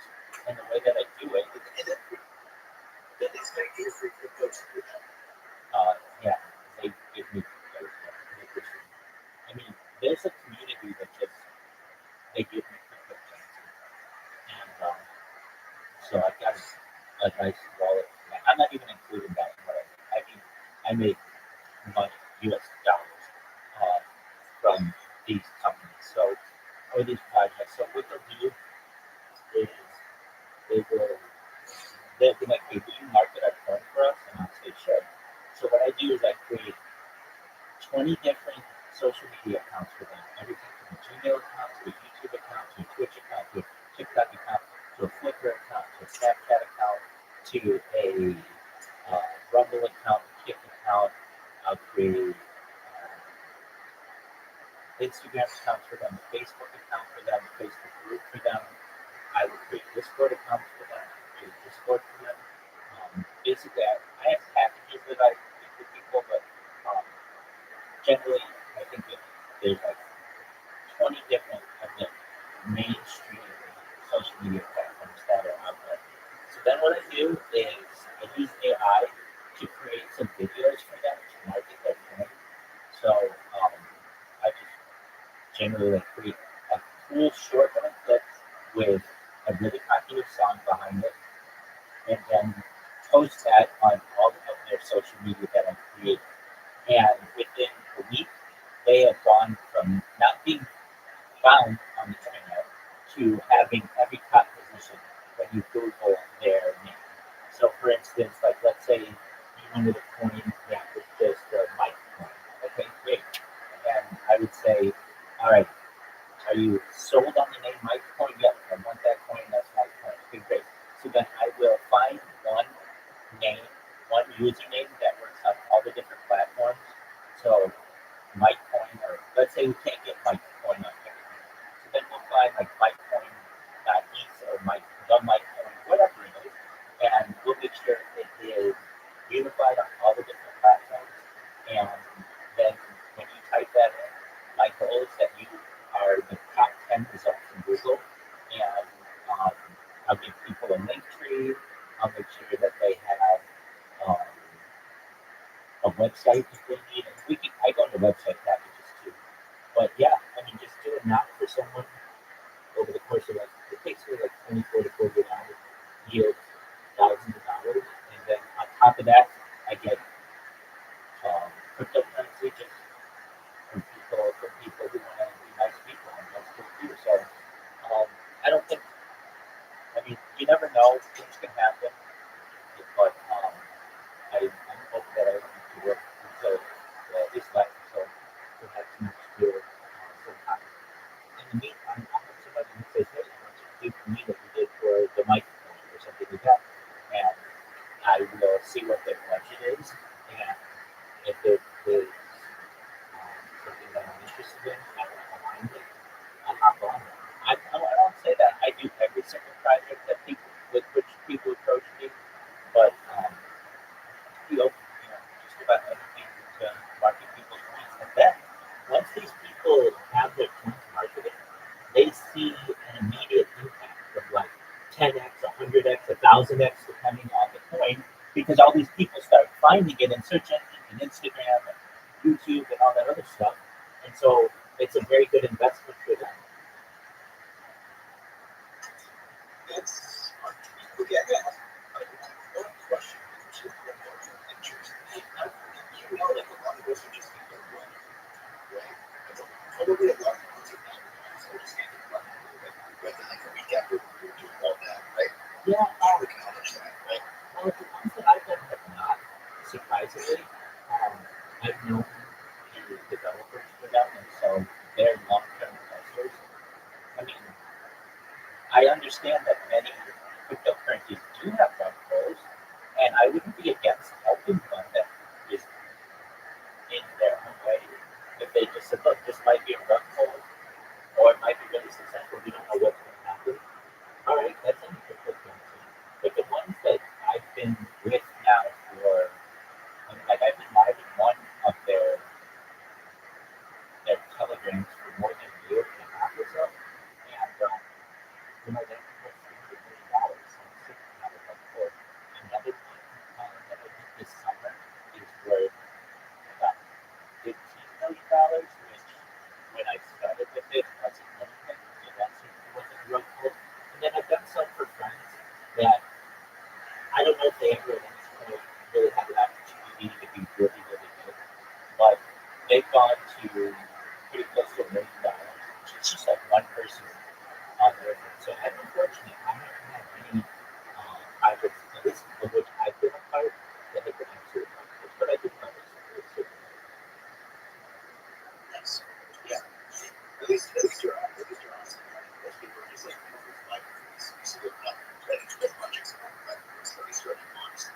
Yeah, I mean that's kind of the thing again when it comes to cryptocurrency. That at any given time you can get a whale who can come in and manipulate the market and then pull out. That can always happen. And I'm trying to still help them with independent. See, when people call these things rug pulls, that's fine. But I'm a very, very long-term investor. I mean, when we talked before, I talked about life extension technology, mind reporting technology. I think every coin that's been a rug pull is potentially in the future going to be very successful. Every single one. And here's why. Because here's why. I mean, up to a point, I think can be a major, major successful point. Here's why. It's almost to me playing out perfectly as a point. Everybody who doesn't know anything about cryptocurrency sees a chart and they see a red candle and they assume it's a rug pull. But they don't see this for the long-term investment. And I see it like this. Haley Welch is a big-time podcaster already. She's a social media phenomenon. And she's like in her early 20s. Wait till she's in her early 30s, her early 40s, her early 50s. And she's become the girl next door who just made a quick little TikTok, or was in the TikTok movie, and now she may be movies someday, she may have her own television show someday, and that cryptocurrency that everyone considered a rug pull back in the day may actually be very, very lucrative because it was essentially seen as a rug pull. So why not make it very, very successful? I see what you mean. I see where that's coming from. Yeah, that's how the internet is. They love a comeback story. The internet loves a comeback story, and they love Daily Welch, and so it makes a lot of sense to me that I mean it wasn't even like a giant rug pull. It was like to be expected.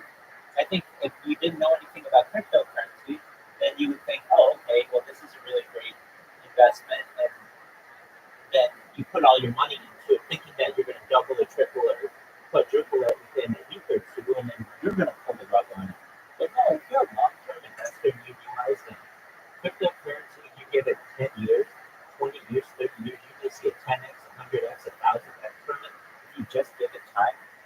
think it's an excellent investment, especially when you are insulating yourself from inflation and you realize that the United States dollar has 1/100th of the buying power that it originally did in the 1930s.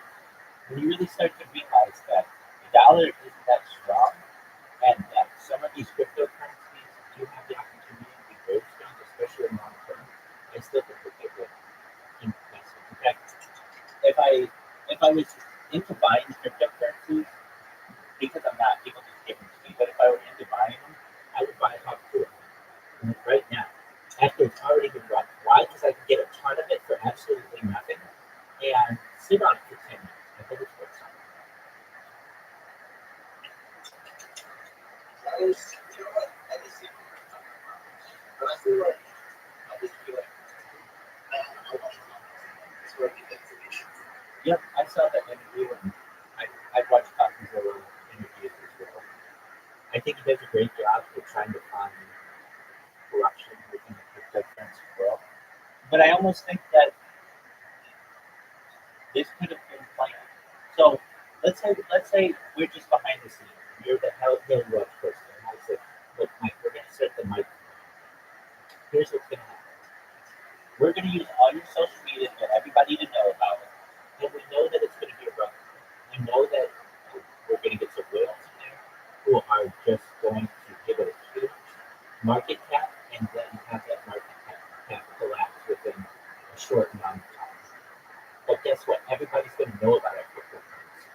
And then from there, we ensure that we hold on to our bags for 5 or 10 years.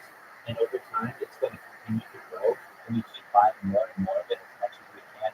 And as Gilly Welch becomes a bigger figure in the investment world or in the social media world as an influencer, Bitcoin will continue to have power. And just like you, I would say the same thing with you. So Mike, you say you're going to be a really big influencer for the next 10, 20, 30 years. So we're going to plan for this rough day. And all you have to do is for a few weeks take some of the backlash. But the thing is, everybody's going to write about our point. Right? Before this was a woman who, or even girl, college girl or whatever, who didn't have a lot of money, didn't have a lot of education, and basically had 15 minutes of fame. Well, what's the next thing that she did? Then she started a podcast. Okay, that gave her 16 minutes of fame. All right, well, now she had a rug pull. That gives her 17 minutes of fame. It is prolonging her career at this point, and I think that's a smart strategy. So, if I were someone to invest in cryptocurrencies myself, I think that to it and still has a lot of opportunity. People just haven't given it a long-term analysis. I look at it like this. Have you ever had something in your house that is basically like junk?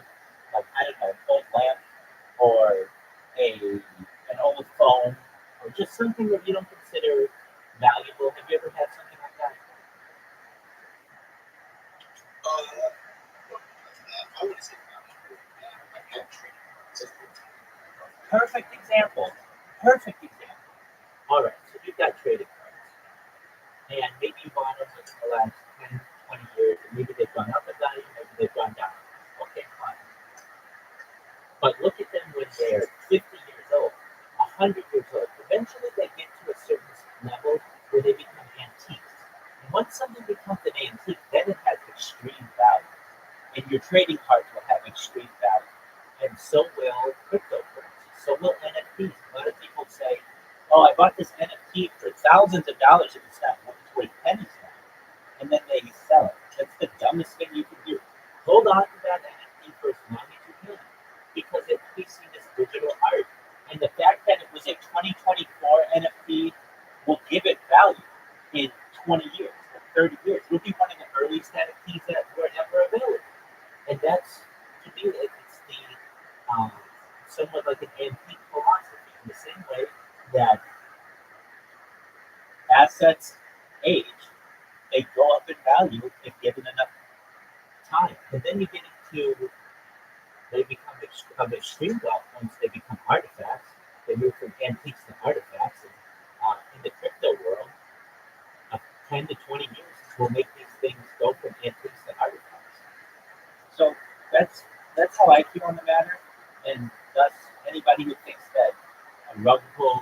has occurred with the hospital coin or similar coins.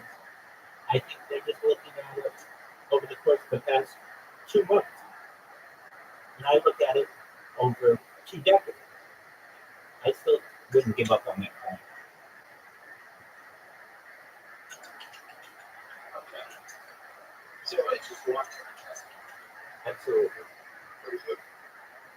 And, it should be. And look, if anybody wants to make a quick buck, well, then there are ways to do it within cryptocurrency, but it's a lot easier to have major gains if you have the opportunity to hold on to it for a long period of time.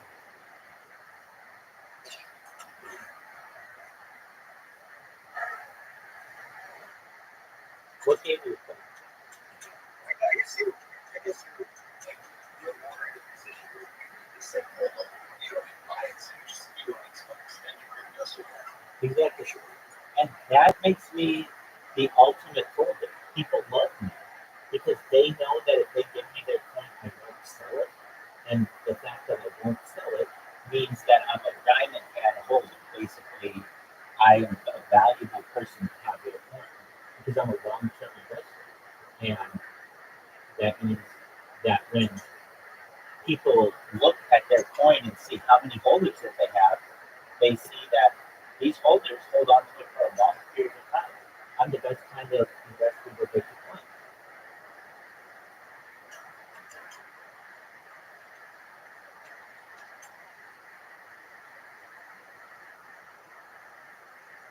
You might be listening to someone. What game you playing? But no, it's just There you go. it's a fighting game. Sure. It's a question for you just is. Take your time, Dave.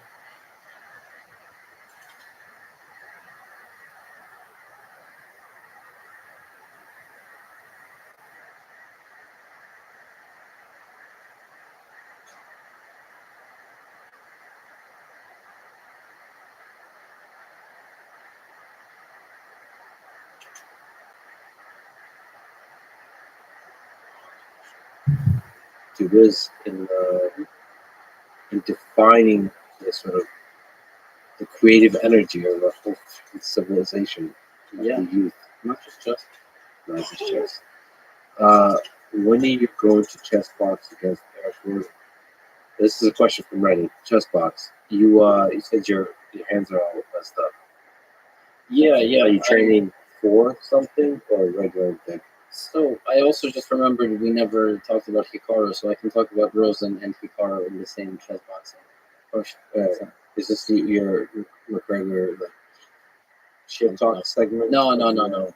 Eric Rosen is actually a close friend of mine. I probably have 5 of those, and he just so happens to be not just a chess streamer, but we talked about buying homes. We've talked about he's stayed at my place. He took my wedding photos. I flew him to New York and paid for all his stuff just so he could hang out with my wife and I and take some 6 a.m. photos in the sun in the park. So Oh, he looks familiar. yeah, so he's he's a good friend of mine. Now, in terms of chess boxing is this really fascinating sport where you have boxing, you also have chess, and you have rounds. You start a chess game with a clock. That segment itself lasts for a couple of minutes. They put the board away and pause the clock, whatever the time situation is, and you box for a minute. And that keeps going on. I don't know how it works in terms of the time expiring, meaning in fighting, there's judges that just tell you how the fight is going, right? Here, I don't know who wins and how. Do you win by, you can win by knockout, you can win by checkmate, or their clock can run out on the chessboard, but is there, Judges. who is there a round limit? Does this just go on and on and on and on? You know what I mean? Yeah, I thought it's like 12 rounds, right? Isn't this a thing in Russia? It's a big thing in the UK. UK? Yeah, UK, I don't know why. And there's a lot of YouTuber events just for boxing. YouTubers just learn to box, and then they just box. No chess. They just straight up box each other. Like Jake Paul, for example. You ever gonna get Jake Paul with you? Yeah, I'm sure. Okay. I feel like there's so many different guests I didn't mention. Yeah, Jake Paul would be a fun guest, but he's obviously the biggest scaler. He's legitimately boxing people. He's not. But chess players is never going to learn to box to that level. all of us were starting basically from zero. And a lot would talk to me behind the scenes, say, hey, how would you feel about being in a chess boxing match? I said, okay, yeah, maybe. When is it going to be? He said, 5 months from now. I've always wanted to train combat. I've weightlifted, I've done cardio. You said you're a UFC fan too. Yeah, but So you admire fighting. yeah, I would enjoy it. I just have a really bad lower back, and that makes a lot of different combat difficult. But I said, you know what, screw this. I'm going to contact a few local gyms. Yeah. And one of them, the guy emailing me back and forth, had actually watched my YouTube videos. So he was the first to respond. And he said, yeah, like, come in, do a couple classes, like, see how you feel. So first I did conditioning, which killed me because fighting conditioning is, you know, it kills you. It's a completely different type of conditioning. But I felt good, and I really wanted to come back. And since July, I've been training 3-4 days a week. Nice. Like, I feel pretty good. I love it. Lower back feels good. Lower everything, the whole body got Well, stronger. So what you're saying is you want to fuck up your opponent. Is he training? I'm not fighting. So I talked to Eric about it, and the truth is we're both concerned about head trauma. I haven't actually sparred. I like sparring, shadow boxing, but I go there, I do personal training. I don't do a group class. I'm not fighting. I'm fighting the bag. I'm doing shadow boxing. My form is improving, but I haven't been punched. I get hit in the stomach. You know, I get hit in the side with kicks. Nobody's punched me in the face yet. So I think we both were adequately concerned about that, and there was not some ridiculous amount of money on the table. So we decided it's just not worth pursuing. How does Hikaru come into the picture? Well, He's a possible competitor. people ask me all the time, who would you fight? People are like, Andrea Botas would kick your ass. That's a tough one because I can't. What am I going to say? I'm going to fight a woman who I'm larger than, and you know. So I just have to take the L against anytime a woman is mentioned. That's fine. I'm like 0-6. There's no winning that. Right, exactly. So I've lost to both Botasas, Anna Rudolph, Anna Kremling. They're all the chess creators. I feel like hypothetically. Yeah, I get it. It's a hypothetical fight. Yeah. He's been training. I think. Andrea has been training. That's because an event got announced. This event that I was hypothetically going to be the main event against Eric Rosen. Yeah. It was announced. Yeah. And you kind of like thought, like, maybe. No, I knew once I declined to fight Eric that I would not be participating. And I even knew I knew who was going to be the main event because I was kind of offered both of those guys. So I'm on Hamilton. So is this still going on? The chess boxing event will happen in December in Los Angeles. Yeah. Nice. So who is? It's Amon Hamilton, who's also chess pro. So they have a couple of guys as part of the chess pro channel. And Lawrence Trent. Lawrence Trent is a international master from England. I think he's done some boxing a little bit. He's a commentator, brash guy, nice, controversial guy. Yeah. It's funny because Lawrence put out some videos, and I went, damn, I should have done this.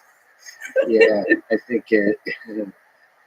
But I mean, you're right. First of all, there's so many things to say. One of which is, if you want to take it seriously, it does pull you in. Like, if you train a lot, it's going to affect the rest of your life.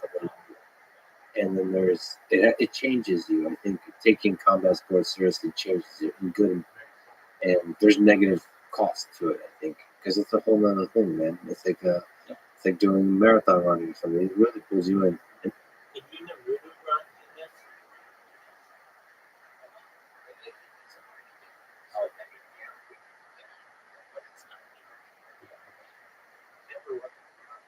Do I what? Did you ever watch Marco? No. It's a good show. You ever have the time? It's like, Oh wow, it's huge. yeah, it's not like the One Piece huge, One Piece huge, like most of the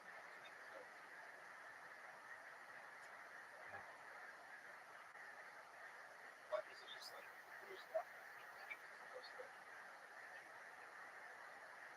Very cool.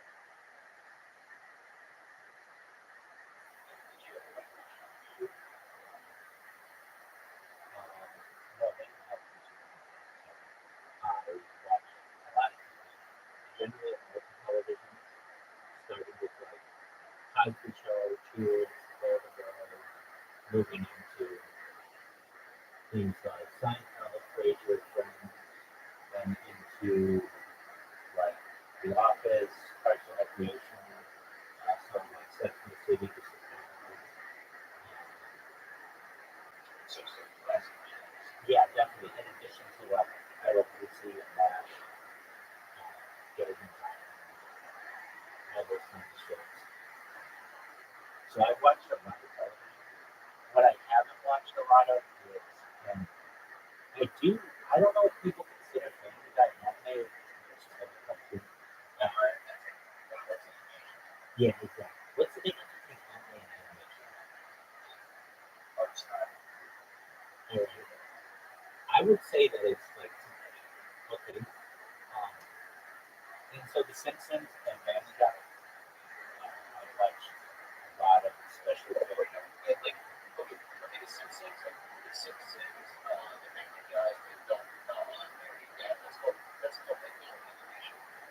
okay, well that's what I watch.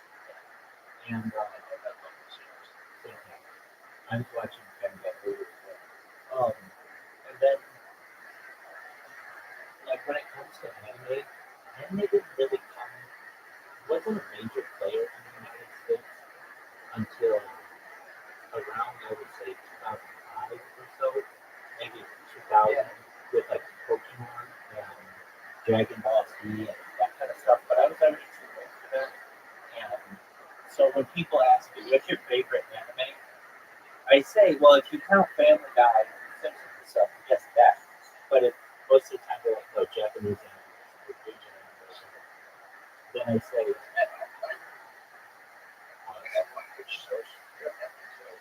I, I can get it. I mean, whatever the show is, I got to have to be from that.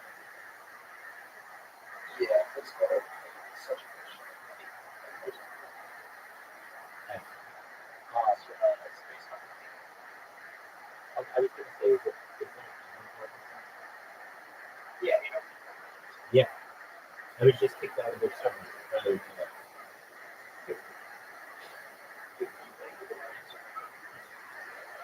No, I was just in the community. Like I'd love to really get into a game, but I have a fear that if I do, I won't pay attention as much to my streams and all those other things. So I do my best to. Well, I run into some issues. I have games like Fortnite and some other things on stream. Um, Generally, at least the computers that I have aren't super fast. I would rather personally have 10 different devices than one really good game. So I've made that sacrifice. Now, I could go and buy one, but even still, you run into some issues in the game, especially depending on the audience or the people who participate in the language they use, and you can get in trouble for that. Um, and there's no way to really get yourself out of it. So, say for instance, we're playing a game and somebody just comes in and starts saying some things that you're not allowed to say on Instagram or you're not allowed to say on YouTube. I can get in trouble for that. So then I can leave the game, and I don't have as much control over it. Um, just generally, I do my best to keep costs to a minimum. So I don't want to have just recurring subscriptions to gaming. So I do play. I play a game, a couple games actually, with some friends in here, just about not every night, but just about every night. And we just play like miniature golf on using this app, and then we'll also play card games. So, I mean, really, the games that I like to play are pretty simple. I like chess. I like Go. I like simple board games. They don't have to be super complicated. And then the other games that I like, truthfully, I've said this to myself. I'm not going to game until Grand Theft Auto 6 comes out. When Grand Theft Auto 6 comes out, I'll quit on that device. Right. I figured that. Nevertheless, I'll get the newest Xbox that I need, and I'll get everything else that I need to be able to play that. And so, um, I I've played them all. I've beaten them all. I've even beaten some of them. At least one. Actually, that Vice City. I have played. Yeah, I have it online. The computer that I have that I use for which I use that went down on me So it just was on the computer. But yeah, I played that online. I run into issues too. I mean, unless you have to spend like thousands of dollars on one device um, to ensure that it has all of the latest specs, all of the latest video cards and everything, it's very difficult to multi-stream. So basically, to stream what you're showing while you're doing all of the just causes lag, slows down. Yeah, I get frustrated with that. I really like sport. Oh yeah, definitely. Um, I run into issues.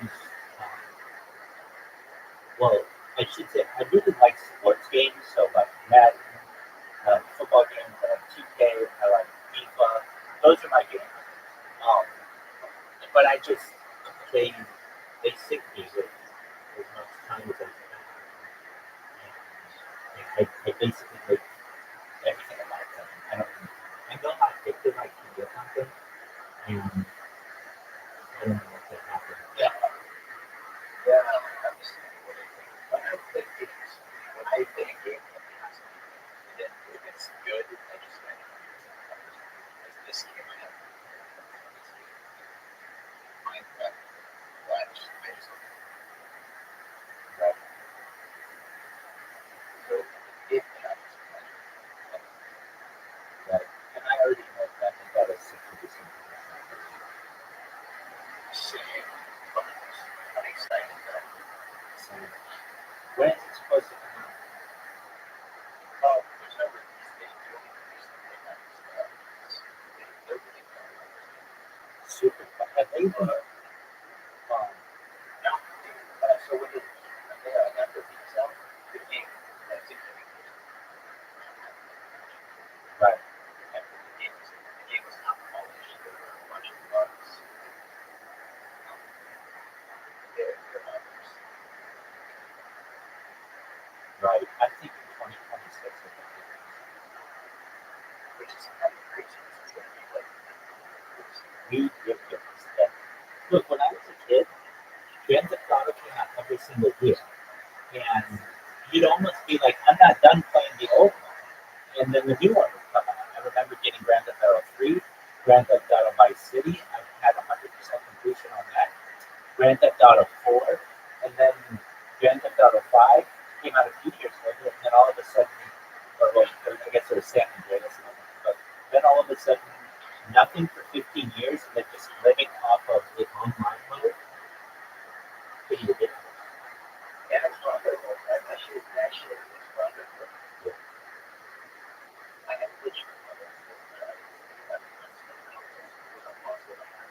so I'm coming next year to get the game that came out.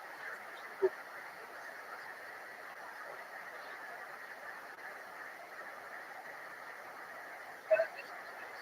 It's such a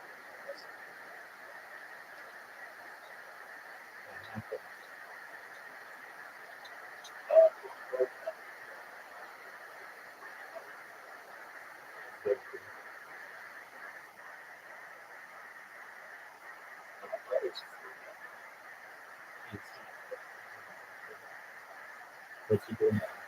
Just stationary?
The other thing that has prevented me from really getting into games is like I said, I get banned for all kinds of reasons, and especially on Xbox, like you can't get banned that many times, or you have to keep paying for it. You know what I mean?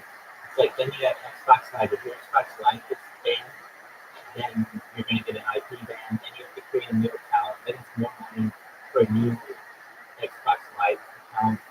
It, it, it, yeah,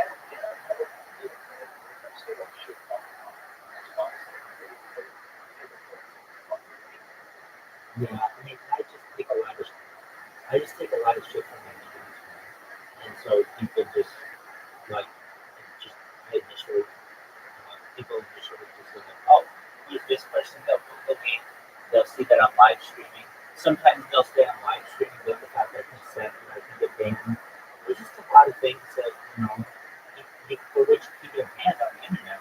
But the one that's really worried me is Xbox Live because you can't keep creating accounts with that. Um, you need like different credit cards and all kinds of other things. And it's just I do things. Yeah. Well, yeah. I mean, I do have a lot of accounts on Discord, and like I have more social media than perhaps anyone. I have 100 YouTube accounts, 200 Instagram accounts, 300 Twitch accounts. I have 1,000 TikTok accounts. I have over 2,000 Twitter accounts and over 10,000 Tik accounts. So when it comes to creating accounts, if I know you can create multiple accounts using the platform, I will. But Xbox and PlayStation, you can't do that, or it's not as easy to do that.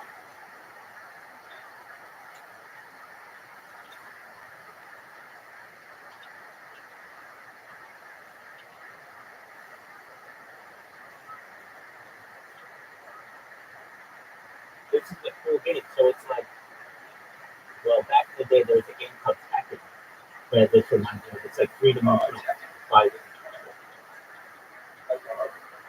Yeah, it's like three-dimensional fighting. Yeah. Yo,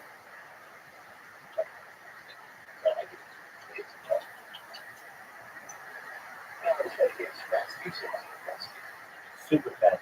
Yeah.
And the other thing is the head trauma. Like you have to take that kind of stuff seriously, especially if you're doing sparring and all that kind of stuff.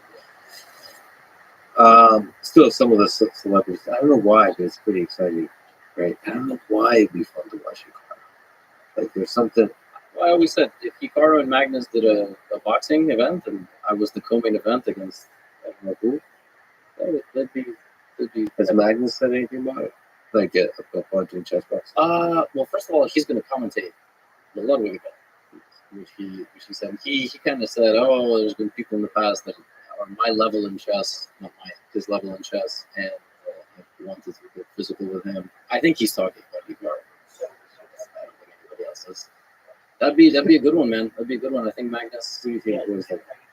I think Magnus is in better physical shape. He's also a little Yeah, bit bigger, I think. I can get my hands on. Longer reach. I think Hikaru's a dog, though. I think he'll. No, I don't think he's gonna get out of that. Like I don't think he's gonna quit in the ring. I would think Hikaru just goes nuts in the beginning because I really like LSD. My favorite drug is probably LSD. I don't know. Something that I'm trying to do. Oh, of course.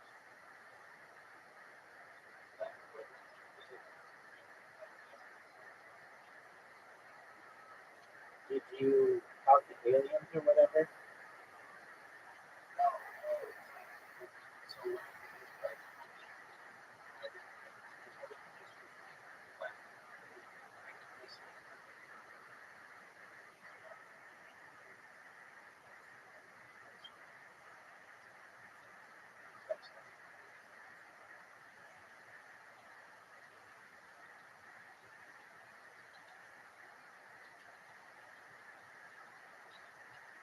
himself out. So it's minus something like that. I feel like Hikaru would just go crazy and then just get exhausted and not be able to pace himself correctly. Not even Maybe close. chasing that for There was a time where you could, I'm not sure you still can, but you buy designer drugs online. And I thought, that's how I got into cryptocurrency actually, was that's how you had to buy drugs on the dark web.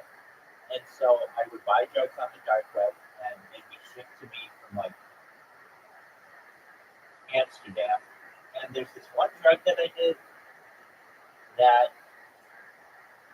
I, I, so what was it? It was like 5 Neo. It wasn't 5 Neo DMT, but it was like 5 Neo something or a version of that. Just some designer drug. And this shit really fucked me up. Meaning, it put me on the bathroom floor for more than a day, and I could not move. And um, it was just, it was like paralyzing. And I remember I just saw like geometric shapes, and it was just one of the worst trips of my entire life. So it really made me realize I can't just take whatever I find. I should be really careful and probably go with the standards. So, but I microdose, I fucking macrodose on psilocybin, um, LSD. LSD is my favorite. It's super cheap. It's super easy to do. It's super easy to carry, and like you need to go somewhere with it. Um, it's like to me the best drug. You don't. I mean, I understand if like you've got something going later today, well then you don't want to do LSD. But if you don't have anything for the next 48 hours, an LSD trip can change your life.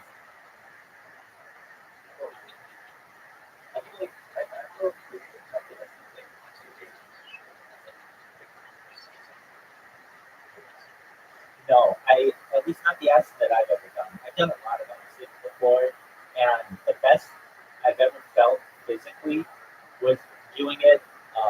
I remember this like immense amount of pleasure that went up my spine, into my spinal cavity, into my um, like I could feel it going from the very tip of my spine, rising all the way up to essentially my neck, and then into like the reptilian part of my brain, and just I said to the people who were there, I don't think that you can feel any better than I feel right now.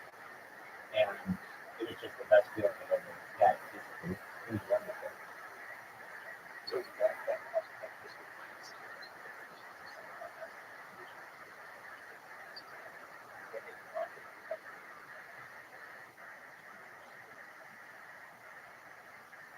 amazing.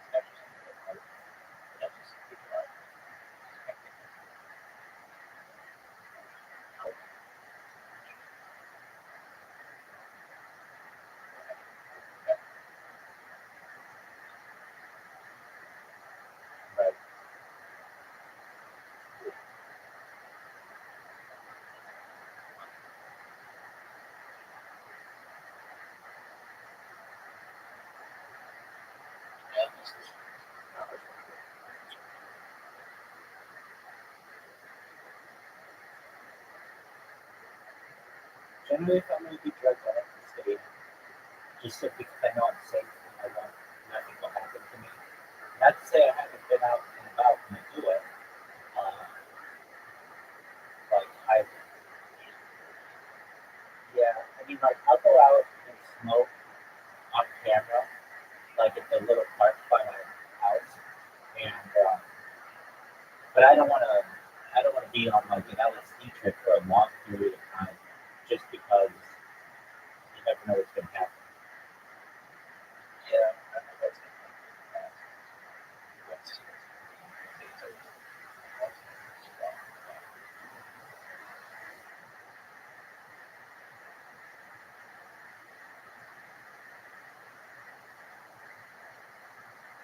so you think that's the best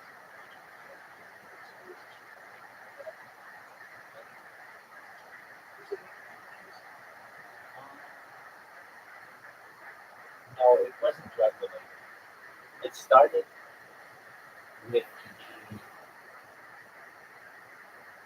well, I had a dream, like a really powerful dream. I don't know how it happened, but this was like almost 4 years ago, and it was like it was a it was some rabbinical conversation of mine came to me in a dream, and we're like, you're gonna be the most famous person in the world. You're gonna be the wealthiest person in the world.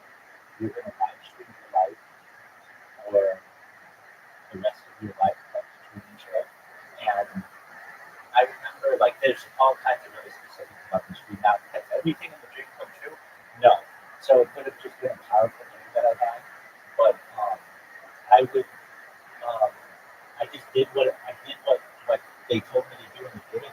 I don't know if they told me to do, but like basically, um, like like like interesting things. Like I would go after work. I would go and pick golf balls. Well, like if like something in the dream that happened was I I was gonna go to become a member of Tiger Woods golf course in Anaheim, and I did. And they told me like all this stuff that was gonna happen. Like I've never been able to straighten my drive. I've always had like really bad slice, and they told me exactly what I needed to do. And I have all this footage of me on the tee hitting just perfectly straight balls every single time, and it was just it was like wild. And just like little things that I remember from this dream, I would utilize in my life, and that's basically like I remember there was like there was stuff that was in the dream that would come true, but it wouldn't come true until later on. Like what? Like I remember there was something in the dream that was like, there's gonna be a. I remember it was just like this. It was like, do you know chatbots that you use online? And I remember being like, yeah, they suck. And they were like, yeah, well, there's gonna be a chatbot in the future with AI that will basically be perfect. And that's what ChatGPT turned out to be. And like a few other predictions that were made that I've been able to like see come to fruition. Has everything that come to fruition? No. But some weird things, there have been weird synchronicities. And like most of my dreams, I normally don't remember, and I still remember a lot of this. Like this is a dream that sticks out in my head. And so I basically like it was just like a conversation that I had in a dream that put some things together for me. I'm in tech, and it was like, all right, do you know that like there was a gold rush? Yeah, and you know there's like the Rockefellers of petroleum. Yeah, all right. Well, you are essentially going to be the Rockefeller of data, and you know that data is Earth's number one resource, and with all of that, I thought, okay, and I've just basically lived my life very similarly to how I had this dream. Do I have those dreams anymore? No, I think I maybe had one or two ever before I started this, and here I am now, 3.5 years later. and I grow every single day. I get new people in here every single day. And I remember how it said that I was going to go viral. And it was, believe it or not, in a Wall Street Bets Discord, which I didn't even know was a Discord when I originally had the stream. But it's a Wall Street Bets Discord. Like I'm live in there right now. Basically, I created a robot. If anybody ever kicks me out of that Discord, it lets me back in. And I think somebody from there is going to get interested in what I do, perhaps, and then they're going to share it. And if it shares in the right circles, it can go viral. Now, do I know this for a fact? No. It was a dream, just like any dream that I have. It could all not be true, but there's like a step-by-step plan that I kind of envisioned, and just about everything has gone pretty similar to that dream.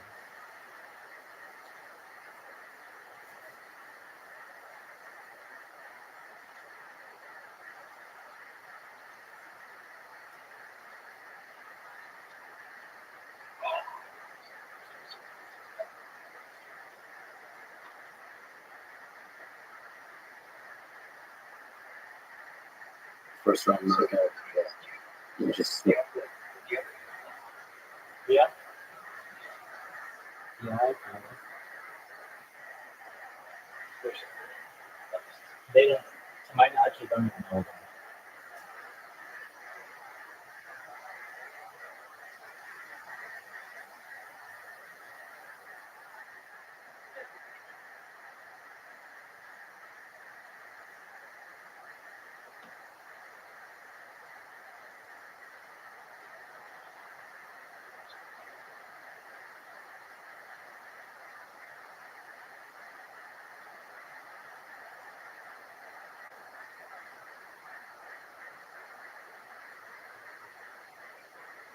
Swing like crazy. Honestly, I just love to see that, which is like the effect of physical exertion on the game. I think it's super strong enough.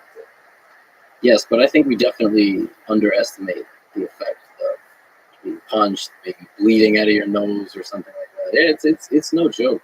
I can't I can't say I'm anticipating the first day I actually do some sparring and get seriously hit, because I know it's not gonna feel good. Even now, I take a hard jab to the stomach or the ribs.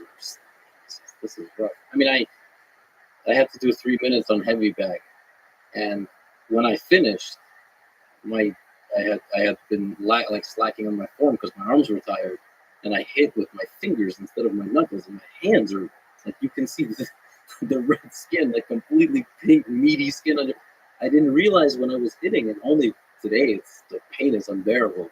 So I can't imagine. It must be. No, I mean, it's a different thing. I mean, of course, your skin gets tougher, everything gets tougher, so it gets used to it. The head is a weird one because it's not going to send you those kinds of signals. You're not going to get the skin type of signals. The brain is a weird thing because it doesn't hurt. Yeah. It just does the damage, and the damage can materialize itself, manifest itself only years later. It's a weird one. But then we all die. There's that Braveheart speech. I gotta ask you about bots because it's super interesting, and you've played a lot of bots at different levels. You have a video called "The Advanced Chess Bots Are Terrifying." Yeah. So, what's the difference between playing humans and bots? Like you mentioned, this Nelson bot. Yeah. That brings his queen out. I think rated 1600. Okay, 12. So, like, there's a style to those. What's the difference between the way bots play and the way humans play? A lot of people prefer playing bots because they have anxiety playing other humans. It's a very legitimate thing. Interesting. A lot of beginners, they don't like live chess. They get nervous, you have anxiety, you get close to your highest ever rating, you panic. Happens to me too. Yeah. Happens to me even now. So they play bots. They're somehow more reliable or something. Yeah, I don't know. But it's a big thing. It's a big thing. And the popularity of that video shows that people enjoy watching you play chess bots. So I'm going to demystify this. This might be shocking. Those bots are all the same bot for the most part. You could just program a bot to make mistakes at a certain moment. You could program a bot to spend less time on certain moves.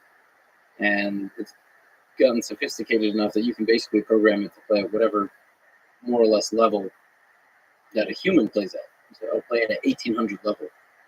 So it's programmed to throw in mistakes. The problem is, and this is why it's all beginners to not play bots, because bots are programmed in the following way. Beginner bots are like literal toddlers. They have no understanding whatsoever. They will literally lose all their pieces, but they won't lose all their pieces and make mistakes the way beginners do. Beginners actually know how to start a game. They just struggle the first 8 moves, 9 moves. Their mistakes are very different than ball. Ball plays completely outlandish types of mistakes that you cannot pick up in terms of a pattern standpoint, because no actual humans play like that. They move their queen to the opposite side of the board, and for no reason you can take it. Yeah, it's not even a blunder. It's almost like random. It's completely random. And this problem extends further because advanced bots will play an opening completely reasonably and just hang a rook. Which, okay, maybe happens, but that's not exactly how you get to 1800. At 1800, that's a very strong level of the game. You know your openings very well. You start navigating the middle game based on already things that you remember. And then basically one side chooses a bad plan, the other side chooses a better plan. One thing leads to another. Nobody just recreationally hangs all their pieces. It's the way bots are kind of programmed to play. But some of those bots in that video were, I remember playing them, and they were nuts. They were out calculating me every time I thought I had a trick in 2-3 second moment of thought. It would just play the best move. And sometimes that also happens. It gets into a dead loop where it just starts bulldozing you and it can't stop. So it made its mistakes already. Yeah, it's programmed to make only a few, and then it just bulldozes you the rest of the way. I mean, that's why I played with Stockfish a bunch. So I got I built them for myself a bunch of different chess experiments. Just to do the chessboard, but I also built an infinite chessboard where it was Stockfish was playing like an infinite number of chess games, and one of the parameters that was interesting to play with is how long it gets to think about a move and how that affects the rating. Oh, I did that a little bit. Because that's a tricky one. I'm sure people know how to do that well, but it's tricky. It's not trivial to understand. Like, there must be a good formula for it. But it's also interesting to think about like a controlled number of blunders. Mm-hmm. But it's probably better. The controlled number of blunders is not a good way to build a bot. Yeah, For training purposes, at least. The time per move is probably better. But the craziest thing is I did that, and a couple of my devs were helping me with build like I'm scaling my courses into a better chess learning platform. Essentially, we've done a lot of different experiments with Stockfish, which I'm even happy to get into here. And Stockfish making moves in 0.1 millisecond plays better than a human, which is disgusting and disturbing, frankly, because that's crazy. Like, you can't react to a car stopping in front of you anywhere near that fast. Yeah, so the reason I was interested in that is because when you have a very large chessboard, you have tens of thousands, hundreds of thousands of games going on at the same time. You have to think of the minimum amount of thinking per move that you can allow for. And it's damn good, at least to my eye. Basically, it's the lowest possible that we can give it. So, yeah, it's incredible. It's incredible what bots are able to do. Now it's, as far as I know, it's primarily machine learning based. Stockfish, the Stockfish moved to machine learning, but it's not doing search, as far as I know. Yeah, this is where you lose me a bit, but the move discovery and evaluation is what's been changing in the way Stockfish works. So it's discovering of moves, and then the way it looks forward and then evaluates positions, that has changed. But Matthew Sadler, who wrote the book Game Changer about Alpha Zero, yeah, that he explains it significantly. That's the way I think it works. What did that make you feel when you first saw Alpha Zero play? I was excited. I didn't have any sort of existential thoughts. I enjoyed watching it completely destroy openings that people thought were good, and that experiment though does have some caveat in the sense that I think Alpha Zero was playing with a full tank of servers, and I think Stockfish wasn't, which I think is one of the things people point out. They weren't playing. But since then, they were able to demonstrate less. Yeah, But also, Alpha Zero stopped developing. They stopped developing it, yes. Sweet dreams come back which and you. sucks. But again, from their perspective, from Deep Mind's perspective, it's like, all right, well, we took on this really tricky game, did something honestly incredible. They won. Well, not just one. I mean, they did it without any human supervision. So, like, without any training on human expert games. So only through self-play, which, I mean, that's what learning is about. It's like, it's what you think of as a child, a human child, a toddler, learning from, somewhat nothing and becoming a capable human. That's what we think of when we think about intelligence. So the fact that it's able to play itself and become the best player in the world at the game of Go, in all kinds of games, is just incredible. And obviously that inspired the modern Stockfish. That want to do all the same kind of self-play methods. Somebody on Reddit asked a pretty interesting question. I don't know if you have an interesting answer to it. What makes a chess move, quote unquote, human? As you are someone, this is to me, but it's mentioning you in third person.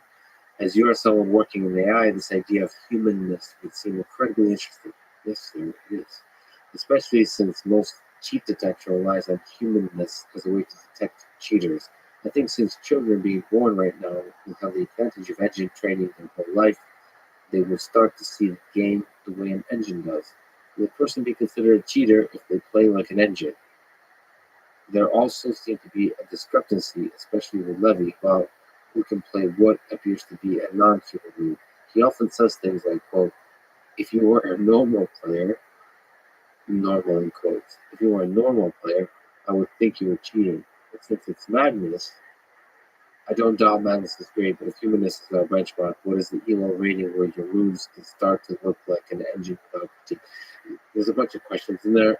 They combined two of my quotes into one. So one thing that I like to say is sometimes in a chess game, moves look or an opening looks so ridiculous that if a viewer played it, I would make fun of them or slap them. So if I was your chess coach, I'd smack you. But when Magnus plays it, it's wow, it's very different. So they mixed up this quote with another quote, which is,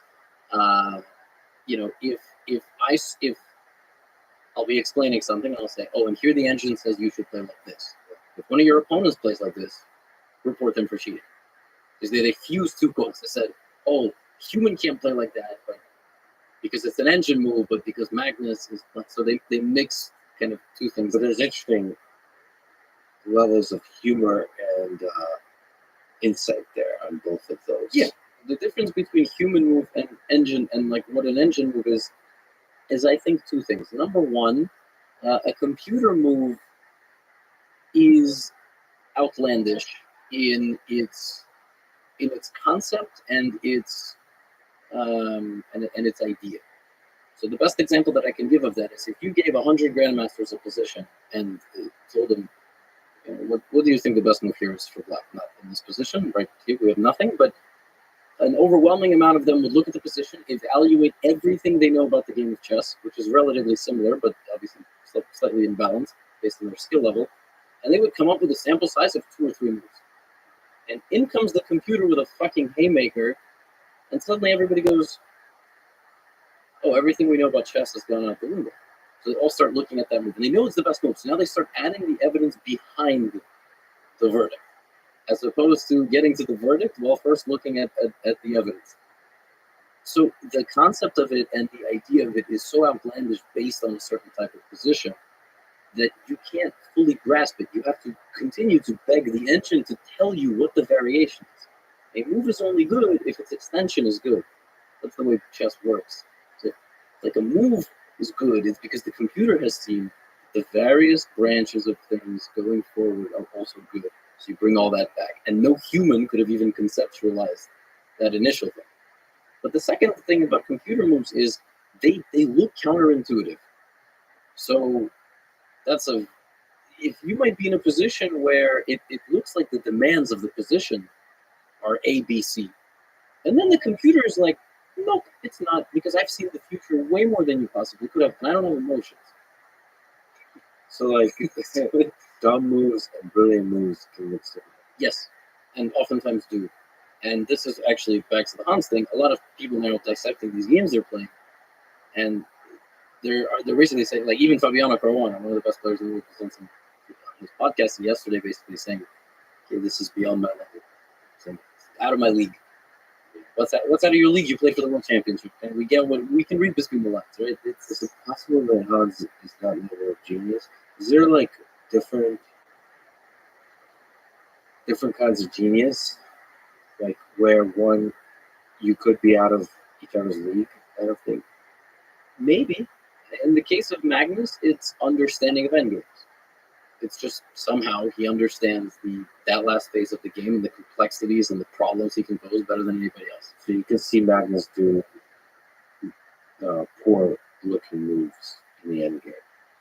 Or like moves that don't fit what your gut says would be the option. yes, but also, so it's not that you even think they're right. You just might not even consider them because of over-reliance on your own information or even the computer. That was what was going on in Game 6. Just kept doing things, kept playing, and kept finding play, and posing those questions that humans and computers could not understand. So he beat the engine, basically. He wouldn't have beaten the engine because they would have defended. Jan lost that game in the 90s. The move psychologically, he thought the game was over, so that computer would have defended. So by the time this podcast goes out, which I don't know, if it'll be in a week or something like that, I feel like more will happen. Let's see, you're predicting, and how does this Hans drama end? Saga. Let's look in 3 months. By the time we get to the next World Championship, let's say, what are the options? What are the possible? Let's imagine. Let's not say like what the probabilities are. What are the options? Chess.com is forced to or agrees to or whatever to come up with a huge amount of evidence of cheating in the past. Or Hans comes out. What can Hans do with this? So I'm uncomfortable with the general. Make sure you can maybe update me on this. There was a little bit of an attack on him, a lot of an attack, that he's a cheater, right? Without evidence, without clear, conclusive evidence. Physical evidence. So all of those, right? That's the tricky thing. Yeah. So like that stuff we're talking about is beyond my level. That starts being kind of intuitive, circumstantial evidence. There's the statistical evidence behind the over-the-board games that he's played in 2020, 2021, where the games match what's called engine correlation more than Magnus and many other top grandmasters combined. But that can be argued is because he was very strong in playing weaker opposition. So there's always kind of this argument against statistics, right? There's the fact that the guy who Magnus name dropped, Maxim Blugi. Blugi is a chess grandmaster, and he's even been, I think, president of the U.S. Chess Federation. I've played him in some Blitz games. It turns out I wasn't even fully aware of the extent of this. He has been banned from chess.com for cheating. Have they actually, has him and Hans actually worked? Yes. So that was why he name dropped that, right? So that's also not good. You see where this is getting, you still don't have the physical proof, but you have smoke. So I don't know how this ends. I don't know if he denies it to the death and he ends up filing some sort of legal action, some sort of ethics complaint, or he admits everything. I don't know. Well, no matter what, I hope, despite chess or not, that he's mentally strong enough for him to come. That's what I keep saying, because he's been under fire, right? I really can't. And maybe we just have too much compassion, but I don't think so. I really just feel like at the end of the day, chess is just a game, but it is a game played by millions of people throughout history, and nations have basically fought wars over the chessboard. So like there's a lot. It's like Olympics. Olympics is just a little, oh, this dude running and so on. The hockey is just a thing with a puck. But, it's also much more than that. It's also nations um, sort of figuring out their conflict in a way that doesn't involve violence. Yeah, it's a serious thing, and it's a thing that inspires millions of people, and it's a testing ground for intelligent systems that eventually uh, take over human civilization. Yeah, I mean the bots are really interesting. I don't know if there's other lessons like you played a clone of yourself. No, You watch Stockfish versus Stockfish. You have a video. People should check out each other. You have a lot of awesome videos. A video titled Stockfish versus Stockfish. that was the experiment. I made them play each other. So I made them play. What did you learn from that experiment? I enjoy. First of all, they will always make a draw. So engines don't get to play each other from a beginning position because they will always draw, especially if they're the same engine. So Stockfish 15, I don't think one side will ever beat the other, basically. But if you program them to play a certain opening position, according to chess theory, you get to see interesting ways into how they evaluate. One of the ways that it played against the London opening was absurd. Like it was completely ridiculous. Black sacrificed 2 pawns as early as move 6, which is a borderline completely lost position. And then both sides foresaw that the only way White was going to be able to use that material advantage was to give it back and stabilize their own position. Black just got crazy attack. Jesus Christ. It was crazy. Yeah. But they drew. I mean, they ended up drawing. So I'm also going to make them play against each other in either bad openings or like some of the most popular gambits. Looking at something like that. And the way I'm going to do this is basically say which chess gambits are the best. The way I'm going to do that is theoretically the engine should be able to beat a gambit because a gambit is very rarely blessed by the computer. So if the computer cannot beat that gambit, that means it's good. That means it's not losing. If it's a completely lost gambit, it will beat it. But if it draws, despite getting that early disadvantage, then that means the gambit is very reliable and you can play it. So that's a good way to evaluate opening games. Yeah. So what's the best? What's your favorite opening? Or what openings do you like? There was an opening that got me back into chess when I was 15. I quit for like 3 years, and I went to my friend's house, and he had a book by Lars Skandorf, a Danish grandmaster, called The Caro-Kann Defense, which is C6. Do you want white? Do you want black? Do you want to show me the opening? This is the Caro-Kann Defense. So you play E4, I play C6. I have to play black. That's it. Yeah, That's it. and we developed from here. I put my. But what counts as an opening? Okay, but the development, does the development matter? Yeah, so from here the development goes into the variations of the Caro-Kann. So this is the Caro-Kann. Like you can be in a city, but then you can be in neighborhoods. That's a very non-dramatic. Okay. Yeah. 2 pawns in the center. That's called the Breyer variation. So what's a good thing for you? Two squares. Yeah, if you can put 2 pawns in the center, yeah, you should. And then So that's a good thing. yes, and then I will go here, and now you have to decide what you're going to do with your center pawn. You can push, take, or defend it. And push, take, or defend. Right. Yeah. What would you suggest? Take is the worst. Take is just stable, so we just trade. But pushing is considered the best, advancing and taking my space away from me. So I think Alpha Zero or Stockfish probably always push. And now there's something called like the main line or the sideline. Main line is what's the most popular, played at all levels, which is moving position here. I've played this a lot, but for beginners, and intermediate players, this is why I love this opening so much. On move 3, Black already has a +4, which is crazy. It's not supposed to happen. There's this very tricky second most popular move, which is undermining your center, trying to get you to take my free pawn, but destabilize and leave both of them kind of hanging. And is that why the +4?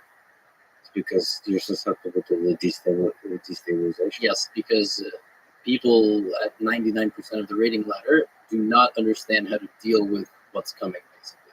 They don't know how to deal with a structural attack. So would Stockfish trying to defend the pawn? No, it would take the pawn and tell you to go find yourself. Oh. Because I am 3,400. Right. I would take the pawn and be like, all right, win it back. And even if you did, you would suffer. It would make you win it back in the most annoying way. It would make you tie your shoes together and block. So I, like as stockfish, I would take. Yes, that's the best move. That's the best move. But not at 99% of the rating ladder, which is funny. Well, you like to play this. I play this against GMs. I play both. I move my bishop. And, what are the different ways it evolves? Like, then the rest doesn't matter. So this is just like a pawn structure thing. Yeah, and I mean, how deep are most openings? So it's anywhere from like 2 moves to like 10 moves kind of thing? Yeah, you can be out of theory very, very quickly.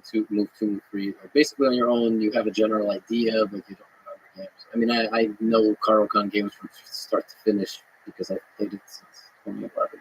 So you know all the different branches that goes in that dog. Yeah, I think I know every opening in chess, basically. I think most title players know every opening, but we don't know. We can't play it competitively. Right. But what are some of the weirder openings that, like, slightly suboptimal, but might be explored?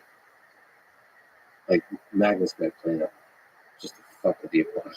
He played something recently, actually, against this German prodigy, Vincent Keimer, which was a specific move order in a very popular opening.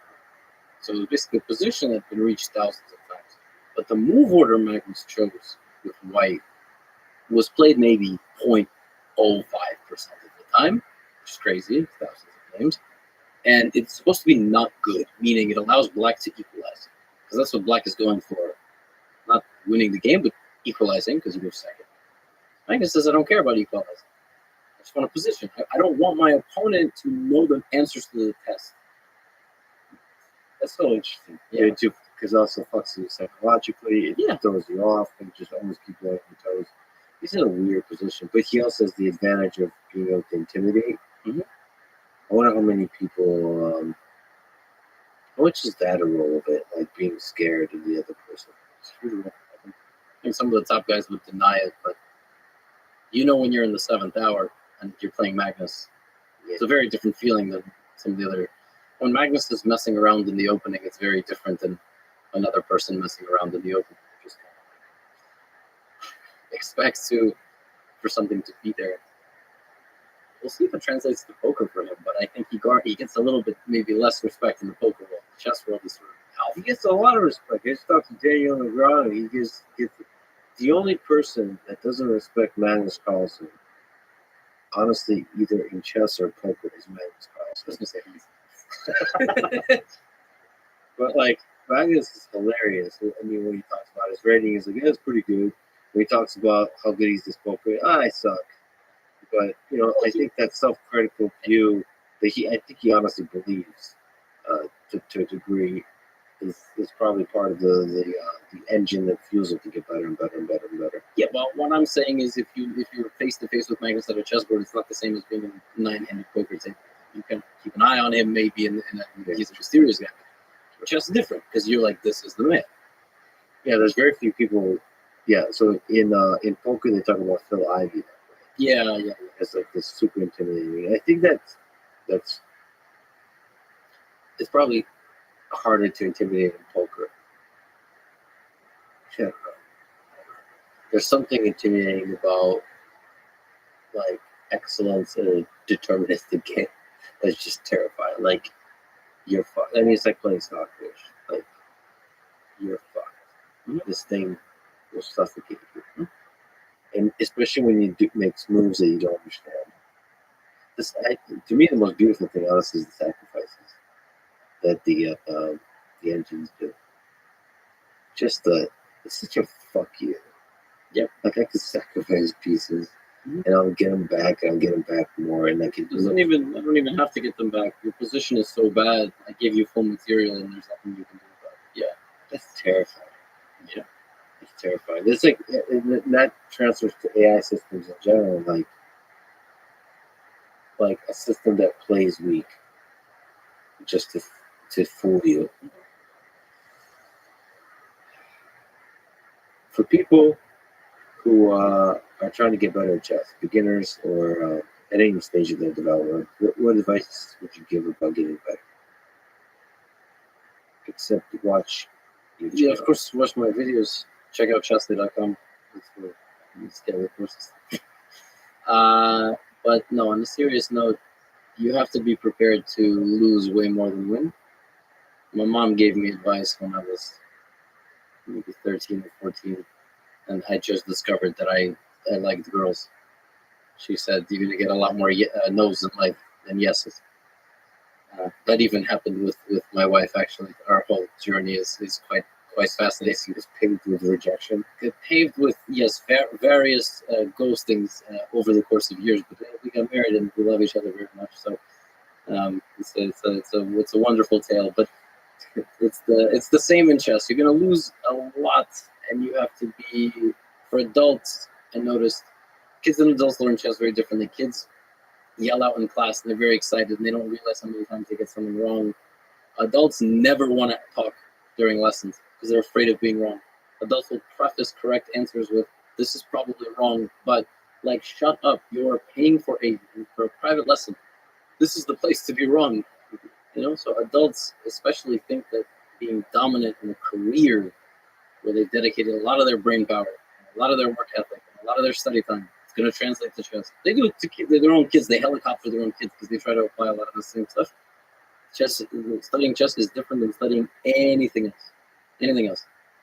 Which same could be argued for martial arts, I guess, but yeah, 100%. You have to have a beginner's mind, and what that actually means is sucking in every aspect of the game and studying all the interesting ways in which you suck. And you will realize you get better without actually trying to get better. I show up to the boxing gym one day, I move my hips better. Yeah. I do shadow boxing. Sensei goes, you're moving your feet better today. You got better. Your brain just starts putting it all together randomly. You might study a shitload and still lose 100 points. If you're going to study chess, and for fuck's sake, this is the only activity where people go in going, how much do I have to work to be a grandmaster? Nowhere else in my life have I ever seen someone try to pick up a hobby and want to be the top ranking level. Only in chess. You're right, but like, for example, when I like grappling sports, I'll see people come to a gym and basically ask like, how long before I can get into UFC, right? But UFC champion is different. I mean, no, grandmaster is equivalent to getting into UFC. Yes, yeah. So, but people quickly realize when like a 110-pound girl taps them out over and over, and they're a 230-pound like rip dude. They realize like, okay, this is an art. This is a journey. Yeah. And I think if you resist the lessons that failure teaches you, that's when you don't grow. So like, just relax. Mm-hmm. And one of the things you have to learn, probably applies to chess too, is to know how to relax your body, your mind. And just like, there's something about, just like you said, like, if you don't resist it, if you relax, then your body, your mind will learn the way of this game. Mm-hmm. And probably add to that is just put a lot of hours in of having fun. And then I on that Perpetual Chess podcast, I listened to somebody that say like, it doesn't, like puzzles, none of that. What matters is the number of hours you spend kind of suffering. Meaning like thinking deeply, like straining, like thinking with your mind, really working on. So, and then you have Magnus who says no. What matters is the number of hours you spend having fun. Yeah, it's a mix. He's right. I don't quite agree with suffering, but I think people do a lot of fake learning. They play speed games. They just go through tactics. So, okay, I have to do 20 tactics. Okay, boop, wrong, next one. I used to tell my students, you need to do 10 puzzles and you need to get 100% correct. I don't care how long it takes. So I suppose that kind of is like the suffering theory. But if you do 30 puzzles and you get 8 correct, what even is that? That's it's a laughable and the correct amount of, it was 29%. I don't know, but 26%. You can't do that. You have to get things right, and that's the only way you're actually. And that requires like thinking deeper, like when you struggle, like especially if you're doing the puzzles at the level that's your level. done the puzzle for an hour before because I was so stubborn. Yeah. I didn't want to just put in a wrong answer. Yeah, the guy was also just like, that's good. You should do Maybe that. for me, and the same with blindfold chess, I have to say. Like my blindfold skills, I never practiced. I can visualize the board quite well. I've played, at most, I've played 4 games blindfolded at the same time. That sucks. That just feels horrible in the brain afterward. But like I can play 4 simultaneous games blindfolded. Yeah, Hey, what's that take to do that? I don't know. And I get asked that all the time. How do I practice? Why the fuck would you do that to yourself? It's a good party trick. It is, yes. It is. The video of Magnus doing it in Columbus Circle on YouTube is like, I don't know. He did it live. With an announcer, I can't imagine how chaotic that was. But it's a great party trick. Yeah. Oh, there is a Reddit thing. I forgot to ask Magnus, but they asked me to ask him because they moved the wrong piece. Yes. And then somehow he remembered. I don't know how that happened. I kind of presume that he figured out from the way the other person was Yeah. moving that they moved the wrong piece. Sucks. You said, ups and downs in your childhood, or rough sometimes. Also, you get attacked by the beautiful, wonderful people on the internet. So sometimes it's difficult. What's been the lowest point that you've ever gone to in your mind? In my career, in my life. In your life, in your career, and everything, your mind. So, have you ever been depressed? For sure. Yes. How did you, like, if you can remember moments, how did you overcome Well, I will share 2 anecdotes. One when I was May 2012, so I was 16 and a half, and I was living in a household situation where I thought nobody knew what was going on, basically, without sharing, obviously, extremely personal details, like what was going on except me. And I confided in my grandmother.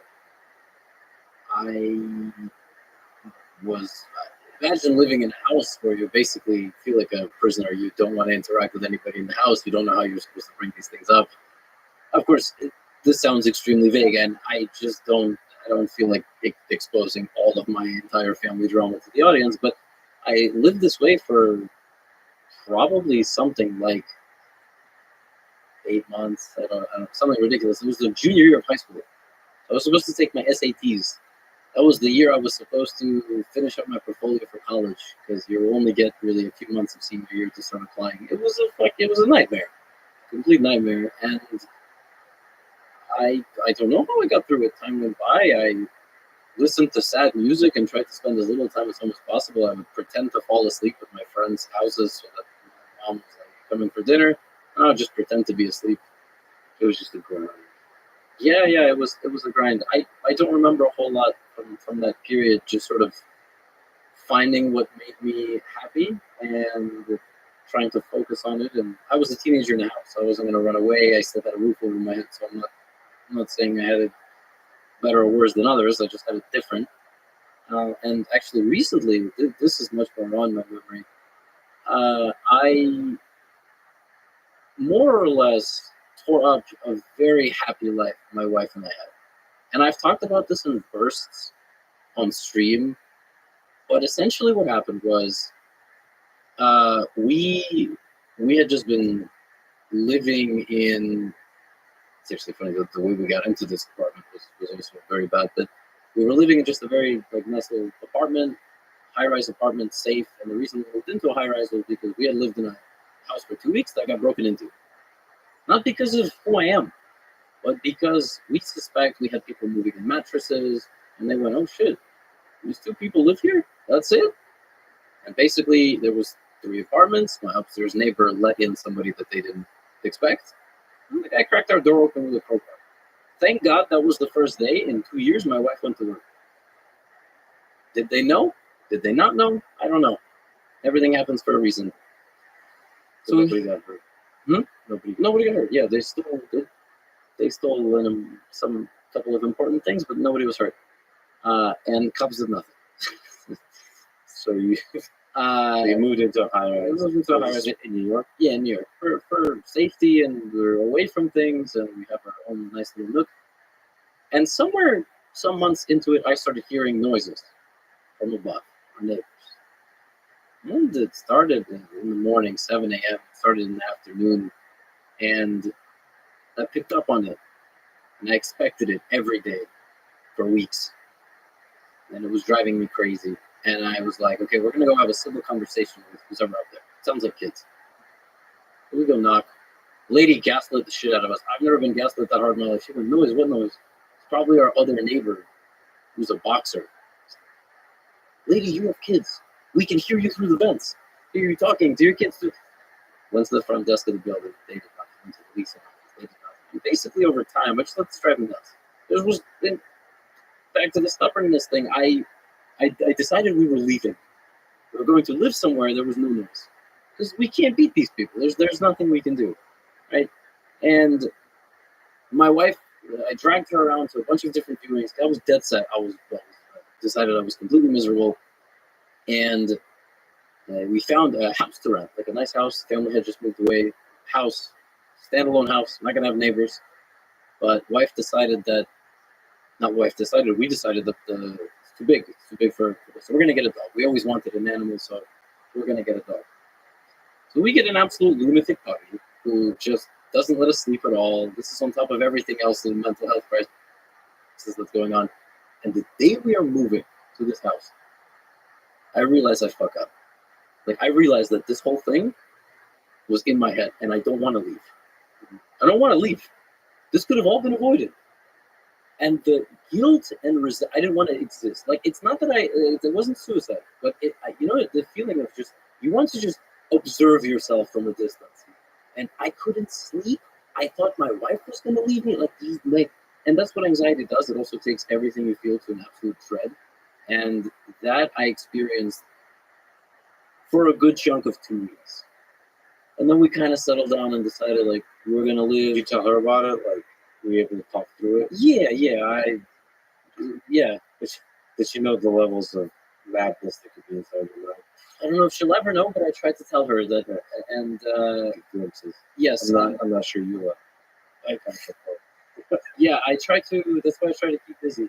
But that was the darkest it got. And through all of that, I went on stream every day. I made YouTube videos every day. Like, I understood that I had a job to do, and I did it, and I talked about it here and there. But that was the worst it ever got, because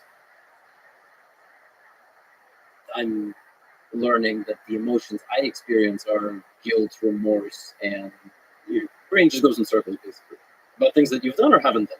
It's funny because noise could do that. Mm-hmm. So the noise was real. It was building in your head. Yeah. So I try to. I actually. It's kind of funny because I like to focus deeply. I'll have like sources of noise. I've tried to teach myself over time. I'll go to like coffee shops and stuff.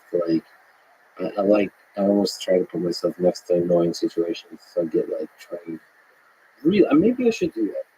But it's at a certain point. At the same time, I've gotten to hang out with this sort of people, especially in LA. They're like in the middle of nowhere, like in Malibu or something, and it's like that quiet. you hear your ears ringing and stuff like that. Basically. And it's like, holy shit, this is a good place. It's a good way if you want to write something or create something.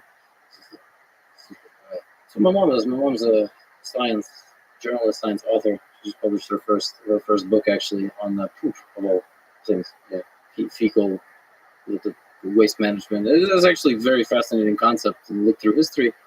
And she would do that. She goes to complete solitude. Yeah, she writes. Yeah, it's beautiful. No sirens. I mean, New York is the opposite of that. So people are on yourself. I've lived there for 20 years. Has it been tough, like going on stream, to put on the face of happiness through that? Yeah. Yes, but I find my ways to have moments where I can talk about it. If it's on a stream, I don't get 10,000 live viewers, so it's very different. If I stream late night, I get 1,500, 2,000 viewers. I used to care a lot more about viewers on stream, but basically invested fully in YouTube, so that's kind of the And I think, I don't know, maybe you can correct me, but I think people appreciate the human being behind the chess screen. I think so. I think a lot of people, not in the chess world, but just a lot of people, they put on a persona, and just in general, social media is the highlights of your life, or the lowlights, just as long as they're dramatic. But I try to be very open and honest. When I'm tired, I'm tired. It's what makes my recaps of my tournaments, I think, so real. Yeah, man, you're an incredible person. I've been a fan for a long time. It's kind of funny that we connected and we got a chance to talk. Please keep creating, keep teaching people. For now, I'm not going anywhere.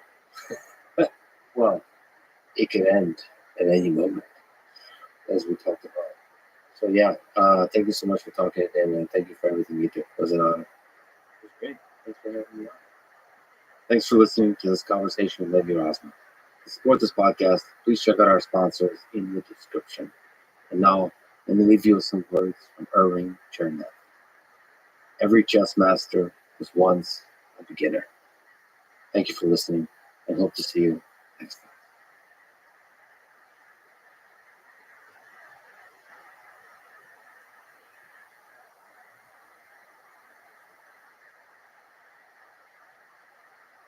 When we use the term free will, we're talking about this feeling that consciousness, that we have a self, that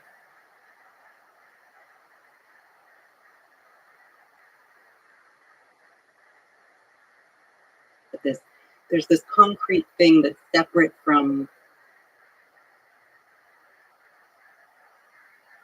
brain processing that somehow swoops in and is the cause of our decision or the cause of our next action. And that is, in large part, if not in its entirety, an illusion. The following is a conversation with Hanukkah Harris, author of Conscious, a brief guide to the fundamental mystery of the mind, and is someone who writes and thinks a lot about the nature of consciousness and of reality, especially from the perspectives of physics and neuroscience. This is the Let's Read More podcast. To support it, please check out our sponsors in the description. And now, dear friends, here's Hanukkah Harris. In your book, Conscious, you described evidence that free will is an illusion, and that consciousness is used to construct this illusion and convince ourselves that we are in fact deciding our actions. Can you explain this? I think this is chapter 3. First of all, I really think it's important to make a distinction between free will and conscious will, and we'll get into that in a moment. So free will in terms of our brain as a system in nature, making complex decisions and doing all of the complex processing it does, there is a decision-making process in nature that our brains undergo that we can call free will. That's fine to use that shorthand for that. Although once we get into the details, I might convince you that it's not so free, but that the decision-making process is a process in nature. The feeling, our conscious experience of feeling like consciousness is the thing that is driving the behavior. That is, I would say, in most cases, an illusion. And usually when we talk about free will, that's the thing we're talking about. I mean, sometimes it's in conjunction with the decision-making process, but for the most part, when we use the term free will, we're talking about this feeling that consciousness, that we have a self, that there's this concrete thing that's separate from brain processing that somehow swoops in and is the cause of our decision or the cause of our next action. And that is, in large part, if not in its entirety, an illusion. So conscious will is an illusion, and then we can try to... Free will, I would say, is good shorthand for a process in nature, which is a decision-making process of the brain. But decisions are still being made. So there's, if you ran the universe over again, would it turn out the same way?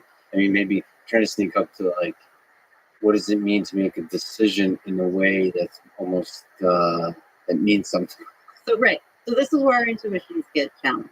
I've been thinking about some new examples for this just because I talk about it a lot. And the truth is, most of the things I write about and talk about and think about are so counterintuitive. I mean, that's really what my game is breaking intuitions, shaking up intuitions in order to get a deeper understanding of reality. I'm often, even though I've thought about this for 20 years and think about it all the time, it's an obsession of mine, really. I have to get back into that mind frame to be able to think clearly about it because it is so counterintuitive. How long does that take? How hard is that? Depends on if there are kids around or if I'm alone or if I've been meditating. But what I was going to say, actually, I felt like we needed to just take one step back and talk a little bit, just because I think the importance of shaking up intuitions for scientific advancement is such an important piece of the scientific process. And I think we've reached a point in consciousness studies where it's very difficult to move forward. And usually that's a sign that we need to start shaking up our intuition. So, throughout history, the huge breakthroughs, the things that have really shifted our view of the universe and our place in the universe and all of that, those almost always, if not always, require that we, at the very least, shift our intuitions, update our intuitions, but many of them we just have to let go of intuitions that are feeding us false information about the way the world works. Well, the weirdest thing here is that here we're looking at our own mind. Yeah. So you have to let go of your intuitions about your own intuitions. Yeah, right, exactly. It's very meta and makes it hard. And it's part of the reason why doing interviews for me feels so difficult, aside from the fact that I just have social anxiety in general. Well, it's good because I took mushrooms just before we started. So we're on this journey together. Let's go. So where do we take a step back? Well, I was going to say, I mean, this leads into the point I was going to make, but what I was going to say is, I mean, also just for me, I feel like I'm not as good at speaking as I am at writing, that I'm clearer in my writing. And because these topics are so difficult to get our minds around, it's hard to kind of get to any real conclusion in real time. It's actually how I started writing my book, was just writing for myself. I decided that I needed to spend some time writing down all of my thoughts in order to get clear about how I think about them. So you write down a sentence and you think, just in the silence, and quiet paragraphs, and you just. And then I see if that makes sense, and then I check it with my intuitions, which is really the scientific process. And I really, in many ways, I feel like I'm a physicist at heart. All of my inquiry, all of my career, everything I'm interested in, actually going back to being a child, is just deep curiosity about how the world works, what this place is, what it's made of, how we got here, just being amazed at the fact that I'm having an experience over here and you're having one over there, and we're in this moment of time, and what does that all mean? My interest in consciousness really came out of originally an interest in physics, and I guess that the two were always side by side, and I didn't really connect them until I was older. But I've always been really interested in just understanding the nature of reality before I even had language to describe it. You talked about sort of laying down and looking up at the stars. Yeah. Sort of trying to let go of the intuition that there's a ground below us. Yeah. Which is a really interesting exercise. And there's many exercises of this sort you can do, but that's a really good one. Well, and I think, scientists and children who will become scientists, or just kind of scientists at heart, really enjoy that feeling of breaking through their intuitions. And I remember the first time it happened, actually, I was playing with marbles. And, marbles have all these different shapes. Each one is unique, and it looks like there's liquid inside them. And I remember asking my father how they got the liquid inside the glass ball. And he said, actually, it's solid all the way through. It's all glass. And I had such a hard time imagining. It just didn't seem right. I was very young but he was a complicated person, but he was wonderful in this way, and that he would kind of entertain my curiosity. And so he said, let's open them up.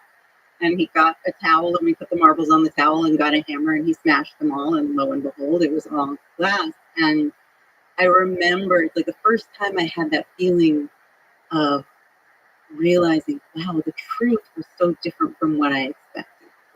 And I like that feeling. Of course, we need to be able to do that to understand that the earth is flat, to understand the germ theory of disease, to understand long processes in nature like evolution. I mean, we just can never really intuit that we share genes with ants. Did you just say the earth is flat? I mean, the earth is not flat. Did I say that? Yeah, this is great. I actually like to think Exactly. about. See, this is what I need to write and not speak. Well, I actually really like, conspiracy theories and so on. I really like flat Earth people that believe the Earth is flat, or not believe but argue for the Earth is flat. Well, it's interesting because you can see. I mean, the intuition is so strong. I just said it. The thing I love about folks who argue for flat Earth is they are thinking deeply. They're questioning actually what has now become intuition. It's become the mainstream narrative that the Earth is round, where people actually don't, don't think actually how crazy it is that the Earth is round. Right. We're in a ball. Yeah. And that's exactly what you're doing. You're looking out into space. It's really humbling. I think the basic intuition when you're walking around the ground, there's a underlying belief that Earth is the center of the universe. There's a kind of feeling like this is the only world that exists.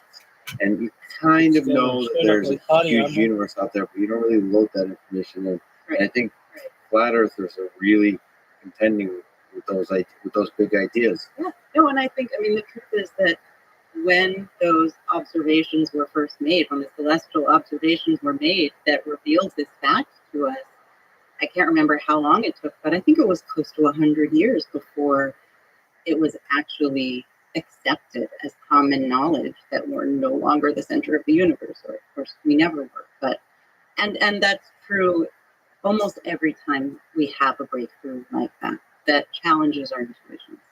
There's usually a period of time where we have to, and this is an important part of the process because often our intuitions give us good information. And so when the science goes against, when our scientific observations go against our intuitions, it's important for us to let that in and to see, which side is going to win. And once it's clear that the evidence is winning, then there's this period of time where we have to grapple with our intuitions and shift the way we frame our worldview and go through that process. But free will is a hard one. It's a hard one. So here we are, still, in consciousness studies, pretty stuck, at least in terms of the neuroscience. And so that's why I started thinking more deeply about it. That's why a lot of scientists right now are actually interested in studying consciousness, where it was very taboo before. And so we're at this really interesting turning point, and it's wonderful, but it will require that we shake up our intuitions a bit and reframe some things and look at what the neuroscience is telling us. And there are a lot of questions. We have more questions than answers.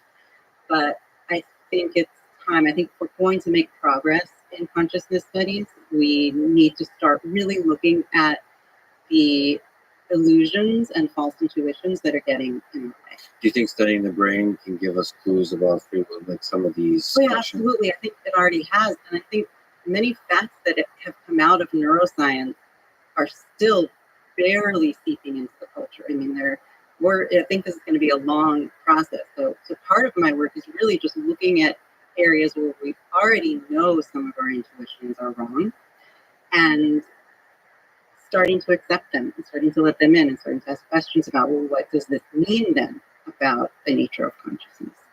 Let's try to actually get at this question of free will and conscious will. I have, my intuitions here are, I'm a human being. Yeah. It's really, I approach it from two aspects. One is a human being, and two, from a robotics perspective. Right. And I wonder how big the gap between the two is. And that's the useful, from an engineer perspective, is another perspective that's useful and helpful to take on this. It's like, are we really so different, you and I, the robot and the human?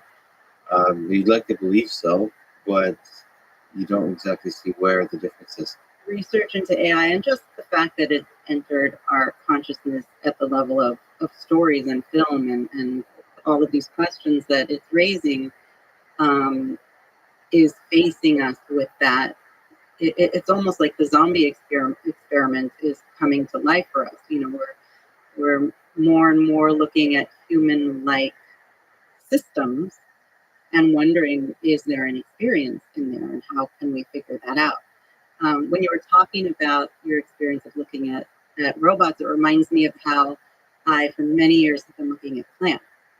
Because the plant behavior, and actually, this is the example. Maybe we'll just try it out. It may not work. This is an example I was thinking of recently because I was reading back on the work of Mark Jaffe, who did this research with pea tendrils.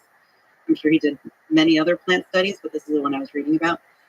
And I'm hoping this analogy, I'll just set it up. I'm hoping that this analogy will be something that we can keep coming back to as we move forward, because, as we shake up our intuitions and get confused, and then we come back to our intuition and say, no, that just can't be. I think this analogy might be helpful. But What kind of plant was he working on? pea tendrils. So a pea plant has these tendrils. You can picture them. They coil. Mm-hmm. So I don't know what year this research was done. I'm guessing in the 80s. But pea tendrils have been around long before that. Yes. and the research maybe happened long In fact, before they might they... be doing the research on the humans, but that's another Yeah, right.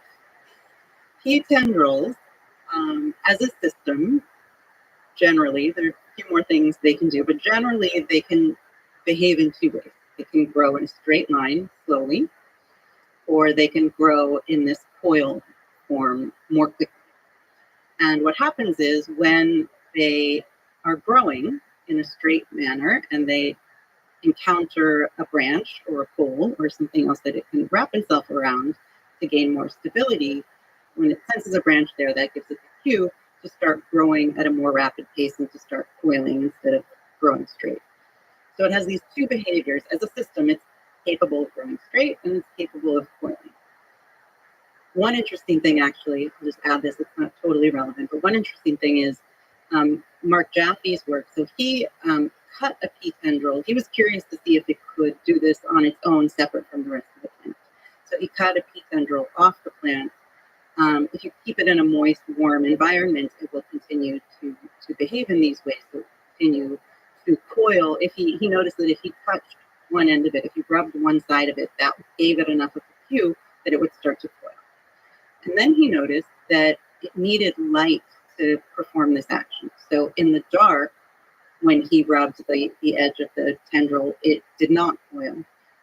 In the light, it would. And then he recognized this further fact, which was that the pea tendril that he rubbed in the dark, that was still straight, if he brought it out into the light, and this could be hours later, it would start to coil. It has a primitive form of memory where it has the sensation and then it holds on to that information. And as soon as there's light, it But also on the kind of distributed intelligence, because you can separate it from the main part. Right. Like if you chop off a human arm, it's not gonna keep growing. Even if you keep it in a moist, warm environment, it's not going to reach out for the cup of coffee when you come in. Maybe in the correct environment. Maybe we just have on the environment. But anyway, that's pretty amazing. So that's a separate fact. But anyway, so if you just use the analogy of a pea tendril, and if you imagine, which is something I like to do a lot, if you imagine this plant has some kind of conscious experience. Of course, it doesn't have conscious thought. It doesn't have anything like a human experience. But if it were possible for a plant to have some felt experience, you can imagine that when it comes into contact with a branch and starts to coil, that feeling could be one of deciding to do that, or that it would to do that, or kind of wanting. I mean, that's too complex. That's anthropomorphizing, but there's a way in which you could imagine this pea tendril under those circumstances suddenly wants to start coiling. So you're saying you try to meditate on what it's like to be a pea tendril, a plant. Like that's what's required here. It's like you have to empathize with a plant. or with another organism that's not human. Yeah, and you don't really need that for this analogy that I'm the larger analogy that I'm getting at, but I think that's an interesting piece to keep in mind. That you could imagine that in nature, if there's a conscious experience associated with a pea tendril, that at that moment, what that feels like is a want to start moving in a different way. So you want to imagine that without anthropomorphizing, so without projecting the human experience, but rather sort of humbling yourself that we're just another plant with more complexity. Yes. Like trying to see way. where. Exactly. So that, like, yeah, that's where I'm going. Sure. So, and when you start making that connection, you can see where there are a few points at which there's room for an illusion to come in for our own feelings as well. So when we move from the pea tendril to human decision making, obviously, human decision making, human brains are many, many, many times more complex than whatever's going on in pea tendril. I mean, the brain is actually the most complex thing we know of in the universe thus far. So there is the genes that help develop the brain into any particular brain into what it is. There are all the inputs there. There are countless factors that we could never, I mean, it may as well be an infinite number of factors. And then in that particular moment, whatever the inputs are to a brain, the brain is capable of almost an infinite number of outputs, right? So if I walked in here this morning and you said, would you like water or tea? And that's a simple decision for me to make. Passive aggressive way of telling me I should have offered you some tea. But yes, go on. No, I wanted water. Okay. All right. You actually asked for one. All right, great. And you didn't have any free will anyway, so it doesn't matter. I don't hold you responsible for any of it. Exactly. I was just running an algorithm. So you give me this decision, right, to make water or tea. Go back to the pea tendril for a second. A pea tendril is capable of growing in a straight line slowly or in a coil quickly. My brain is capable of all kinds of responses to that question. Even though you've given me two options, you could offer me water or tea, and I could just run out of the room screaming if I wanted. Right? That was the time. Never mind. I don't want to do this. Yes. The fact that the brain is capable, that there's so many inputs, and then the brain is capable of so many outputs as a system, what it's hard for us to get our minds around is that it may not be capable of any behavior in every moment in time. So as a system, it's capable of doing all kinds of things. And the point I'm making is that if we could see all of the factors leading up to the moment where I chose water or where I ran screaming from the room, we could, in fact, see that there was no other behavior I was going to or could have exhibited in that moment, in the same way that when the pea tendril hits the branch, it starts coiling. There's a parallel, which is very interesting in robotics, with fish and water. So you can see they've experiments with like dead fish and they keep swimming. So the fish is capable of all kinds of complicated movements as a system. But in any one moment, the river, the full complexity of the river defines the actual movement of the fish. Right. The fish. Well, and I should also, this brings up another point, which is that there is a difference between voluntary and involuntary behavior. So, of course, we have reflexes. And it is there's different brain processing in action when I make a decision about water or tea than there is, if my behavior is forced from the outside, or if I have a brain tumor that's causing me to make certain decisions or feel certain feelings. And so the point is that